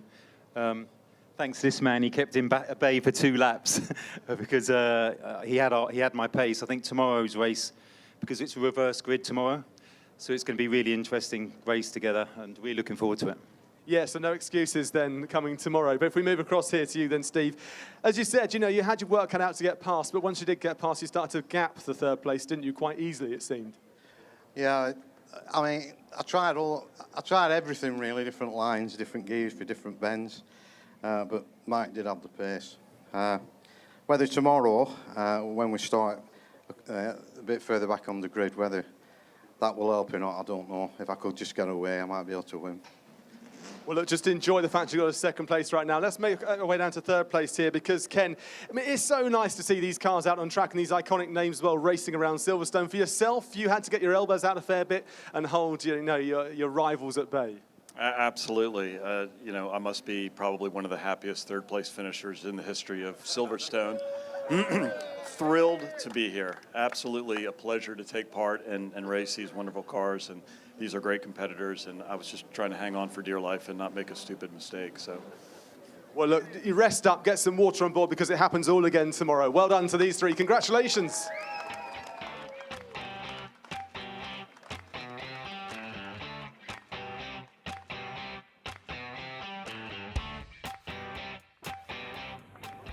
Next up, the Masters GT4 Challenge. Now, I'm going to take a wander down here. These cars are a little bit different. The classic at Silverstone, we think classic cars. Now, some of these are 2011, but to many of us, these aren't classics, but these are what I'd consider future classics. But I wanted to come to car 66, because in this car, I actually think he's fast asleep. I'm going to wake him up.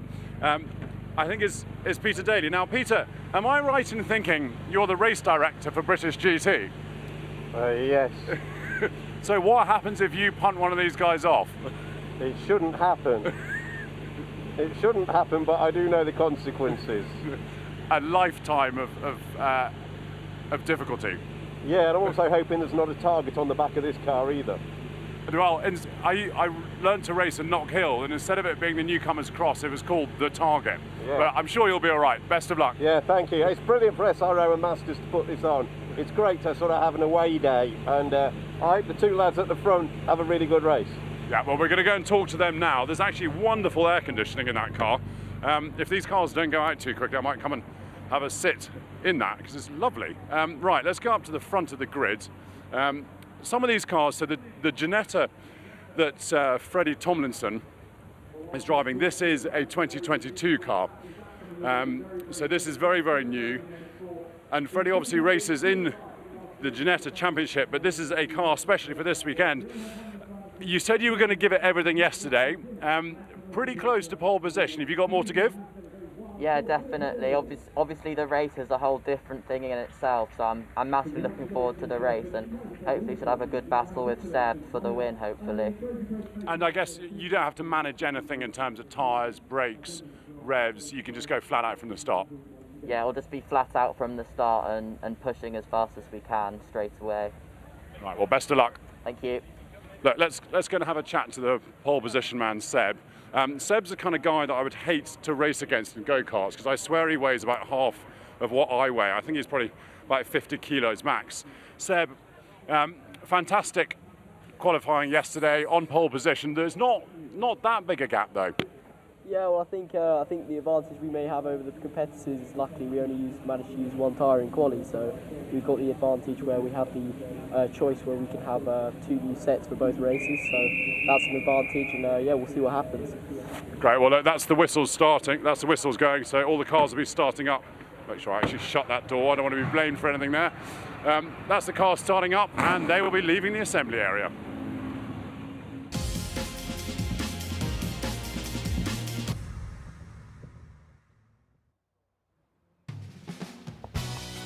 Next up on the Silverstone Grand Prix circuit at the Classic 2022, the GT4 Classic Silverstone Challenge.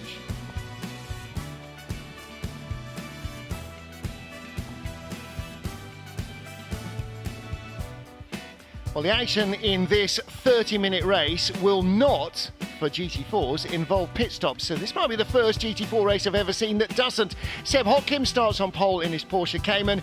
Freddie Tomlinson, son of Lawrence, the boss of Ginetta, in a brand new build Ginetta G56. David Vresky in a Mercedes AMG with Aaliyah Kolich, teammate alongside. And Stephen Walton makes it 3 Mercedes in a clump ahead of the McLaren of Danny Henry. Well, Danny lines up in 6th position ahead of the similar car of David Foster. Similar car, very different liveries. Craig Wilkins in the Toyota GR Supra is in 8th place ahead of Greg Evans Ginetta and the Porsche Cayman of race director Peter Daly. If he infringes, does he take himself to his own office and give himself a jolly good telling off? No, this has a different race director. Well, there are the 16 cars that will be competing in 3 different classes: for current cars, for classic cars, which is sort of 2010, 11, 12, and for cup cars. So the GT4 Formula is a less highly developed version of these road-going supercars than in GT3, and the premise there being that this is where drivers, engineers and teams cut their teeth, and then the ambition is to move up to better, bigger, faster, more powerful GT3 cars, and that's certainly the class in national racing, like the British GT Championship, and international racing as well. So GT4 is proving to be as successful as GT3 and has introduced not only different manufacturers, but a whole range, a whole new generation of drivers and teams and engineers to GT sports car racing. Martin Haven and Alistair Douglas waiting to talk you through this race. And Alistair, a GT race without pit stops, well, I can't remember the last time I've talked about one of those. Yeah, it's very unusual, especially where some of the cars are actually familiar to us who work or watch British GT racing. Certainly the car on pole position, Seb Hopkins, a current driver in British GT3 in his in his GT4 car. So that's a car we see frequently, and Freddie Tomlinson also racing in the Ginetta in GT4. As he was telling us yesterday, this is a brand new build car, so not the one he's been using, but yeah, very unusual, and great to see this effort to keep GT4s in the limelight, even though they're now no longer homologated and racing in the current series.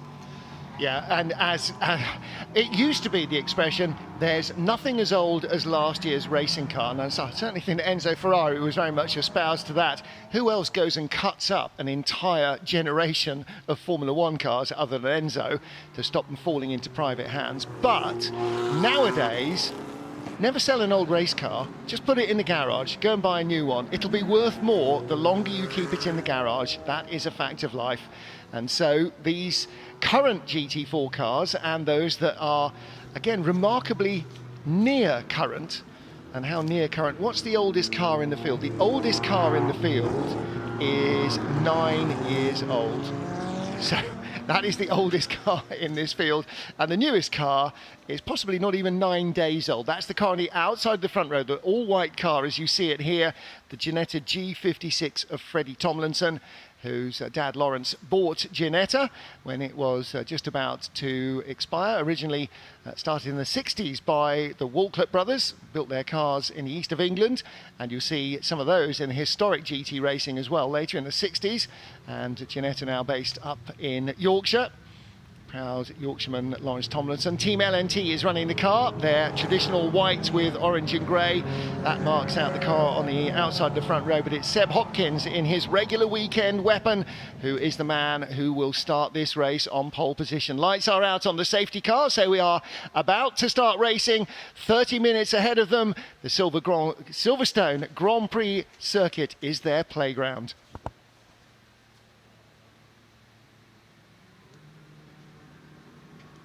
Nice 2x2 formation as they roll gently up towards the start line, waiting for the lights to change.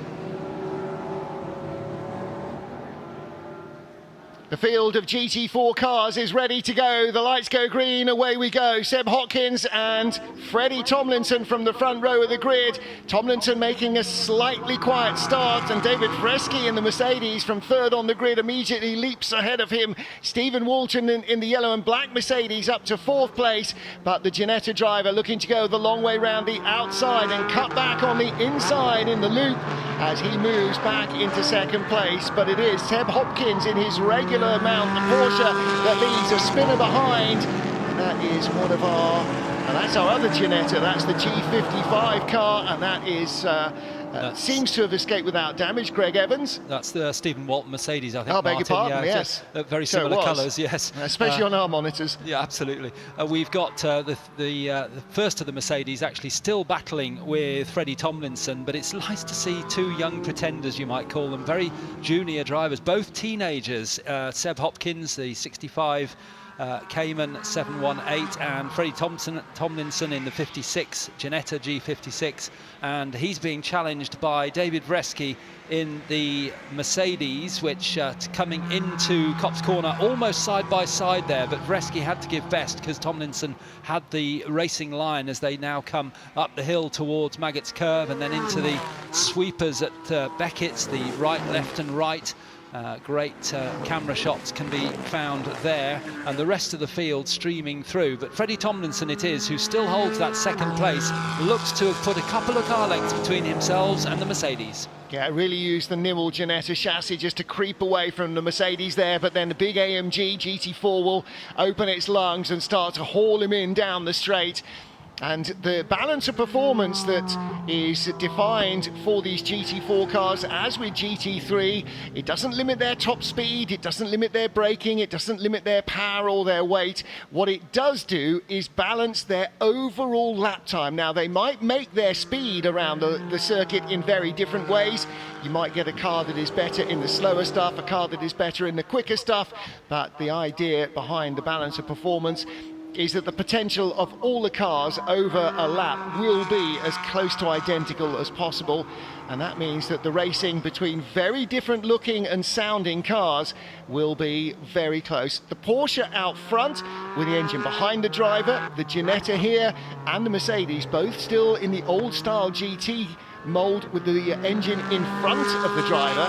So very different chassis dynamics, very different engines indeed, engine sizes, engine formats, engine capacities. And the idea is that you can bring just about anything, have it homologated and hopefully be able to run competitively. Well, here is just a cold tyre spin. You're right, it was Stephen Walton who looped around out of, ironically enough, not the loop, into the loop or through the loop and dropped down to the tail of the field. Where's he got to? He is currently running at the back of the field trying to make up some lost ground. So the leader, Seb Hopkins, comes into Copse Corner, and still this great battle going on because although Freddie Tomlinson is still ahead and still got a couple of car lengths at least over the Mercedes, certainly David Vresky is not letting him go, and Vresky has the potentially, if he can catch up, the help of his teammate Koloch just behind, coming in the second of the Mercedes, although there is a bit of a gap between those two as they come through Beckett's and out onto the Hanger Straight once again. That wonderful timeless long shot up the Hanger Straight towards Chapel Curve as they come down towards Stowe Corner. Seb Hopkins turns in. He seems to have the measure at the moment of the Ginetta of Freddie Tomlinson, who is still battling with Vresky in third place. There is the car that spun on the first lap at the loop, Stephen Walton in the third of the AMG Mercedes GT4 cars, and they're a current car, of course, still racing in GT4 today. Yeah, he's at the tail, well, not quite at the tail of the field now, has passed one of the Astons. That is the Stratton Motorsport car, Richard Taffender, closing in on a couple more. The Aston Martin GT4s, dating back to between 2011 and 2016. So Stephen Walton on the comeback trail, had made a good start, looked like he was attacking potentially for third place, but looped it around out of fourth and right to the tail of the field. Unfortunately, first lap is a very poor time to spin because everybody is so close that the entire field goes by you as you're trying to figure out which way is the safest way to get back on track.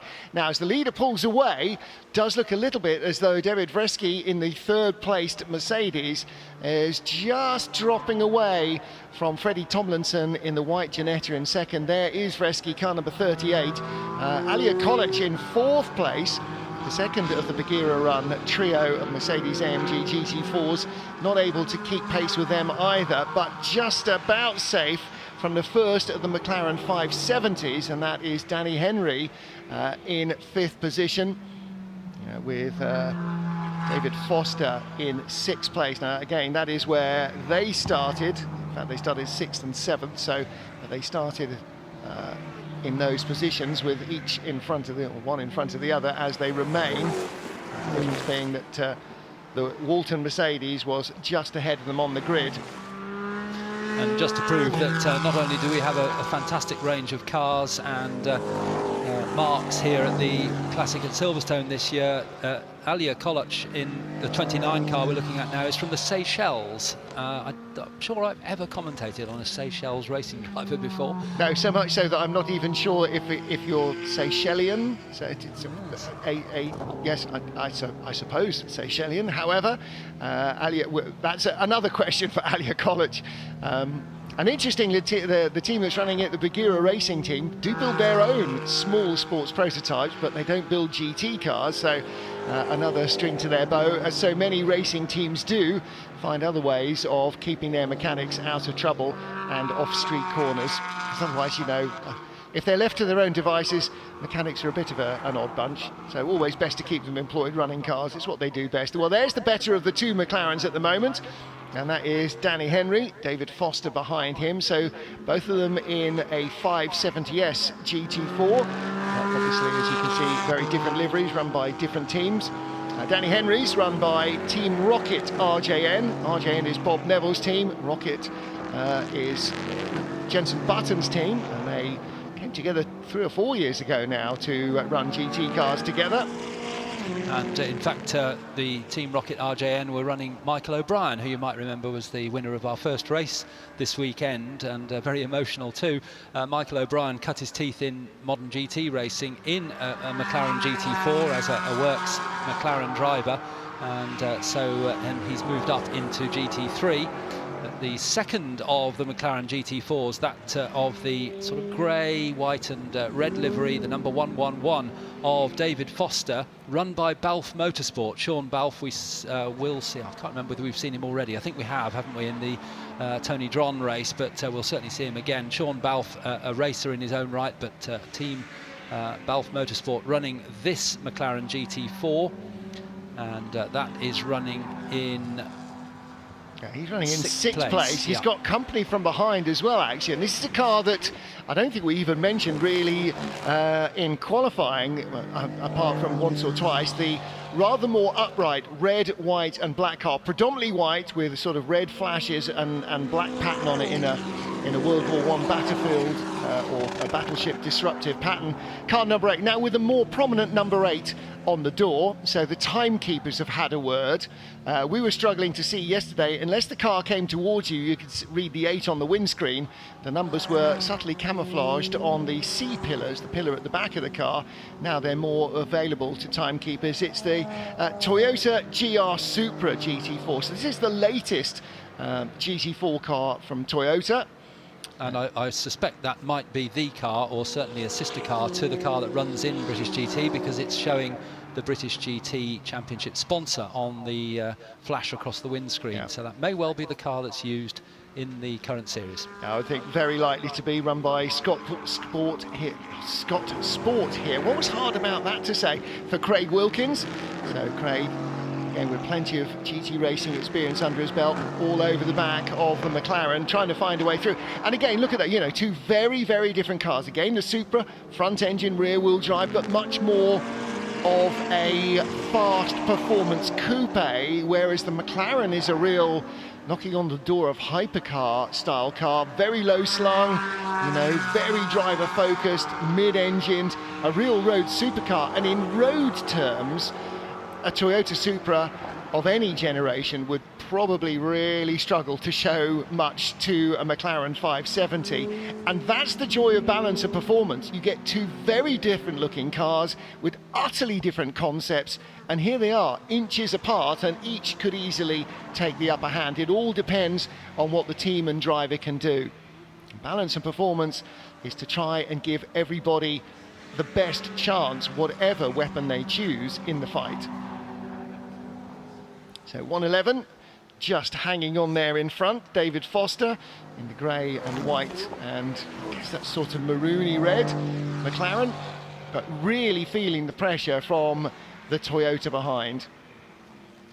A good battle this, and as you say, very different cars, but very well matched with this balance of performance that is used in GT racing to keep the racing very close. And the two McLarens quite close together, but that Supra looks like it's going to have a go down the hanger straight. No, there's no room there, so switches to the outside. That's a long way round, but there is an opportunity to cut back at Stowe Corner if he drops off the back of the McLaren and tries to go tight, but the McLaren doesn't give him the chance to do that. So not able to get through at Stowe, but now into the slightly different configuration of Club Corner, a faster left into the right, but the Supra runs wide, running out now onto the Hamilton straight, and that little tiny mistake there at Club has lost about half a car length for Craig Wilkins in the number 8 red, white and black Supra, chasing down the 111 McLaren of David Foster as they come now into Farm and up to Village. Another opportunity here for Craig Wilkins. He's going to go wide.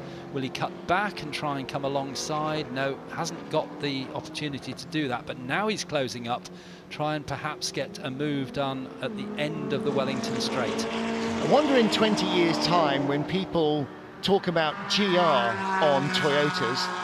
GR comes from Gazoo Racing, which was originally the racing arm that ran Toyotas and still does, but GR has now become a sort of high-performance brand, and you think of things like RS on a Ford, or AMG on a Mercedes, or Quattro on an Audi. You know, it's become almost a high-performance brand of its own. It hasn't quite yet been spun off to manufacturing distinct cars, but like an Escort or an Escort RS, the owner knows the difference. So we've already got the GR Yaris, we've got the GR Supra, and it's clearly going to be used by Toyota in the future, at least in the near future, to denote a very high performance version of its cars. So yeah, that's definitely the way the brand is going, and the GR Supra here, still all over the back of the McLaren. And actually, what's interesting is that Danny Henry in the other McLaren, far from getting away, they are actually just marginally closing on him. So the other McLaren 570S just in front of this shot is not as far ahead as it was, despite the fact that the Supra is all over the back of David Foster's McLaren. They're keeping the speed up. Again, coming down into Stowe, trying to force Foster to defend on the inside all the way through and then run out wide. But instead, this time the Toyota carries the speed around the outside, exactly as you said might be possible on the previous lap. This time he really got it done, forced the McLaren onto the dirty side of the track. The McLaren had to brake earlier for Stowe. The Toyota was on the grippy side, kept the speed up and swept through. That was a well thought out move, and it does actually look as though the Toyota has got a little bit more pace as the race progresses. So Craig Wilkins moves up and is now immediately, having hunted down and passed one McLaren, hunting down and trying to pass another McLaren. He'll be enjoying it though. That's what racing's all about. But you're right, as soon as he'd got past, he closed up on the... and that might have undone all of that hard work. And the rocket car gets nerfed out, so unfortunately just nudged in the braking area. David Henry couldn't get the car stopped, and now he does come back on in front of the Toyota. And actually I think possibly that was, I realise I've made a monumental error there. I will let him have the place back, and of course in all the out fumbling, then the beneficiary was the other McLaren. So that's not the way exactly I think that Craig Wilkins was expecting that to go. David Foster gets back past Craig Wilkins and ahead of the other McLaren of Danny Henry. So Henry again under attack now as they come past us and down the old pit straight, the classic pit straight, past the Heritage pits. And he's again looking for a way past the McLaren, as he has been pretty much all this race. 15 minutes remain of this 30 minutes encounter, so we are seconds away from the halfway mark, and still the race continues. Out front is still our race leader, so Seb Hopkins now with a 5.5 second nearly advantage over Freddie Tomlinson. David Vresky in third, Alia Kolic in fourth. And then this is the three-way battle for fifth. McLaren, McLaren and Toyota. Coming down the hanger straight, will the Toyota go to the outside? No, he sticks to the inside, then cuts to the outside, trying to find a way around. He's going to do the same thing, isn't he? He's going to go all the way around the outside and try and stay ahead, but doesn't manage to do it this time. But another opportunity perhaps on braking. It's a little bit tight into the tight left and right at Club Corner, but a good run from here onto the Hamilton Straight opens up opportunities at the top of the hill, at perhaps at Abbey Curve, or even into Village after you've gone through these two fast sweepers now. But these two cars are, and the McLarens and the Toyota, are amazingly closely matched. There's just very, very little between them. And here goes Wilkins on the outside at Village, but that's a long way round. And by the time he gets to the exit of the corner, Danny Henry is able to take the inside line and out through Aintree onto the Wellington Straight. And David Foster in the other McLaren has absolutely cleared off, hasn't he, having been passed by the Toyota. The Toyota then a lap ago, just back at the corner, you can see, ran into the back of Danny Henry's white McLaren, slowed them both down, and David Foster, as a result, has cleared off. He was actually bringing the Supra back up towards this white McLaren with the wild boar on the side of Danny Henry when he was being attacked by Craig Wilkins in the Toyota. But now free of that, he is absolutely clearing off. Nothing between Danny Henry and Craig Wilkins, just 2/3 of a second, not even 2/3 of a second, more like 1/4 of a second. So just about a car length between them. It does seem that Craig Wilkins has got a lot of confidence in running outside on the outside line with the Toyota, and again squeezes back past the McLaren as they go up the hill through Maggots and into Beckett's. The Toyota looked a little bit wide at Copse there, didn't it? Difficult to see from our camera angle, but it looked as though he was off the track there, so that might be a questionable move from the Toyota, but we'll wait and see. Peter Daly's racing at the moment, as you say. He's the normal clerk of the course, or race director. Yeah, give him his correct would be title. for British GT. British So, GT, yes, yeah. so some of these who he is racing against, he may have to be admonishing, or previously has admonished this season for their driving. There is Peter Daly, number 66, in the Porsche Cayman Club Sport, run by Team Parker Racing. So effectively a teammate to the leader, Seb Hopkins. Not his daily driver. Do you see what I did there? Yeah, I'll stop. Yeah. Peter, We'll brush over that one. Well, it's always good actually for racers to become officials, because they sort of understand it, don't they? And good that Peter Daly is. I mean, great fun for him to be back out as well, and you know, doing what he's administering or ruling over every other race weekend that he goes to, and he is closing up on David Walton in front of him. In that Stephen Walter, beg your pardon, in the Mercedes, and just in front of him is that Greg Evans? It is.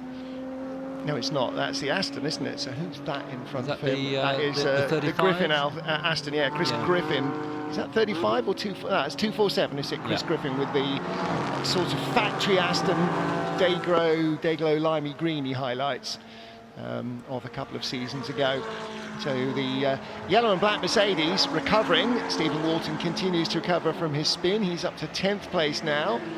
But that car could well have been a podium contender had things gone otherwise for him. This is a first of 2 races for these cars, so he'll hope to have a slightly better race tomorrow afternoon. And getting away now, having got past those 2 battling cars behind him, the Aston and the Porsche. Stephen Walton is starting to stretch the legs of the Mercedes and up into 10th place. His next target will be the Lotus Evora, a car we saw in GT4 for a number of years, driven by one of the development drivers for Lotus, Gavin Kershaw, who took 1 or 2 successes with the car, but it was always very frustrating doing the pit lane commentary for GTs. And the Lotus would do really well, and then there'd be some problem. It wasn't always the car, I have to say. It was sometimes he was just in the wrong place at the wrong time. Yes, my memories of that is he tended to be occasional mechanical retirements, but more, if he didn't have bad luck, he wouldn't have had any at all. And such a nice team as well. Gavin and his dad would be helping, and it was effectively a Lotus entry, but run under their direction, and good to see. It wasn't even a skunk. It wasn't even sort of Lotus approved. It wasn't a skunk works. It was just genuinely a Lotus employee out racing what he liked best, a Lotus. That's right. And we're looking again at Seb Hopkins now, the leader of the race, with 9 and a bit minutes to go in his current GT4, raced in British GT, GT4 Cayman 718 Porsche, coming through the Beckett's complex. Right, left and right. I was rather surprised to watch some old pictures of racing here at Silverstone and realising how long we've had that Beckett's complex, because I recall the old Beckett's Corner very well indeed, and then it was changed to this new complex. I thought it was only a couple of years ago, well, not really, but 10 or 12 years ago, but I think it was over 20 years ago now. We've enjoyed the new Beckett's complex. And how long has it been since there was a bridge bend on the Silverstone Grand Prix circuit? That does seem, actually that seems like half a lifetime ago. Now you walk through it, it's part of the main infield where the main stage is. There'll be, you know, food, drinks and displays there, and you walk down it, and probably half the people who are here this weekend don't realise that that was one of the most daunting corners in Grand Prix racing for 2 decades. It does have, the walls of the circuit now have plaques on them. People can buy a plaque and put it on there, and there's also a questionable mural of Lewis Hamilton. The last time I walked through it, may have gone now, I don't know, but I looked at it and thought, yeah, I don't think I would be happy if I was Lewis with that picture, but that's a bit ungracious to the artist perhaps. But yeah, Silverstone have made a thing of Bridge Corner, and absolutely correctly, because it was a daunting corner. Watched the WEC from there many years ago now, when the Peugeots are running. We'll see those cars later on, won't we? And it was just staggering how quick they went through the Bridge Corner. Absolutely. A high downforce car in Bridge was just a sight to see. What it must have been like to the drivers just beggars belief, because you could barely believe the speed of approach of a Formula One car in the 90s, that they would ever do anything other than just pile headlong into the gravel, and yet they all made it round. It was, an absolutely insane corner. But there are still so many challenges of the Silverstone Grand Prix circuit, and for modern racing cars and the most ancient alike. I mean, we've kind of traversed the entire century, haven't we, with the BRDC 500, cars nearly 100 years old, all in their 90s, comfortably into their 90s, and some of these cars, the oldest of these cars, not yet a decade old. So we've traversed an entire century of sports car racing, from the BRDC 500 to the GT4 Classic Challenge here. It's a pretty all-encompassing range of ages. Plenty of sports car racing coming up throughout the weekend as well. We've got lots of cars from the 60s here. There's a real 60s vibe here, I think, at the Classic this year. Not just me in my flared trousers and paisley shirt, but we've got 60s Grand Prix cars, 60s touring cars, 60s GT cars and sports races as well. Plenty from all the other decades. There's a definite swinging 60s feel. Of course, that was when really customers and motor racing, it just sort of exploded. You could buy cars from manufacturers for single-seater racing, for GT racing. There is the Lotus, and a great opportunity to see a small car with a lot of extra add-ons for GT4 racing. A little bit like the KTM Crossbow. Very small, simple, basic, simplistic car that needed a lot added to it to bring it up to full GT4 speed. A good colour scheme on that as well. It's not quite the right green for Lotus, but absolutely along the lines of Colin Chapman's green with the yellow stripes that we will see in cars racing later on. Needs yellow wheels, boys, doesn't it? Come on, yellow wheels. Wobbly wheels. I know they're not wobblies, but you know, yellow wheels. Just it's a hell of a green. I do love that colour. Yeah, it is, and it's it's a metallic sort of colour, isn't it? It looks great in the sunshine here at Silverstone. And I was just musing before we came to the Lotus. We were watching the Aston Martin. You were talking about all the years from pre-war. There aren't many marques that had a car in that pre-war race that have got a car in this race, and Aston Martin is one of them. Now, we could also have a Bentley. Yes, Bentley is still around and about, but you're absolutely right. That's a really strong shout, of course, yes. Who's represented most Well, there's certainly no Delahaye's in this. There aren't any Fraser Nashes, but we do have Aston Martins, as we did have in our pre-war sports car race. Here's Richard Taffender in the GT4. And that car run, as you can read, run by Stratton Motorsport on the front corners. That Stratton also run the Lotus as well. They've got both cars running today, and so they're from the east of England. Running Richard Taffender in the Aston Martin and John Dixon in the Lotus Evora. And if you back to this battle again, it's still going on. McLaren versus Toyota. And this is a little bit Fraser Nash with a huge Bugatti behind it that we were enjoying in the BRDC 500 cars a century ago, and it's the same deal, isn't it? Small, light, purpose-built sports car versus much bigger, more comfortable, fast road car, if you like. But again, here comes the Toyota. He's got the outside line. Well done by the crew for picking this up at just the right moment. And again, we see that pass around the outside. Deja vu all over again. 3 minutes and 20 seconds to go, so there'll be a couple more laps, but the Toyota has finally made it back past the McLaren that he passed, what, 4 or 5 laps ago now, probably. A good move there from the Toyota, and Craig Wilkins at the wheel, up towards Abbey and Farm, through the left, and then it'll be into the tight right. But he's made enough ground, hasn't he? He's well ahead now of the McLaren, so he's not really going to be under pressure as they come into the tighter section of the circuit through Village and the Loop, where perhaps the McLaren is a little bit of an advantage. But going back to your description of these two cars, they're both GT cars because they're in the GT4 category, but GT stands for Grand Tourer. Yep. Now, you wouldn't get many bags in the back of the McLaren, would you? Or no. the front of the McLaren, my apologies, of course, because it's a mid-engine car. Yes, you get none in the front of the Toyota either, but no, you're absolutely right. No, it's more of a supercar, but again, you know, it's a fairly broad church. And actually, I think that's a great thing because, you know, I'm a fan of sports cars of whatever age, really, really a big fan of sports cars, and I love the variety.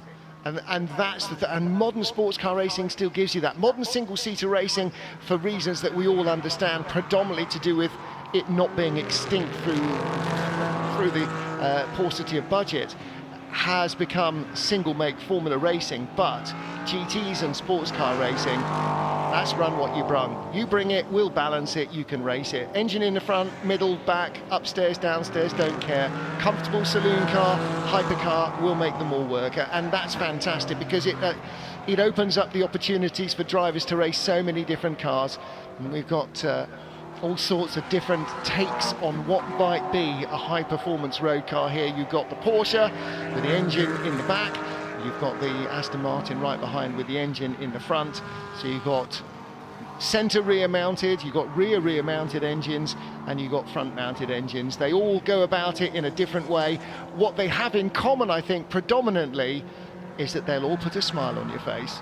Indeed they will, and somebody who's put a smile on our face for many years as a works Aston Martin driver since 2005 is the Darren Turner, who was racing in the pre-war race this weekend. He loves racing that car of Jonathan Luckman, but Darren Turner has won countless races in Aston Martins, Le Mans particularly, and Martin will remember them all, I'm sure. I think he's won in class 3 times in the 24-hour race at Le Mans. Yep. Johnny Adam, also a Le Mans racer, but well remembered in British GT and Aston Martins. But who could forget Johnny Adams' fantastic drive to win the class, the GT Pro class in the Le Mans 24 Hours a few years ago, in the latest generation of Aston Martin, not the one we're seeing here, the earlier car.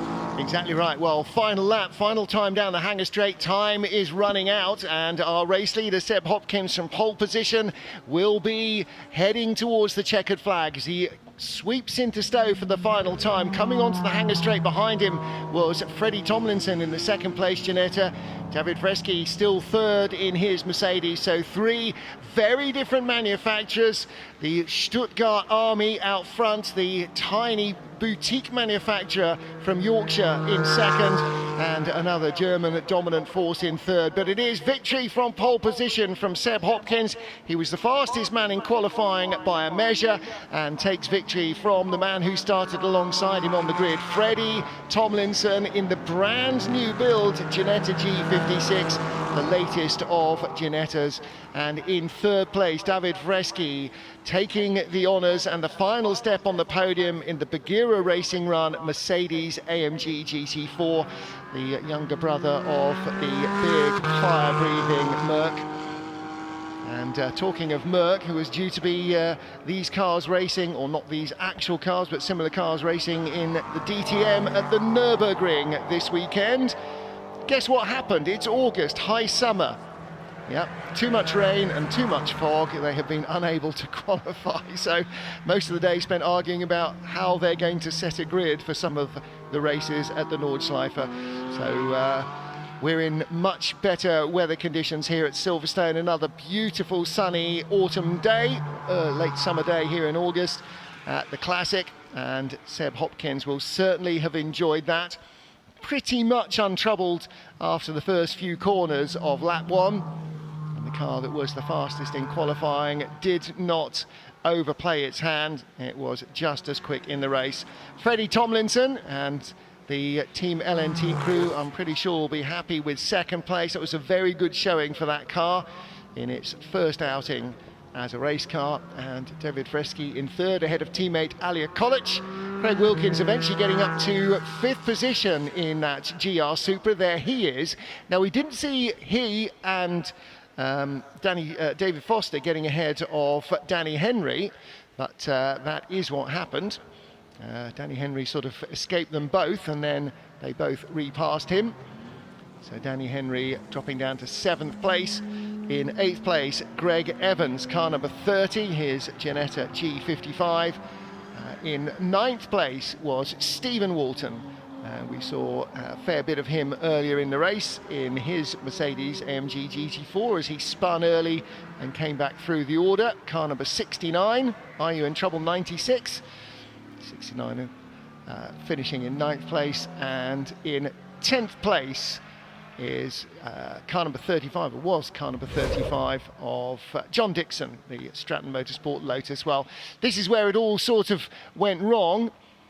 The Toyota having just passed the grey and white McLaren, outbraked itself. The McLaren got through after contact between the Toyota and the predominantly white McLaren of Danny Henry.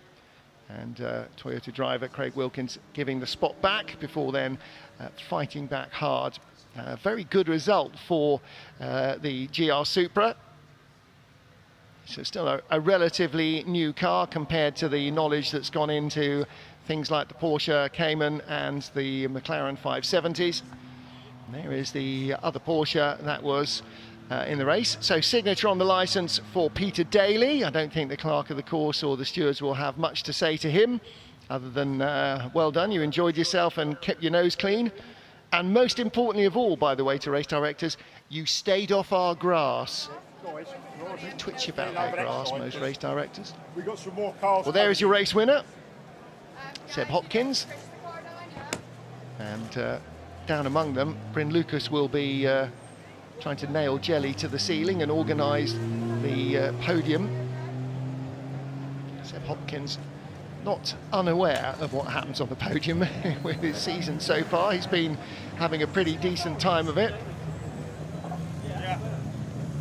We'll be back in action in this car when British GT picks up after the break. Alistair Douglas, what's the next British GT round? I'm going to put you on the spot now. Can you remember off the top of your head? Because I have no clue. Where haven't we been yet? We've Brands? got Donington to come. Brands possibly, yes. Yeah. Okay. Sorry, I really was one on of the them. spot. No, I knew you weren't, but I thought you might know. Too many races in the season to remember what order they come in. There's no such thing as too many races. Just not enough brain cells for us to keep up. Seb Hopkins, the winner from Freddie Tomlinson. Apologies for that. David Freschi, Alia Kolic, 3rd and 4th in the Mercedes, ahead of Craig Wilkins in the Toyota.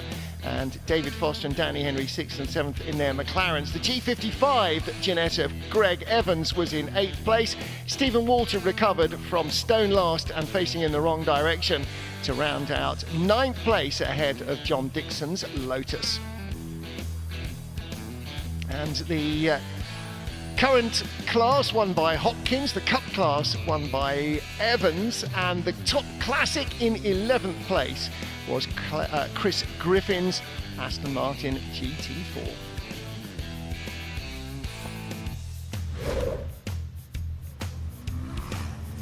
So from the ancient with our pre-war grid of sports cars to the most up-to-date with GT4, one of the newest sports car formats, and cars here that were all within a decade of production, some absolutely brand new. Spin early on left Stephen Walton with a lot of work to do and really denied him any shot at a podium. But then a mid-race battle, fascinating, between the McLarens and the Toyotas as our race leader Seb Hopkins raced away. The Toyota of Craig Wilkins was big and brave around the outside at Stowe, made up ground there, and then got into the back of Danny Henry's car. They both slowed down. Craig Wilkins would recover to finish not too far off the podium, but there was never much of a challenge for Seb Hopkins. The Toyota, though, coming back at the McLaren again, brave around the outside at Stowe Corner is still a good way to win a spot, and out front by a country mile is a great way to win a race. Seb Hopkins triumphant in the GT4 Classic Silverstone Challenge.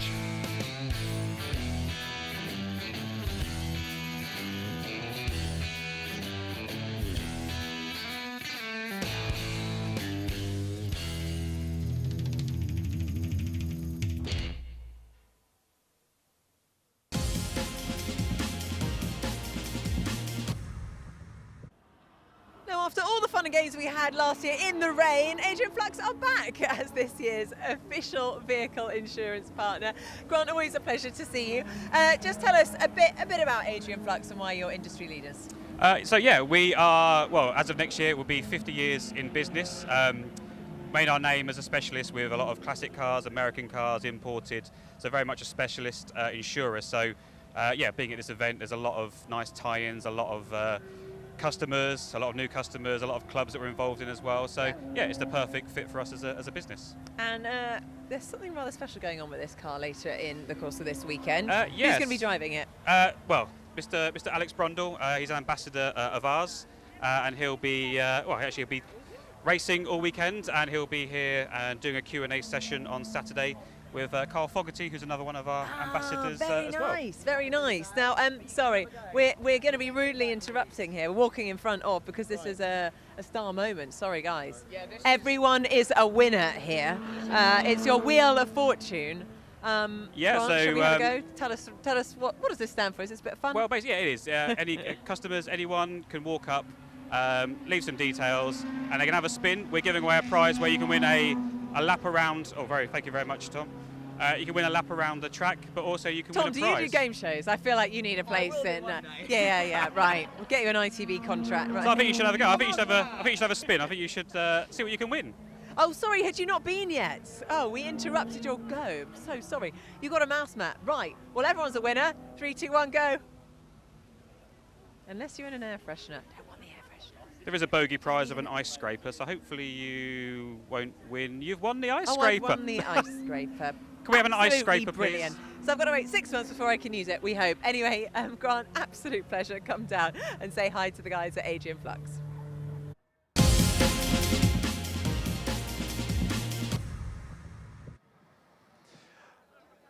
And so we go to the podium then for the Masters GT4 Classic, the challenge here at Silverstone. What an amazing day it's been. Let's get cracking, shall we, with the podium from that incredible race. Great to see so many GT4 cars out on track. So in third place then, in the current car category, David Brasecki. Round of applause to David, well done.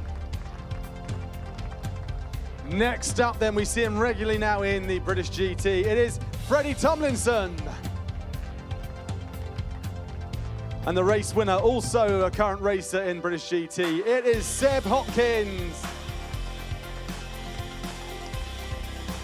Congratulations all three, and let's get the trophies to them then. Paul Denman once again from Close Brothers. Asset Management presenting the trophies to these 3 drivers.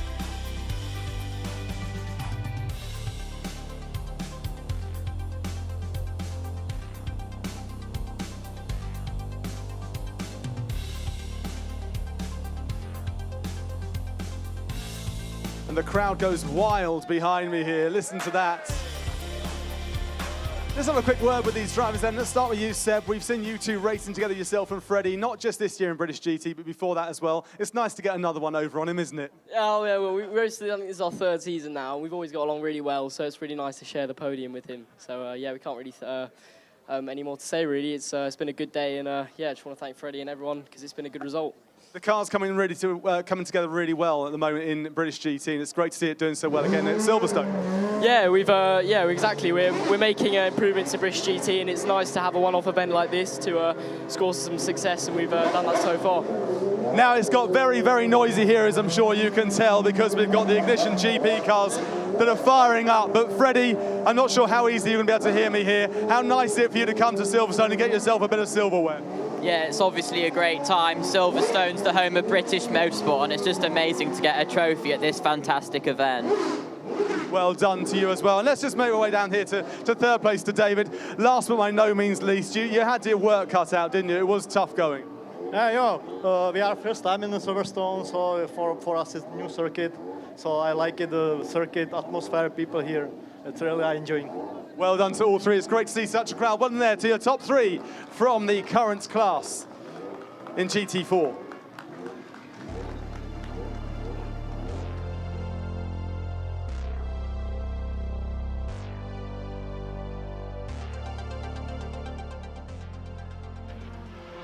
Now, undoubtedly, the best part of watching any Grand Prix is when an F1 car comes into the pits and they change the tyres in like a ridiculously quick time of like 2 seconds. Menzi, you are running the pit stop challenge here today, giving everyone the opportunity to actually have first-hand experience of doing it.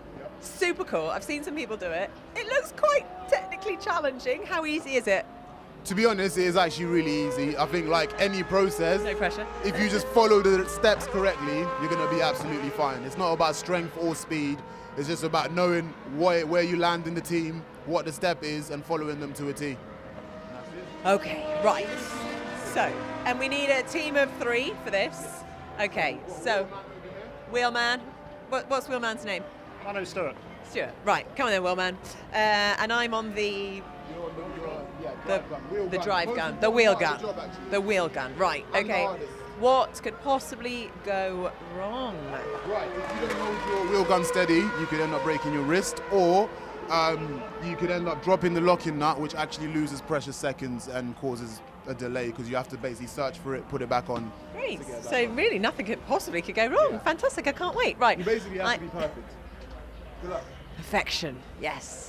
That's what we strive for in Formula One. Okay, I'm going to pass my mic over to our lovely producer, Kate. All right. Are we ready? You ready for the time, yeah? Right, 3, 2, Ah! 1. I'm scared. Left trigger, let's go. Oh, fuck, I dropped it. Pick it up. That's it, recover. Oh, it's not on right properly. Right trigger. That's it, cool. That was bad. How far, what time did we get?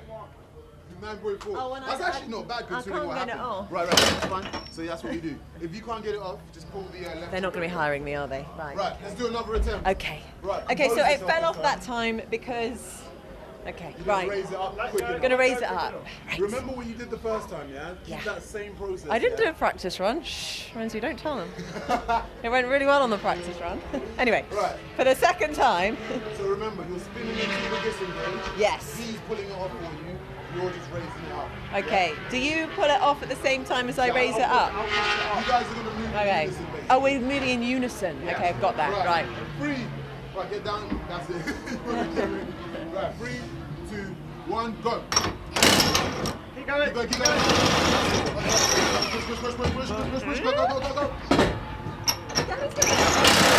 it. Nice, that's it. So if you want to pull it off, just give it a little loose. Ah. 8.64. Beat your time. Fair play. Let's not mention the time. No, it was 3 seconds. Hey. 8 seconds. That's not very good. Never mind. Menzi, I appreciate your patience and perseverance. Absolutely smashed that. I think you literally followed the process to a T. I'm going to publicise it. Your practice time was actually the fastest one. We just didn't record it. Yeah. Nice one. Excellent. See? First time lucky. Guys, come down to the Pit Stop Challenge. Great fun to get involved and really feel the pressure that these guys go through at every pit stop in a Formula One race.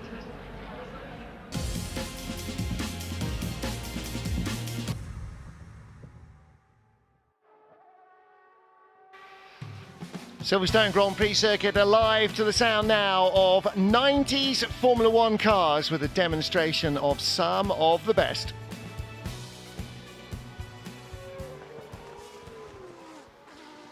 Well, the natural home for a Grand Prix car is a Grand Prix circuit. We've got half a dozen circulating here at the Classic, displaying the sights and sounds of 90s Formula One, Whaling V8s, V10s, and a V12 engine as well. This is the 1989 Onyx, team originally set up by Mike Earl, came through with Spirit in Formula 2 into Formula 1 and became the Moneytron Onyx team. This car with a derivative of the Cosworth DFE, the DFR 3.5 litre V8. Stefan Johansson, Bertrand Gachot, and then after his run-in with the law, JJ Loto raced the cars in period in 1993, car designed by former Arrows designer Alan Jenkins. So Stefan Johansson qualified 12th for the Portuguese Grand Prix in that car, eventually finished in 3rd place after the two Williams in front of him retired from the race when he was in 5th. And a much more familiar car perhaps to British fans in its Marlborough livery, the McLaren MP47. Teammates Gerhard Berger and Ayrton Senna raced this car with its 3.5 litre Honda V12. The most powerful but the heaviest and the thirstiest car on the grid, often went to the grid laden with fuel that none of the others needed to carry. I think actually testimony perhaps to the ability of Senna. He won so many races with the cars.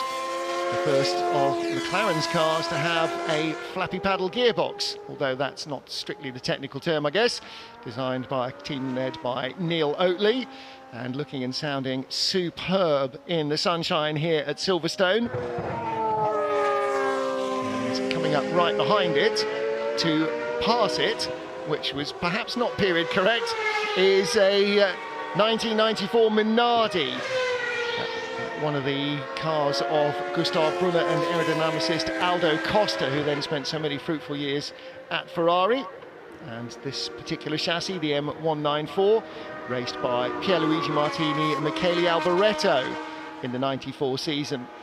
While Damon Hill is here at Silverstone this weekend, was being interviewed on the main stage yesterday. The world champion made his Grand Prix debut, not for Williams, with whom he won the title, but for Brabham. This was the final hurrah for the team set up originally in the 1960s by Jack Brabham. We will see lots and lots of Brabhams racing, and this was the last of the Formula One Brabhams. 3.5 litre V10 Judd engine, car designed by Sergio Rinland and driven here by Damon Hill in the British Grand Prix back in 1992. Always distinctive shape, always distinctive colour scheme, and a very different note from the others as well, because it was powered in period by a 5-valve Yamaha V10 engine. Yamaha, the only ones really to persevere with 5-valve cylinder heads. Nobody else felt the need. This particular chassis finished in 13th place in South Africa. Again, a Grand Prix that may become more familiar to current viewers. Finished in 16th at Silverstone for Damon, and 11th in Belgium. Michael Fitzgerald demonstrating that car.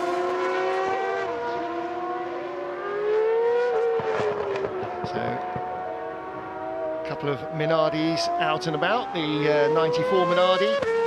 And this is a 98 Minardi, the M198, again the work of Gustav Brunner, and raced in period by a signing from Prost Grand Prix, Shinji Nakano and Esteban Tuero.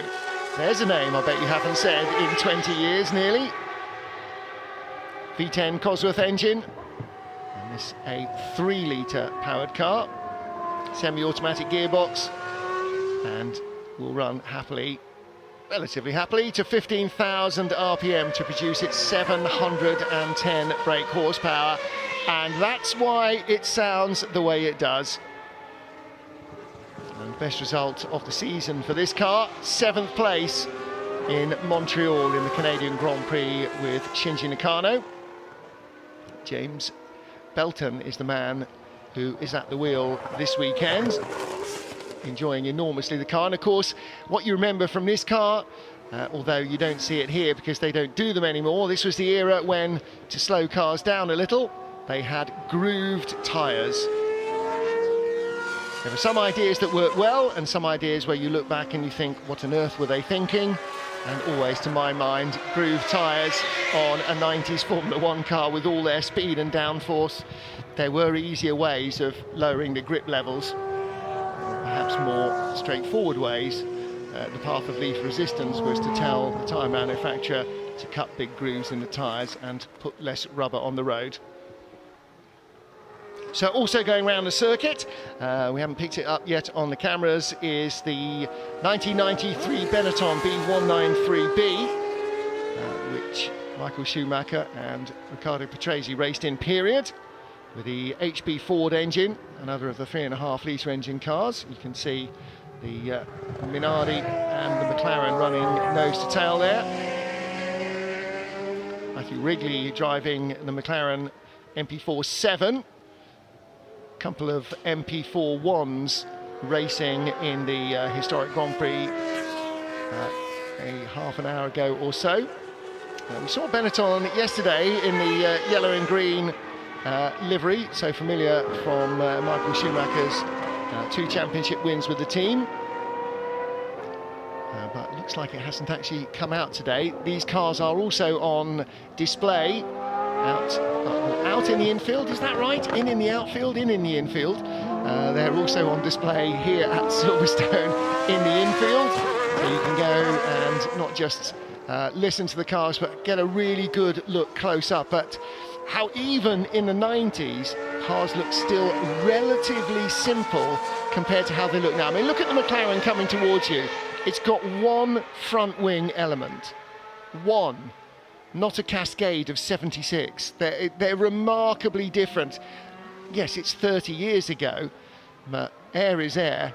It was just how they used it was very different. So McLaren, the Minardi, wailing past the pits they would have used in period, coming out of Luffield and charging on down towards Copse Corner.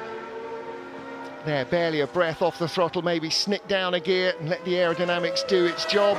Sweeping down through the slight left at Maggots into the right-hander to begin, well, now the Beckett's S's, which 30 years ago were still just in the eye of the beholder.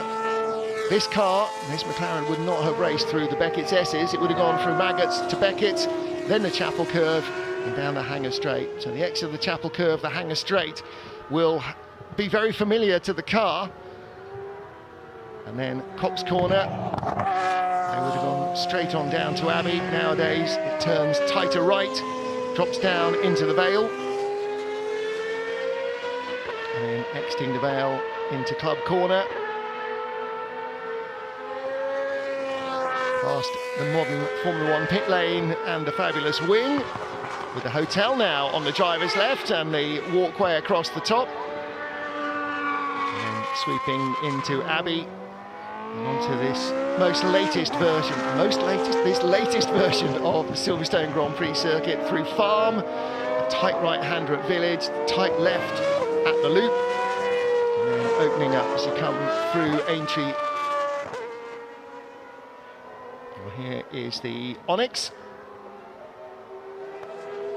Again, with the team coming through from Formula 2 as the Spirit team run by John Wickham, with Honda Power, and that's how they made their debut in Formula 1 with a loosely redeveloped Formula 2 car.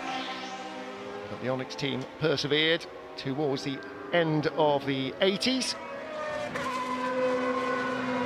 And Henry Pearman driving the car today. The chassis raced in period by Stefan Johansson. And Little Leaf, as he was known colloquially in Swedish. having his best result, an overall podium result in that car. Again, the dark helmet almost in the colours of the London Rowing Club, made famous by Graham Hill and used also by son Damon, who would have driven this car here 1992.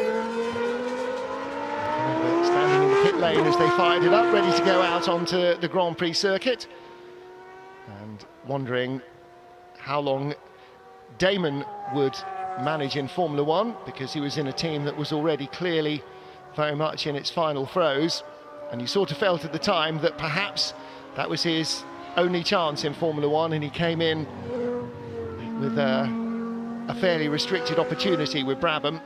As it turned out, of course, he became a driver for Williams, and not just a driver for Williams, but a world champion for them as well. And if you watch the Brabham trackside, as you can on the cameras, you can clearly see the titanium skid plates on the wing at the front sparking away. The wing, not just a vertical end plate, but it's actually got the turned under curlicues. It's got a real vortex going under the front wing. And it's those lower elements of the wing below the top surface which have got the skid plates sparking away underneath it. So that real feel of 90s Grand Prix cars. There's an awful lot of titanium on the undersides of suspension, floors, gearboxes and so on, as the cars run so super low, to prevent the tracks grinding away the important bits. They sacrificed some nice cheap bits of titanium. Well, relatively cheap compared to grinding the underside of your gearbox away and having the oil come out and the car fail to finish at least. So it's all relative, isn't it, in Formula One? Nothing's cheap.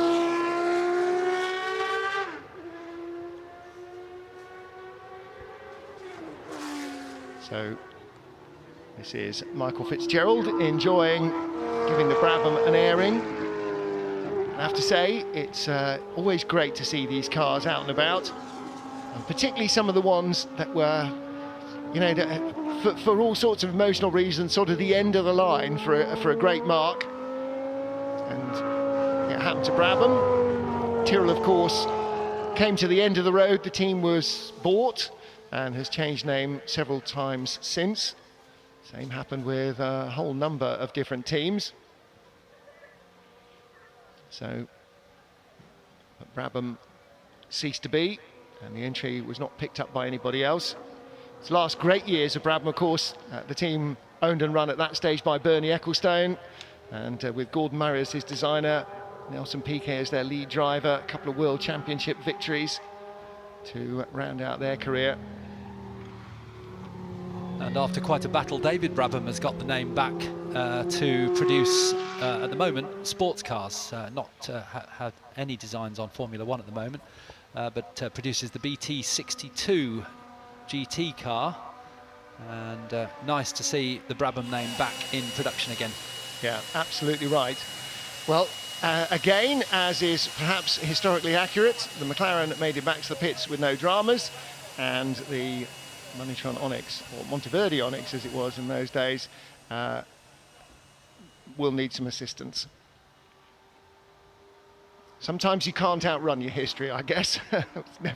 Never mind, Henry Pearman, I'm sure, has enjoyed airing the car. Henry will be bringing a number of Group C cars as well, in which he has a fierce passion, to our demonstration later on this afternoon, around 4:30, 4:50, for celebrating the 40th anniversary of Group C. But those are your 90s F1 cars.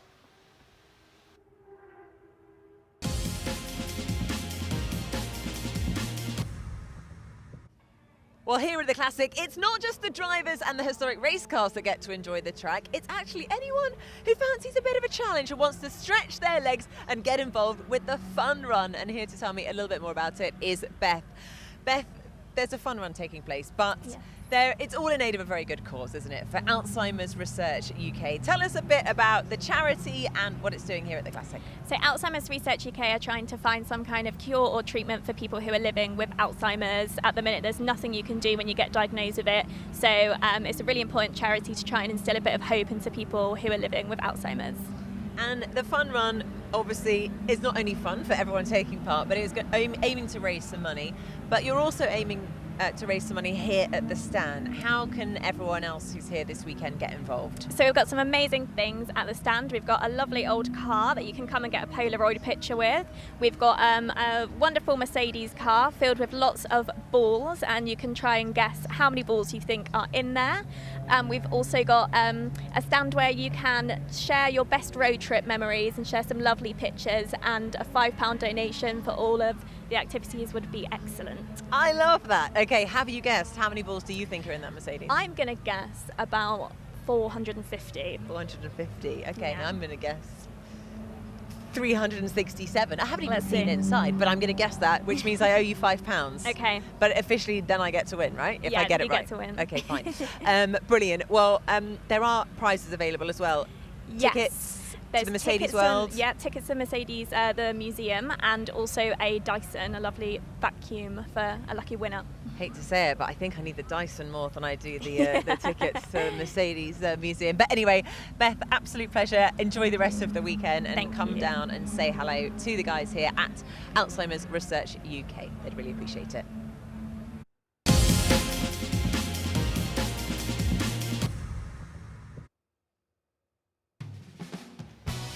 Lots of action still to come on the track and off it at the Classic here at Silverstone this Saturday afternoon. Coming up after a display of 90s Formula One cars, something a little more elderly, the pre-66 Grand Prix race, and if you think that is going to be about frailty, think again. That is a hyper-competitive championship race. International trophy for classic GT cars, pre-66 again, so the same era as the Formula One cars we'll see. Will precede a glorious demonstration of 1980s Group C cars. Porsches are plenty, lots to keep you excited and entertained. Well, that will be a relatively sedate demonstration. I use the word relatively advisedly. Nothing sedate about the Masters Endurance Legends. More recent and up-to-date endurance cars will be heading us towards the final race of the evening. Still time to get to the Foodie Fest at the Silverstone Kitchen and enjoy the talents of Chef Leslie Walters, and Dean Hoddle-Smith will also be on stage about an hour and a half from now. Half an hour to get to the kitchen area for Leslie Walters. And don't forget, if you are a Bink Hack Marvin, then there are still plenty of opportunities to eat and drink around the venue.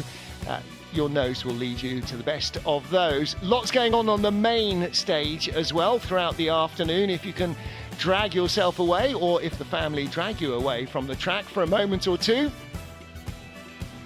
Qualifying for the Belgian Grand Prix, cars will be warming up in the pit lane right now, and that will be on the big screen at the main stage, not all the big screens, from 3 this afternoon. Expect it to be wet. Mike Brewer will be wheeler-dealing his way through one of his car clinics. That will be the last for the day later on this afternoon, just before 5 p.m. Then the West End Kids will be on stage with their blend of music and dancing before the big acts at the end of the evening. If you are staying this evening, or weren't maybe not even planning to stay this evening, do stay, get something to eat, get something to drink, and you can enjoy the delights of Gabrielle and the fabulous Sister Sledge. Now that is a double act you would pay good money for anywhere else, and it is included in the price of your ticket. Can't be beaten. Well, plenty of famous faces to bump into in the paddock and elsewhere, and ex-Grand Prix ace Max Chilton has just had his collar felt by Nicky Shields. Is it a pain? Is it a bird? No, it's the McMurtry Spearling, driven by Max Chilton. Max, this car, I mean, not many things takes my breath away, but this is phenomenal. And the fact that you not only smashed the Goodwood Hill Climb record that Nick Heidfeld held since 1999, you absolutely obliterated it. Talk us through what we're looking at here. Let's kick off with the car first. I think We did. It was an amazing day. I never thought the biggest day of my racing career was going to be at someone's driveway in West Sussex, but it just proves you don't know what's around the corner. I've been working with the team from McMurtry now for just over a year. They've been working on this for 5 years. And it's just a beautiful bit of engineering. It's British engineered, British designed, British manufactured, and it's based on 80s band Formula One technology. So it's got fan power, which is how it creates its downforce. It's got active suspension and active aero, which it had in the 80s, but it's all electric. So it's in the 21st century. And the best bit, as you can see at the back of the car, it's got a number plate. So it's road legal. I mean, just all of those stats and figures, absolutely mind-blowing, you know, particularly here at the Classic, where we're really celebrating historic, obviously, internal combustion engines, but now to put electric cars on the map. I mean, this is a huge talking point at the moment. 0 to 60 in something ridiculous, like, what is it, 1.5 seconds? Yeah, we can definitely go comfortably Terrifying. below 1.5 seconds. So the performance is outrageous. It's got no gears, so you just put your foot down, and it's so easy to do 0 to 60 in 1.5 seconds. The thing just wants to go. It's got so much downforce. It's got 2 tons of downforce at 0 miles an hour that it makes it super stable. I love how people used to laugh at electric cars being a bit slow. Oh, they're only for your granny to drive. Yeah. And Or it's too quiet, but this thing's noisy because it sounds like a jet fighter when the fan's running.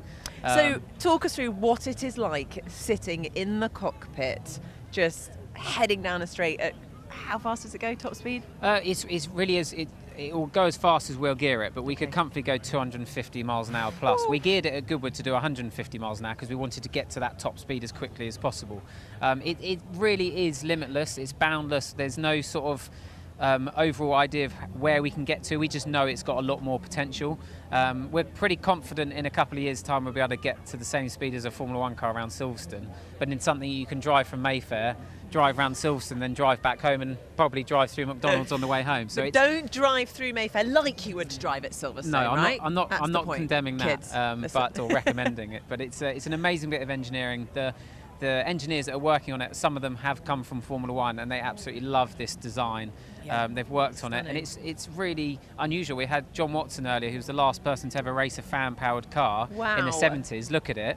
And I was at Goodwood this year, the first person since 1978 to compete with a fan-powered car. You weren't even born in 1978. No, I was 91, so it's amazing how that technology really has just went been not thought about for so long, and now it's coming back with a vengeance. And yeah, it's a pleasure to be here at the Silverstone Classic. It's Yes, very so talk us through, what are you unclassic. doing here at the Classic? So we're here with just McMurtry trying to, push the car out there. There's so many people that have come up to us and go, oh my God, I saw the car on YouTube at Goodwood. It was amazing. And people are just passionate about it. I think it's the first electric car that's got people really going because they realise how fast it can be. It can corner quickly, and it's a road car, and it's English made. So it ticks all the boxes, and I just can't wait to be with them for many years to come and break some more records. Well, you are one very lucky boy that gets to do this as your job, whatever we call that. Having fun every day. Max, always a pleasure. Huge congratulations on smashing that record, and we cannot wait to see what you do with the car going forward. Thank you for having me. There are some amazing cars out and about, so make sure you get out, have a look, and see things like the McMurtry Spearling. What a machine. Let's rewind 60 years to pre-1966 Grand Prix cars. Now, this race, it's a battle between front engine and rear engine. This was the tipping point when Formula One suddenly decided, actually, do you know what we need to do? We need to put the engine in the back of the car. So let's just go straight up. Will Nuttall is on pole. Charlie Martin here behind him on the second row. Will, you've got the best seat in the house. Not only are you on pole position, but you've also managed to find a bit of shade. Yeah, I'm not silly. That's the most important bit about getting on pole position here. And you always look as though you're having such fun when you're driving this. I take it it's like that behind the steering wheel. Yeah, of course. If we're not having fun, we wouldn't be doing it. And what are you saving throughout the race? I know it's not a hugely long race, but have you got to look after anything? Always looking after it, basically. You never know what's going to go wrong with these old cars. Right, well, best of luck. Yeah, thank you. Right, let's go over the other side and have a quick chat to Michael. I'll come around this side. It's very kind. Sorry, Michael, I feel as though I've just nicked your air conditioning. Can you do anything about Will today? Well, I'll certainly give it best. He's an extraordinarily good driver. He knows the track probably far better than I do. So I think he may have the home advantage. On the other hand, I hope to learn a few things by following him, and maybe that's enough to change the tide. Best of luck. Thank you so much. Right, let's go down the grid and try and find the first front engine car. I was talking about the fact that we've got rear engine cars, front engine cars. The front engine cars should be slower, and they are. But Tony Wood is here in a Tech-Mech Maserati. Look at this, perfect timing. Tony, please slide in, don't let me stop you. One of the things obviously with a front engine car is you have a prop shaft going to the rear wheels.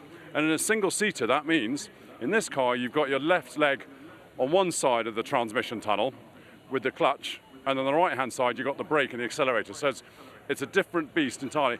Tony, I've just been wondering what on earth you're doing up here. Aren't you supposed to be a bit further back with this front engine thing? I don't know what they were doing yesterday. I think they must have had a heavy night on Thursday night. So I guess the plan is just to try and stay where you are in the race. Well, you never know. I might get a few more positions. Try and get on the podium.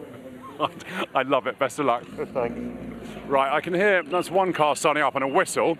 Gordon, why don't you come through the cars and let's see what else we can see as we go down. There's this furious putting on the gloves at the last minute, and you wonder, why on earth are they not ready? They've been sat here for 20 minutes. But you don't want to put all your clothes on until the last second. It's so hot. You can see umbrellas over the drivers to try and keep some of the heat off, and you're surrounded by concrete and tarmac, plus the engine, plus the exhaust, so it's all even hotter. All these cars are starting up, so I'm just going to let you listen to all the action from the assembly area as these pre-66 Grand Prix cars leave the assembly area.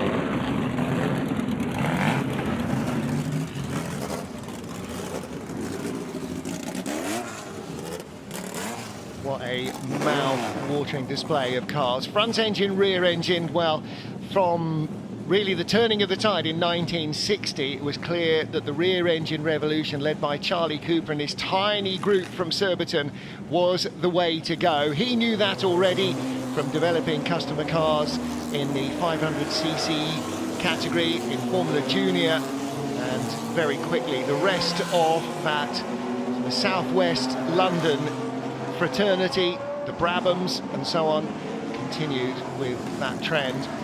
Ferrari's last Formula One car with a front engine, 1960 246 Dino, one or two of those present in this race. You can see a couple of the Scarabs built in America and driven by Lance Reventlow, the Revlon Air, kind of funded and drove the team on, and with their four-cylinder Offenhauser engines, very much in the style of Indy 500 roadsters. You'll see those in the race as well.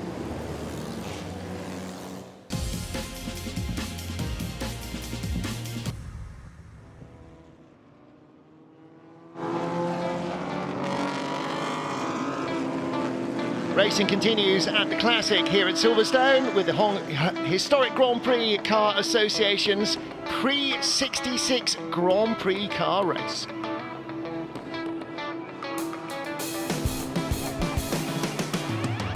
Let's take a look at our grid, and it is dominated by the garagistes, the British manufacturers who took over the reins at the front of Formula One in the rear engine revolution. Cooper's on the front row, Poleman, Will Nuttall and Michael Gans, and Charlie Martin, another Cooper, lining up in third ahead of the ex-Jim Clark Lotus of Andy Middlehurst.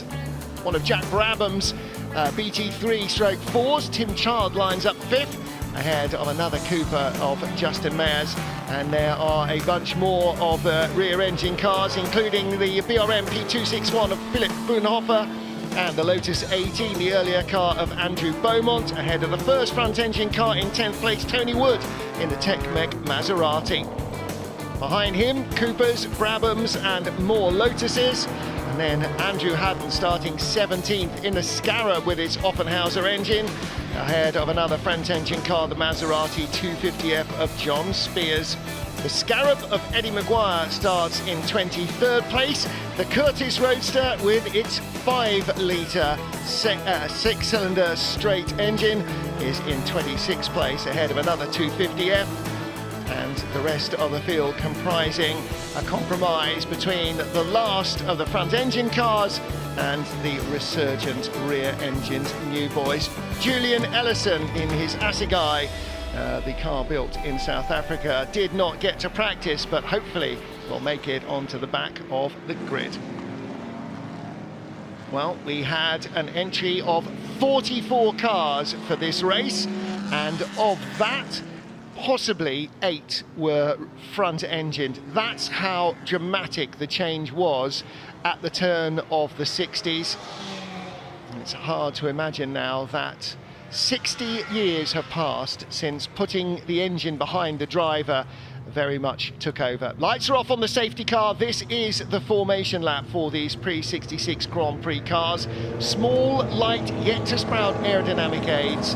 These are the classic Scalextric cars of your youth, but in real life, more than 40 of them coming up towards the start here at Silverstone, and some towards the tail of the field really need to catch up. The race will be started long before they get into our 2x2 formation. It is Will Nuttall on pole position from Michael Gans. And Gans with the pale coloured car. He's going to be a little easier to spot between everything else, which is predominantly British racing green. There you can see the red car of Tim Child, his Brabham BT34. We are ready to go racing.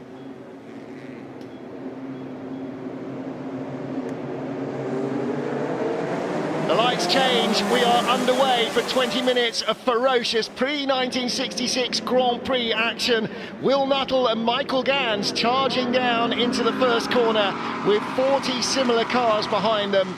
The battle between the front-engined dinosaurs and the new rear-engined revolution continues, and Michael Gans dropping back down into third place at the start as his Cooper gets mugged by Charlie Martin, who looks like he made a very good start up into second place. Car number 59. Is it him or Will Nuttall that leads? Two pretty identical liveried Coopers. And look out as well for the Lotus 25 of Andy Middlehurst, the green car with the yellow stripe. It's about 5 back with the yellow wobbly wheels. That car, a guaranteed race winner in many pre-66 races. Martin Haven and Alistair Douglas watching the action as the Coopers dominate the start. And it's Will Nuttall in those two, as you say, similar coloured cars, but Will Nuttall who does lead from pole position, Charlie Martin in second place, and then we've got Michael Gans in there as well, and Andy Middlehurst lost a place coming out of the loop in the ex-Jim Clark Lotus 25, and you can see how much lower that car is than any of the others around it. There it is turning into Cox Corner, and a wonderful car from Andy Middlehurst in about 5th place now, but the leaders coming up towards through Maggots now, and there in 3rd place is Michael Gans, who we spoke to in the assembly area, but making a bit of a break here is Will Nuttall from Charlie Martin in 2nd place, being challenged by Michael Gans in the later Cooper T79 and onto the hangar straight. Right, I think we've misidentified that. That is not Charlie Martin in 2nd place, unless I've really read that wrong. That's car number 12, Rudiger Friedrichs, who's come scorching through from 7th on the grid. It is Friedrichs, look at that. What a start, 7th to 2nd. I mean, the tide really opened from him. Look at him three-wheeling his way through there. That's the way these cars gain their traction, all at the rear wheels. Michael Gans slots his way through back into 2nd place in the later type T79 Cooper. So again, you can see a very different look, less of a sort of beetle back to the car that you saw in the T53s of Will Nuttall, the leader, and of Rudiger Friedrichs.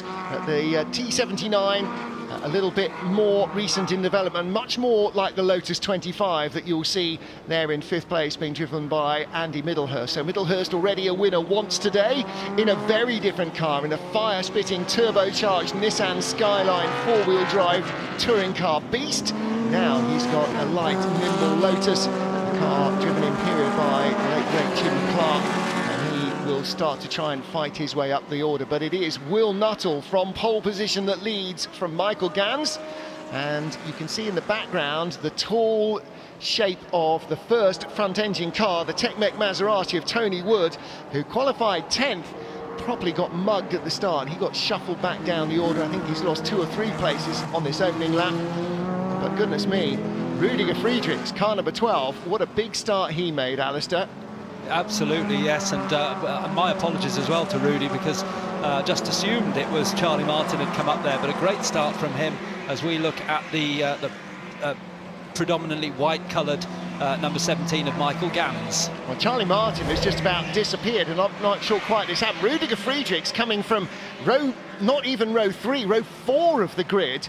So something opens up very well for him on the inside. Don't really see it there in the first corner. He hadn't got through at that stage. So maybe in the next couple of tight sequences, that's where it all worked out for him. Well, Rudiger was wheeling his Alvis Firefly special round to great effect. Second place in a car that was, what, 60 years older than this, or 50 years older than this in the pre-war sports car race. So he's really sort of striding or straddling generations here. A 1912 car, now he's racing, what vintage is this Cooper? A 1960 Cooper T53, again with that early look of the rear engine Cooper, that Beetle back that Black Jack Brabham drove to Grand Prix success, before he of course then went on to start his own manufacturing concern, and there are Brabhams in this race as well, so double Brabham links there with the Coopers that he raced in period and his own cars. But the race leader is now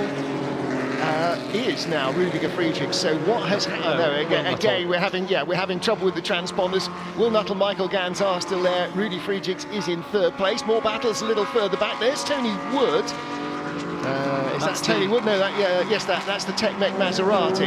Yeah, he's leading the front-engined class, as we saw. He was first on the grid in front-engine, but he's holding on to that lead. The Tech-Mech Maserati, a later development of the wonderful 250F. I'm sorry to say it doesn't really do it for me. The 250F looks right. This is a little bit lower at the front. Well, you know what it looks like? It looks like a US dirt sprint midget, but yes, sized up, you know, with that big back behind the driver.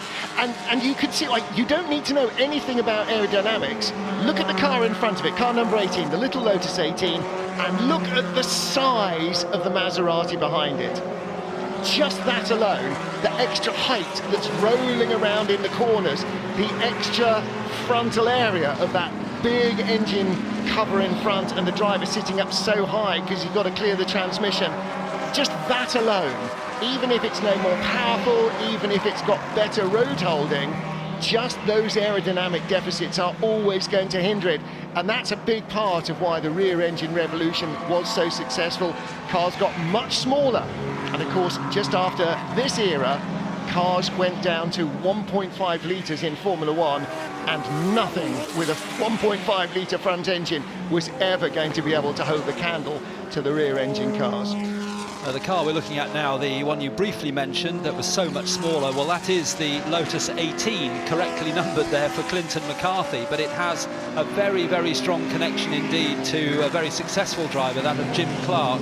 And Clinton McCarthy's car was Jim Clark's first single-seater win in this very car in 1960 at Brands Hatch. And look what happened after that. We lost Jim Clark in 1968, but who knows what would have happened after that had he survived.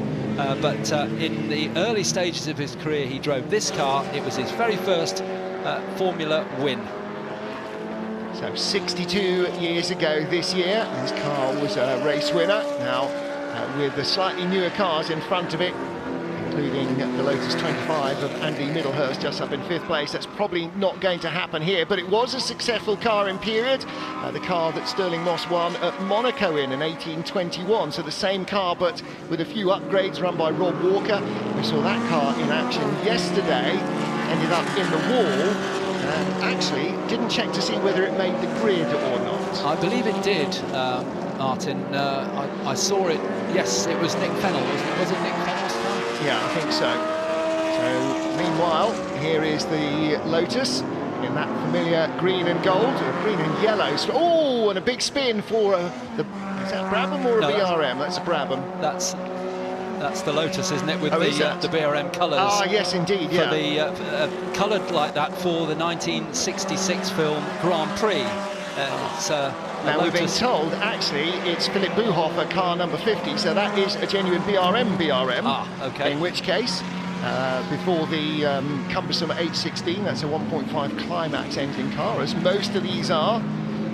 So yes, no, there is, as you said, Yes. a facsimile BRM-ish, or sorry, very BRM colour schemey car running around, a Lotus that was used in John Frankenheimer's movie Grand Prix.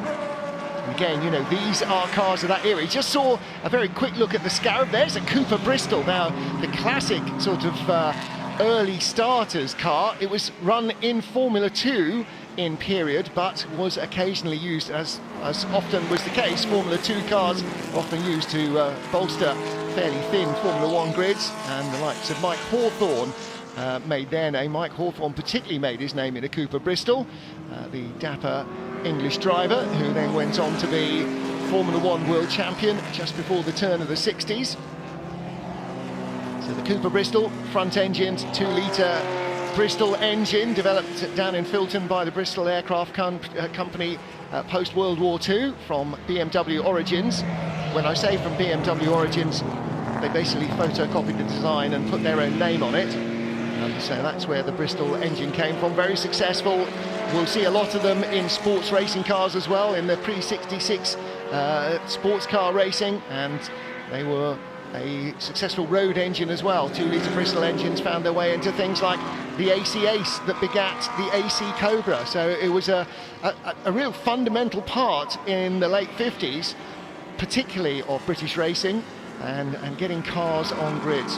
Here is another classic Cooper shape, the Cooper T45, the pale green car with the white noseband. That is Mark Daniel, car number 9. What position? He's battling for 10th place. Right behind him, another car with a 9 in it, 91, and that's Chris Drake, another Cooper, but a later model, as you can see, type 71, 73.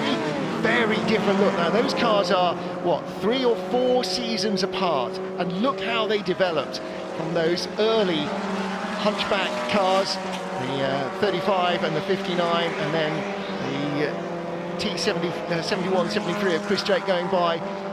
Looks like it's almost a decade newer, and yet there's just a couple of years between them. Chris Drake's car from 64, and the car he passed was from 58, so just 6 seasons of development going into that. With our race leader, Will Nuttall, out front by 3.4 seconds from Michael Gans. Michael saying he was trying to make a race of this, try and give Will Nuttall a chase, but it looks like Will Nuttall escaped on lap 1 and remains away. That's Chris Drake, I think, is it? It's just spun into the pit lane entry. It's unfortunate, wrong pit lane for him as well. Yes, it is Chris Drake. Yes, Yep. so we'll give you that one for the commentator's curse then, Martin. I've had my share this weekend. Yes, you certainly have. Well, Will Nuttall driving this car in approved style. Now, of course, since these cars were developed or designed initially in the 1960s, an awful lot has come on in terms of tyre technology, brake technology, metallurgy, oil technology to make them more reliable, but drivers are just as capable of overstepping the marks. Don't forget, these are very narrow tyres.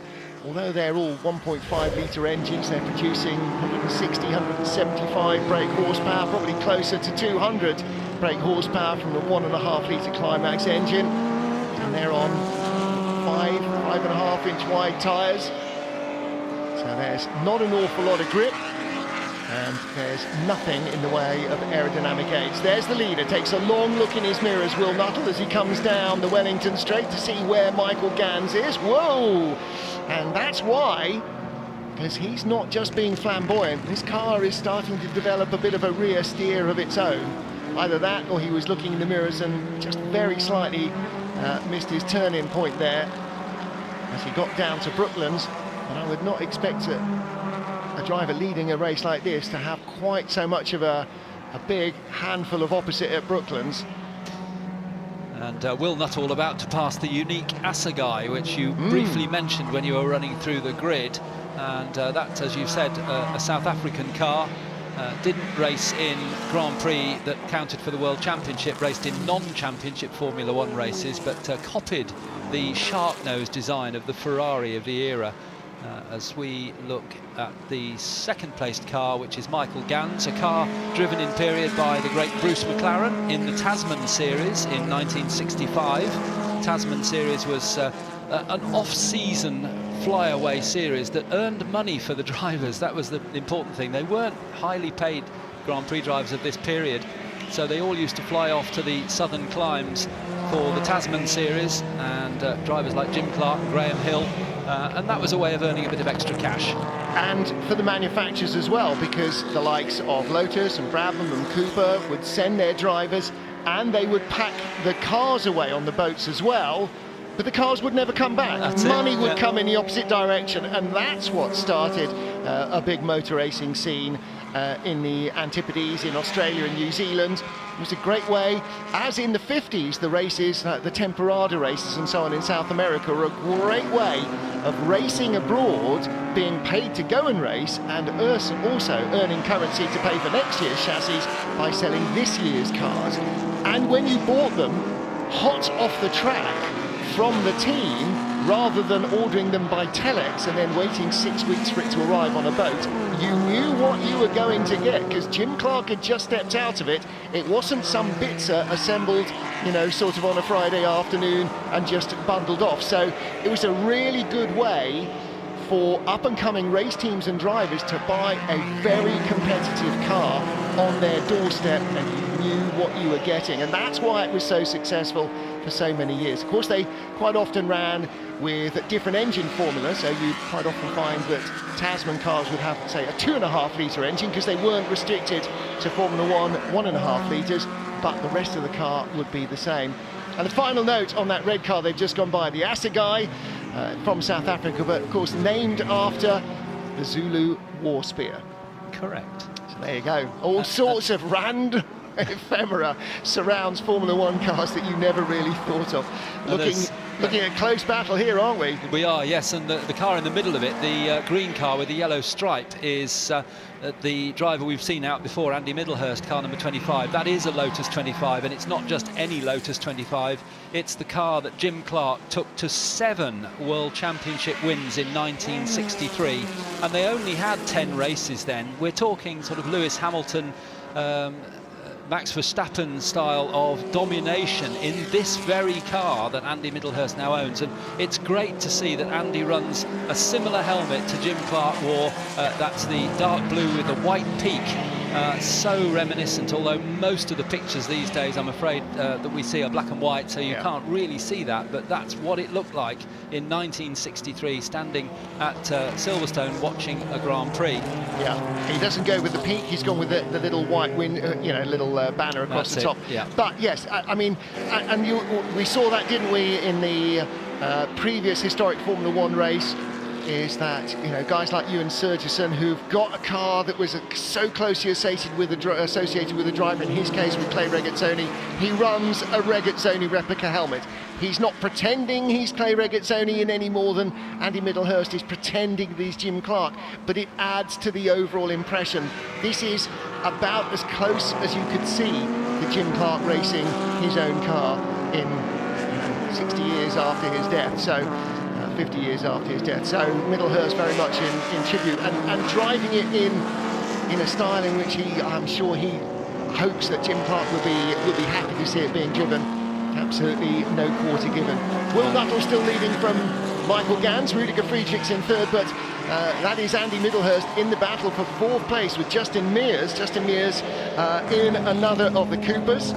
And Justin Mears just hanging on at the moment, so there's a little bit of an age difference between him and the Andy Middlehurst Lotus behind, but not as much really in real terms as there is with car number 77 there, this maroon and white Curtis 500. Now Curtis were famous for building Indy cars. This is an Indy car.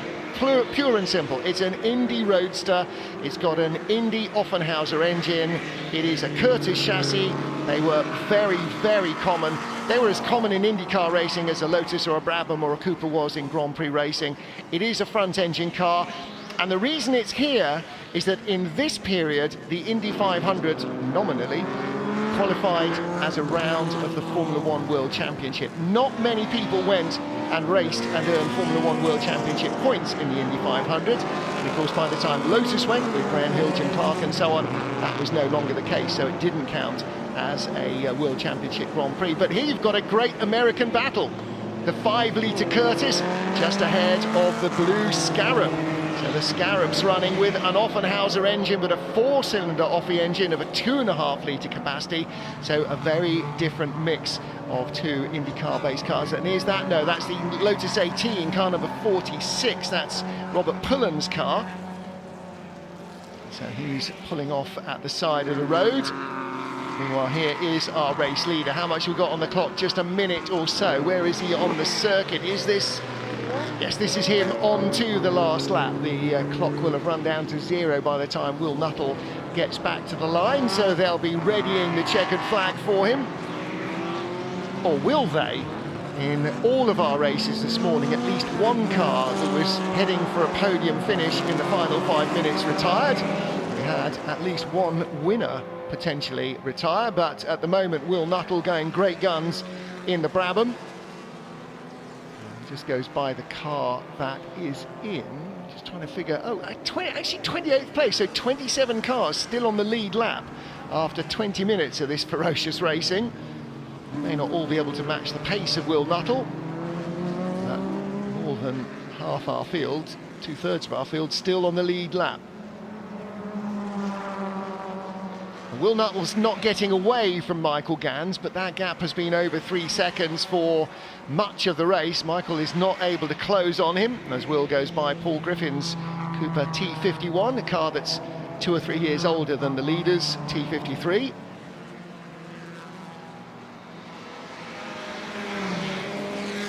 Rudiger Friedrichs made that great start at the beginning of the race to come up from 7th on the grid to 2nd place, and then got shuffled back down to 3rd, but he remains in 3rd. He's the big mover from the qualifying spots, up 4 from where he qualified. But that 3rd, 4th, 5th and 6th battle that we were watching a few seconds ago is certainly not resolved, is it? No. We know Will Nuttall certainly coming down into Stowe Corner for the last time, but we need to watch that 3rd place battle. Yeah, looks like this is all Will Nuttall's to lose, and I don't think he's in the habit of giving it away. Michael Gans should finish 2nd, but you're absolutely right. Rudiger Friedrichs, Justin Mears, Charlie Martin and Andy Middlehurst all battling for 4th position. Checker flag awaits for Will Nuttall. Big sideways slide out of the final corner to claim victory by 3 seconds over Michael Gans. And Rudiger Friedrichs completes the podium in 3rd place, or should do, but who will be first across the line? Here they come. The battle we are waiting for coming out of the final corner. There they go. 3 of the 4 together. It is Charlie Martin behind Rudiger Friedrichs and ahead of Justin Mears and Andy Middlehurst. So Middlehurst in the newest of the bunch there, the Lotus 25, did not manage to get the better of Justin Mears. Charlie Martin chasing just about a second, 2.5 seconds behind Rudiger Friedrichs across the line. And there, car number 17, Michael Gans, your 2nd place finisher, following home Will Nuttall. So Cooper T53, Will Nuttall the race winner, and Michael Gans in 2nd place in a later Cooper T79, and Rudiger Friedrichs in 3rd in another 1960 T53. So Michael Gans with the newer of the cars, built in 1964. Will Nuttall's car and Rudiger Friedrichs' car, both built by the team in 1960. So that's the difference in performance, very slight, but the difference in look between the cars, quite notable. The Beetlebacks of the T53 and the much more cigar-shaped T79, the later car, Michael Gans, between the 2 of them. Will Nuttall very happy with that. Silverstone Grand Prix circuit, beautiful weather, and close racing in some fabulous Grand Prix cars. Hard to imagine a better way to spend a Saturday for a petrol head, isn't it? And what was the resolution? Oh, TV screen's just gone off. Didn't see the resolution of the battle between our front engine cars. I think in the end, Tony Wood's Tech-Mech Maserati was comfortably ahead. We didn't see him struggling, so he should hopefully have completed that. Looking here on the slowing down lap, car that we didn't see a lot of, John Clark's T56 Cooper. Oh dear.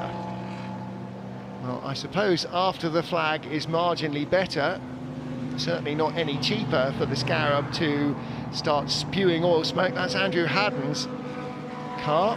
2 Scarabs here. It was a 2-car effort in 1960. I think they continued into 1961, but it was a fairly short-lived foray as a Grand Prix manufacturer. That is leaving a lot of oil smoke. Car number 5, Michael Birch in the B-type Connaught. Last time we saw this, Michael was standing beside the car and there was a mechanic in the car, his ankles being held by a colleague at roll bar height as he was upside down, back to front in the pedal box area, trying to fix an issue with the car. That's the sort of serviceability access that Formula One cars had then. And to be honest, I don't suppose it's very different now. Not sure that changing a pedal box on Lewis Hamilton's Mercedes is the work of a moment either. And number 7, Nick Topless, another very well-known historic racer, and they're in a low-line Cooper T53. Different version of the Beetleback car that has won this race in the hands of Will Nuttall. So Michael Gans pulls up alongside him. I'm sure he is happy with second, probably thought that that's pretty much where he was going to get to.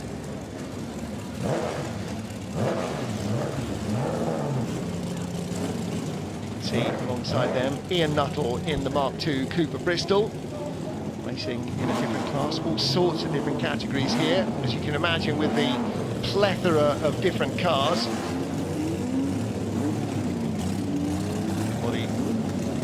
Right, after you, Claude, figure out who's going where.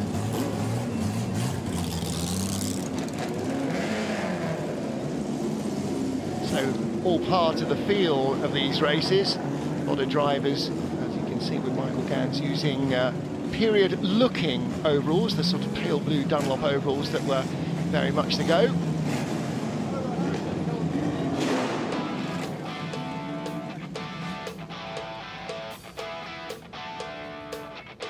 Will Nuttall victorious in the Pre-66 Grand Prix race ahead of Michael Gans. And look at the Cooper domination. Rudiger Friedrichs completed an all-Cooper podium, backed up by Charlie Martin and Justin Mayers in 4th and 5th. Andy Middlehurst, the first non-Cooper in the ex-Jim Clark Lotus 25, ahead of the best Brabham of Tim Child. And it was all about rear engines constructors in the top 10. The first front engine car home was Andrew Haddon's Scarab, which smoked towards the end of the race. Tony Wood's Tech-Mech losing out that front engine battle. Third of the front engine cars, the Maserati 250F of John Spears. British-based manufacturers Cooper, and particularly Cooper, so strong in this pre-66 era with Lotus in there as well. Geraint Owen in doing valiant hooligan work in the Curtis. Skids aplenty. And Eddie Maguire's second Scarab coming home in 26th place with one of the continuation Maseratis of Klaus Lehr just inside the top 30 in this bumper field. And they were predominantly hugely reliable as well. These cars, the cut-off date 1966, so 56 years ago. The newest of these cars was racing, and some of them already well into their 6th decade as racing cars. The rolling start and the sound of not 1, not 2, not 3, but probably 4 or 5 Grand Prix grids worth of 1.5 litre engines sweeping down with Will Nuttall taking the early lead. Rudiger Friedrichs jumping up from 7th on the grid to be a podium contender, lying 2nd early on before fading slightly, and then a spin for one of the BRMs. Andy Middlehurst in the Lotus 25, the best non-Cooper in the field. He was battling in the top half dozen. And in the front engine battle, the Tech-Mech Maserati losing out in the end to one of the Scarabs, the Curtis, and the other Scarab, though, having great front engine roadster fun all the way through the race. Will Nuttall kept his calm, kept his pace, and kept his lead. Cooper's sweeping the podium and the top 5 positions with Will Nuttall on top.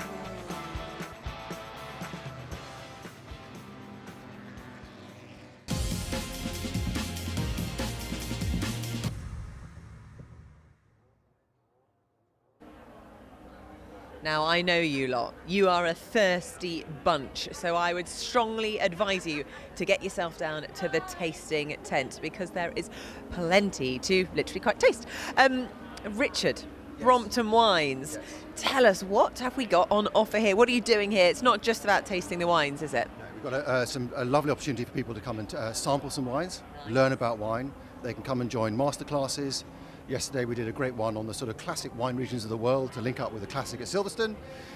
Today we've got international grape varieties and tomorrow British sparkling wine.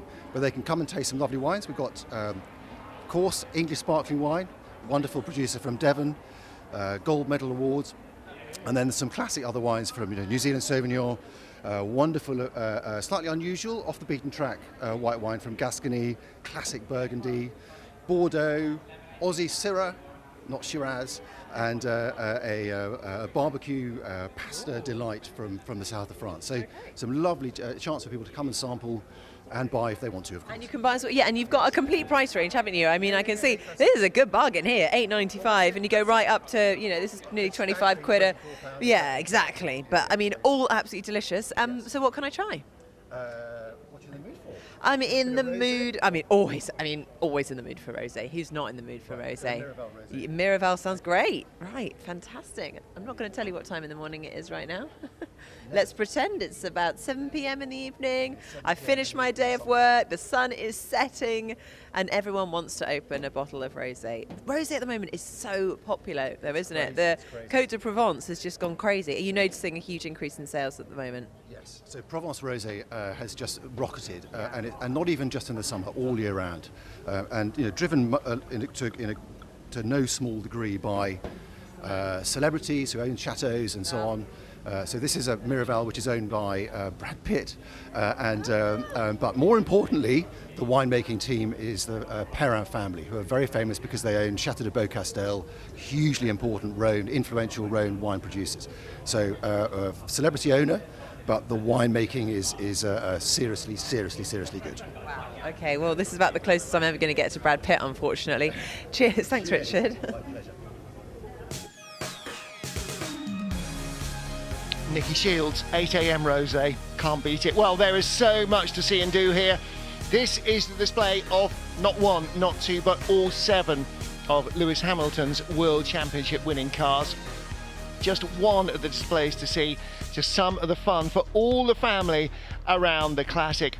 And if you've never been before, you definitely owe it to yourself to come here to Silverstone.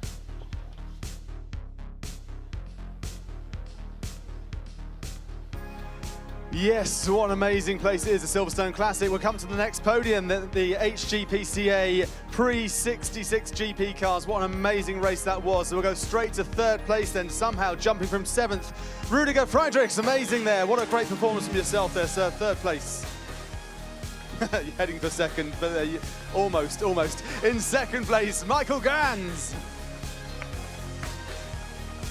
Congratulations there to Michael. And the winner then, these rear engine cars, or mid engine cars really, Will Nuttall. Congratulations there. These drivers get younger and younger, don't they? Look at that. There you go. And handing over the trophies to all 3, we have Lindsay Warren, the competition secretary for the HGPCA.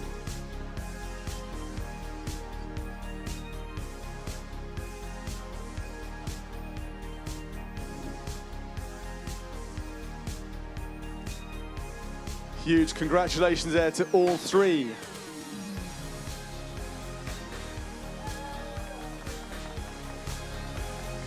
And we'll dive straight in then to you, Will. I mean, cute factor there with your little baby. Congratulations. Any words from the little one? None so far. What about yourself then? Yeah, no, all good. I had a good race. It looked a bit lonely, but it never feels like that. And we've had enough bad luck at the end of races before to know that you never let off. It was an amazing race to watch. Congratulations to yourself there. Cooper locking out the top three there. For yourself, talk us through your race, because it seemed like from everybody, it seemed to be fairly easy for you too, in particular. Well, it's never easy racing against Will, first of all. And I had a little bit of an issue at the start. I got passed by a few cars. It took me a while to regain my position, and then it was a battle to try and keep up, which I sort of managed to do, and I never really got close enough to make it a very close contest, sadly.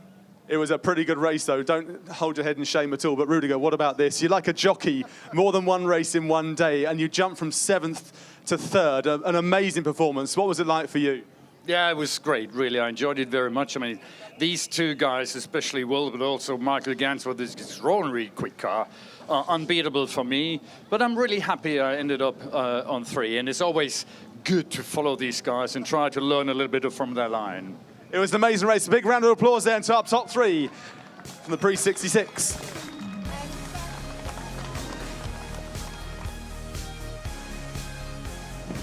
Now the international trophy for these classic GT cars. Pre-1966, so we've got the bigger engine E-types, the wide-bodied Cobras, the bigger engines. Gordon, come with me. We had grand plans to go up to the front row, interview the front 2 drivers, but they've all been told to get going. Get in their cars, get things warmed up. We've got Chris Ward here, 188, very accomplished professional driver.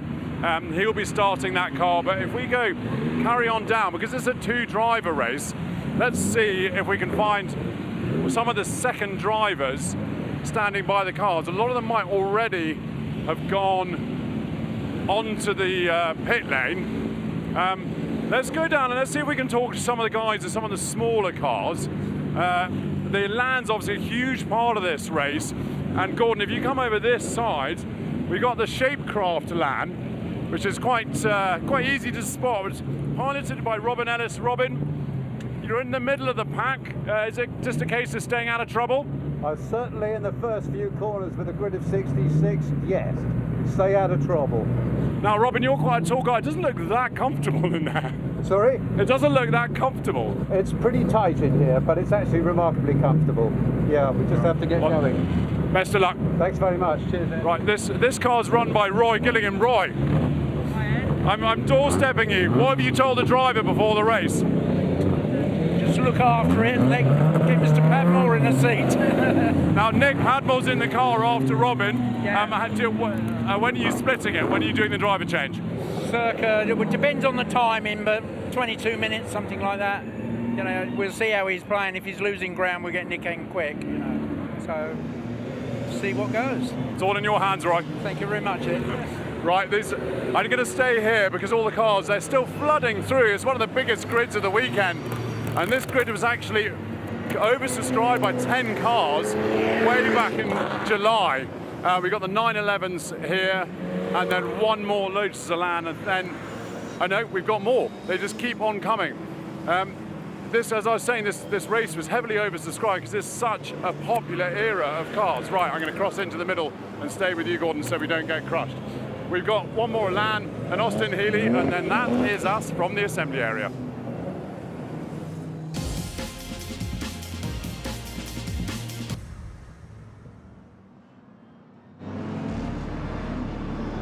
Cars heading out around the Silverstone Grand Prix circuit for this biggest field in the entire Classic, the International Trophy for pre-1966 Classic GT cars. Not quite the same number of cars as the cut-off year, 65 cars heading out to race here at Silverstone.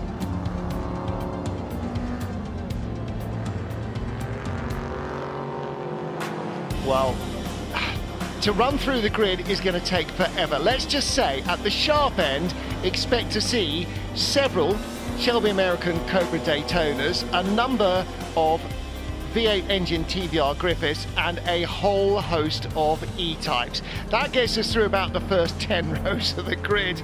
Also, let's pick out a few. The Lotus Elans, okay, 1600cc twin cam engine, comfortably outgunned by all the Cobras, the Daytonas and so on, but light, nimble and very quick. The Sunbeam Le Mans Tiger, you won't have seen very many of those. They only ever built 3. One of them is racing here. And any field that has got this variety with a Marcos, with a Corvette Stingray, the C2 car that Sir Chris Hoyle will be driving. Look for the Ginetta G4s as well. Like the Elans, smaller engine, light, nimble, one of them right at the front end of the field. Then we get the more saloon car orientated cars, the GT350 Mustangs, the Austin Healey's. All right, not a saloon car, nor is a 911, but less of an outright racer. MGBs here as well, and any field that features a Reliant Sabre 6 is absolutely 100% pure gold. You've never heard of it, you probably have never seen one racing. You will here today. Luke Wass is in his car number 3. Great looking car from Reliant, and there it goes through the shot. A sort of a little bit of an Aston Martin DB4 feel to it, without offending too many Aston Martin fans, but another great Reliant sports car. Martin Haven and Alistair Douglas. Alistair, we're going to have our work cut out for us, not just because there will be class battles all the way up and down the orders. All the Elans will be knocking spots off each other. All the Cobras and E-types and the Ginetta at the front of the field will be trying to do likewise. There's probably 20 potential winners here. Actually, probably about 40 potential podium finishers. So we've got to keep an eye on that. There's all the different class battles. It's a pit stop race. There's a whole different kettle of fish there, because different cars of different engine capacities have to stop for different times. Better quality drivers spend longer in the pits and so on. So we're going to have to pick the bones out of that. But 65 60s GT cars. It's just a staggering grid. It is indeed, yes. And just quickly to say that some of the teams I notice have put the faster driver in first. Some have chosen to put the faster driver in second. We saw that Elan, the faster driver, will go second. Yeah, and it possibly depends where you are and where you hope to finish. But if you're at the sharp end, you might well want to put your fast driver in first. Ready to go racing here for the International Trophy for Pre-66 Classic GT cars. 65 cars start to stream across the line. 50 minutes to go. There'll still be 49 minutes on the clock before the last of them even take the start. This is like the start of the London Marathon. There are so many of them already down into turns 3 and 4. Some are still streaming across the line. Some probably still doing up their trainers at the back. But it is the pole-sitting car of Julian Thomas, the Cobra Daytona, that has been jumped at the start by John Davidson in the black TVR Griffith, the lighter, nimbler TVR with a short wheelbase. He's responding best to the tight first corner sequence here at Silverstone, but when we get on the straight, expect to see that big American iron. Here we go, down the long Wellington straight. Doesn't quite have enough to overhaul the TVR here, but he's got 3 bites of the cherry. You've got the Wellington straight, you've got the Hamilton straight, 4 bites. You've got the National Pit Straight that they're coming up to now as well, the old Pit Straight, and you've also got the Hangar Straight. So the big front-engine muscle cars with the American V8s. There you go, there's another one. Another of the TVRs having a go at the Cobra. But the Cobra Daytonas we can expect to be very quick in a straight line. Yes, and these first 3 cars all effectively got the same engine, the 4.7 litre Ford V8 engine. So very, very similar performance probably from the engines. Very different chassis though, the 2 TVRs versus the Shelby Daytona Cobra. Not an original car, but a copy of the original. There were only 6 ever made.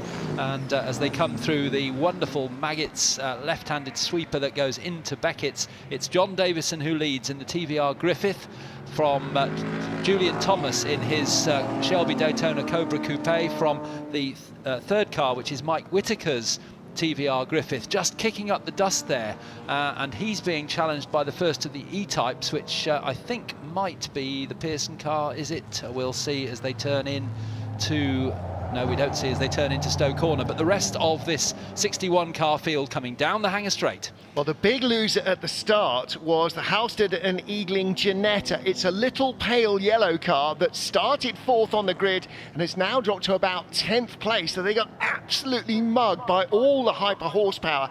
Now, they and the Elans, and to a degree the E-Types as well, who are sort of outgunned by these big block Fords, will be looking to a little bit later in the race, perhaps after the driver change, when the big engine cars have outrun their tyres and their brakes and they're starting to fade, their braking distances get longer, and as a result their pace drops. But look at this, battle for the lead. On the inside comes the Cobra Daytona, Julian Thomas, who shares with Callum Lockie as he does so often, has the outside line now though as they get to the loop, and John Davidson cuts back underneath him, but he runs out wide. Thomas knew what was going on there. It's a great bit of racing. He allowed the door to remain open on the inside, knew that the TVR driver would run out wide, and so he was focused on getting a great exit onto this straight, the straight where he knows he's got a slender advantage. He took the lead coming on, and that's a really good piece of thinking by Julian Thomas, and he is keeping Callum Lockie, his powder dry, in the locker.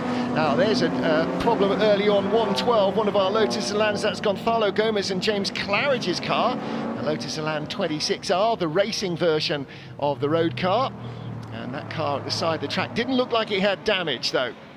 And the first of the E-Types, I suggested it might be the Pearson car. It's not actually, it's the Dodd car. The Pearsons were brothers, the Dodds father and son. So it's the Dodd car that is in 4th place. Now, we were told that Graham, the father, would start the car and James would take over. That's what's come through on our information. So let's assume it's Graham Dodd who is behind the wheel of the E-Type, but he's very slightly lost touch with Mike Whitaker's TVR for the moment anyway, as Julian Thomas leads through lovely slide there through Beckett's for Julian Thomas in the Shelby Daytona Coupe, and then it's the first of the two TVR Griffiths for John Davison, and John Davison and Mike Whitaker know each other so well from club racing throughout the season. They get these cars out, they race against each other all around the country, they know each other very well indeed. And then it's the Dodds E-Type, and in 5th place is the white and blue E-Type of 188. That's started by the faster driver, that's Chris Ward. With all due respect to Richard Kent, Chris is normally the quicker of the two, and he's up first in this car. So that's interesting. Good strategy there from them, and he's got the car up into 5th place as they go out of Club Corner. Yeah, white car with the blue roof, the lead E-Type, the all-black car just in front. So that is the battle behind the big American Iron.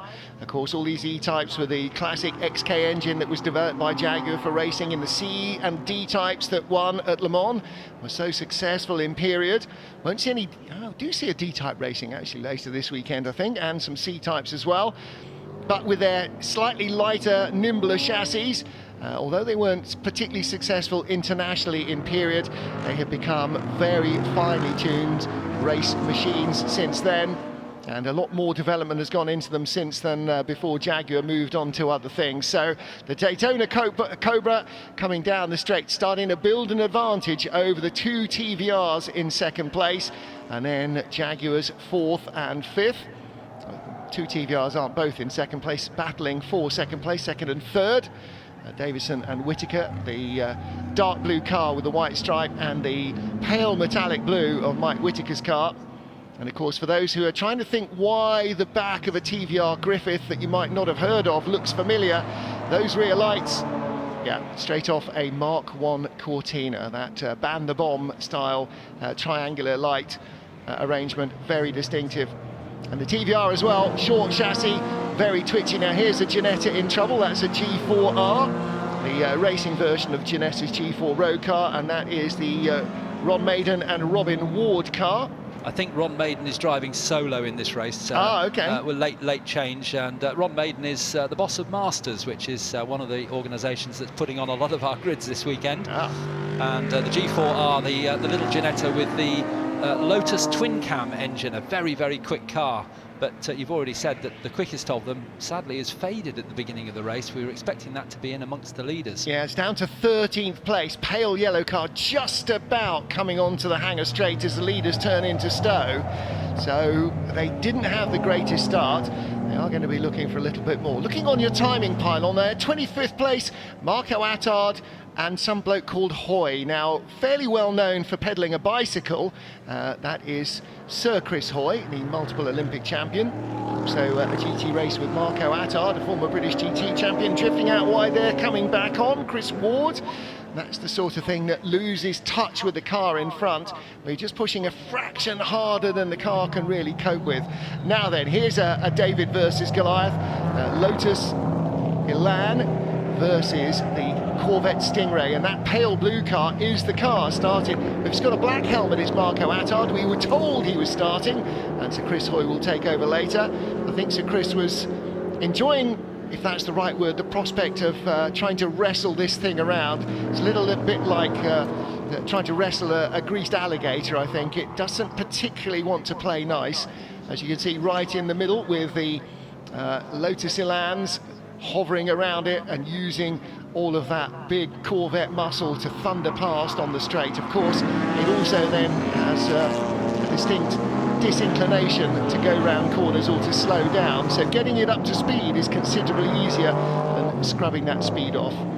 And I think you're right, it is Marco Attard, as we were told, would be starting that car with a black helmet, car number 30. It's quite a different shape to many of the cars around it, very American, isn't it, with that sweeping back on it, rather similar to the Elan that it was battling with a moment ago. That's the Shapecraft Elan. Another G4. Now that's the Holstead and Eagling car that qualified in 4th place. It is going backwards, and that is now literally going backwards. They've just been passed, or had just been passed, for 13th place, and that will cost them another 3 or 4 spots. So they are really not having the race that I was hoping to see from them, and I wonder whether they've got a little bit of an issue with that car, because that car was very quick indeed in qualifying, and I mean, you can see how tiny it looks even compared to a Lotus Elan. Look, the Lotus Elans are dwarfing it. Oh, he was trying to dig himself out of trouble behind the turquoise E-Type and just about got avoided there. The hairy canary, that bright yellow AC Cobra going through on the inside. That was a worrying moment. That car is looking very much more sideways, I think, than the Ginetta G4 would normally expect to be. That's got a lot of oversteer. I'm not sure that's an entirely healthy car, unfortunately, and they are way back down the order now. A couple of Cobras ahead of the Ginetta there, the traditional shaped Cobra rather than the more aerodynamic coupe Cobra that's leading the race, as the Ginetta makes its way through Stowe Corner, as you say, very much drifting around. That might be the way that it likes to be driven, but we're certainly not seeing the performance from that car that the 4th place on the grid suggested we might. It seems to be an awful lot more under control in left-handers than in right-handers. Now again, that might just be, of course, the circuit's clockwise, so there are more fast right-handers, but it just looks like a bit of a handful, and I wonder if they've got an issue. Now here is our race leader already in traffic. The 911s in this race are all in the up to 2 litre category. Of course, this is where Porsche were just starting with the 911 programme, with the likes of Vic Elford winning the Monte Carlo Rally in a 911. And of course, they were racing all over Europe and all over the world in circuit racing, in rallying, in hill climbs. And that's, you know, a story that continues to this day with the 911. All the shapes it's gone through, all the different sizes and power increases it's had. Still very much a driver's car that even the earliest of 911 drivers would recognise. They'd perhaps trust it a little more these days. All sorts of changes going a little further down the top 20 as well, and that reflecting, I think, the spin of the Halstead and Eagling car that's now down to 23rd place from 4th on the grid. And that is not driver pace. That is an unhappy car. Another change I've noticed is that the number 14 TVR Griffith, another of the 4.7 litre engine cars, with hot shoe Ollie Hancock at the wheel. So that's another car where they've chosen the potentially faster driver to start the race. Ollie Hancock has got the number 14 TVR up into 6th place, having demoted the Pearson brothers down a place in their E-Type. This is a car you don't miss, the turquoise of German Count Markus von Euenhausen, but he's not driving the car. That, in fact, is Andy Newell at the wheel, and he'll be handing over to Rhea Sorter, the lady that prepares the car for the count, and Andy Newell very often shares and usually goes first. Very, very flamboyant driver. We should see that car going nice and sideways. There we are, lovely drift through there, and a little bit more opposite lock to finish the corner off as he goes down into the Vale. And the number 14 E-Type, the E-Type of Newell and Sauter, car number 152, is in 13th place. Yep. As you say, very hard to miss. That is my new favourite E-Type colour. My favourite E-Type colour is Primrose Yellow, which is a sort of pale yellow, which I think just suits the organic shape of the car so well as a road car. I think that is now my new favourite colour. Still on German road plates. So as with many of these cars, it's still got lights and indicators and everything else, capable of being driven to a racetrack, put through their paces and brought back, and through he goes. That's another place made up. And that's passing the James Thorpe E-Type, number 34. And in fact, that's about to lose another place as well to the car right behind. Did that happen, or is it about to happen? James Thorpe sharing with Phil Quaife. And...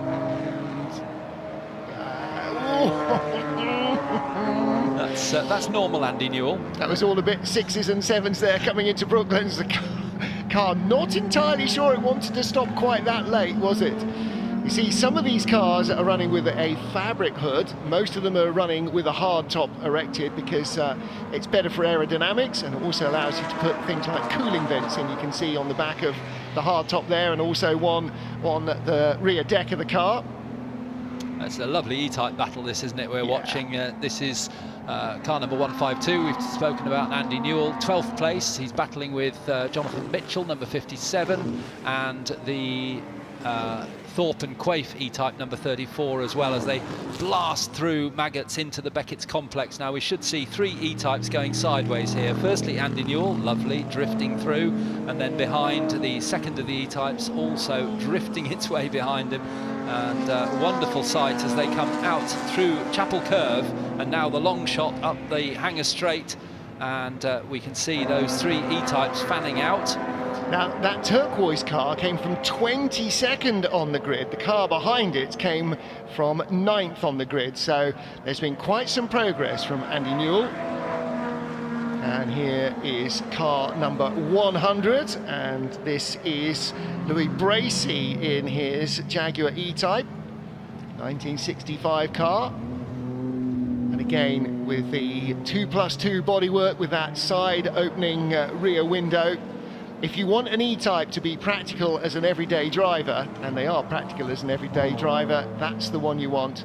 A nice gunmetal grey, yeah, that's going to be a beautiful commuter. It's even got a kind of a hatchback idea, because the rear door, it's not just a window, there's door opens and you can put your bags in and go away. Oh, and Louis Bracey spins. Well, try not to do that when you're commuting to work on the M40, but yes, it just goes to show that the car, all these cars are being driven right on the fine edge of balance. So Chris Hoy putting on his helmet, something he's been doing almost all his life. Cycling helmets tended to be a little bit different. Multiple Olympic champion. So Chris Hoy also raced in the British GT Championship for a couple of seasons, and enjoying his racing very much these days wherever he can. Great proponent and supporter of British cycling and all sorts of different cycling the world over. And no harm done then for Louis Bracey in the number 100 E-Type. A big spin, but no contact with anything, and there doesn't seem to be any issue with the car, which is good news. Yep.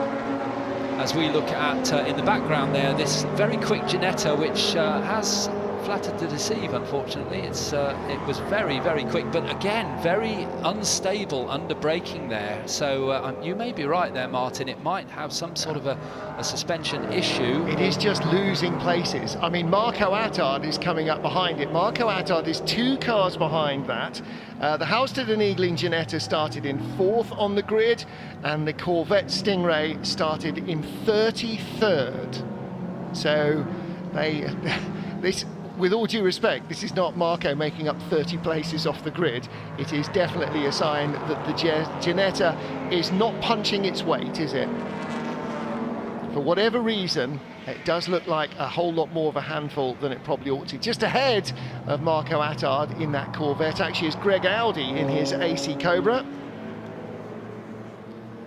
And our first look properly at an Austin Healey 3000, not in the red and white colours, but green and white, another colour that was very popular in period.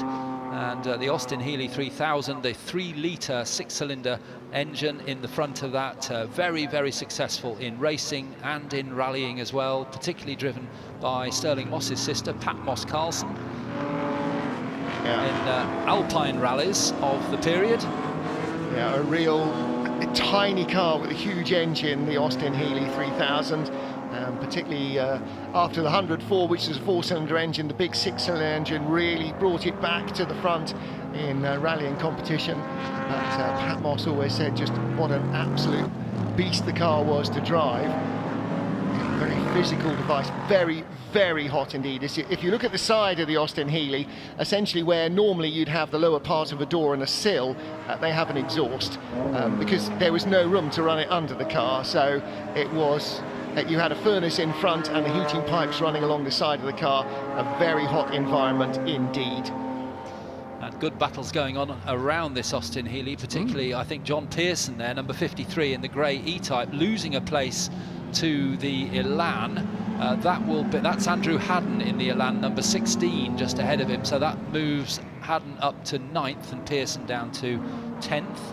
And John will hand over to his brother Gary. We're here, we just saw the E-Type battle with the turquoise car that we were watching, sandwiching a car at 911 between them. Here's another of our Lotus Elan 26Rs. This is car number 10, Simon Butler, Martin Rich's car. Martin Rich, I don't think, is driving. We had a late change to, I put a question mark by him, but Simon Butler, the racing reverend, an Anglican minister who really enjoys his racing. You may have seen him already in the Le Mans series, because he's certainly looking towards racing at Le Mans. Yeah, he was a guest of ours at Goodwood a few weeks ago. Very entertaining chats as well. And as you say, not just racing historics, is where he cut his teeth, racing in historics, but is racing in the Le Mans series and looking to go and race in the 24 hours. 24 hours of Le Mans, of course. All sorts of echoes of that in some of our sports car races, and our Group C demonstration, which comes up not too short, not too far away from now. Of course, 2023 is the centenary Le Mans 24 hours. If it's always been on your bucket list to go to Le Mans, I suggest you do it absolutely any year you can.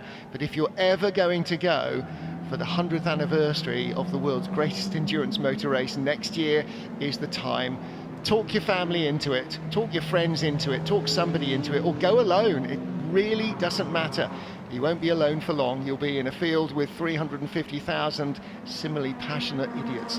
Now then, we are fast approaching pit stop time in this 50-minute race. So let's have a little think about that as we watch this Elan battle continue, Alistair, because this is really where the team actually plays a big part in it, because they have to get the strategy right. You're going to lose so much more with a penalty if you get your pit stop wrong than you will ever make up by being a little bit short in the time that you're stationary. That's right, yes, it's very important. And I suppose most teams might say, well, every second is important, but it's better to be a second over than a second under, because they will be penalised, and then it's a drive-through or whatever the regulations say.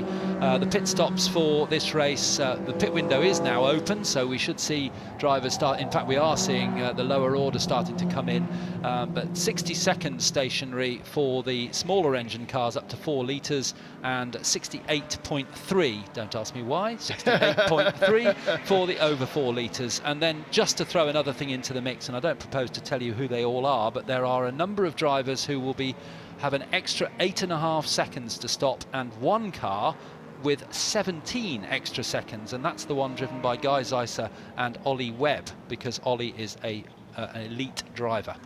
So, and they're in a Porsche 911, so that's in the that's the smaller capacity, so their normal pit stop will only be 60 seconds, so their stop will be 77, but if they were in a big engine car, it would be 80 2.3 plus the 17. So it would That's be, right. yeah, I mean, time to go out and make a cup of tea. Oh, cup of tea, nice idea. Here's our race leader now. The big engine cars will have that longer pit stop. And again, that's all part of the way that this race will ebb and flow.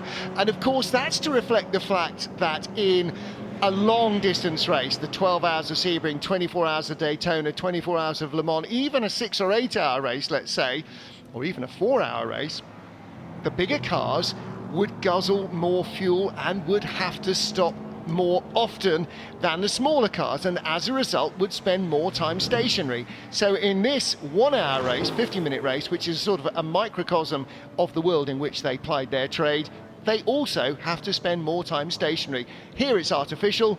They don't refuel, they don't need to refuel, at least let's hope they don't need to refuel, because there's no option for that. But it does reflect the fact that in long distance racing, the bigger, thirstier, more powerful cars would spend more time stationary than the lighter, more economical and slightly slower cars. So that's the way that the rules have been framed.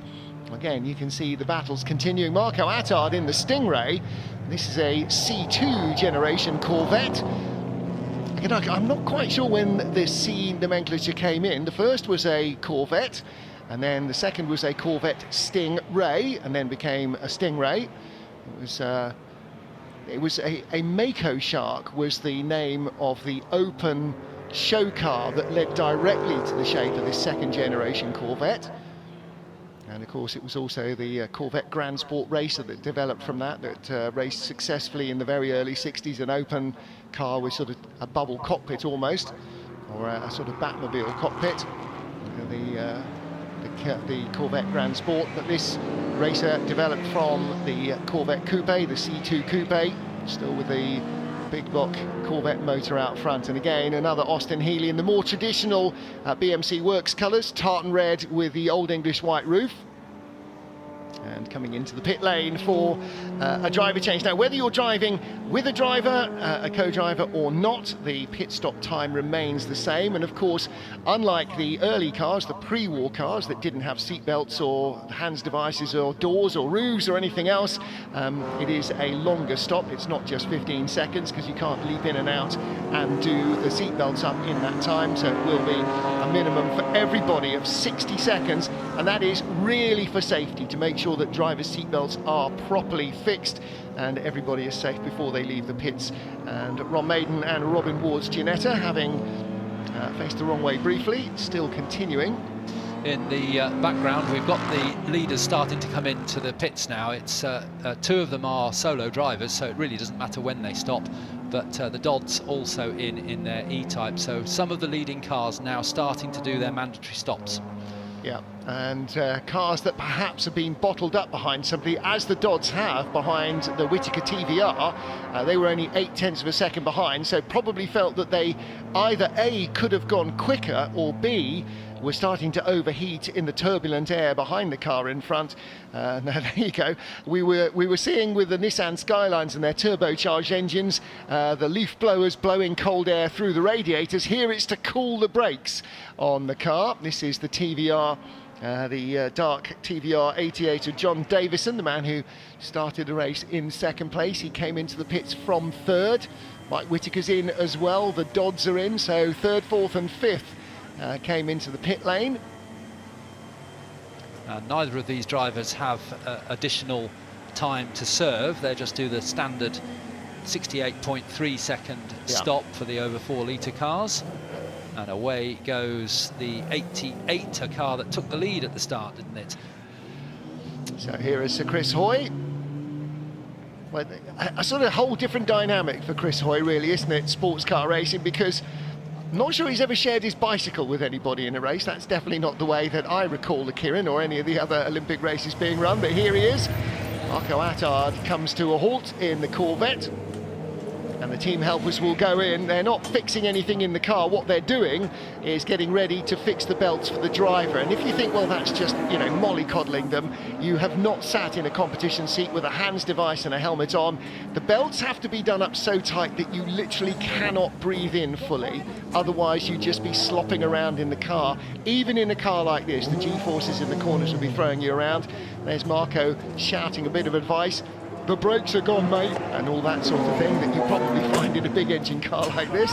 But the seatbelt helpers really are necessary to make sure the driver can do the belts up to make them as tight as possible. Look, you can see there the stopwatch. Of course it's an iPhone, of course it is, being shown to Chris. He's getting the countdown. And then probably like the start of a rally stage, 5 fingers, 4, 3. You can also see the man on the driver's side of the car. So Chris is watching the clock, but he's also got to watch the hand to see when he can be released. So you think you just come into the pits, get in the car and drive off? No, there's a whole lot more to it. Unsafe release exists outside Formula One, you know. You don't want to be released into the path of something coming in and have your door stoved in. So Chris Hoy heads off out of the pit lane. That was a great view of how these pit stops happen. And also happening at the same time, the 2 leaders have come in. Julian Thomas to hand over to Callum Lockie, and in the number 14 TVR Griffith, Ollie Hancock will be handing over to the owner, John Spears. Yeah. And I think, are we looking at that here? Yes, we are. So this is the handover to John Spears. Now, don't worry too much about the liquid at the back of the car. That's the car starting to overheat because it's stationed, just chunking a bit out of the system. Here's the MGB in the race. Of course, this will be Ed Foster's favourite car. If you don't know why, it's because Ed Foster has been racing an MGB over the last few years when he was at Motorsport and since then, and also has some big American behemoth, I remember not which type, an ex-Dan Gurney car that he bought a few years ago, which he races. Guy Sizer and Ollie Webb's Porsche 911. So this is the driver lineup that has the longest extra time to serve above and beyond their 60 seconds in the pit lane. Now, we're not going to time it for you, but suffice to say that if they were in a close battle with somebody, by the time they come back out, the battle will be, let's say, a little less close. Well, 17 extra seconds less close. Well, certainly a battle that has remained close. Neither of the cars needing an extra length stop because they're both solo driven anyway, and that's the 88 TVR Griffith of John Davison, and look who's behind him, the same driver that's been behind him since the lights went out, the Mike Whittaker 46 TVR Griffith. So their pit stops were identical times. They've come out together on the track, and they're going through the loop out onto the Wellington Straight now. There's plenty of cars out on track, so it's pretty much constant lapping for the faster cars now, and they both choose to go to the left-hand side of the track and then cut back in ahead of that orange Elan, number 10. That's the Racing Reverend, Simon Butler, and then turning into Brooklands and through towards Luffield for to start on to Woodcote Corner, and then down to Copse Corner they'll go, and all the way they're catching cars up, having to look for ways past. And in fact, the car ahead of them is the 14 John Spears car now, started by Ollie Hancock. Yeah, so that car and the Julian Thomas Callum Lockie car have gone for opposite ways around, where Ollie Hancock, the pro driver, if you like, in the Pro-Am lineup, started that car, but Julian Thomas, the Am driver, the owner, compared to Callum Lockie, started their car. So they have got their quicker driver in second. So there could be some very interesting battles here. There could be some big changes in the order. So yeah, little queue of cars here working their way together through the Beckett's S's. And I was looking before the pit stop started, Julian Thomas would have had to have stopped to hand over to Callum Lockie for an extra 8.5 seconds, but his lead was 13 seconds. So when the pit stops finally unwind on our timing screens and on your screen, we will be able to see whether he's managed to hold on to the lead. Yeah, whether that 5 seconds has shrunk or grown. Now, just about everybody has stopped. The Ward and Kent E-Type is out front. It has yet to stop. In the pits is 55, and that is Martin Melling and Jason Minshaw's Jaguar E-Type. That's a beautiful, that's that midnight blue. That's a very distinctive colour. And that's Jason Minshaw, who's just hopped out, just having a very welcome drink of water. Definitely, it's hot business. I mean, what a beautiful weekend it's been. It's a fairly grim week in the UK. If you're not in the UK and you were watching from abroad, it has been a pretty dull week. It's been drizzly most of the week. In fact, Thursday, practice day, was very wet here at Silverstone. All the practice was run in the rain, and then qualifying day was nice and dry, and race day today, it's absolutely gorgeous. Heading off is car number 72, Richard Cook's Shelby American Cobra. Again, I think it sort of depends on where it came from, whether it's an AC Cobra or a Shelby American. It was Carroll Shelby's Shelby American team that designed or engineered the Ford V8 into the Cobra in the first place. Originally, I think a 206, then the 289, and into the pit lane comes 188. This is our race leader, the Ward and Kent E-Type. So Chris Ward bringing the car in to hand over to the car owner, Richard Kent. This will be a longer stop because Chris Ward is an elite driver. So they will drop down the order by an extra 8.5 seconds. And the Minshaw and Melling car also in the pit lane. That was up near the top of the timing screens as well, but of course we need to take into account the cars that haven't yet pit stopped. Well, these guys coming in within 2.5 minutes or so, maybe 3 minutes of the pit window closing. They didn't want to push it right to the limit, but what they've had to do is, because Chris Ward earns them more time stationary, they want him to earn more time or more pace on the track and keep him in as long as possible. So that was the obvious way to do that, rather than run the short stint first and then put him in for longer later. They put him in to try and get the car as far up the order as they could before the stop, and they've done so because they stopped pretty much last of everybody. They were the leaders as they came in. Now what will be telling is where they come back out once everybody has completed their outlaps and it's all shuffled around. The fastest lap of the race so far has been set by this car in the hands of Julian Thomas. So let's write down 2 minutes 22.444. I'm not putting pressure on Callum Lockie, he's too much of an old friend for me to do that, but I'm putting pressure on Callum Lockie, whether he's an old friend or not. 2 minutes 22.444. That's the best lap of the car in the hands of Julian Thomas. Now, fresh brakes, fresh tyres, but a bigger fuel load. Let's see what transpires towards the end of the race as almost all the fuel burns off, and Callum Lockie really has got the bit between his teeth. The first lap out of the pits, he'll be getting settled and sort of getting himself bedded back into the car, because he and Julian are driving something in just about every race here, so it takes a moment or two, even for a driver of his calibre, to really get himself back up to speed. But I sense that there might be new faster laps coming. His first flying lap, a 2:24.589. So has the car got more pace? He's up behind one of the GT350 Mustangs, again in very familiar Shelby colours, white with the twin blue stripes. And down the Hanger Straight, that car is as near as makes no difference, doing 150 miles an hour. Just under 149 actually on the exact timing of TSL, but 150 miles an hour down the Hanger Straight, and it's now coming up. Is that on the same lap as the... Yes, it is. So we're starting to see the pit stops unwind now, Martin.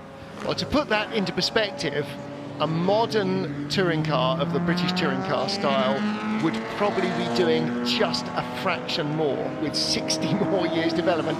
Yes, admittedly, with much less in terms of engine capacity, but perhaps a little bit more efficiency and good aero. What they don't have necessarily is the top speed. These cars, there's the Tiger facing the wrong way, the Tiger Le Mans. Sunbeam Tiger Le Mans. The front bit up to the windscreen looks like a Sunbeam Alpine, Sunbeam Tiger. From the windscreen back looks like it's a Shelby Daytona Cobra, and that perhaps is no surprise. It was designed to race at Le Mans, much more laid back windscreen than the original Sunbeam Alpine, as driven by James Bond in Dr. No and many others in the early 60s.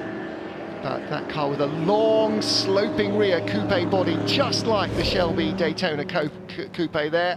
But this car, like the TVR, very short wheelbase, big V8, lots of power, and just occasionally a bit more than the driver can handle. And again, for the second spin there, the first car on the scene was the Hairy Canary, that bright yellow Bahamian, originally Bahamian-based Cobra, and that's dodging the bullet for the second time. So slightly chastened, there is the Hairy Canary, slightly chastened, the Alpine returns to the track, or the Tiger Le Mans Coupe returns to the track.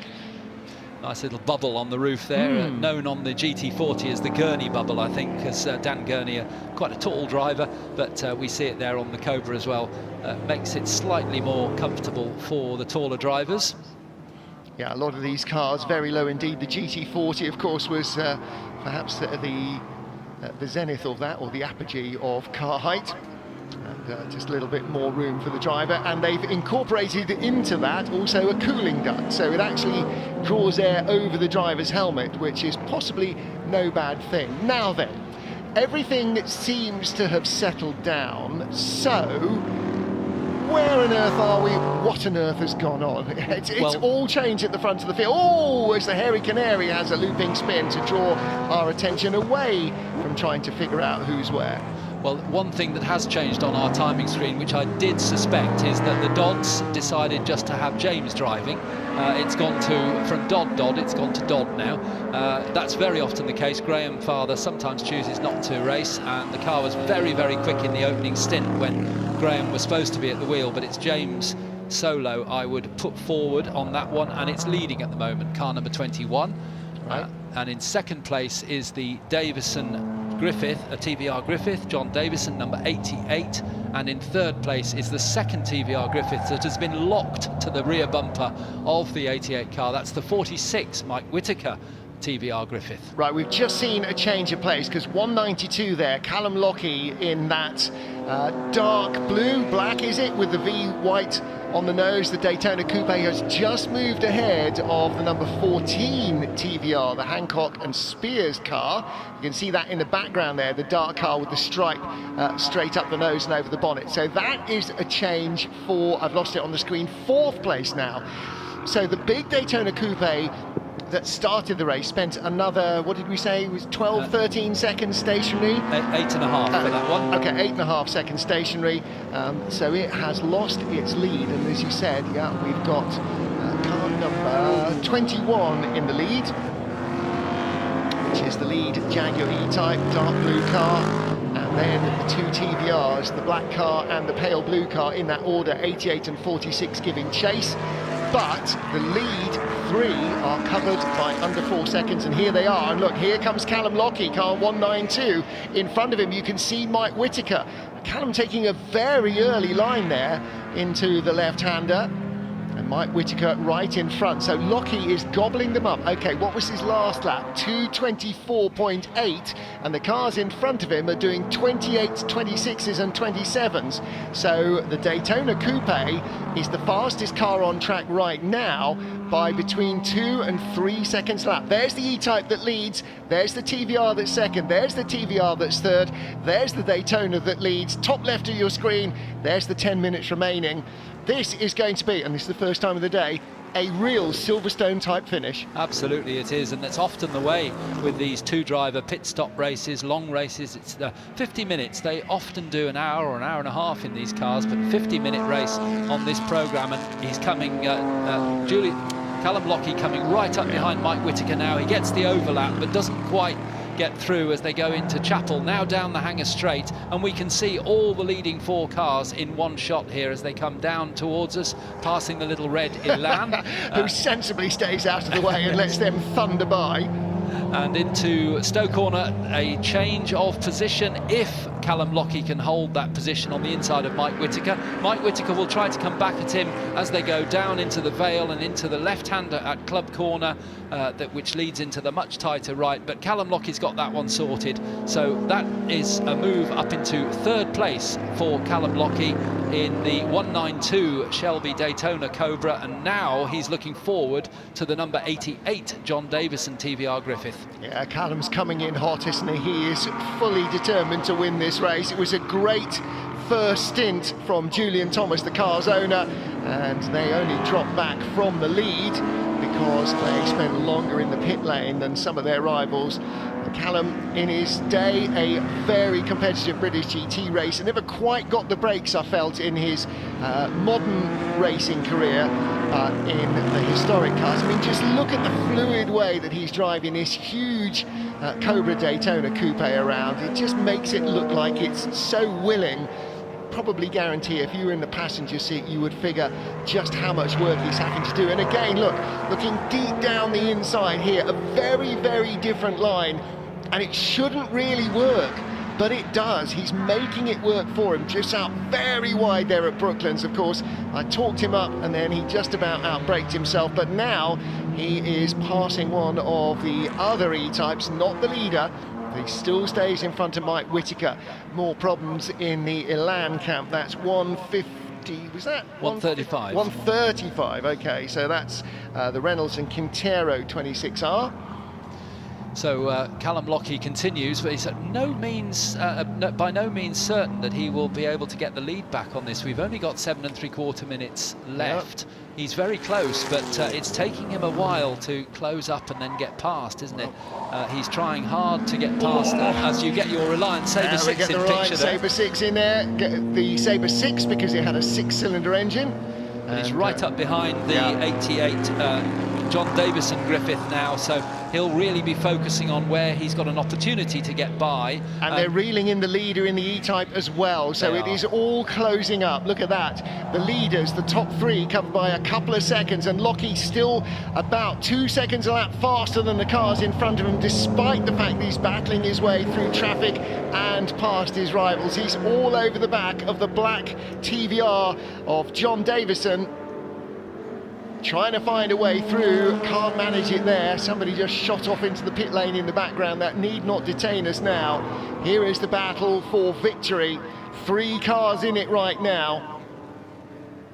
Coming up the Hamilton straight towards the fast right and left. Now, will the leader be delayed by the Le Mans Tiger just ahead, the one we saw have a spin earlier on, Chris Bayton? But no, I don't think it does. I think he'll get through on the run up to Village. But Lockie looking to go through late on the brakes, up the inside. So Callum Lockie has got 2nd place away from John Davison. Going up now towards the left-hander. Davison hasn't given up. He's going wide in. He'll come tight out. But I don't think he's going to get back past Callum Lockie.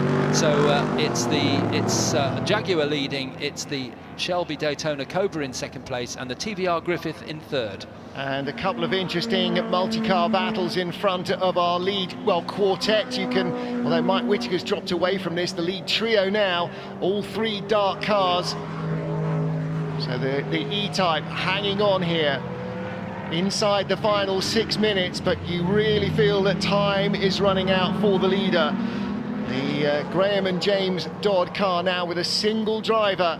And here comes Callum Lockie. He's looking for the lead. He's got the inside run through Luffield. Now, where do the back markers go? Who's going to benefit from this? Callum is determined to go inside. He's got the lead. He's in front. Goes by the E-Type. Goes by the Elan. Puts 2 more cars between himself and the E-Type. And Callum Lockie leads again in the Cobra Daytona Coupe. That was a big drive back after the pit stop from Callum Lockie. He is still lapping again quicker than his rivals. That was his, I think, his slowest lap in the car, 2 minutes 27, but he did pass half a dozen cars and take the lead in that lap. So he is absolutely on fire. And an absolute joy to watch Callum Lockie there. The way he scythed through those back markers going into Copse Corner. So determined was he to go through, but he didn't push anyone, he didn't shove anyone. He just took the line and he could see it. He was absolutely in the right position at the right time. Took the lead and was able to actually take a few car lengths off James Dodd, who got a little bit bottled up behind, but is now coming back at Callum Lockie as he gets held up by an Elan. Elan can't jump out of the way, it's not his fault.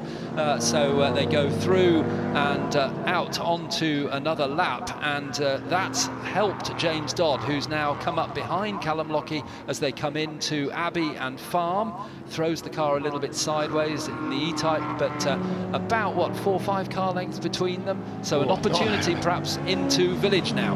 Maybe a couple of smart car lengths between them, very little at all in it. James Dodd, as you say, has absolutely not given this one up, and the E-Type right now, as the race continues to its conclusion, may be starting to feel a little less loose and baggy than the Daytona Coupe. What that traffic did do is it dropped John Davison away from this group, but a little further into the clutches. No, it hasn't. Mike Whittaker's actually dropped even further back. There's more traffic behind.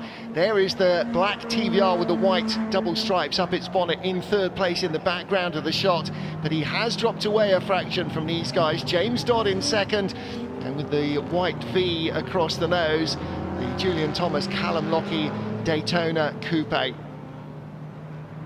Well, these things sound so fabulous trackside. The big capacity Ford V8s making the air thunder as they come past. Coming up behind Sir Chris Hoy in his Corvette, and behind one of our Austin Healey's is the race leader. And a good moment to mention, a few laps ago now, but Chris Hoy has actually set the fastest lap in that car, so quicker than Marco Attard, who's an ex, as Sir Chris Hoy is, an ex-British GT driver. So good on Chris Hoy, has really got the measure of the big Corvette, which is about to be lapped by Callum Lockie. Yep, and Marco Attard, a former British GT champion as well, so no mean feat to be at least as quick as Marco in the car. May not be one of the best known GT racing names internationally, but he has got an awful lot of experience under his belt. So Chris Hoy will stay out on the racing line. That's always what a quicker driver would hope for from a car he's coming up behind. If you stay on the racing line, they know where you're going. If you venture off it, then nobody's got a clue. Right behind is the 91 Austin Healey of Mark Home. So two very different front-engine GT concepts. The Austin Healey we always think of as quite a big car, not when you park it next to a Corvette Stingray, it's not. And on to the final lap now as they come across the line. 1 minute 40 to go. They're lapping in 2 minutes 20, so this is the last lap of the race for Race 8 here at Silverstone, the international trophy for classic GT cars. And again, all problems for the 84 E-Type. It's Rick Wilmot. Looks like that car has had a big lurid spin. He's got the door open, so it looks like he doesn't have the capacity to move. Well, it is the final lap, so we should not finish under safety car, but the yellow flags will be flying at the final corner, which means that if James Dodd is going to do anything, he needs to do it in a big hurry. He needs to be ahead of Callum Lockie coming out of Stowe, just in case. I think that spin was on the Exeter Club corner. We will wait and see. Here is the race leader, car number 192, as sideways as ever in the slow stuff. Far too much horsepower for the rear tyres to be able to control when they're new, never mind when they've been raced hard for the better part of an hour. Coming up behind another of our Shelby American Cobras, the older brother, if you like, of the Daytona Coupe. And you can see why. The AC Cobra was successful because it was brutal, but it was not aerodynamic. At top speed, it really lost out, and that's what the Daytona Coupe solved. At least that's what it was designed to solve. With all the power and speed, it was at the Beckett's S's, in fact, that we had the spinner. With all the power and speed of the Cobra, with the big block engine in front, but a little bit better through the air. It is still a fabulous looking device. And Callum Lockie playing beautiful tunes on the pedals and on the steering wheel, just drifting out at the Chapel Curve the final time down the Hanger Straight. He can't take his eye off the ball though. James Dodd is so close in the E-Type that any mistake here in traffic, a half spin for Callum Lockie on the last lap would be disaster. The E-Type would snatch it, but he's too experienced, I think, too good a campaigner, Callum Lockie. Not for nothing does he have such a great CV in racing historic cars of all different types and vintages. And the checkered flag awaits at the end of this 50-minute encounter. The car that started on pole position was not to disappoint us. Julian Thomas and Callum Lockie claim victory. James Dodd second in the E-Type, and TVRs finish in third and fourth for the glory of Blackpool. It is third place for John Davison and Mike Whittaker in the metallic blue car in fourth position. So many class battles going on that it's impossible to cover them all.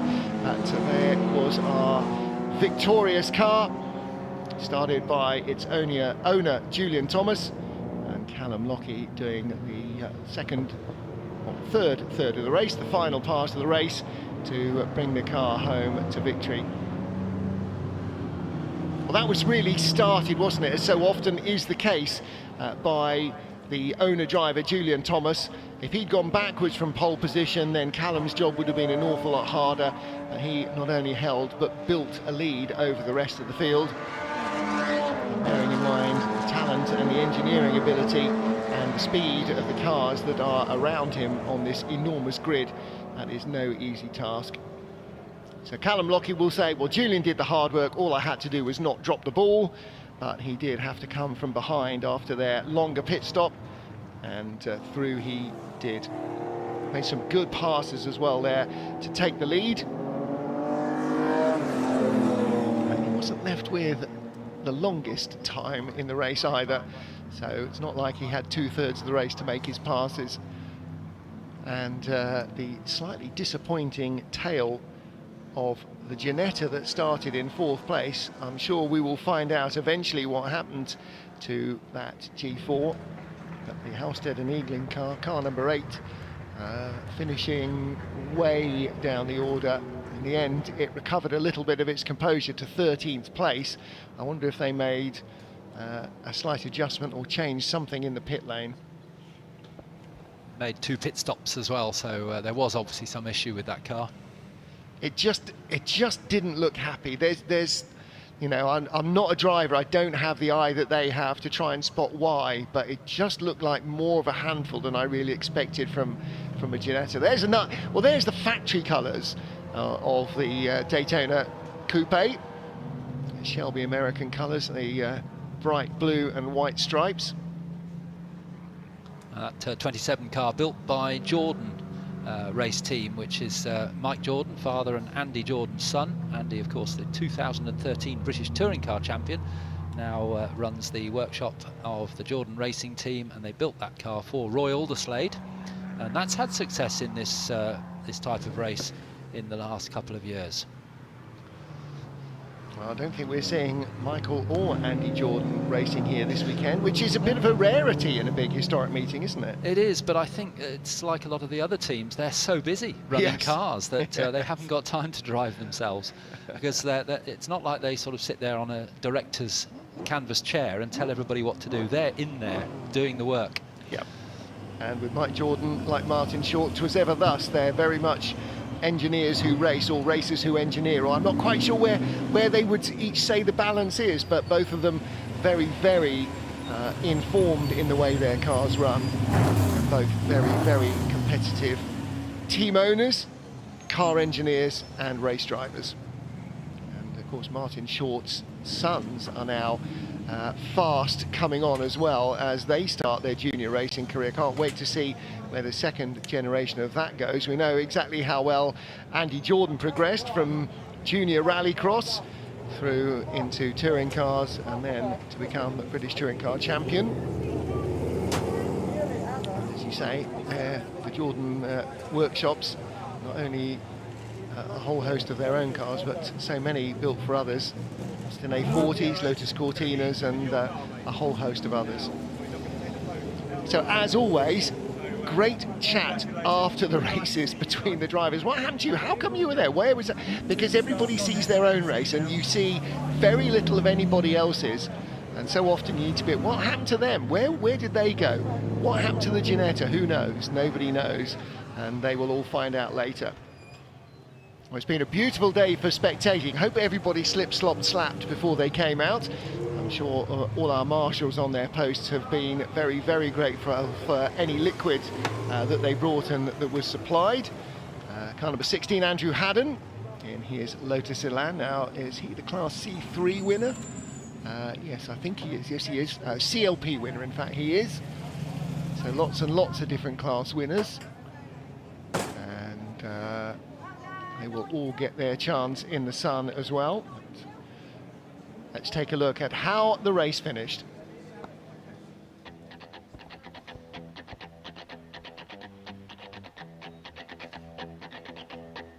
Results for the International Trophy for Classic G Car. Results for the International Trophy for Classic GT cars here at Silverstone. The pre-66 encounter was won by Julian Thomas and Callum Lockie, who started from pole position. James Dodd, driving solo in the end in the E-Type, led into the closing stages, but the Daytona Coupe just had too much. John Davison, Mike Whittaker, third and fourth for TVR, ahead of the Hancock and Spears TVR Griffith and the Ward Kent E-Type, the second of the Jags home, ahead of the Pearsons, Thorpe and Quaife, Andrew Haddon winning his class in 9th place. Roy Alderslade's Cobra Daytona Coupe just ahead of Richard Cook's Cobra, and a huge grid of cars. Again, almost no contact between any of them, and of our 65 starters, I think perhaps 2 or 3 didn't make it through to the checkered flag. Wherever they were, I'm sure it was a fantastic 50-minute race for all of our drivers and teams.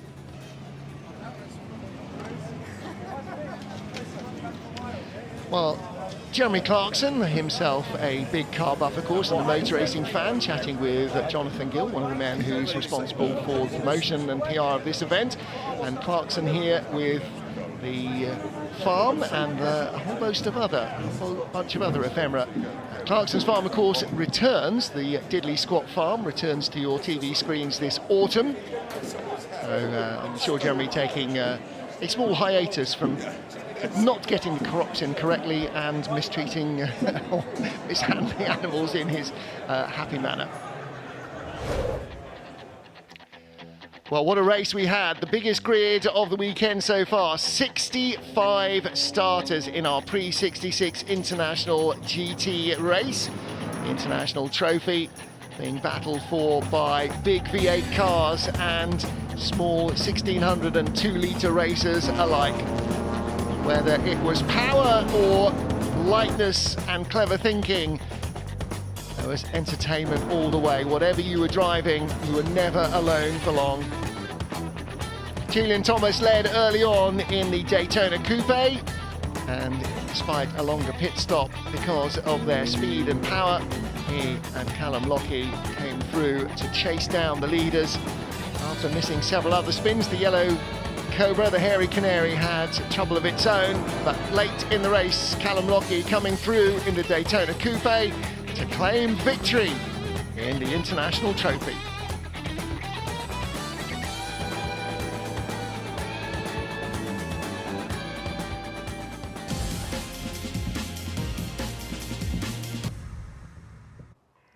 One of the big crowd drawers here at the Classic is the Silverstone auction. It's always so exciting to watch. And well, there we are. They're kicking off now behind us. Joining me now is Nick. Well, Nick, just talk us through what's happening here over the course of the weekend with the auctions. So over the course of the weekend, we've got lots of things going on. As you can hear right now, we've got the Automobilia sale, right, which is things like posters, pictures, paintings, helmets, overalls, all that kind of thing. And they vary from sort of £50 up to 500, 1,000 or whatever. So right, I could be in the market for something like that. Everybody can get involved. Everybody can get involved. This afternoon we launch into the motorcycle sale, and we now have a proper motorcycle dedicated department, and we've got 60 or 70 bikes here to sell, so that's really exciting. And then tomorrow we leap into the 2 halls of cars that you can see around you, over 100 cars, 120 cars actually, where we're going to be selling the cars on Saturday from 10:30 in the morning. And then on Sunday, we're a showroom. I mean, that's a pin-up right there. That Absolutely is a poster stunning. car, is it not? Out of interest, what is the estimate? Okay, so for the contest, between 260 and 300,000. Sure, Yeah, from 1989, I'll a put a Lamborghini deposit down Countach. now. But there is one car that has, well, it's got international talk at the moment, hasn't it? All around the world they're talking about one car. It has, and it's kind of relevant to the Northampton area, because it's Princess Diana's Ford Escort RS Turbo, which is behind you, which is just an amazing thing. It really is. It's obviously in exceptional condition. She owned the car and ran the car for over a year. It's been in a private collection ever since, and we're very lucky to have the vendor trust us with its sail, and it's been marketed internationally all over the world. Wow, well, it's an absolute pleasure and honour to see it here today. And thank you again, Nick, for joining us. Enjoy the rest of the weekend. Absolute pleasure, thank you.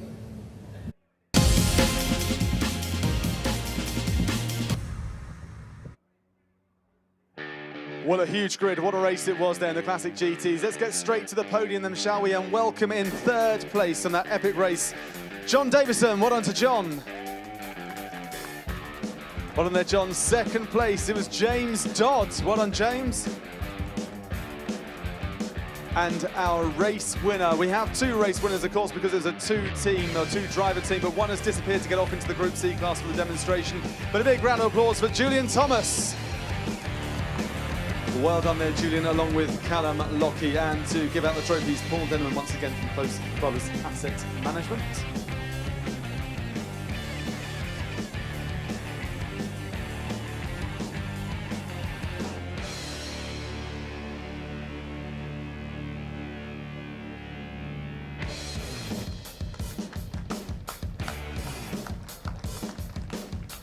Well done there, gents. Let's jump straight into you then, to Julian, because we've been talking about this 4.7 litre engine that you've got, but it seems to develop slightly differently in the Cobra Daytona. You just can power away, can't you?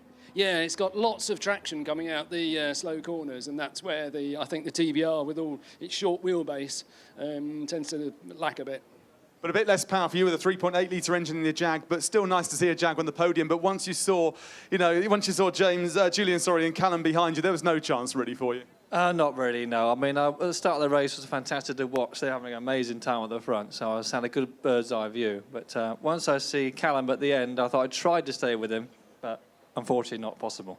It was a great race, though. Nibbling away like a little terrier there was you, John. I mean, it was great to see the TVR having a battle as well. Yeah, no, it was great. It was a lot of fun. I had a lot of fun with Julian. As you said, the cars are a bit different in terms of their handling, so we had some great dicing. Very fair. We got very close a couple of times, and I just had a huge grin on my face. It's really, really fun. You had a huge grin. We all had a huge grin. A big round of applause there for our podium from the over 2 litre category.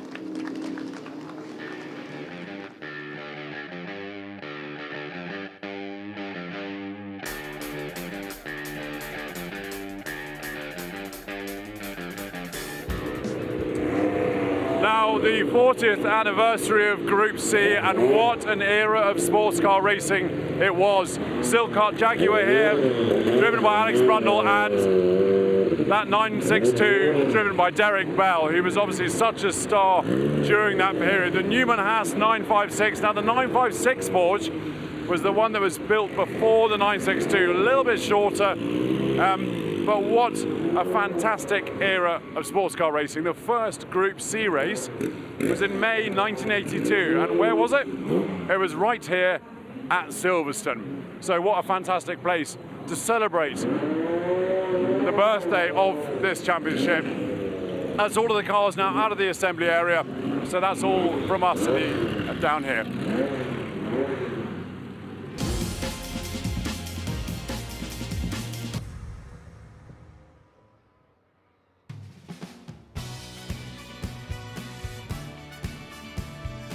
It is the 40th anniversary of Group C, which made its debut here in the Silverstone 6 Hours 40 years ago, 1982. And the demonstration to celebrate that is coming up next.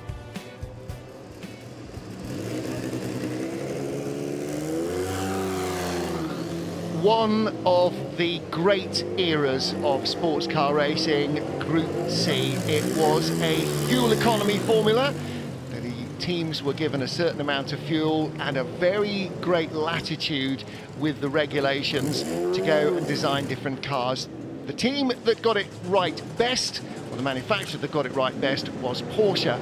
But the success, particularly of Group C1, the big class, was that Porsche sold cars. They sold cars to anybody and everybody. And as a result, it's not just the factory cars that are well known. So many other teams, Obermeyer, Brunn, particularly Yost, Richard Lloyd's GTI Engineering, successfully ran teams and successfully ran cars that were good enough to beat the best. Well, we just missed Callum Lockie on the podium for the pre-66 GT race because he had to rush off to drive car number 1, the Porsche 962 that you're just seeing leave, the 1985 car, chassis 004, one of 3 works cars built for the 962's debut at Le Mans. So they claimed pole. The car also claimed pole at Le Mans in 1986. Now the pink car you can see there, that is a GTI Engineering car, the Italia Sports livery. Richard Lloyd Racing, GTI Engineering ran the car at Le Mans in 1989. David Hobbs was the best known name then in the car. Stephen Ansgar, who was a rising single-seater star who converted to GT racing, and some impecunious young Formula 3 racer called Damon Hill was also in the team. That was Damon's, I think, sole entry at Le Mans. The car raced again in 1990 with former winner Manuel Reuter, joining James Weaver and JJ Leto. So that car being driven by Gary Pearson. Car number 11 here, we're looking at one of the J. David cars. There are a couple of those, and that in the J. David livery, another 956. So the 956 and 962 visually very similar, and indeed the big difference was that the 956 had the driver's feet in front of the front axle wheel line, and so that was outlawed and the drivers had to be moved further back, and as a result the 962 came, and with that need to move the driver further back, lengthen the chassis, they were then able to adopt all sorts of other changes that they had hoped for. And of course, for British fans, not just British drivers in Porsches, but Alistair, the Jaguar, the Silk Cut Jags, the original green XJR6s, the XJR8s, the XJR9s, the XJR12s. These cars were just so much a focus of British fan attention, racing here at Silverstone, across Europe, and particularly, of course, at Le Mans, where they were so successful. Yes, and if you speak to anyone who was at Le Mans in 1988, the atmosphere there of the crowd of around 250,000 people, and probably 50% of them British, still is. I think it's probably the same now. And the whole place erupted when Jaguar, who'd won, of course, in the 50s, and came back to win in this car. Now this is Alex Brundle driving the Jaguar XJR8, a car that his father drove in period. Although this car, I think, was the John Watson Bmw Csl car, from the notes we've received, very helpfully to help us with information on these cars. And but Martin Brundle did sit in that car, so it must be quite a moment for Alex to sit in a car. He may well have driven it before, we don't know, but certainly to sit in your father's contemporary racing car. Well, again, I'm not sure that Alex has driven cars of this vintage before, or driven them particularly quickly, but yeah, to get an idea of what the old man did. And of course, Martin did eventually win Le Mans with Jaguar, after being their star driver at a couple of Le Mans 24 hours. And again, you know, those of you who follow Alex and his YouTube diaries, I'm sure there'll be lots of excited explanation about what it was like to drive that car as well. Another one of our, it seems, limitless supply of Rothmans Porsches, and this one being driven by Derek Bell. So this was the final works Rothmans Porsche ever built. This is chassis number 8 of the 962 range for the factory. More 962s were built after that. Derek Bell and Hans Struck raced this in 1987. 4 consecutive podiums and pole positions, including Le Mans in 1987. Then for 1988, the chassis was used again, but in the yellow and red Shell Dunlop colours, run for Michael and Mario Andretti. They ran as high as second, but Mario got caught out, and that's a story that happened to him before as well, when he was in danger of winning Le Mans previously. In a Courage, I think, got caught out in the rain in the Dunlop curves, clattered the wall, and eventually they finished in 6th place. It was then sold to Vern Chopin's team, and as recently as 1987 was returned to Rothmans Porsche livery. And Derek Bell, as you say, driving that car, winner at Le Mans, of course, with most famously possibly with Jackie Ickx, but drove for Porsche for many, many years. And the word legend is used occasionally, but in my mind, Derek Bell, an absolute legend of sports car racing. Well, relatively recently celebrated his 80th birthday, and when you meet Derek Bell and you chat to him, you think, right, 60, okay, I'll go for that. 65, possibly 70 at a real push. 80, I imagine that he can believe he's 80 years old, and he certainly doesn't have any sign of aging either. He's definitely got a portrait in an attic somewhere. Now, a couple of cars ahead of him down the Hangar Straight, we will see another man who is driving a car that he drove in period. It's the Nimrod, the Aston Martin V12 powered Nimrod, the brainchild predominantly of Viscount Down, a man who owned Aston Martin at the time, Victor Gauntlet, and it's being driven by Ray Mallock. Now, Ray will be driving it tomorrow. He's also racing the U2 that his father Arthur built, and a car he drove in period. It looks like it's supposed to be Roger Bennington who's driving the Nimrod, the Bovis sponsored number 3 car. Again, there it is, a beautiful looking car. And again, I can remember watching that car at Le Mans. On videotape, obviously. I wasn't there in 1980. That was my first ever Le Mans, watching that car thunder past the pits lap after lap in the opening hours when it was going very well indeed. Just sounded so magnificent. The Porsches, the turbocharged engines, the Jaguars, the Astons, they all sounded so different. The Mazdas whooping away. I mean, again, Group C, as with modern GT racing, as with the 60s, different sights, different sounds. Cars look different then, they look different now, and that's one of the joys of sports car racing, is that everybody has their own way of going about it. We are supposed to have as well at least one of the Kouros Mercedes factory cars in the demonstration. Haven't seen it come past us yet. So these cars, and a whole host more, by the way, are static displays here at Silverstone. Mike Wilds is due to be out driving one of the Fitzpatrick team cars that he drove, car number 33, in a green Skull Bandit livery.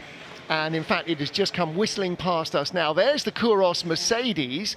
Now, of course, this was a car built originally by Peter Sauber, so it is a Sauber chassis, Mercedes V8 engine, which then begat the official factory Mercedes team. Again, the chassis for which were built by Sauber, but this, in this case, was a Sauber. His previous car, the Sauber C6, had a BMW 6-cylinder engine from the M1s, but that was a Mercedes V8, and the Sauber C8, very successful in period. Here's the Skull Bandit liveried car that Derek Warwick and John Fitzpatrick won at Brands Hatch with in period, a 956, this car from 1984, being driven by another man who drove it in period, Mike Wilds. Originally one of the 1983 Rothmans factory cars, started and led at Le Mans in 1984, finished on the podium, had 4th places in 85 and 86 at Le Mans, was on pole at Spa with the factory.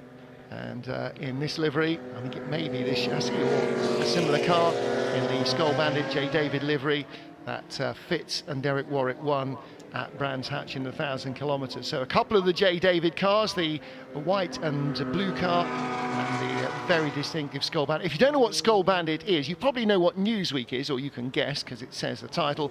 Skull Bandit chewing tobacco. Yeah, it's a thing. Lovely. Yeah, I know. Makes you want to take it up, doesn't it? But late 70s, early 80s, a very big motorsport sponsor. In fact, Burton Howell's Skull Bandit team in IMSA racing and in NASCAR. They were big sponsors of Harry Gant in the early 80s, and then came to the World Sports Car Championship as well, sponsoring those fabulous looking cars. Now here again is the cabin car. Again, more tobacco sponsorship, cabin, a Japanese brand. And again, look at the tail of the car. Richard Lloyd with GTI Engineering, the first to build an all composite chassis car, the first to build an aluminium tub car as opposed to a sort of semi-tube frame chassis. And this very distinctive sprint body that they developed. They also developed a double tier front nose, a double, Martin, your cardinals in a double tier nose with a sort of canard wing above the nose, just in front of the radiators to add more downforce. Richard Lloyd's GTI Engineering team, very, very innovative in the way that they approached what was already a race-winning car. They just wanted to make it even better than the factory cars. And again, that was one of the joys of Group C, that teams would go away and develop their own tweaks in what was already a winning formula. So this GTI engineering car, second of 3 World Championship cars, designed and developed, modified by Nigel Stroud. So honeycomb and carbon monocoque.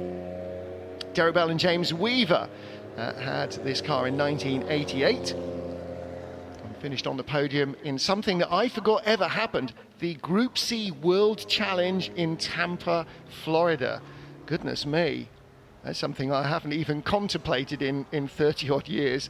So again, another great looking Porsche 962 from GTI Engineering. And don't forget, all of these cars are on static display, as are a whole host more, including the original Jaguars, the XJ6s in full spatted Le Mans trim.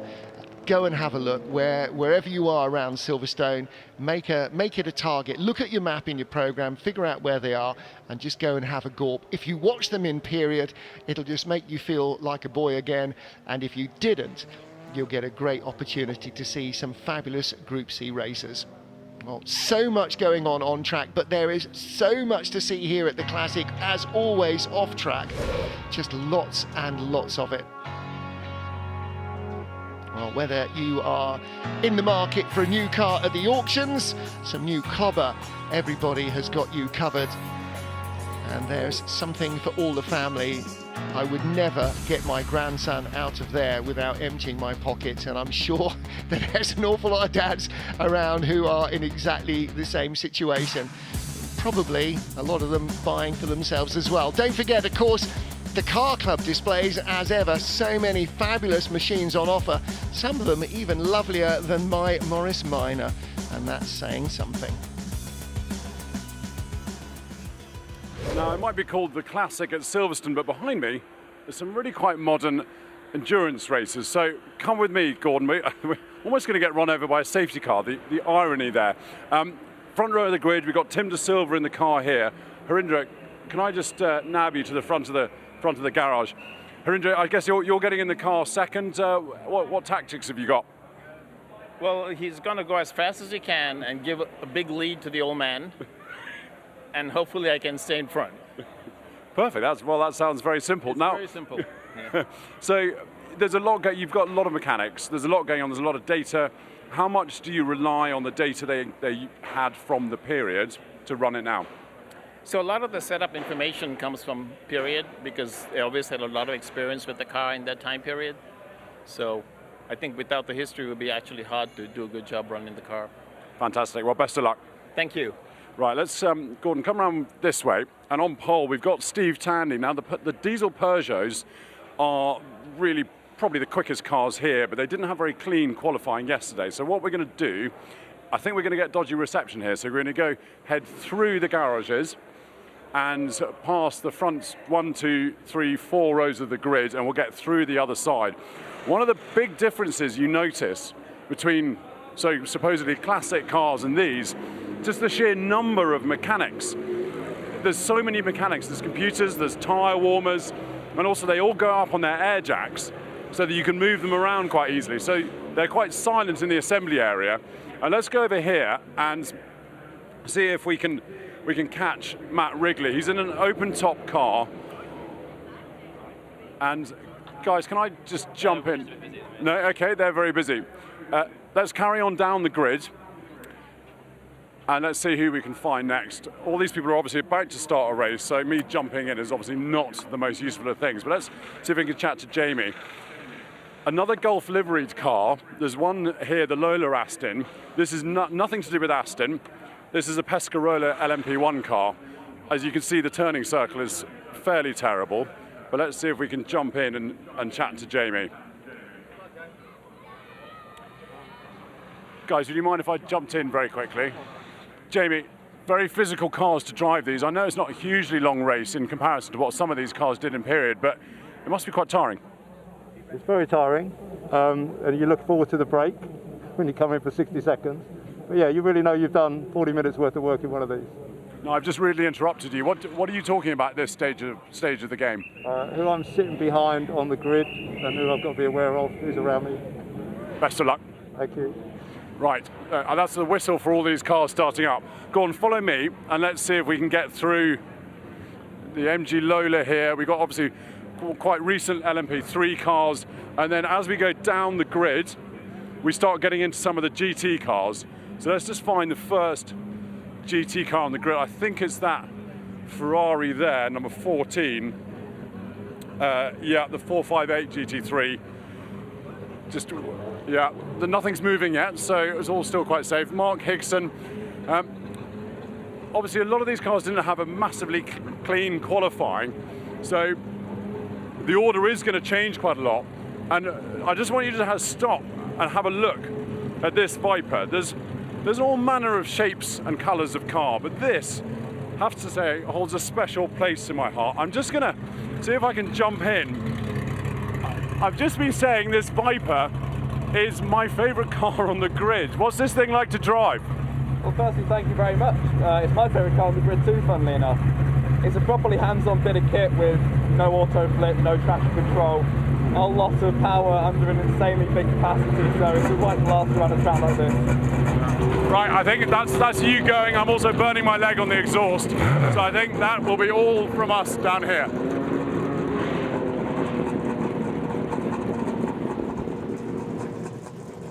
The joys of open exhausts on the Dodge Viper. Well, 8-litre V10, the heat's got to go somewhere, Ed, and singeing your leg hair is where it's gone.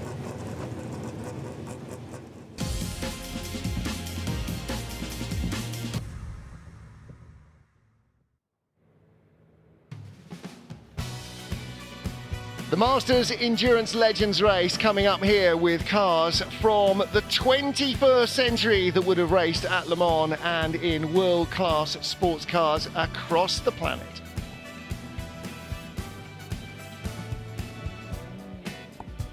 The Silverstone Classic continues with the Masters Endurance Legends on the front of the field. Steve Tandy in the diesel Peugeot 90X with Tim and Harinja de Silva with the LMP1 Pescarolo alongside them. Michael Lyons is Lola mounted third on the grid, and Stuart Wiltshire in a Ligier LMP2 car alongside him, ahead of Crichton Lendudis in the second of the Peugeot 90Xs, and Matthew Wrigley in the Lola B07 with Mazda Power. Christoph Dansenburg in the fabulous V12 Lola Aston Martin, ahead of the second Pescarolo of Jamie Constable that had a tangle in qualifying yesterday with the number 5 ex-Nigel, Greg and Leo Mansell Zytek. But Keith Freezer and the Willis and Yerbstal Ligier P3 car on row 5, ahead of Mike Newton in a car that he raced in period 20 years ago, 18 years ago, and pretty much non-stop ever since, the MG Lola, ahead of Adrian Watt in a more recent Duquesne. Rob Hall in a P3 Ligier, ahead of the Oreca of Mark Higson. Anton Dansenburg in a Dallara Oreca, and another P3 Ligier behind him. A couple more Ligier P3s ahead of the fastest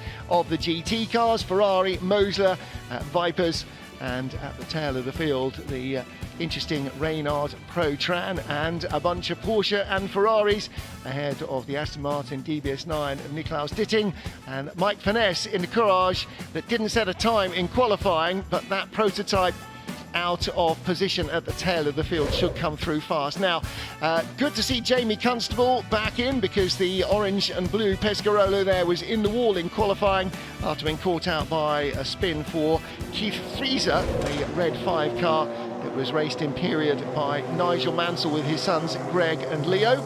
And that car due to be 9th on the grid, Jamie Constable in 8th spot. We saw Jamie there in the collecting area.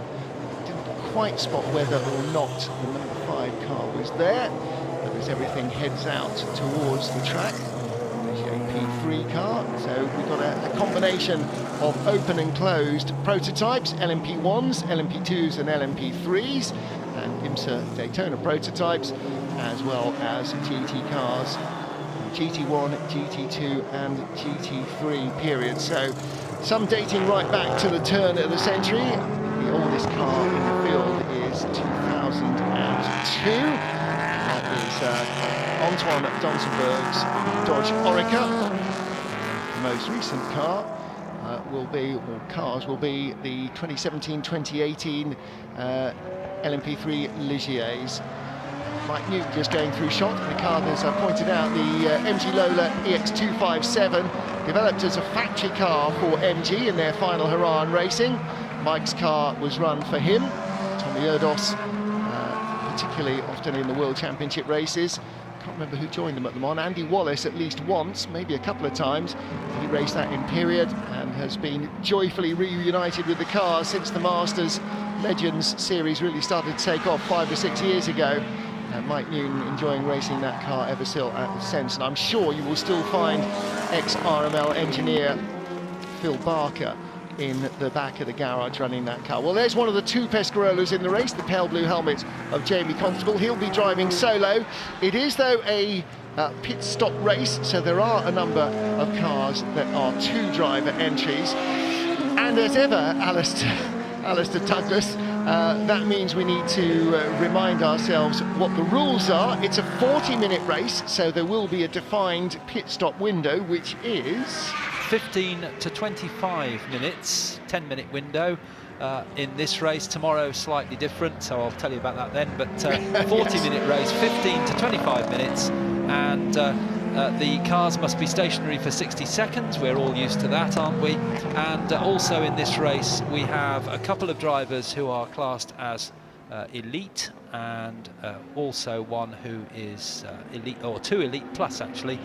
An extra 20 seconds, that's quite a lot, isn't it, in a 40-minute race, for Michael Lyons in number 7 and the number 70 Marcus Jewell Ben Klukas car, and Angus Fender, who actually Ed was talking to there in the lovely Dodge Viper. A 10-second penalty for him.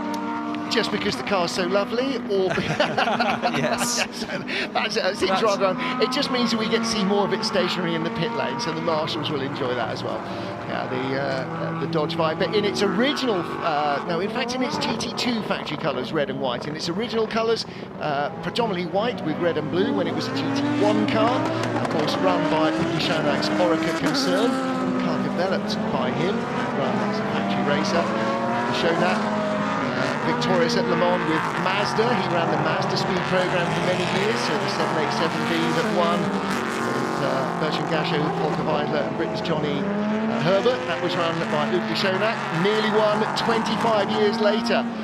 He was helping run the Toyota team when the Toyota expired on the final lap after nearly 30 years of trying to win Le Mans. Toyota had to wait yet another year, and that was nearly a great 25-year anniversary for Uwe Schonach, who had not won Le Mans overall in between times, but with the Vipers had won in class a number of times. Uwe Schonach, the boss of the Oreca team, still involved in prototype racing at the highest level, manufacturing cars that are the de facto fast cars in LMP2 still, and very much involved in creating cars for the new Le Mans hypercar and LMDH period. So if Group C was a super successful period for sports car racing, and indeed it was, the current hypercar regulations, which are just coming on strong, are going to see perhaps the most golden era of golden eras for sports car racing globally. Well, this is a fabulous field of cars, 31 sports prototypes, open and closed cars and GT racers from the last 20 years. So those of you who are above school age in the crowd will probably have been watching these for much of your motorsporting involvement, and for the younger members of the audience, I'm sure some will be very familiar. On pole position, Steve Tandy in the Peugeot, the diesel Peugeot that came so close again. Isn't that the story of Le Mans, to winning and just fell short? Tim De Silva, the job to try and build a lead for the old man to take over and swan through for glory. And some great liveries as well. The blue and yellow Felbermeyer Porsche, the Proton team that run that, are still 20 years plus later running cars in World Endurance Championship racing. As we get ready to start this race, 40 minutes with a mandatory pit stop in the middle of the race.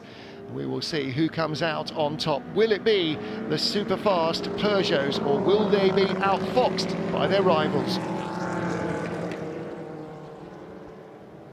40 minutes of Masters Endurance Legend racing gets underway here at Silverstone. Steve Tandy in the Peugeot 90X gets the diesel turbo wound up into the first corner ahead of Tim De Silva in the open blue and orange Pescarolo. Michael Lyons in the Lola B12 and Stuart Wiltshire in a Ligier. We're on row 2 of the grid. A nice clean start it looks like for everybody. Didn't seem to be smoke in the background as 31 cars build up to speed. They've had one lap to make sure they got heat in the tyres and the brakes. A bit of a log jam as they come through the loop. But Alistair Douglas, it looked like a pretty decent start. However, right from the get-go, Steve Tandy is not escaping. I think he's being quite cautious with that Peugeot. It's a very potent weapon. Yes, big cars these, aren't they? So they're sort of kind of filling the track as they come through Luffield. But Steve Tandy it is who leads. But in second place, the gorgeous colours of Tim De Silva, the sort of golf colours, the light blue with the orange. And then in third place, a very quick driver indeed, Michael Lyons in the Lola B12 as they come through Copse Corner and up towards the left-hander at Maggots and then into the Beckett's sweepers. And the downforce of the cars when the tyres are fully up to temperature, perhaps not this lap, but the speed the cars will be able to take through Beckett's will take your breath away as they come down onto the hanger straight for the first time. And 3 cars have started to break away, and it's Tandy from De Silva from Lyons as they turn into Stowe Corner. And it's the second Peugeot, I think, up to 4th place, and that is Crichton Lendoudis. Now, he had a couple of spins in qualifying. Let's make sure that the tyres are up to temperature before you really lean on the car. The lead 2, both LMP1 cars, the closed Peugeot. LMP2 kind of went to closed cars because they were better aerodynamically, certainly in the wind tunnel and probably at Le Mans as well. But in third place, Michael Lyons in an LMP2 car. Now, that's got a less powerful engine, smaller engine, less capacity to compared to the 4.5 litres, let's say, of the Pescarolo in second place ahead of him. Mike Lyons is battling with less power in the 2-litre LMP2 car, but again, lighter weight, it was more economical, ran further on fuel. And in this race, unfortunately for him, he's got a slightly longer pit stop to deal with as well. So if he wants to stay in touch with the leaders in this Lola, then he is going to need to put in a pretty impressive first and second stint. Like the second Lola on the grid, the car driven by Mike Wrigley, the white car with the green highlights. This car raced in IMSA in period, so it's got a Mazda engine, or had Mazda power. So too does the green and white B0740 of Mike Wrigley, car number 18, which was run in the IMSA WeatherTech series, the IMSA Sports Car series. But right now, the battle for the lead is all about Steve Tandy, who is really starting to feel the car a little bit more, creeping away from Tim De Silva in the Pescarolo. And mustn't forget that if you were here yesterday, you would have seen on screen Steve Tandy having a spin at Club Corner. And so he was very much pushing that car to the absolute limit. So he will be now starting to feel those tyres coming up to temperature. Tim De Silva similarly in the car in second place. Everything's starting to feel a lot better as the gearbox warms up, the tyres warming up, the brakes warming up. So they're turning in now to Club Corner, and a great battle going on. 2 very different looking cars, aren't they? The closed Peugeot to the open Pescarolo, which is coming up now into the right-hander at Abbey, into the left. They sweep through there, and then it'll be hard on the brakes for the right-hander at Village. And in fact, the Pescarolo slightly better on the brakes than Steve Tandy in the Peugeot, closes right up to within a car length.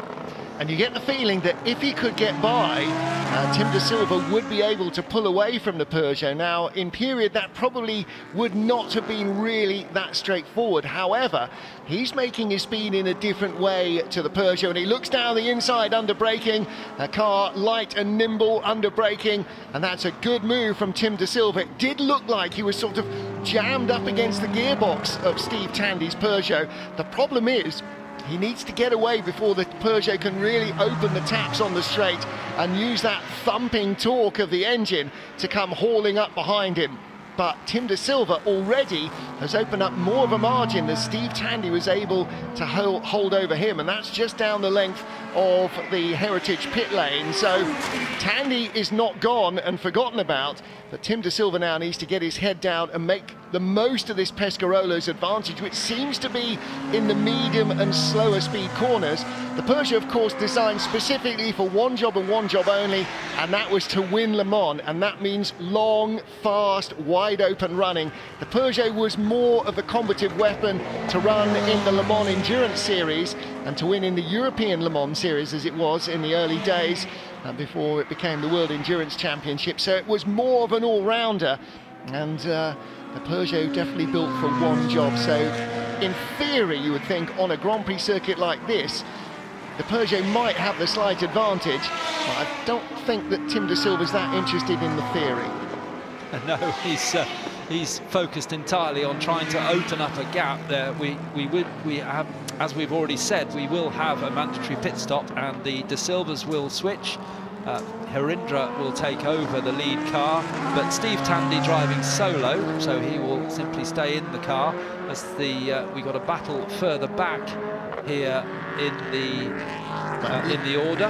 Ligier LMP2 car, that's the orange and black car, and just behind it another of the Lolas, and behind him another LMP3 car. So a kind of combination of two different rule sets about half a decade apart. Now, I do know who the orange and black LMP3 car is, and I can't remember for the life of me now off the top of my head. It's Andy Willis in the car at the moment. Stefan Jobstal will take that one over, the JST3, as you say, an LMP3 car. So that is now leading the LMP3 class, just got ahead of a P2 car. That's the P2 Lola, Bryce and Purbrick car, and again, a little bit better speed on the straight for the LMP2 car. He comes back down the inside.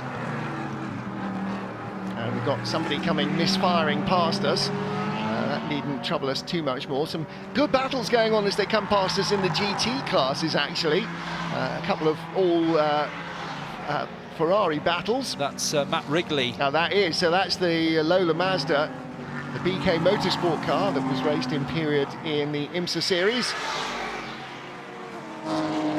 And another problem, that's the Mosler MT900R, that's the car of Michael and Sean McInerney. And there'll be a very disappointed Martin Short watching online from some beach somewhere that's far too hot to mention. Martin Short, a great Mosler racing exponent. And Sean and Michael McInerney, that car looked like it had lots of potential in the GT field.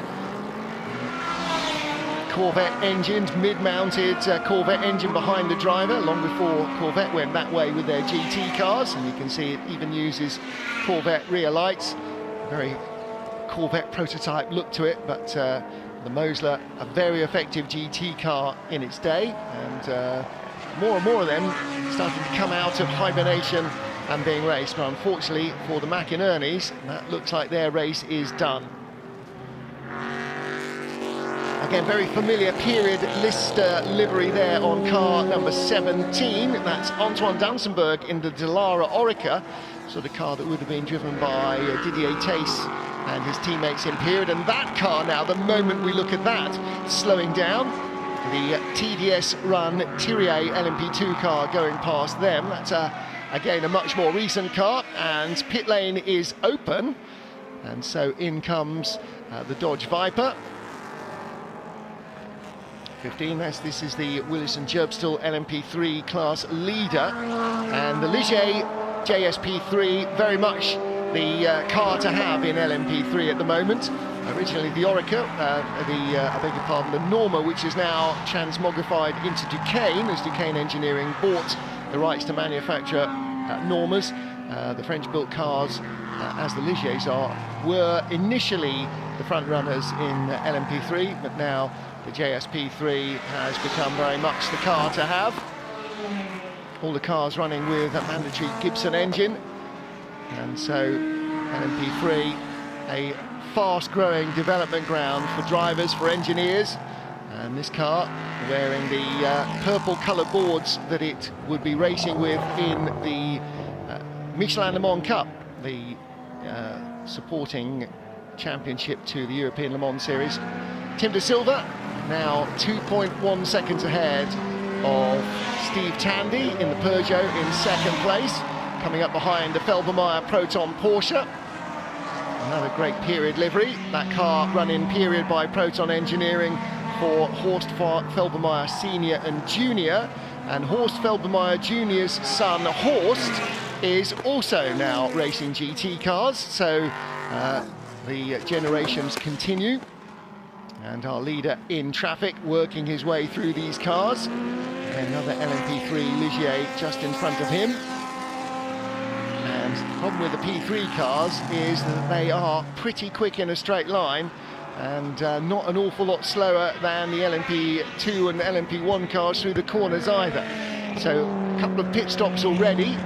Mike Wrigley's been in his LMP2 car, and we saw that the Dodge Viper had been in as well. Here is the race leader up behind one of the Astons.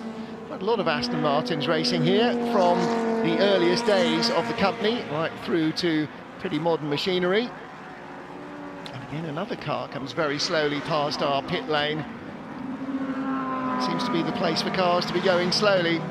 However, leader in traffic through past the Viper comes the Peugeot as well of Steve Tandy in second place. The gap remaining, or had been remaining, fairly stable, but it looks as though Tandy is closed in traffic.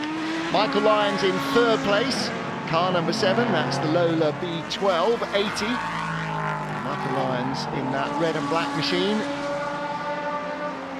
Can't quite see him in the background yet, so he has dropped further back. He's 7.7 seconds behind Steve Tandy, nearly 10 seconds behind the leader. I'm not sure that Harinder De Silva is going to consider this to be a big lead yet from son Tim. But it was out to 3.3 now, down what was at the beginning lap to 1.3 seconds, but he's certainly opened up the margin since then, so perhaps the traffic that hindered him at the end of the previous lap has hindered Steve Tandy at the beginning of this lap. I can't imagine that that's going to be much less than about 5 seconds by the time it resets itself. It's gone out to 2.7, but again, that doesn't look like the way the gap is now. So has Tandy had more trouble coming through traffic? We'll have to wait and see how that one works out. And this is our GT leading car, which is some way back, of course, in the overall order, but no less important, because GT cars in modern GT racing, the GT Pro and GT Am as it was, race alongside the top cars in Le Mans and the World Endurance Series. So the number 14 car it is, Andy Stocco, will be handing over to the very quick David McDonald in the Ferrari 458 GT3 car. A couple of versions earlier than the cars that Ferrari are using these days, but very, very successful in period. The 458 leading the class quite comfortably, actually, in the GT class, and about 16th or so, no, a little bit lower, 20th overall. Well, this must be one of the very earliest Ferrari 458 GT3s. That dates from 2013, so it's now 9 racing seasons old. You can see from the windscreen strip it's recently been raced in the Blancpain GT series, or as was. But the 458 GTE is still Ferrari's frontline Le Mans weapon of choice. So the car yet to be superseded. There is a new model on the way, but the big change is going to come. We've already talked about how Hypercar is going to change the top class, with Peugeot and Toyota already with cars, with Porsche coming, with BMW coming, with Cadillac coming, with Ferrari coming, with Lamborghini coming. That's going to really explode the top class of prototype racing. In 2025, a new LMP2 formula starts, so the second category of prototype racing will explode again then. But in 2023, next year, GTE goes and GT3 becomes the GT category at Le Mans and in the World Endurance Championship, and that opens the door to all sorts of other manufacturers coming. So it's not just the top category, it's not just GT changing. Either of those on their own would really herald in a huge change in the fortunes of sports car racing and its fans, but both of them coming together with a new LMP2 category coming in 2025. This is going to be some of the most exciting times in sports car racing ever.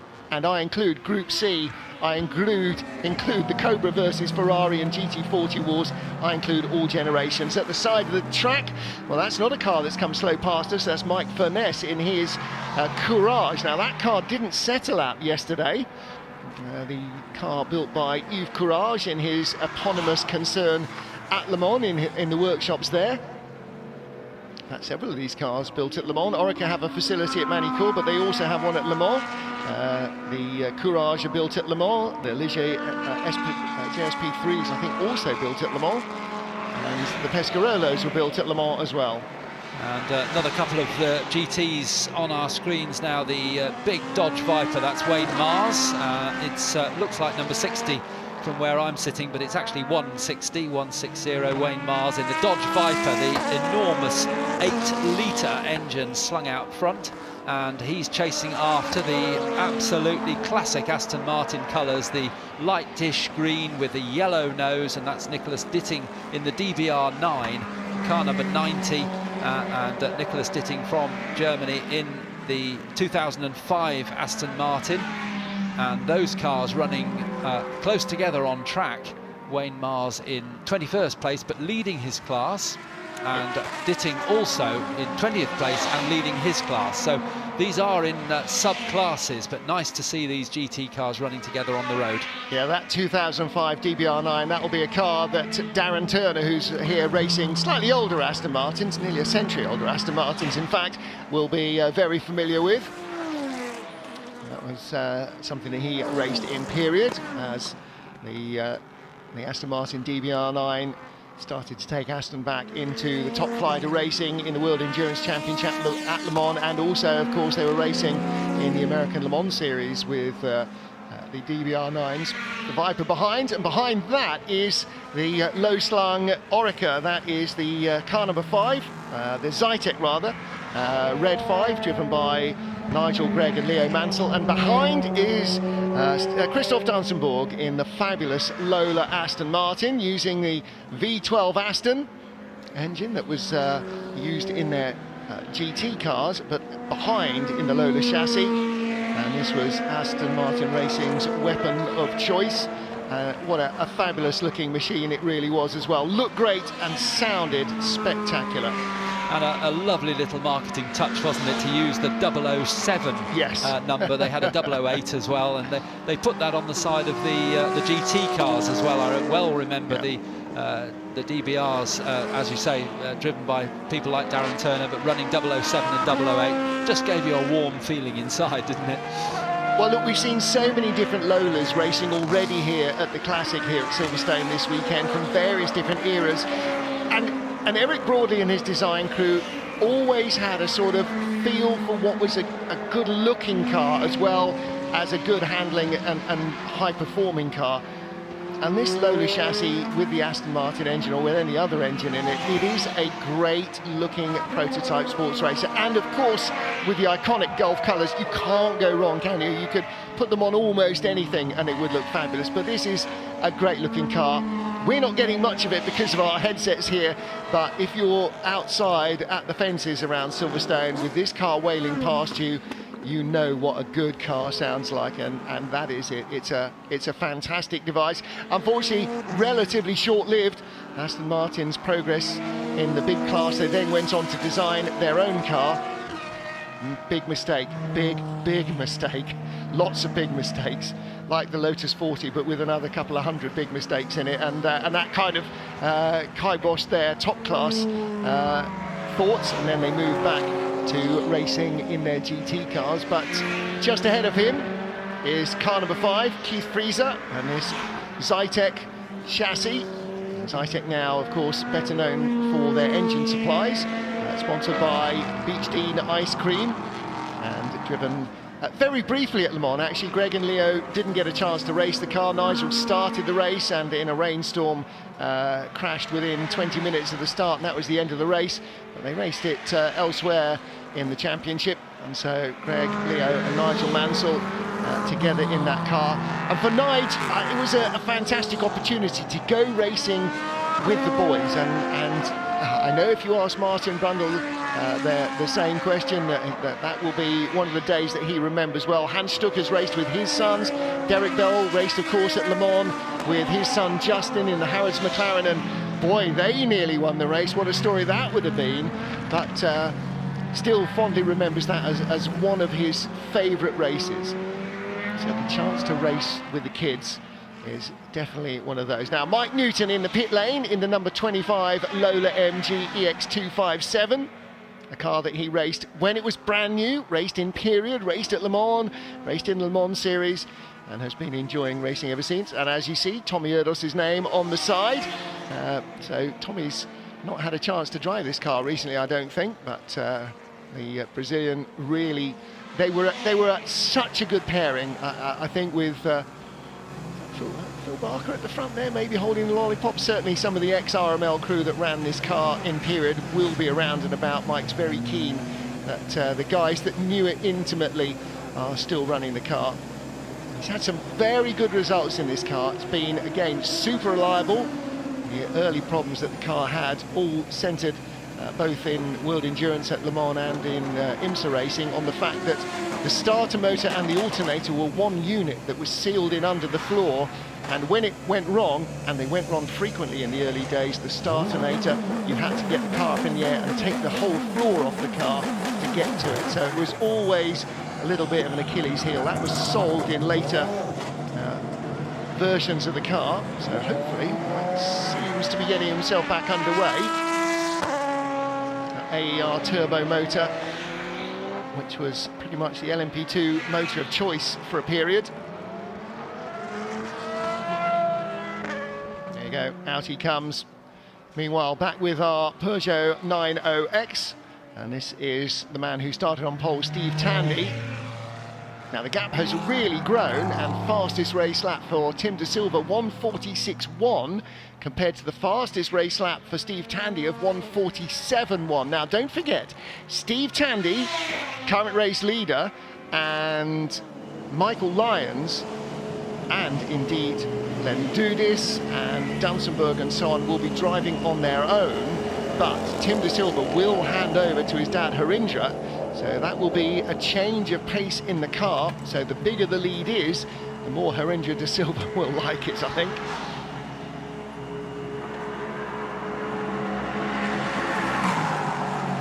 I'm trying to figure out where in LMP2 this car was when it came in.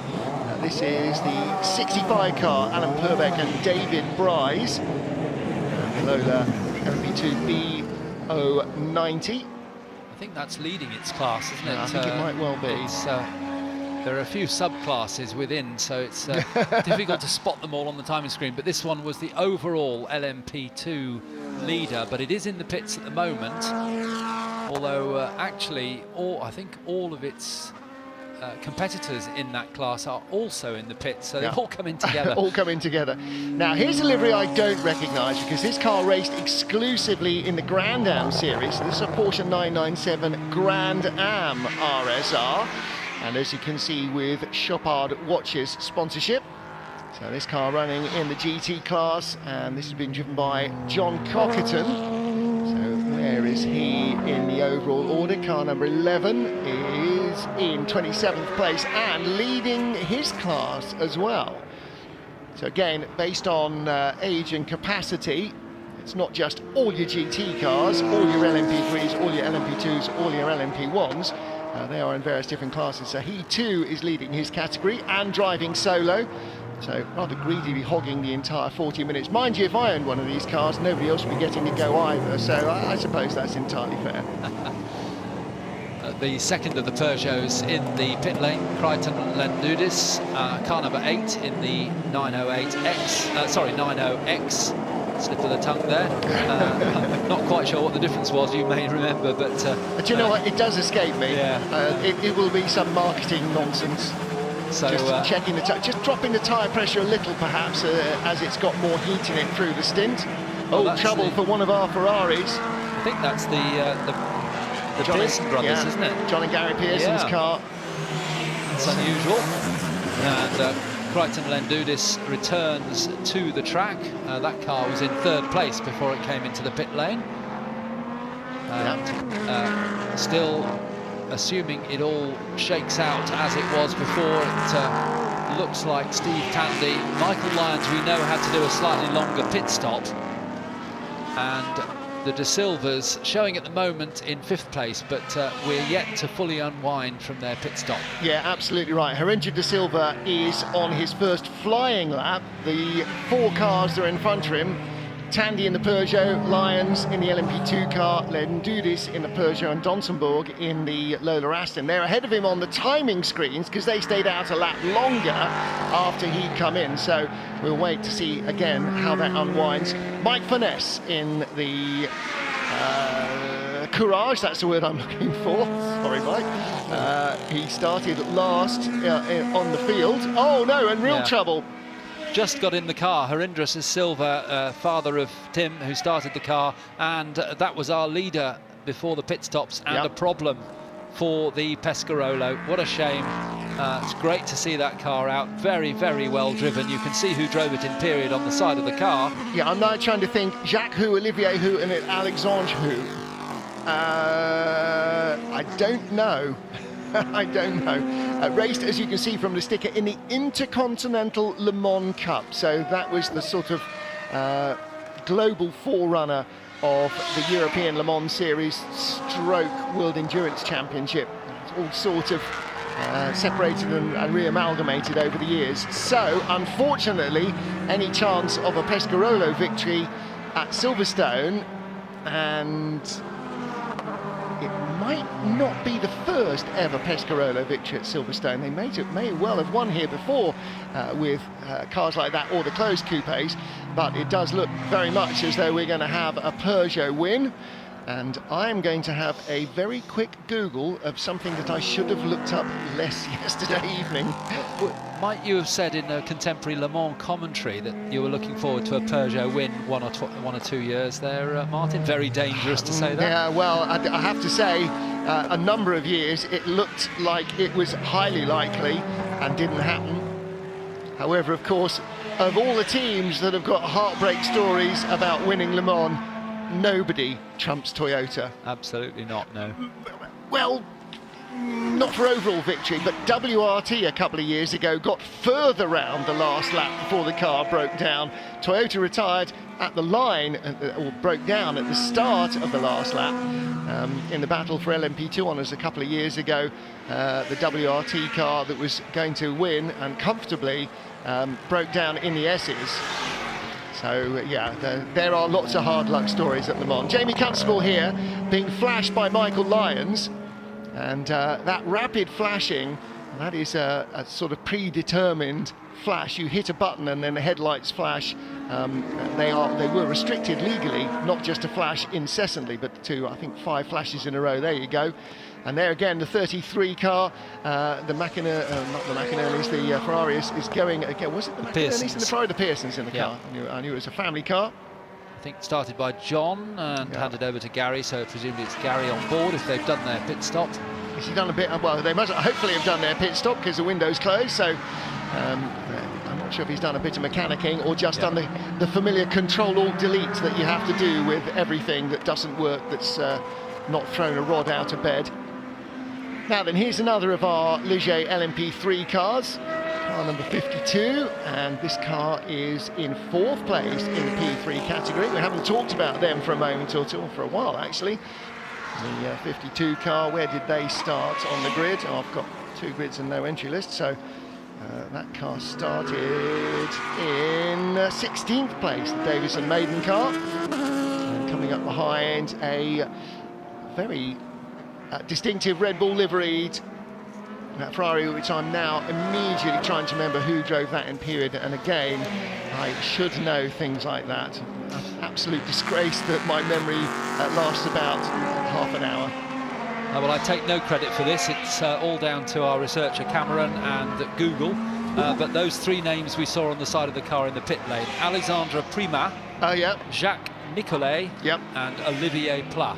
Okay, so Jacques Nicolet is the French businessman who bought Pescarolo, or the fire sale of Pescarolo, if you like, and handed Henri Pescarolo the keys back, and then took over the concern when Henri decided to stop running team as Pescarolo. And so Nicolet then became Oak Racing, who built their own cars and built Morgan, and his firm still continues to build cars in the same workshops at Le Mans. So Jacques Nicolet is a man who's been very instrumental in the last 10 years in producing not just teams but sports car racers as well, and has raced himself. 44, the green and Glover Ligier LMP3, and there's a livery actually of all the LMP3 cars. I'm sure I would recognise one that looked like it was in 1980s Ragno Arrows colours. I don't recall seeing that car, so I couldn't tell you who ran that in period. When was it racing? 2017. I should know. Martin, you should know these things, but I'm afraid it all rather eludes me. LMP3 is such a far-flung category. So many teams have run different cars for different driver lineups, and that's not one, I'm afraid, that I immediately remember. Sun's starting to head behind the clouds. It's just starting to get a little feel with the headlights on of heading into the dusk. I mean, it's the perfect time, really, for endurance racing cars to be out there. The headlights are on, the bright sunshine of the afternoon is gone, and it's starting to get that little witching hour feel like at Le Mans. Stuart Wiltshire, car number 50, 2016 Ligier LMP2 car, because Ligier were very much a force in LMP2 as well, but the car was kind of outdated as the Oreca 05 became the Oreca 07, and that has very much become the dominant force in LMP2. So the Ligier LMP2 cars are no longer really current front runners. Only one team running a Ligier in LMP2 in the World Endurance Championship at the moment. Rest of the LMP2 front running fields, probably on both sides of the Atlantic actually, are in Oreca chassis. Again, going by the Felbermeyer Porsche. And we've got a battle building up for the lead, which we've got 8 minutes to go. It's 23 seconds between them, so it's a long shot for Jamie Constable, who, if you were here yesterday in qualifying, and we repeated it in the build-up to this race, Jamie Constable, through no fault of his own, ended up in the barriers at Club Corner. Here he is now, the number 99 Pescarolo. So he's upholding Pescarolo honours now, and he's chasing after Steve Tandy in the Peugeot 90X. The last lap he did was fully 3.5 seconds quicker than Steve Tandy, the leader. So there's a possibility that we could have a change for the lead in the last dying minutes of the race. Has our timing screen updated itself? Because it still says that Constable and Mike Lyons are on outlaps. Oh, a blow up for the Dodge Viper. That's very bad news indeed, I'm afraid. Well, we've heard of the curse of the commentator. I'm not sure I've ever heard of the curse of the collecting area announcer, but Ed's favouritism for the Viper has not paid dividends for them.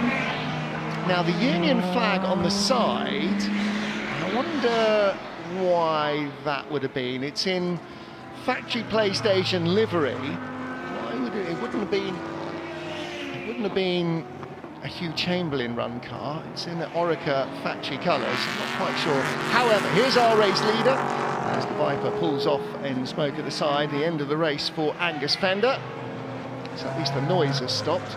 But with 6.5 minutes remaining, I'm sure he would have happily endured that all the way through to the end of the race.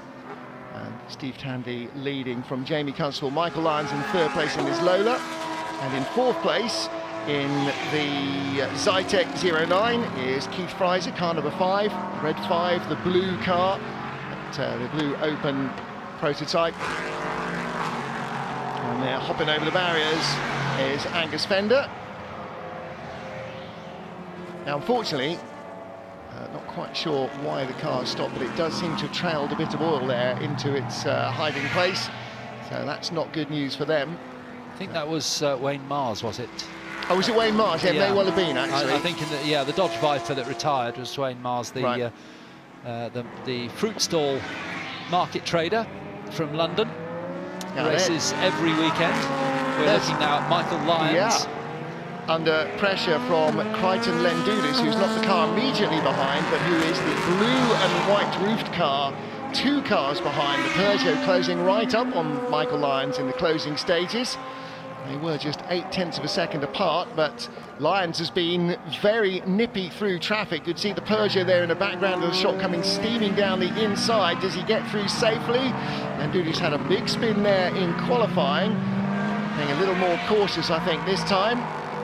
Lyons runs out wide, takes the sweeping line out of Luffield and down the Heritage Straight. I suppose we call it that because it's now the Heritage Pit Straight maybe. So Michael Lyons just earning himself a little bit of breathing space. Here's the car he's trying to chase, but it's 7 seconds up the road. This is the number 5 car of Keith Frieser, the Zytec. So Zytec engine builders and chassis constructors, trying to remember now exactly who designed the car for them, but it was run in period at Le Mans by or for Nigel Mansell and the boys. That was, I'm trying to remind myself, 2009 that car dates back to. Gosh, I was going to think maybe 2011. 2009, that's a long while ago, isn't it? Well, great to see the car back on good form and running in 3rd place. It's also leading its category in LMP1. And I think Jamie Constable, his chase goes on of Steve Tandy, but I think Steve Tandy's had a pit board hung out to him saying, press on a little, Steve, you need to, because Jamie's coming up fast. So the gap remains at around 20 seconds, which now, with only 3.5 minutes to go, is a very long shot for well, and that's Jamie. a real problem, actually. If they've said, you know, hurry up, then actually that's what they ought to have said to Steve Tandy is easy. You know, plus 20 and 3 laps to go, or, yeah, 2 laps to go maybe. So just don't stress in traffic. You've got a big cushion to the car behind you. Yes, Jamie Constable might be coming quicker, but Tandy has that initial advantage. The whispering diesel coming out of club. Again, when the diesels first arrived at Le Mans, you didn't have a sort of big howling, wailing engine coming towards you. You can remember seeing the first laps of practice with the Audi diesels at the Porsche curves. You never heard them coming. It was just like a low-flying jet had suddenly roared past you. All you got was wind rush and tyre noise. A very disconcerting feeling for the drivers as well. Adrian Watt there in a Duqueine. Oh, what now, Martin? Well, Duqueine Engineering took over the Norma concern, and so in what would have been, actually when it was built I think would have been a Norma, is now renamed a Duqueine. Duqueine Engineering as a team, very successful in LMP3, and Gilles Duqueine and his team taking over the Norma concern and are now building LMP3 cars as Duqueines. And just in front of them, the TDS Racing run LMP2 car.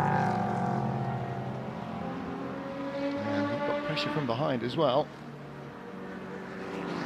So the Thierry TDS car is an Orica 03, one of the early generation of Orica LMP2 cars. That red and grey machine being driven by Stuart Wilkes, being driven by, by Mark Higson, car number 46. And again, Pierre Thierry sponsoring TDS Racing to this day in LMP2, so very much a factor.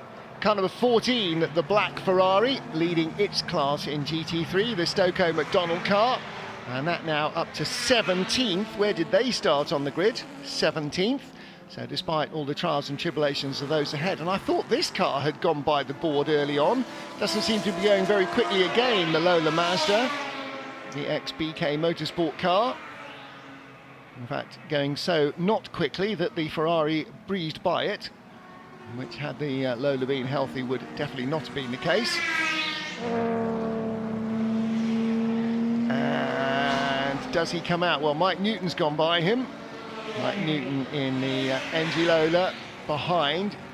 So where is Mike Newton overall? Mike Newton also leading his class in LMP2, a slightly older version of LMP2.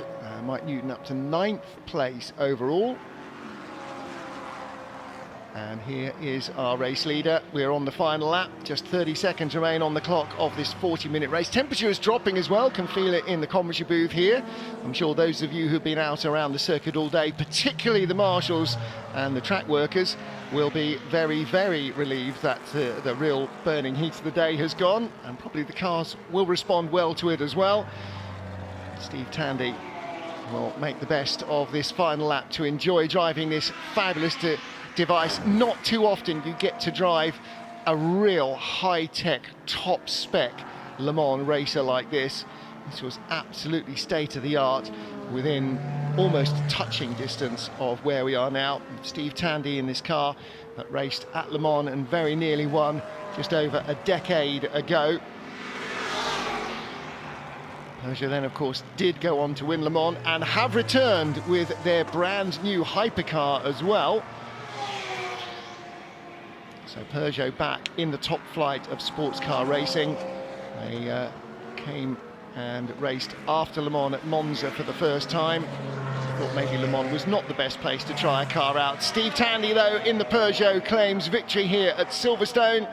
And in the end, despite the efforts of Tim and Horenzo da Silva in the Pescarolo, it is not their car, but that of Jamie Constable, who takes second place, and that's a great reward for the team that had to do probably a fair amount of work on it after a crash in qualifying. So at 11.8 second margin of victory. In the end, Tandy did take it very easy on the final lap as Jamie Constable pushed on. And Jamie only 6/10 away from his fastest lap. Mike Lyons coming up behind Mike Newton. After a second pit stop, that Mazda misfiring badly, isn't it, up behind the MG Lola. So Lola Mazda passes a Lola AER. And did Mike Newton, has Mike Newton already taken the checkered flag, or did he just head off into the pit lane by mistake? Something very odd happened there. He went round the longer, tighter bit of Club Corner, having been dive bombed by Michael Lyons coming through at the line. So Michael Lyons didn't gain a place there. He was already in third place. Mike Newton might perhaps have a word or two with him, saying that was entirely unnecessary. You were in third, you weren't going to be second, you weren't going to be caught for fourth place, and you left me with nowhere to go on the last corner of the last lap. As it is, Mike Newton comes across the line. He will be 8th and wins his class. And in fourth place, Keith Fraser in the blue number 5. Zytek, 5th, Crichton Lendudis in Peugeot number 8, a car it would have run with him, period. And no! The Red Bull Ferrari is giving up the ghost on the final lap. That's not good news, is it? Was that car not leading its class as well? I'm not sure if it was or not, but whatever, it is struggling to get through to the line. 144, Christopher Compton Goddard. It is leading its class. Red Bull Ferrari. Well, it needs to make it to the line. Who is second in that class? I think. No, I don't. The car that was second was the Viper. So I think if he makes it to the line, then he will be the class winner. And he's going to do that if he has to do it on the starter motor. Yes, Chris Compton Goddard races various Ferraris. Very enthusiastic racer, and just trying to, as you say, in fact, if it come on baby, just about going to make it. It's a little bit uphill here, so he needs to have a little bit of momentum. That's almost the perfect race car. Was it Colin Chapman who once said that the perfect Formula 1 car would fall apart as it took the checkered flag? They're built to do exactly that and no more. Looks like we're looking at another class winner here, the 90 Aston Martin. And just ahead of that, yet another of our clear class winners, the Stowe and McDonald Ferrari. So Aston Martin number 90, Niklaus Ditting, winning, for your information, the G1 group, which was the earlier group in GT1. So that Aston Martin was in GT1, as was one of the Dodge Vipers. And the Viper then stepped down to GT2 later in its career. The Aston Martin at that stage ProDrive, of course, had built the Ferrari 550 Maranello to take on Corvette in the American Le Mans Series. And then their success with that car, which was not factory-based or built at all, was in fact built from a Ferrari 550 road car that they bought on Christmas Eve out of the classifieds in the Sunday Times. That spurred Ferrari on into developing the 575 Maranello, and ProDrive went on to develop the DBR9 for Aston Martin Racing. Well, there is the second place driver, our second finisher, the 99 car, who came in behind our race winner. Let's take a look then at the result.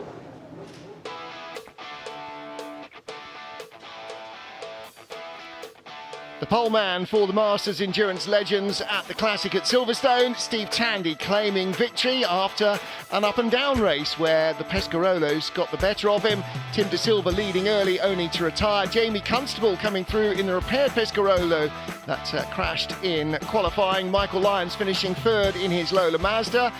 Keith Freezer in the ex-Mansell's Zytek in fourth, ahead of the second Peugeot of Crichton Lendudis, and Stuart Wiltshire in the top LMP2 car in his Ligier in sixth place. The Lola Aston of Christoph Dantenberg ahead of the LMP2 Lola of Mike Newton, the Price Burbeck Lola, and the Dual and Clucas Ligier, the top LMP3 car in the field. So our winning GT car, the 458 GT3 of Stowe Corner McDonald, Niklaus Ditting in his Aston Martin DBR9, an older GT1 car, also winning in his category. A whole host of different class battles going on throughout the race, and finally our field making it through with just a couple not getting to the end.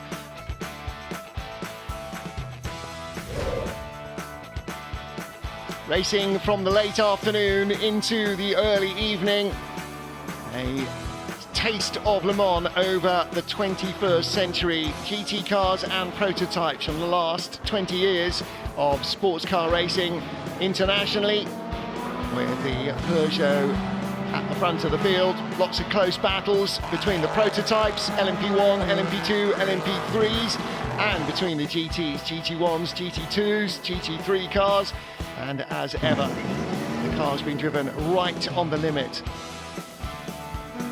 Fantastic sights and sounds. The early front runners, Tim and Harinder De Silva, went west. A little off-track excursion there, not enough to stop Steve Tandy in the Peugeot regaining the lead. Fabulous sights and sounds with the headlights on, heading into the evening. And Steve Tandy taking a Peugeot victory at Silverstone.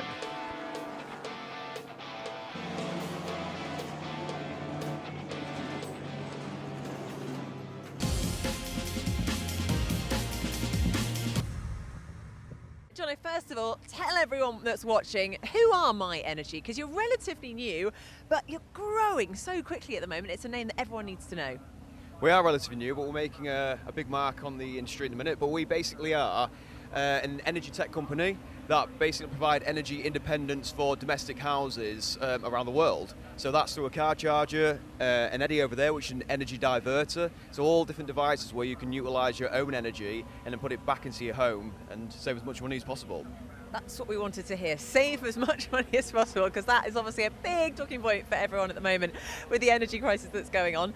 And what are you doing here at the Classic? We are currently standing on a what? What is this, a golf course? Yeah, so this is actually a really good selling point for us right now. A lot of people come over and we say about the car charge and stuff. They're like, "Oh, I want to do a round of golf." Yeah. But everyone loves this. It's only a few holes, but gets all the families involved. We should have been testing this out. I should see your skills of how good you are at potting a ball. But never mind, we'll do that later. We'll have a little go. Taking you up on that. And super important that you guys are here for the first time at the Classic. What's the experience been like so far? Well, the experience has been amazing so far. I mean, we're really early doors in a minute, but we're expecting a lot of traffic to come our way, and we're really looking forward to it. But it's going to be a great event doing this with Switch Live, so it's yeah.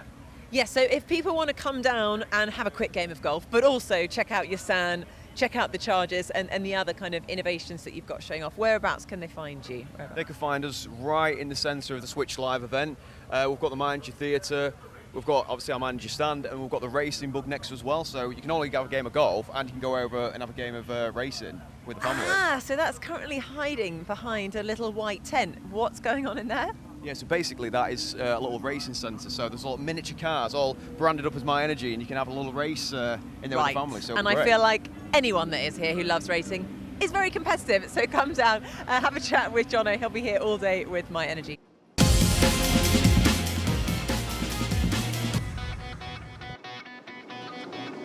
Well, how about that? What a race we just had there from the Masters Endurance Legends. We've got the cars firing up for the next one. That's the Masters Sports Car Legends about to go out. So let's get straight to the podium then for the last race. What a race it was. We'll go from 3 to 1 as usual. In third place, Michael Lyons. Well done to Michael.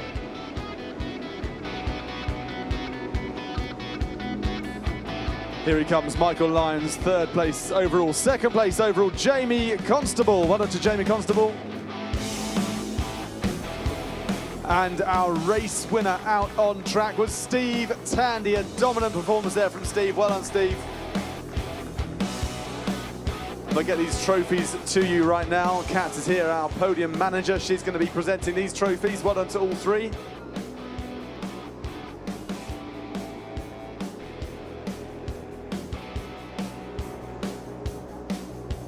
Steve very quick on the track, not quick at getting the cap on, as you can see just there, but we'll get to him in just a moment.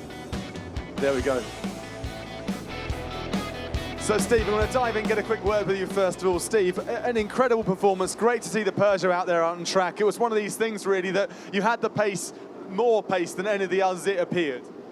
Yeah, absolutely. I mean, it was quite a tricky race. I knew that Tim was going to give me a bit of a battle at the start. I mean, so I say it's a bit unfair, a 20-year-old racing a guy of my age, but there we go. And so I let him go, so I knew there was going to be a driver change, and it's all about pacing, really. Our tyre pressures went up massively in the rear, and they made the rear end very, very loose. So it just didn't really have the pace that is in that car. So lesson learned for tomorrow. It was a great performance, a great win. Let's move on to second place to yourself then, Jamie. And you had your work cut out behind you as well, but a decent performance from yourself. You must be pretty happy. Yeah, very happy. The car didn't get rebuilt until 4 o'clock this morning. There was an issue in qualifying yesterday, so last night we didn't think we were going to be running. So, I mean, the team did an amazing job, up all night. And that's, because of them we got a second. It really was great to drive. Well done. It's amazing to see what goes on behind the scenes, isn't it? Michael, you're not supposed to be on the podium, LMP2 essentially, and you're on there, you're beating LMP1 cars. What's that all about?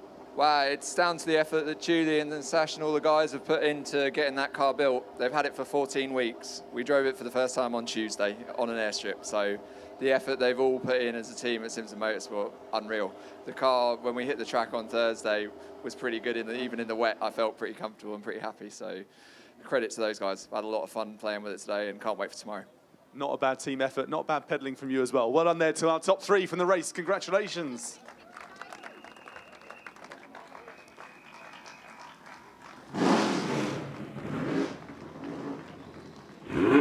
Now the Yokohama Trophy for these sports car legends. You've just come down to me and they've literally just been given the whistle to leave the assembly area. But come with me, Gordon, and let's just have a wee look. One of the cars that everyone should be watching is this Lola T70 here. It's driven by Alex Brundle and Gary Pearson. Actually, Gary is driving second in the car. He's given me that look. Yes, Gary, I'm coming for you. What are the tactics here? Because I think you're a little bit out of position, aren't you? Yeah, we had a massive understeer with the car yesterday, so we put some new boots on it, made a few changes, and see what happens. So we'll send Alex out, see what happens.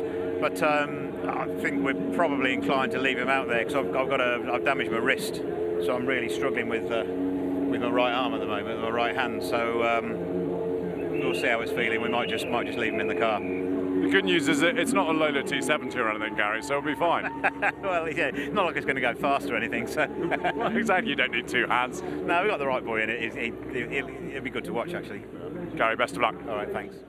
Right, so the Lola T70, we think of Alex Brundle, is going to be heading towards the front, because the B19s, which are all on the right-hand side of the grid, they are quick, but these are the 2-litre sports cars, so really, yes, they're fast, but they shouldn't be as fast as the Lola T70s around here that have got more grunt and better straight line speed.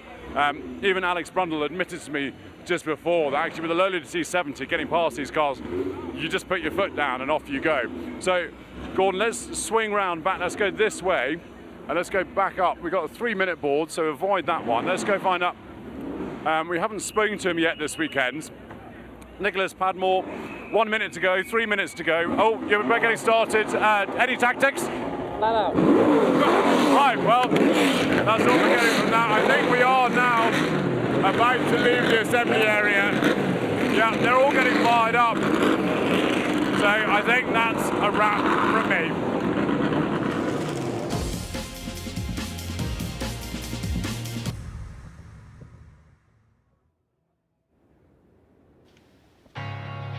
Ready to round out the action, day one of the Classic at Silverstone, the Yokohama Trophy for Masters Sports Cars Legends.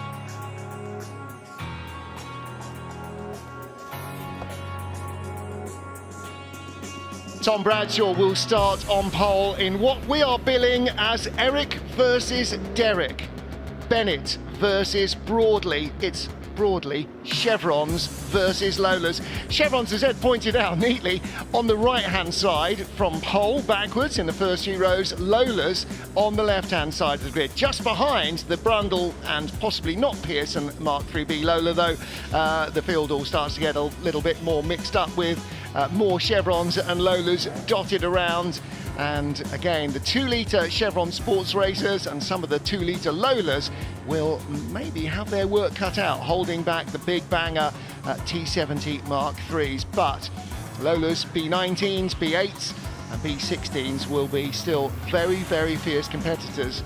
And there are some very, very competitive driver lineups in here as well.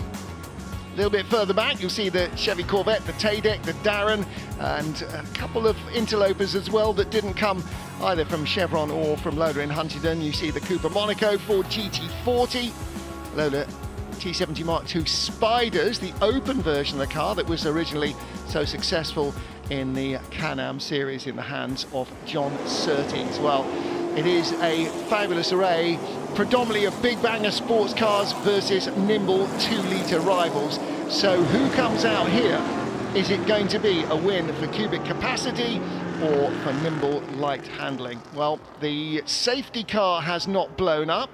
What it has done, though, is driven all the way down an oil slick, which has just been covered in easy dry. So it was to try and actually get rid of some of the loose stuff that's on top of that oil slick. And so one of the good things about the easy dry, although it does make a bit of a mess when you drive over it, is it makes it very easy to spot where the oil is, which otherwise in the dry can be very tough indeed. So all sorts of different sights and sounds, open and closed sports racers and sports coupes. You can see some of the big GT cars as well, like the monstrous Chevy Corvette there in red and white. But predominantly, this, as in period in the early 1970s, is a battle of two Titanic marks. Derek Bennett and the Chevron concern, and Eric Broadley's Lolas. In the end, of course, Lola lasted longer than Chevron and have just been bought as well. So hopefully new Lolas will start to be designed and laid down soon. But Derek Bennett's products, very successful in period and hugely successful still in sports car racing. So with plenty of support and some very good driver talent, both marques have an equally good chance of winning this one. Tom Bradshaw is the man who starts on pole position. I'm not sure if it's Diogo Ferrao or Martin Stretton. Diogo Ferrao, I think, is what Alistair has down as the starting driver for the Lola on the outside of the front row of the grid. And that's confirmed by the helmet in the car, so not the green of Martin Stretton. So this is going to be pick a winner, any winner, isn't it? Because honestly, this is going to be too close to call, I think. It is indeed, and we've got some Tom Bradshaw obviously solo, Jonathan Mitchell solo at the front there, maybe Alex Brundle solo, but the combination of Steve Brooks and the very, very quick Martin O'Connell, the also Ferrao and Stretton, a quick pairing. Yeah, and as you heard from Ed and Gary Pearson, Gary contemplating leaving Alex Brundle in the car, and Gary may feel that he's done enough driving so far this year. Green flags wave. It is the formation lap for these cars as they come past the pit lane. Diogo Ferrao, the Portuguese driver, he organises a fabulous historic festival in Portugal every year. He took a win this year at the Le Mans Classic in his GT40. A very, very competitive race, and Diogo took the win. So we could see a very, very quick, as I say, a very quick pairing, Ferrao and Stretton. But whether they can deal with the Tom Bradshaw car, the car number 43 on pole position, just 1800cc Chevron B19. But as we've seen already, it's not all about cubic capacity. Even at Silverstone, with the very long straights, it's about how quick the car is through the corners. Now, the waving of the green flags there is not something we've seen. I sense that the race director has given them 2 formation laps so that everybody can be well aware, well, of where the white clouds are going to be, of where the oil is, because that actually is going to, you know, these cars are not hanging around. These are 160-mile-an-hour race cars, so you really do need to know where the oil is. And the idea is that you do not drive over the white stuff, because under there is oil, which is not really what you want on your tyres on the formation lap, because it's going to be a bit of a beggar to get rid of. So I think a second formation lap, we are probably, and the lights are off on the safety car at the moment, we are probably, I think, going to see the cars forming up in 2x2 formation, ready to go now. No tyre warmers, of course, so building heat into the tyres, and equally importantly for these cars, the brakes on this second formation lap is going to be very, very crucial indeed to your performance on the first lap. So a myriad of different colours, lots and lots of very similar cars as well in terms of their shape. So even if you recognise them, the colours really help to pick out one B19 from another, one T70 from another, one, yeah, you get the picture. We've got the familiar pairing of Julian Thomas and Callum Lockie out in this one, not on this occasion in a front-running car overall, but within the classes, multi-class race again. They're in the Chevron B8, which I know Martin agreed with me when I said yesterday is my favourite car. It just looks right. It's the blue car with the white arrow at the front, with Julian Thomas's colours, and Julian at the wheel. Of course, he always starts his own cars, but plenty of B8s in there as well. And it's just a wonderful car, isn't it? It looks beautiful. Absolutely. So let's get ready to rumble then. This will be the start of the final race of day 1 here of racing at the Classic at Silverstone. We are ready to go.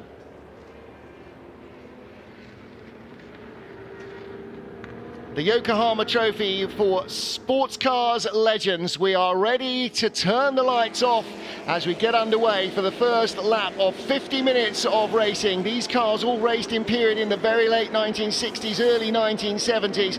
Will it be Lola from Huntingdon, the work of Eric Broadley, that comes out on top, or will it be the Chevrons, the designs of the late Derek Bennett, who have the advantage? It is Tom Bradshaw from pole position in the red open Chevron B19 with a white band up the nose, ahead of Diogo Ferrao in the red and white Lola.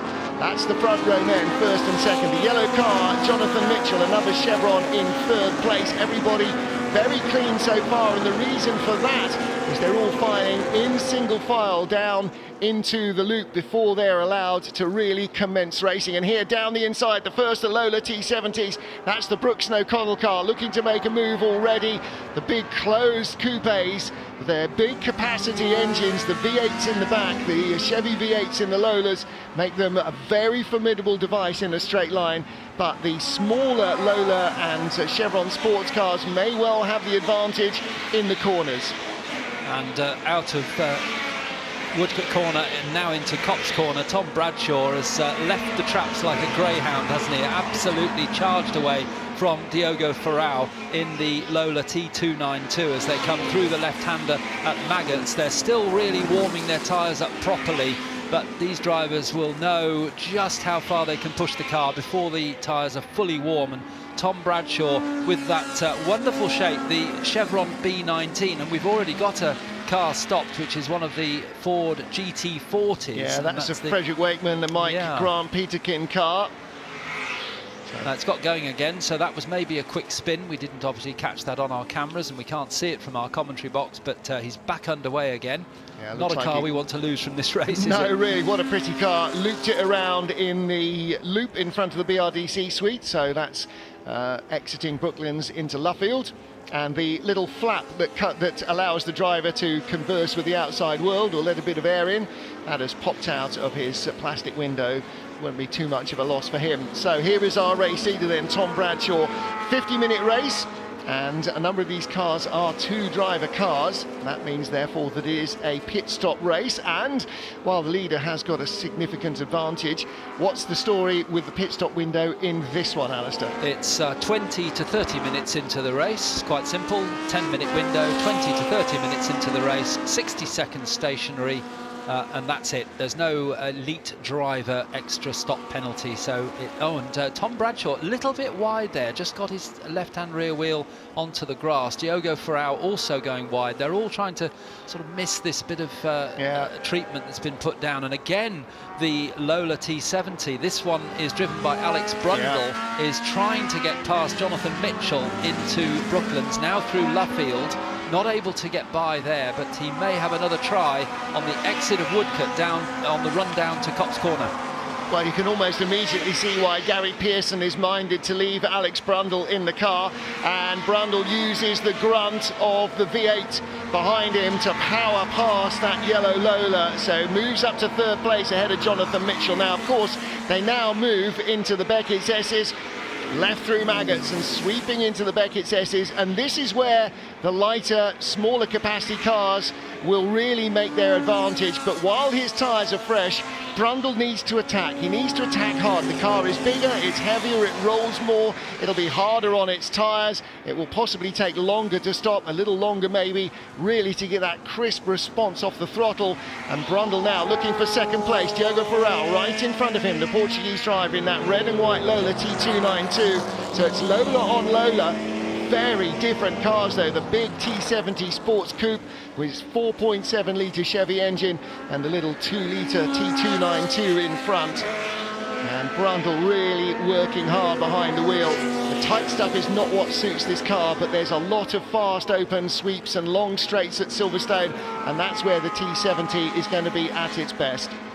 And despite the difference in shapes between these cars, only a couple of years between them, it's quite remarkable how quickly aerodynamics and shapes of cars changed. But the little yellow chevron at the back there of Jonathan Mitchell, the Chevron B19, very, very flat, very little in the way of sticking out aerodynamics. The bodywork itself is, of course, designed to slip through the air, but despite it being only a 2 litre car, it's very, very quick in a straight line. And Diogo Ferrao at the front of this group, a lot more aerodynamics on that car, which slows it down on the straight. And I think Diogo had a bit of a moment there, didn't he? Yeah, he again straddled the oil and then had to cross over it as he turned in at Brooklands, and that's what Alex Brundle was trying to avoid, coming down the inside a little. It makes you a little, compromises your line into Brooklands, but maybe not as much as having a big moment on the oil. And here comes Brundle, he's got his foot well in, giving it plenty of welly down the straight, out of Brooklands, out of Luffield, and through he goes into Cops Corner.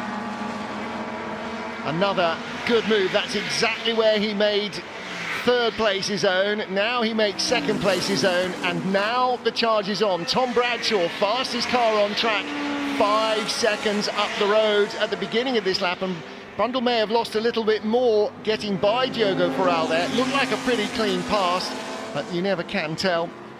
There's 2/3 of the length of the hanger straight between the leader and the second place car, so the charge is on. 2 minutes 5.843 on the last lap, the fastest lap of the race, and that is for Tom Bradshaw.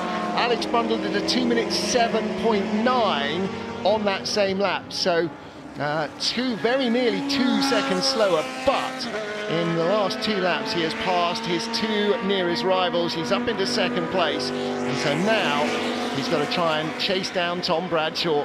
Runs out very wide there out of the final corner. Not immediately jumping away from Diogo Ferrao and Jonathan Mitchell, but enough of a gap probably for him to really concentrate now on the little red car that he can see in the distance up ahead, some 5 or so seconds, maybe a bit more now, as they go through Aintree, or the leader goes through Aintree. Tom Bradshaw down the Wellington Straight. We'll shortly see the white car of Alex Brundle. Will he appear? Yes, just about appears on our screens as he comes down onto the Wellington Straight. Diogo Ferrao and Jonathan Mitchell immediately behind as they turn into Brooklands, the left-hander, which leads immediately into the double apex right-hander at Luffield. And then that itself leads on to the old pit straight. So Alex Brundle now looking for a really good exit so he can get the power of that Chevrolet engine really working for him down the old pit straight into Copse Corner. Only one car lapped in a 2 minutes 7 lap time last time round. That was Alex Brundle. Behind him, 2 minutes 8 for Ferrao and Mitchell, 2 minutes 9 for the Brooks and O'Connell car that's in 5th. But the problem for Alex Brundle is the race leader wasn't doing 2 minutes 8, 2 minutes 9 or 2 minutes 7. He did another 2 minute 5.9. So the race leader is still the fastest man out there. If Alex Brundle is to catch Tom Bradshaw, something needs to go wrong with Bradshaw's car, because at the moment he has a 7-second advantage, and he opened up nearly 2 seconds on the last lap to Brundle. This is Brundle's first full lap in clear air though, so let's see at the end of the lap whether he's managed to creep up or not. He will know from the big gap between himself and Bradshaw and how hard it's been to try and get by the two cars he's just passed. He will know how hard it's going to be to catch Bradshaw. This is not going to happen in a lap or two. This is going to take the remainder of the race to try and whittle away at that advantage. Last time round, Bradshaw 2 minutes 5.9, Brundle 2 minutes 6.3, his fastest race lap, and in fact he was the fastest in sector 2 on the track of anybody in the race with the highest top speed. More Chevron Lola battles going on here, not too far behind. This is still well inside the top 10. The orange and black car in 9th place. That's the Baton and Hadfield T70 with car number 80 behind him. There, that is. That's Henry Fletcher in another of the Chevron B19s, chasing the blue and red. Very nice livery. Oh, a little bit sideways there for the 119 car. Lovely livery on that car, started by James Claridge. He'll be passing over to another of our Portuguese drivers here, Gonçalo Gomes, for the second half of the race. And they're in their Chevron B23, a slightly later development of the B19 with the bigger wing at the back that you can clearly see there.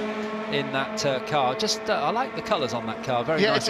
It's a great looking car, and it really stands out. Similar to Golf, they used those colours on their Porsches, didn't they, with the orange stripes with the lighter blue. And do you know very similar. With those different pontoons, I was immediately thinking of Alain de Cadenet's Le Mans cars, which were Lola based, the de Cadenet that he took to Le Mans, which had a similar sort of highlights all the way down the side. And that car moving down, he was 7th on the grid. That car down in 11th place. He's got ahead of Henry Fletcher's B19. Henry Fletcher going backwards a little. Here's the GT40 again, very much earlier car in terms of design, and a very different kind of design required at that stage. Le Mans cars were basically high-performance versions of high-performance road cars, whereas the cars you're looking at around the GT40, the Lola T70 was never a road car. None of the Lolas were road cars, none of the Chevrons were road cars. They were all purpose-built racers. So the GT40 is very much in a different kind of design concept. Well, there's a T70 that's had a little bit of a grassy moment, the Fox and Pink car, and that car was in 17th place. Rejoins with that having lost too much time. And a car that's making great progress. Started right at the back after a technical issue in qualifying. Started last on the grid, number 13. That's Dean Forward racing the car, owned by Jamie Thwaites, who will take over the car. A car that raced in period at Le Mans in 1970, I think it was. And the car number 13, where's he up to well, he is unbelievably up to 11th place. So I don't know if he used the club circuit for a couple of laps to overtake that many cars. That's an astonishing performance. As you say, started 36th and in 12 minutes has made it up to 11th position. That's absolutely phenomenal progress, and you can see why. Look at this. It looks like he's got another gear on everybody else. Just absolutely taking no prisoners. Passes James Claridge on the inside there, and he's now coming up behind the similar Lola T70 of Chris Bayton, which he'll hand over to Simon Hadfield. But that number 13 car, I was right, it was 1970. It ran at Le Mans. David Proffitt, the British driver, at the wheel, and run by Grand Bahama Racing, which sounds wonderful, but that's why it's got those colours which we were describing yesterday as motorway maintenance type back end on it. Yeah, certainly as it goes away from here, it looks like the driver should be putting out some cones to cone off a lane, but forward by name, forward by nature, charging up the order, knocking on the door of the top 10 now. The Claridge and Gomez car, the orange car with the black stripes, right in front, but you sense perhaps not for long. Certainly the body language of that white car behind is a very up and atom attitude. Here we go, just pulls out to the toe. Right, I'm going around the outside. I don't care where you are or where you brake, I'm going around the outside. And so he does, up into 10th place from 36th on the 36 car grid. That's an astonishing rate of progress. His next target is, again, another similar Lola T70 Mark 3B, the one with the closed roof. And that's the 108 car, started by Nick Sleep, who will hand over to Alex Montgomery. There you can see it in front of him. Already, Dean Forward is closing in on the 108 Nick Sleep car, and that will take him up to where? About, 9th place. 9th place, well inside the top 8th place, 10. in fact. He's already into 9th place, so yeah, he got by 2 cars on the last lap to go from 11th to 9th, and the long way around the outside doesn't quite work. Have another go at the loop, but I suspect what will happen now is he'll go around the inside. He'll try to get a good run onto the Wellington straight through Aintree, and then maybe be able to get a good toe and pass on the run into Brooklands, which is a left-hander at the end of this straight. But not, yes, he is close enough. Later down on the inside. Whoa, and look at a big black mark there as he has an enormous lock-up, but he dives through the inside. Didn't catch Nick Sleep napping.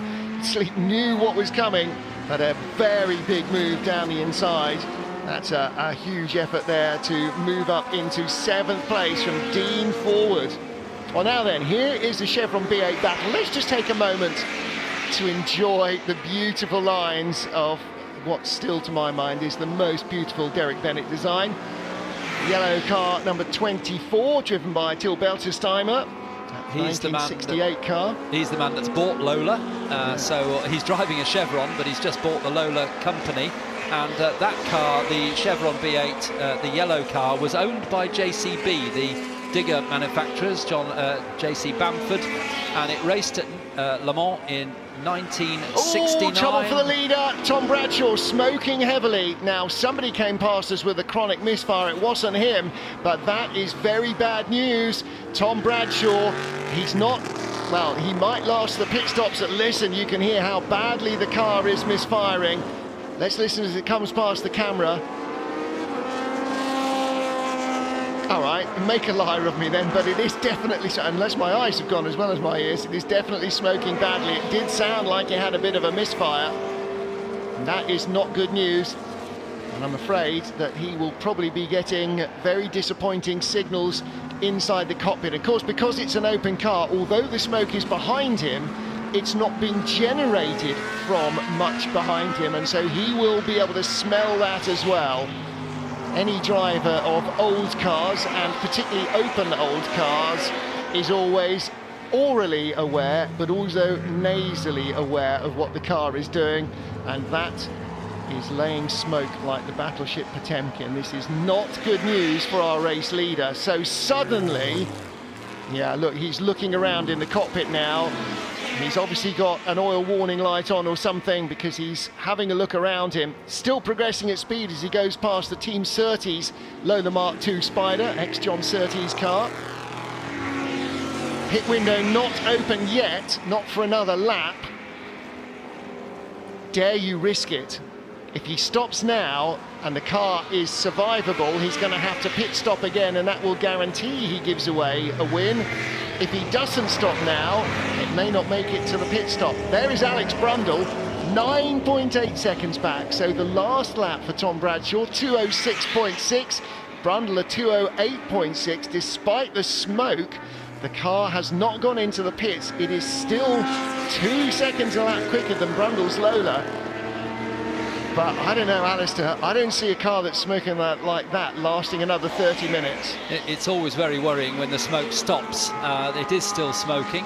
The marshals and officials will be aware of that, obviously. And they will be making a decision as to whether they need to ask Tom Bradshaw to come in because they don't want oil laid onto the track. And Tom Bradshaw wouldn't want that either, but it may be that the car isn't actually losing oil. It may be burning it, but may not be losing it, which means that he may be able to get through the race. But with that amount of smoke, I think that's unlikely. Yeah, it's not great, is it? Well, once more, here we go. Now, ahead of Michael Gans, up to 7th place, is the Dean Forward-driven Lola T70. This car is just absolutely on a charge, isn't it? That wasn't a pass for position as well. No, Nick Padmore is the car ahead of him. He's chasing a Chevron B21. Padmore's car. You're looking for a yellow open Chevron with a lurid yellow with green highlights on it. And that is the car that he is now checking. There it is. Well done, camera guys. Car number 7, Nick Padmore. So there he is. And here comes the hunter-killer, Dean Forward. And look at the attitude of the car. I mean, you can see how hard he is braking in that car. The nose just dives down to the ground. The little Lola, much less weight transfer, looks a lot more balanced, doesn't it? But boy, oh boy, Dean Forward is doing such a job in that Lola T70. Nick Padmore in the car we're looking at there. He's being chased. Nick has done a lot of historic racing over the years. He's done racing in Formula 1 cars in historic racing very successfully, and a very quick driver indeed. But at the end of the day, if Dean Forward is quicker, then there's not a lot he can do about it. He's trying as hard as he can. His Padmore's last lap a 2:12, Forward's last lap a 2:09, so he's significantly quicker. And the car in front of Nick Padmore is actually the next car up in the order, so it's not a long way off Dean Forward making up some more places. He will be handing over to the car's owner, Jamie Thwaites, who himself is a successful historic racer. He normally drives his Chevron B19, but he's sharing the T70 with the car's preparer, Dean Forward, for this race. Right, 30 seconds in the pit until the pit stop window is open, so they won't stop this lap. Now, if they had ship-to-shore radio, which they don't, then cars that are a little further back would be able to come in 15 seconds time, but these guys have gone by the line, so it will be effectively for the leader onwards at the end of this lap that the pit window is effectively open. Just saw the red car of Michael Gans, and just ahead of him is Tim De Silva in this bright blue and kind of chromy silver underside. That's a cracking colour as well. I wouldn't know how to describe that, but boy, that is a blue. In fact, it's was it Tim De Silva that started in the Tadec? There's car number 71 firmly into the wall, Jonathan Mitchell. I'm afraid that Chevron, he's driving it on his own. It's not going to make it to the pit stops. Now, Harinder De Silva was second out in the Pescarolo in the last race. Tim did the early driving.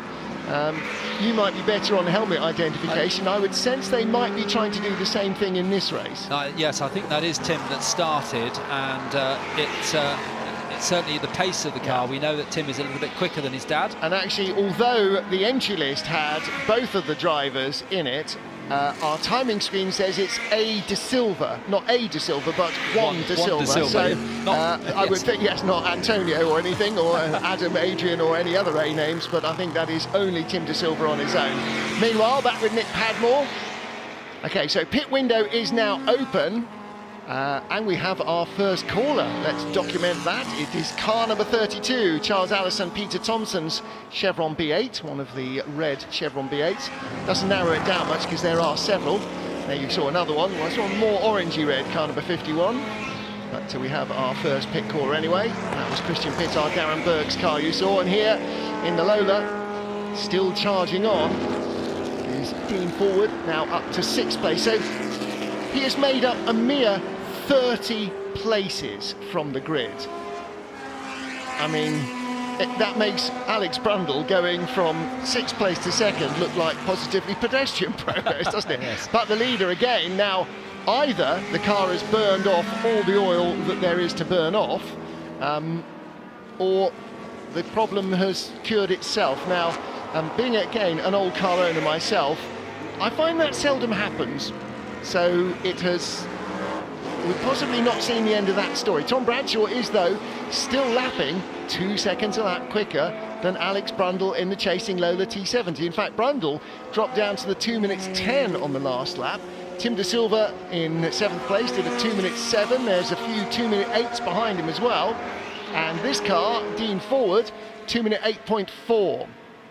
And we've just seen the end of the pit stop for Alex Brundle, who we didn't see it, but that's why it was a 2 minute 10 lap, because that was an in lap. Okay. And I think we got a very heavy suggestion from Gary Pearson that Alex would do the whole race. We can't confirm that, but now a Chevron B8 pulling off. Is that that's Stephen Nuttall's car? I was going to say, is that not Sean Bell's car? Stephen Nuttall in that gunmetal car. That's a fabulous livery. And we've got a safety car out, Martin, which may be for this incident. Right. Again. Well, now he's only just rolling off now. Yeah. Sure, you would never scramble a safety car that quickly. So there is somebody else off somewhere else. And leader into the pits as well, Tom Bradshaw. And that, unfortunately, may mean real trouble for Alex Brundle. It rather depends where he catches the safety car, because unless the leader, Tom Bradshaw, gets caught in the safety car queue on his in-lap, his in-lap will be at least as fast as Alex Brundle's, and then it depends where each of them on the out-lap catches the safety car queue, and also then where in the queue they end up. So Bradshaw is in the pits, Farrell is in the pits, everybody's going to come in now. If you don't stop behind a safety car, then you seriously need your head examining. And the effect of the safety car on Alex Brundle is already happening, because although they haven't caught the safety car yet and slowed down right to the pace of the safety car, he is caught behind 2 slower cars, and because the yellow flags are out all the way around the track for a safety car, he can't overtake. Yep. So and they will be going at reduced pace as well. This we won't know until everything's shaken out, but this could well benefit Tom Bradshaw, but equally it may not. Just depends on how the safety car works for Alex Brundle. But it also depends where the safety car is, because as the safety car queue comes by the pit lane, pit exit will be closed until the safety car queue goes by. So I don't know where the safety car is, but right now the pit exit is open, so Tom Bradshaw dodges that bullet. There he is.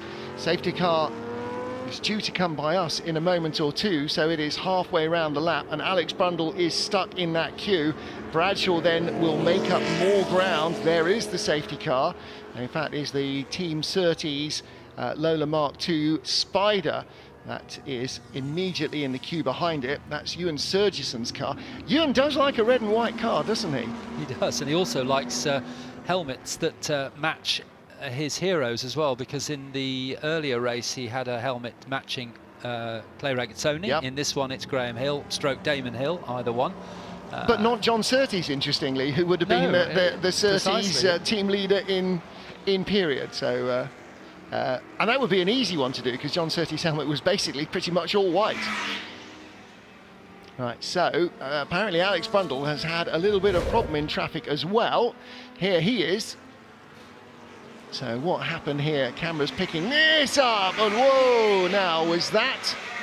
With the safety car boards out at that stage, there was a light board in the background flashing. Alex Brundle in near contact with the Chevron B8. He was looking to go through. Now then, he is behind the Farrell Stretton Lola T292. So Martin Stretton, the green and blue helmet at the wheel. That car has stopped and come out ahead of Brundle. So that's how much ground Brundle has lost, because he was a long way ahead of that car and has come out behind it. What does it do to the Dean Ford and Jamie Thwaites Lola. There is Brundle in the queue of traffic, and I'm afraid this is... Safety cars are never anybody's friend, really, but I think because Brundle was in the middle of a green flag pit stop when that happened, and Tom Bradshaw basically got a yellow flag pit stop, Bradshaw almost inevitably will end up losing less time. There's Bradshaw in the queue. You can see Farrell and Stretton, the red and white car behind with the green helmet, and how do you hide a Lola T70? But hiding behind that car was Alex Brundle. So there is your erstwhile leader, the man who was the race leader. Now then, the cars in front of him have pretty much all stopped, is that right? They must have, because they're not going into the pit lane. I'm not sure how long the safety car will stay out. I will defer to Alistair's guesswork as to whether we might get a wave around. I'm not sure whether that might happen, so that cars that are between the safety car and the man who was the leader, Tom Bradshaw, get waved by. Not always, but sometimes. So it's certainly it can be different depending on how the clerk of the course feels. Yeah. But I think one of the key things, and I'm just checking on our timing screen as they all filter across the line, the key thing is that Alex Brundle has not lost a lap on Tom Bradshaw, and that was something which wasn't entirely clear because we didn't know precisely where they all were until we saw them on the shot there, but they are on the same lap, so that's actually really important. Yeah. Because although Alex Brundle is behind Tom Bradshaw, he's actually closer than he was, so despite all this, it may have actually benefited Brundle a little bit. Now then, in a Lewis Hamilton, Max Verstappen, yes, let's dig that up again, style scenario, if the cars ahead of Bradshaw are released, but not the cars between Bradshaw and Brundle, then again the dice rolls in favour of Tom Bradshaw, because Brundle will be behind other cars. When the safety car pulls in, Bradshaw can clear off like a scalded cat, but Brundle will not be able to pass any of the cars in front of him, and nor will Martin Stretton, who's ahead of him on the road, until they pass the start-finish line. So if those cars aren't as quick or quicker than Bradshaw, they will lose ground again to Tom Bradshaw. Now, I'm not sure how long the safety car is going to remain out. I don't know whether we're going to get a wave around or not. Lights are still on the safety car, but then they wouldn't be going on until coming out of the Beckett Sessions anyway, if the safety car were due to come in, but we have no indication yet from our timing screens that that is due to happen. So as they come past the commentary position and the Heritage pits, which will be back in use again for tomorrow morning's races at the Classic, the race held in temporary suspension. There is the man who was the leader before the pit stops and is currently shown as second by timing and scoring. Except that Gary Culver hasn't, it's showing as he hasn't done his pit stop. Not pitted. Now, I'm not sure why you wouldn't. He is in the green and orange Lola T70, or the green, there it is, green and orange. That's the car there. Oh, thank you guys. Car number 95, that's Gary Culver. Here's the car that has not yet stopped. And what a great livery that is, by the way. So he's the only one in this group that hasn't stopped. So he is actually our race leader. Now the safety car lights are off right now. Safety car will come in this lap. So Tom Bradshaw does not get the benefit of a wave around. Gary Culver leads, but has not pitted. And how long have we got to go? We've got 19 minutes to go. So the pit window is shut. Yes. So the pit window is shut. So Gary Culver and his team have completely made a mess of this. If he genuinely has not stopped, then they will be in real trouble. 151 gets us back underway as we go back to green flag racing with a car that is currently 30th on the timing screens. Well, 95 has gone into the pit, but all too little too late. Pit window closed. There will be a penalty. Now, did he think he's not allowed to pit from behind the safety car? Did it say pit window or pit lane entry closed? I don't think so. Everybody else stopped. And there goes the car that was at the head of the queue. Outbraked himself. And that's the problem with the safety car. temperatures and pressures have gone from the tyres, temperatures have gone from the brakes. This could be a bit all arms and elbows, couldn't it? Where's Tom Bradshaw? There he is. He's already got past 3 or 4 cars. Further back, Martin Stretton, the white and red car.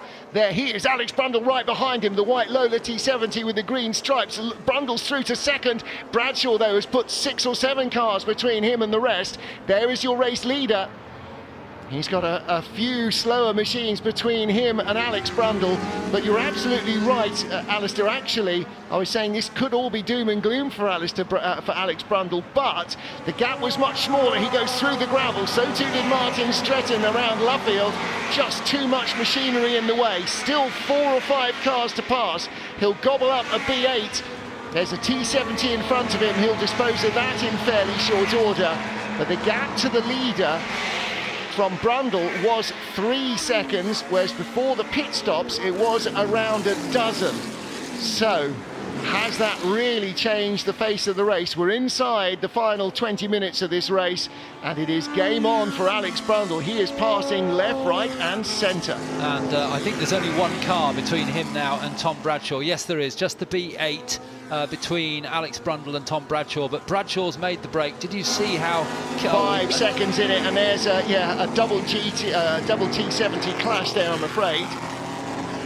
And Tom Bradshaw very, very keen to put some slower cars between himself and Martin Stretton and the chasing car of Alex Brundle as early as possible, and you can see why now, because he's managed to open up a little bit of a lead. Here comes Brundle now, passing the Chevron B8 with the 2-litre engine, so not surprising that it's outgunned by Alex Brundle as they come up to the right-hander at Village. Now, there are no cars now between Tom Bradshaw and Alex Brundle, first and second. No, you're right. That little T70 clash was not for position, but it has hurt one of the cars, car number 59, the white car that you saw recovering, Steve Brooks and Martin O'Connell's car.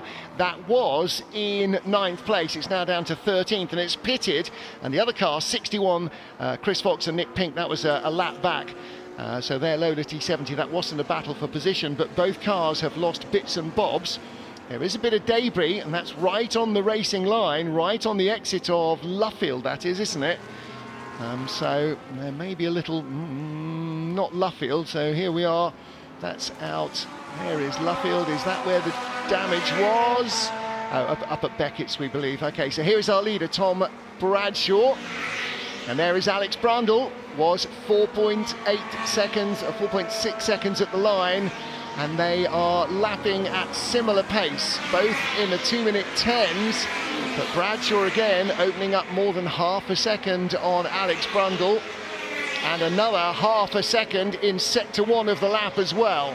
So Bradshaw again with the hammer down, and still it looks like that Chevron B19 that out-qualified everybody has got pace in the race that Brundle in the Lola cannot match.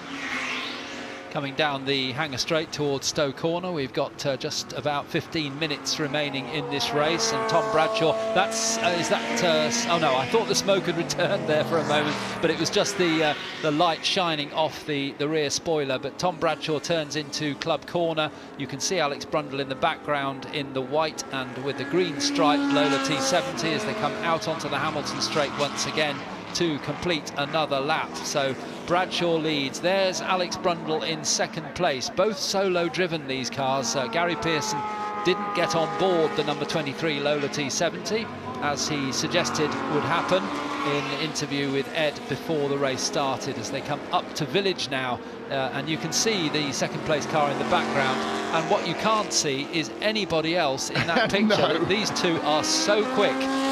And both these cars built in 1971, so they wouldn't necessarily have raced directly against each other in period. They were built for different purposes, but the 2-litre Chevron ahead of the 4.7-litre in the Lola Chev. So both built for very different purposes, but really very closely matched indeed. And something which I'm sorry to say is that Martin Stretton has come into the pits, so that car that was battling for the lead early on, number 65 Diogo Ferral, Martin Stretton unfortunately is in the pits now. Well, the So way that's that out Alex for the Brundle running. went by him just after the restart, I did slightly worry about that because Martin Stretton is not normally easily passed by anybody. So yeah, that was a car that definitely had podium potential. Michael Gans now up into a podium spot. He's up to 3rd place.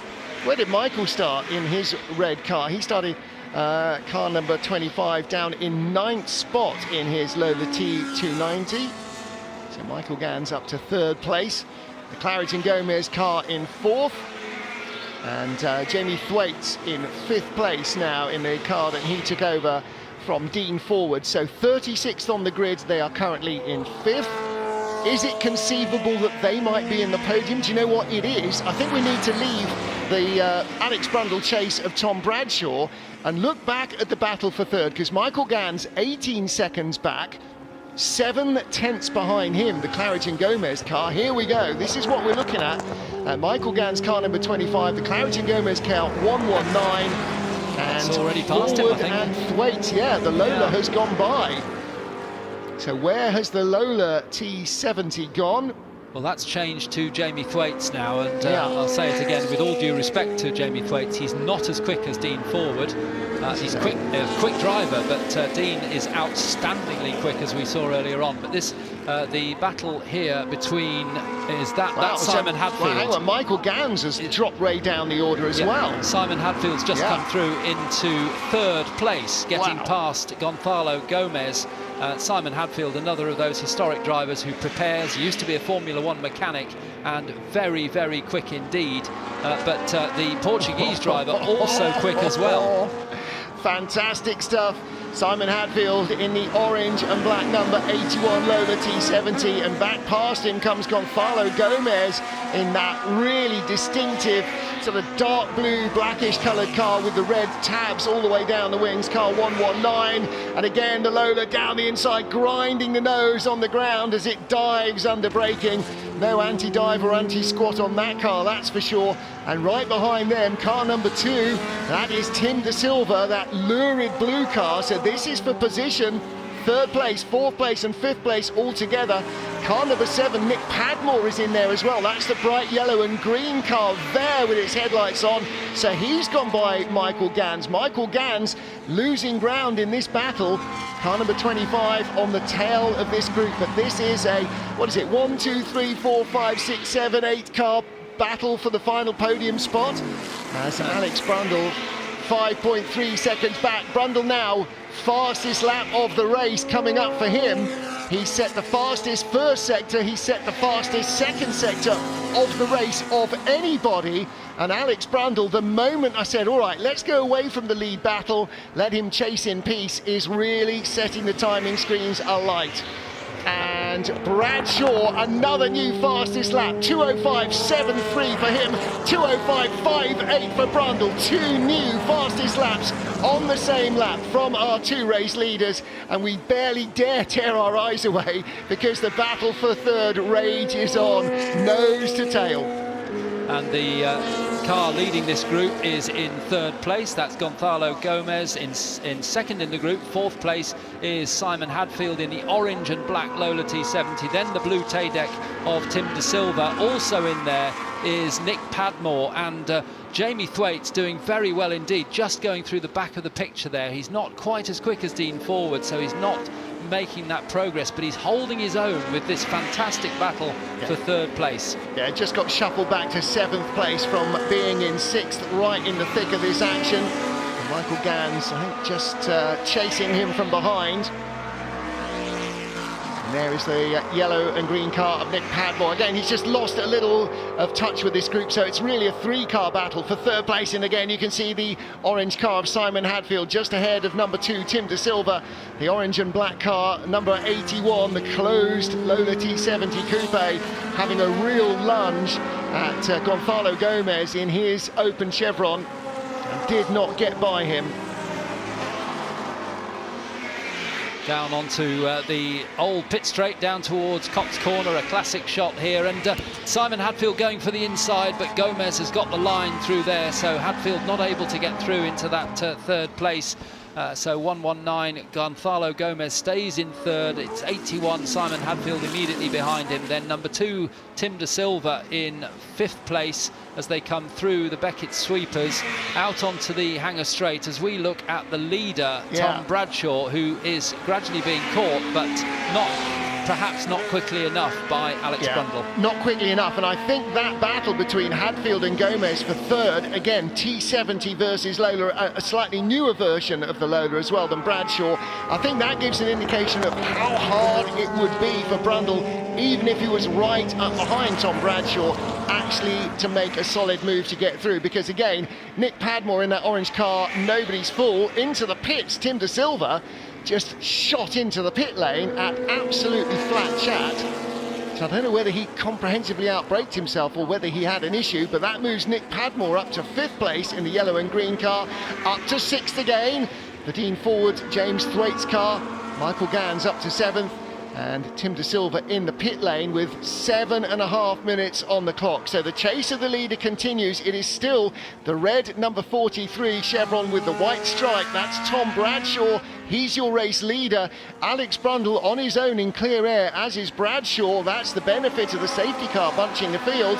But Bradshaw with an enormous puff, Brundle with an enormous puff of smoke from the rear V8. And that is one bank of cylinders gone astray on the Lola T70. I thought I saw a little puff as he came down past the pits, as he went past the Chevron B8. And then I thought, no, you're imagining it. Maybe it was just a little lock-up. It wasn't. It was the forerunner of this. This is, I'm afraid, an engine failure for Alex Brundle. The Lola will not win this. Tom Bradshaw is our race leader, and he's not going to survive another 6.5 minutes of this, I'm afraid. If Alex hasn't seen that smoke screen in the mirrors, I'd be very surprised, and he will be now throttling right back and just sticking the car in top gear. And the smoke returns from Bradshaw. Could the Gonzalo Gomez Simon Hadfield battle, which would now possibly be for second, also maybe be for the win? We've got 2 very heavily smoking cars. Is Alex coming into the pits? He is not. He's obviously not getting warnings from the car. Maybe it's just blowing oil through the cylinders. Maybe it's lost a valve stem seal or something that's gone west, and it might be slightly affecting the performance. What's he done? 2 minutes 9.9 on this lap compared to 2 minutes 6.5 for Bradshaw. So Bradshaw's smoke has reappeared. Brundle is smoking heavily for the first time. And Brundle into Village. I do wonder whether he's been on his app to the bank and just checked he's got enough money to pay for an engine and thought, yeah, well, we'll give it a go. Well, he definitely does not have enough engine to pay for a Moran Chev, that's for sure. So he's trying to keep it going. He's obviously, you can see there he is again, looking in the mirrors to check the smoke. He's also checking the dials, and maybe the messages he's getting is that this isn't a hugely serious problem. He just needs to coax the car to the finish, because he really does want to finish in second place if he can. He absolutely does, and he wants to do the best for the car's owner as well. And you can see it's in definitely, you know, it's when he picks up the throttle, I think he's got a valve seal gone. I think it's just pouring oil through one of the cylinders, and that's what's happening. He's obviously, he might be feeling that it's getting a very slight fluffy misfire, which is probably because one of the cylinders is filled with oil, but he's keeping up his pace. He's not going ridiculously slowly. He's still going at pretty much the pace that he was. It just looks very dramatic, as Tom Bradshaw's smoke did as well when that started to reappear. It hasn't affected his pace. So unless you've got the oil pressure warning light coming on, it's just burning a bit of oil, and oil is cheap. And I think you may be right with some sort of a valve issue, because when he came under our commentary box, the car was not fully misfiring, but it just fluffing. Sounded slightly off, didn't it? So that could be the case, and let's hope for Alex Brundle and, of course, Gary Pearson, who would have shared the car had he wanted to, that they can finish in second place. Tom Bradshaw's smoke seems to have abated a little bit, doesn't again, it? come and went. And as I say, cars don't fix themselves normally, so maybe the catch tank found an extra bit to pump back through the engine, but either way, it's still going like stink. So he's coming up with 3 3 3/4 minutes to go. Here's Jamie Thwaites in his car that was started by Dean Forward, which is now running in 6th place behind Nick Padmore. 6th place from 36th on the grid. Again, just ridiculous performance in that first part of the race from Dean Forward. And again, look, as you can see, James Thwaites just really wrestling with these cars. You know, these do not corner on rails, any of these things. If it makes it look like it, then the driver's doing a great job. And, well, a car that we expected maybe to be a bit more of a front runner, Henry Fletcher's B19, that qualified really well, 5th fastest, but did not have a great start to the race. And I think possibly it's had a bit of an injury all the way through. And the car was a long way back. I think that's at Copse Corner, and it doesn't look like they'll be able to move that quickly, so it may be that yellow flag will remain in place for the last 3 minutes. With the red stripes, Gonzalo Gomez is easing away now in 3rd place from Simon Hadfield in the orange Lola T70. Nick Padmore keeping them honest, but actually Padmore might need to worry a little bit about Jamie Thwaites, just down to 1.5 seconds. Padmore actually found 4/10 on the last lap to open up that margin, but it's a little too close for comfort, even with only 2.5 minutes remaining. That'll be this lap plus one more. Where are the leaders? Yes, probably this lap plus only one more, but you can't guarantee that. So Nick Padmore in car number 7 needs to keep his hoof down, because Jamie Thwaites in the number 13 Lola T70 is definitely doing just that. So too is Tom Bradshaw. He's taking nothing for granted. Just as well they don't have an oil reservoir measuring device in the cockpit, because it would probably have been on empty for some while. It's not been blowing smoke that much. And again, Alex Brundle still sounding just a little fluffy in that car. And again, when he picks up the throttle, that's valve guides, isn't it? Finally, though, he's getting a little bit more of a warning. Now, again, I would be surprised if the car's majorly damaged, but unfortunately, with just 90 seconds on the clock, one more lap remaining, he has felt the need to bring the car into the pit lane. And that leaves Tom Bradshaw. Well, he wasn't unchallenged before, but barring mechanical intervention or some other disaster, he is unchallenged now. Gonzalo Gomez in 2nd place, and this is going to be a very good day for Chevron botherers everywhere. A B19 leads a B23 in 2nd place, and the top Lola will be the Baton and Hadfield car, number 81, the orange car with the black stripes, that is currently in 3rd place. At least that's the way it looks as we start this lap. It is not yet being shown as the last lap of the race. I'm not sure that leader is going to complete another one, though. No, he's 30 seconds to go. I think this is the last lap of the race. It is, yes, coming into Beckett's now. So, oh, and smoke. Oh, again, more smoke. Oh, yes. And a big wobble, and he's looking down in the cockpit. No! I think he's got a puncture, front left puncture for Tom Bradshaw on not the with last 30 lap. seconds to go. What's his advantage? He's got a 30-second lead, more than that, over Gonzalo Gomez. Can he still win it? Well, Alex Brundle can't. The car is parked. Brundle is out there on the left-hand side. And their hopes of victory have gone. Unbelievable, because if he'd lasted another lap, he would by now surely have caught Tom Bradshaw. Unbelievable drama. Bradshaw's going to win this on a flat tyre. Shades of Lewis Hamilton. Is that what the smoke was coming from all along? He's not going to pit. He can't pit. The checkered flag is waiting for Tom Bradshaw with a puncture. Can he get it round the final corner? He does, on the splitter and the belly of the car. Victory with a flat tyre for Tom Bradshaw. What a dramatic end to this race. The Yokohama Trophy for Master Sports Car Legends goes to pole sitter Tom Bradshaw with no air in the left front tyre. Oh boy, you couldn't write this stuff. Alex Brundle retired from 2nd place with a lap to go. Gonzalo Gomez takes 2nd from Simon Hadfield. It is a Chevron 1-2, the top Lola T70 in 3rd place. Nick Padmore 4th, and Forward and Thwaites from 36 on the grid take 5th position, and 4 cars failed to finish. or have so far failed to finish. It's not exactly a race of attrition, is it? In fact, there's 27 cars running on the last lap. And the winner is going to have to walk back. Luckily, he's parked just after the pit lane, but the car is going to require a lift and a tow. Well, Tom Bradshaw, have you ever won a race like that before? I doubt it. And he probably won't want to win a race like that again. He knew there was pressure all the time from Alex Brundle. And goodness, if Brundle had coasted around somehow, you never know, he might even have taken the win. But it was Tom Bradshaw who just had enough to grab it. Gonzalo Gomez taking second place at the flag.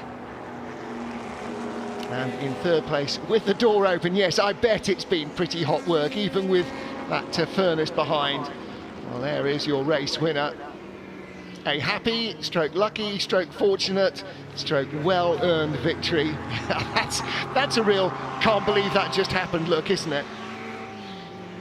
And the emotion, a bit like Michael O'Brien in the first race of the day, the last race of the day, great emotion from the driver as he crossed the line, particularly in Tom Bradshaw's case, because he knew that that car would not have done another lap. So it was only luck, really, if it was a tyre failure, that it happened within sight of the finish. I wonder if that's what some of the smoke was coming from late on in the race. It looked like it was coming out from the engine, but if it was coming from a tyre rod or the inside, it would have been going under the car and then being sort of hoovered up by the air coming out from the back. So Tom Bradshaw has given the Sterling marshals down there a little bit more work to do, just when they thought they were going to maybe pack their stuff up and head home. I think I reserve judgment on the failure on Tom Bradshaw's car. It may be a suspension failure because although it looked very much like the tyre had gone down, it seems to still have air in. And, it's only flat at the bottom. Yes, no, but actually, you might be right. The wheel is at a slightly strange angle there. Yes, it is. And I mean, not of huge importance, but it may just be an upright failure. Yeah, either way, or just some bolt has come out of an arm there and just allowed it. It was sort of steering itself a little bit as well, so actually it might be that, a steering arm or a track arm. Well, Tom Bradshaw still hasn't taken his helmet off, and actually normally that would be, you know, if it happened and he got passed for victory, then he wouldn't be wanting to take his helmet off, but ended up with the win. The body language says it all, and here comes the flatbed to take the car back. So thank you very much indeed. I'm sure they can hear us down there. To all the boys and girls in orange, to all the marshals in black and orange who have looked after our competitors throughout testing here, the build up to the Classic at Silverstone, through all of the qualifying day yesterday. Well done everybody, and thank you so much for your efforts. They are greatly appreciated, not just by the fans but by the drivers and the teams as well. It is only the volunteer marshals who allow any motor racing to happen at all, so our great thanks go out to every single one of them.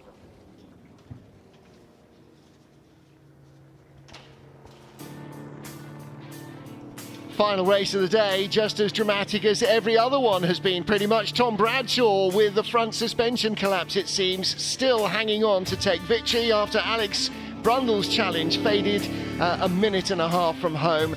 The Claridge & Gomez Chevron finishing second, Bateman & Hadfield's Lola T70 in third, ahead of Nick Padmore solo in his Chevron. The Ford and Thwaites car from 36th and last to 5th place. What a race they've had, ahead of the similar car of Sleep and Montgomery. Michael Gann 7th, ahead of Tim De Silva, who had a problem towards the end, not sure, and then the Thomas and Lockie Chevron making it up into the top 10.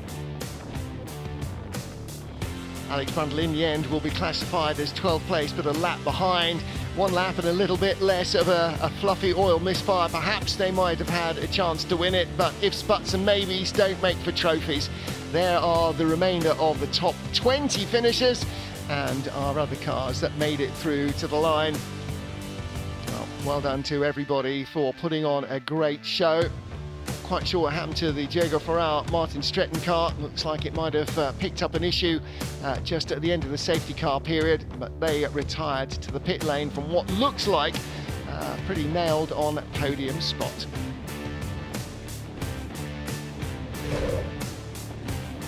Final race of the day, a near hour-long encounter in the evening at Silverstone, the Yokohama Trophy for Masters sports car legends, and the battle of two of the sports car greats, Chevron versus Lola. The cars produced by Derek Bennett and Eric Broadley respectively, and whichever shape or form they came in, they were hugely entertaining. One of the drives of the race, and probably the drive of the day, actually came from Dean Forward to come from 36th well up into the top 10 before handing the car over to Jamie Thwaites. And despite an oil leak, both for Tom Bradshaw and Alex Brundle, and a safety car intervention, the race was exciting right the way to the end. Great battle, a 5-car battle for third in the end became second place when Alex Brundle's Lola T70 smokily retired to the pits, and despite a suspension collapse into the Beckett's S's that must have given him near heart failure, Tom Bradshaw held it together to claim victory in the Chevron.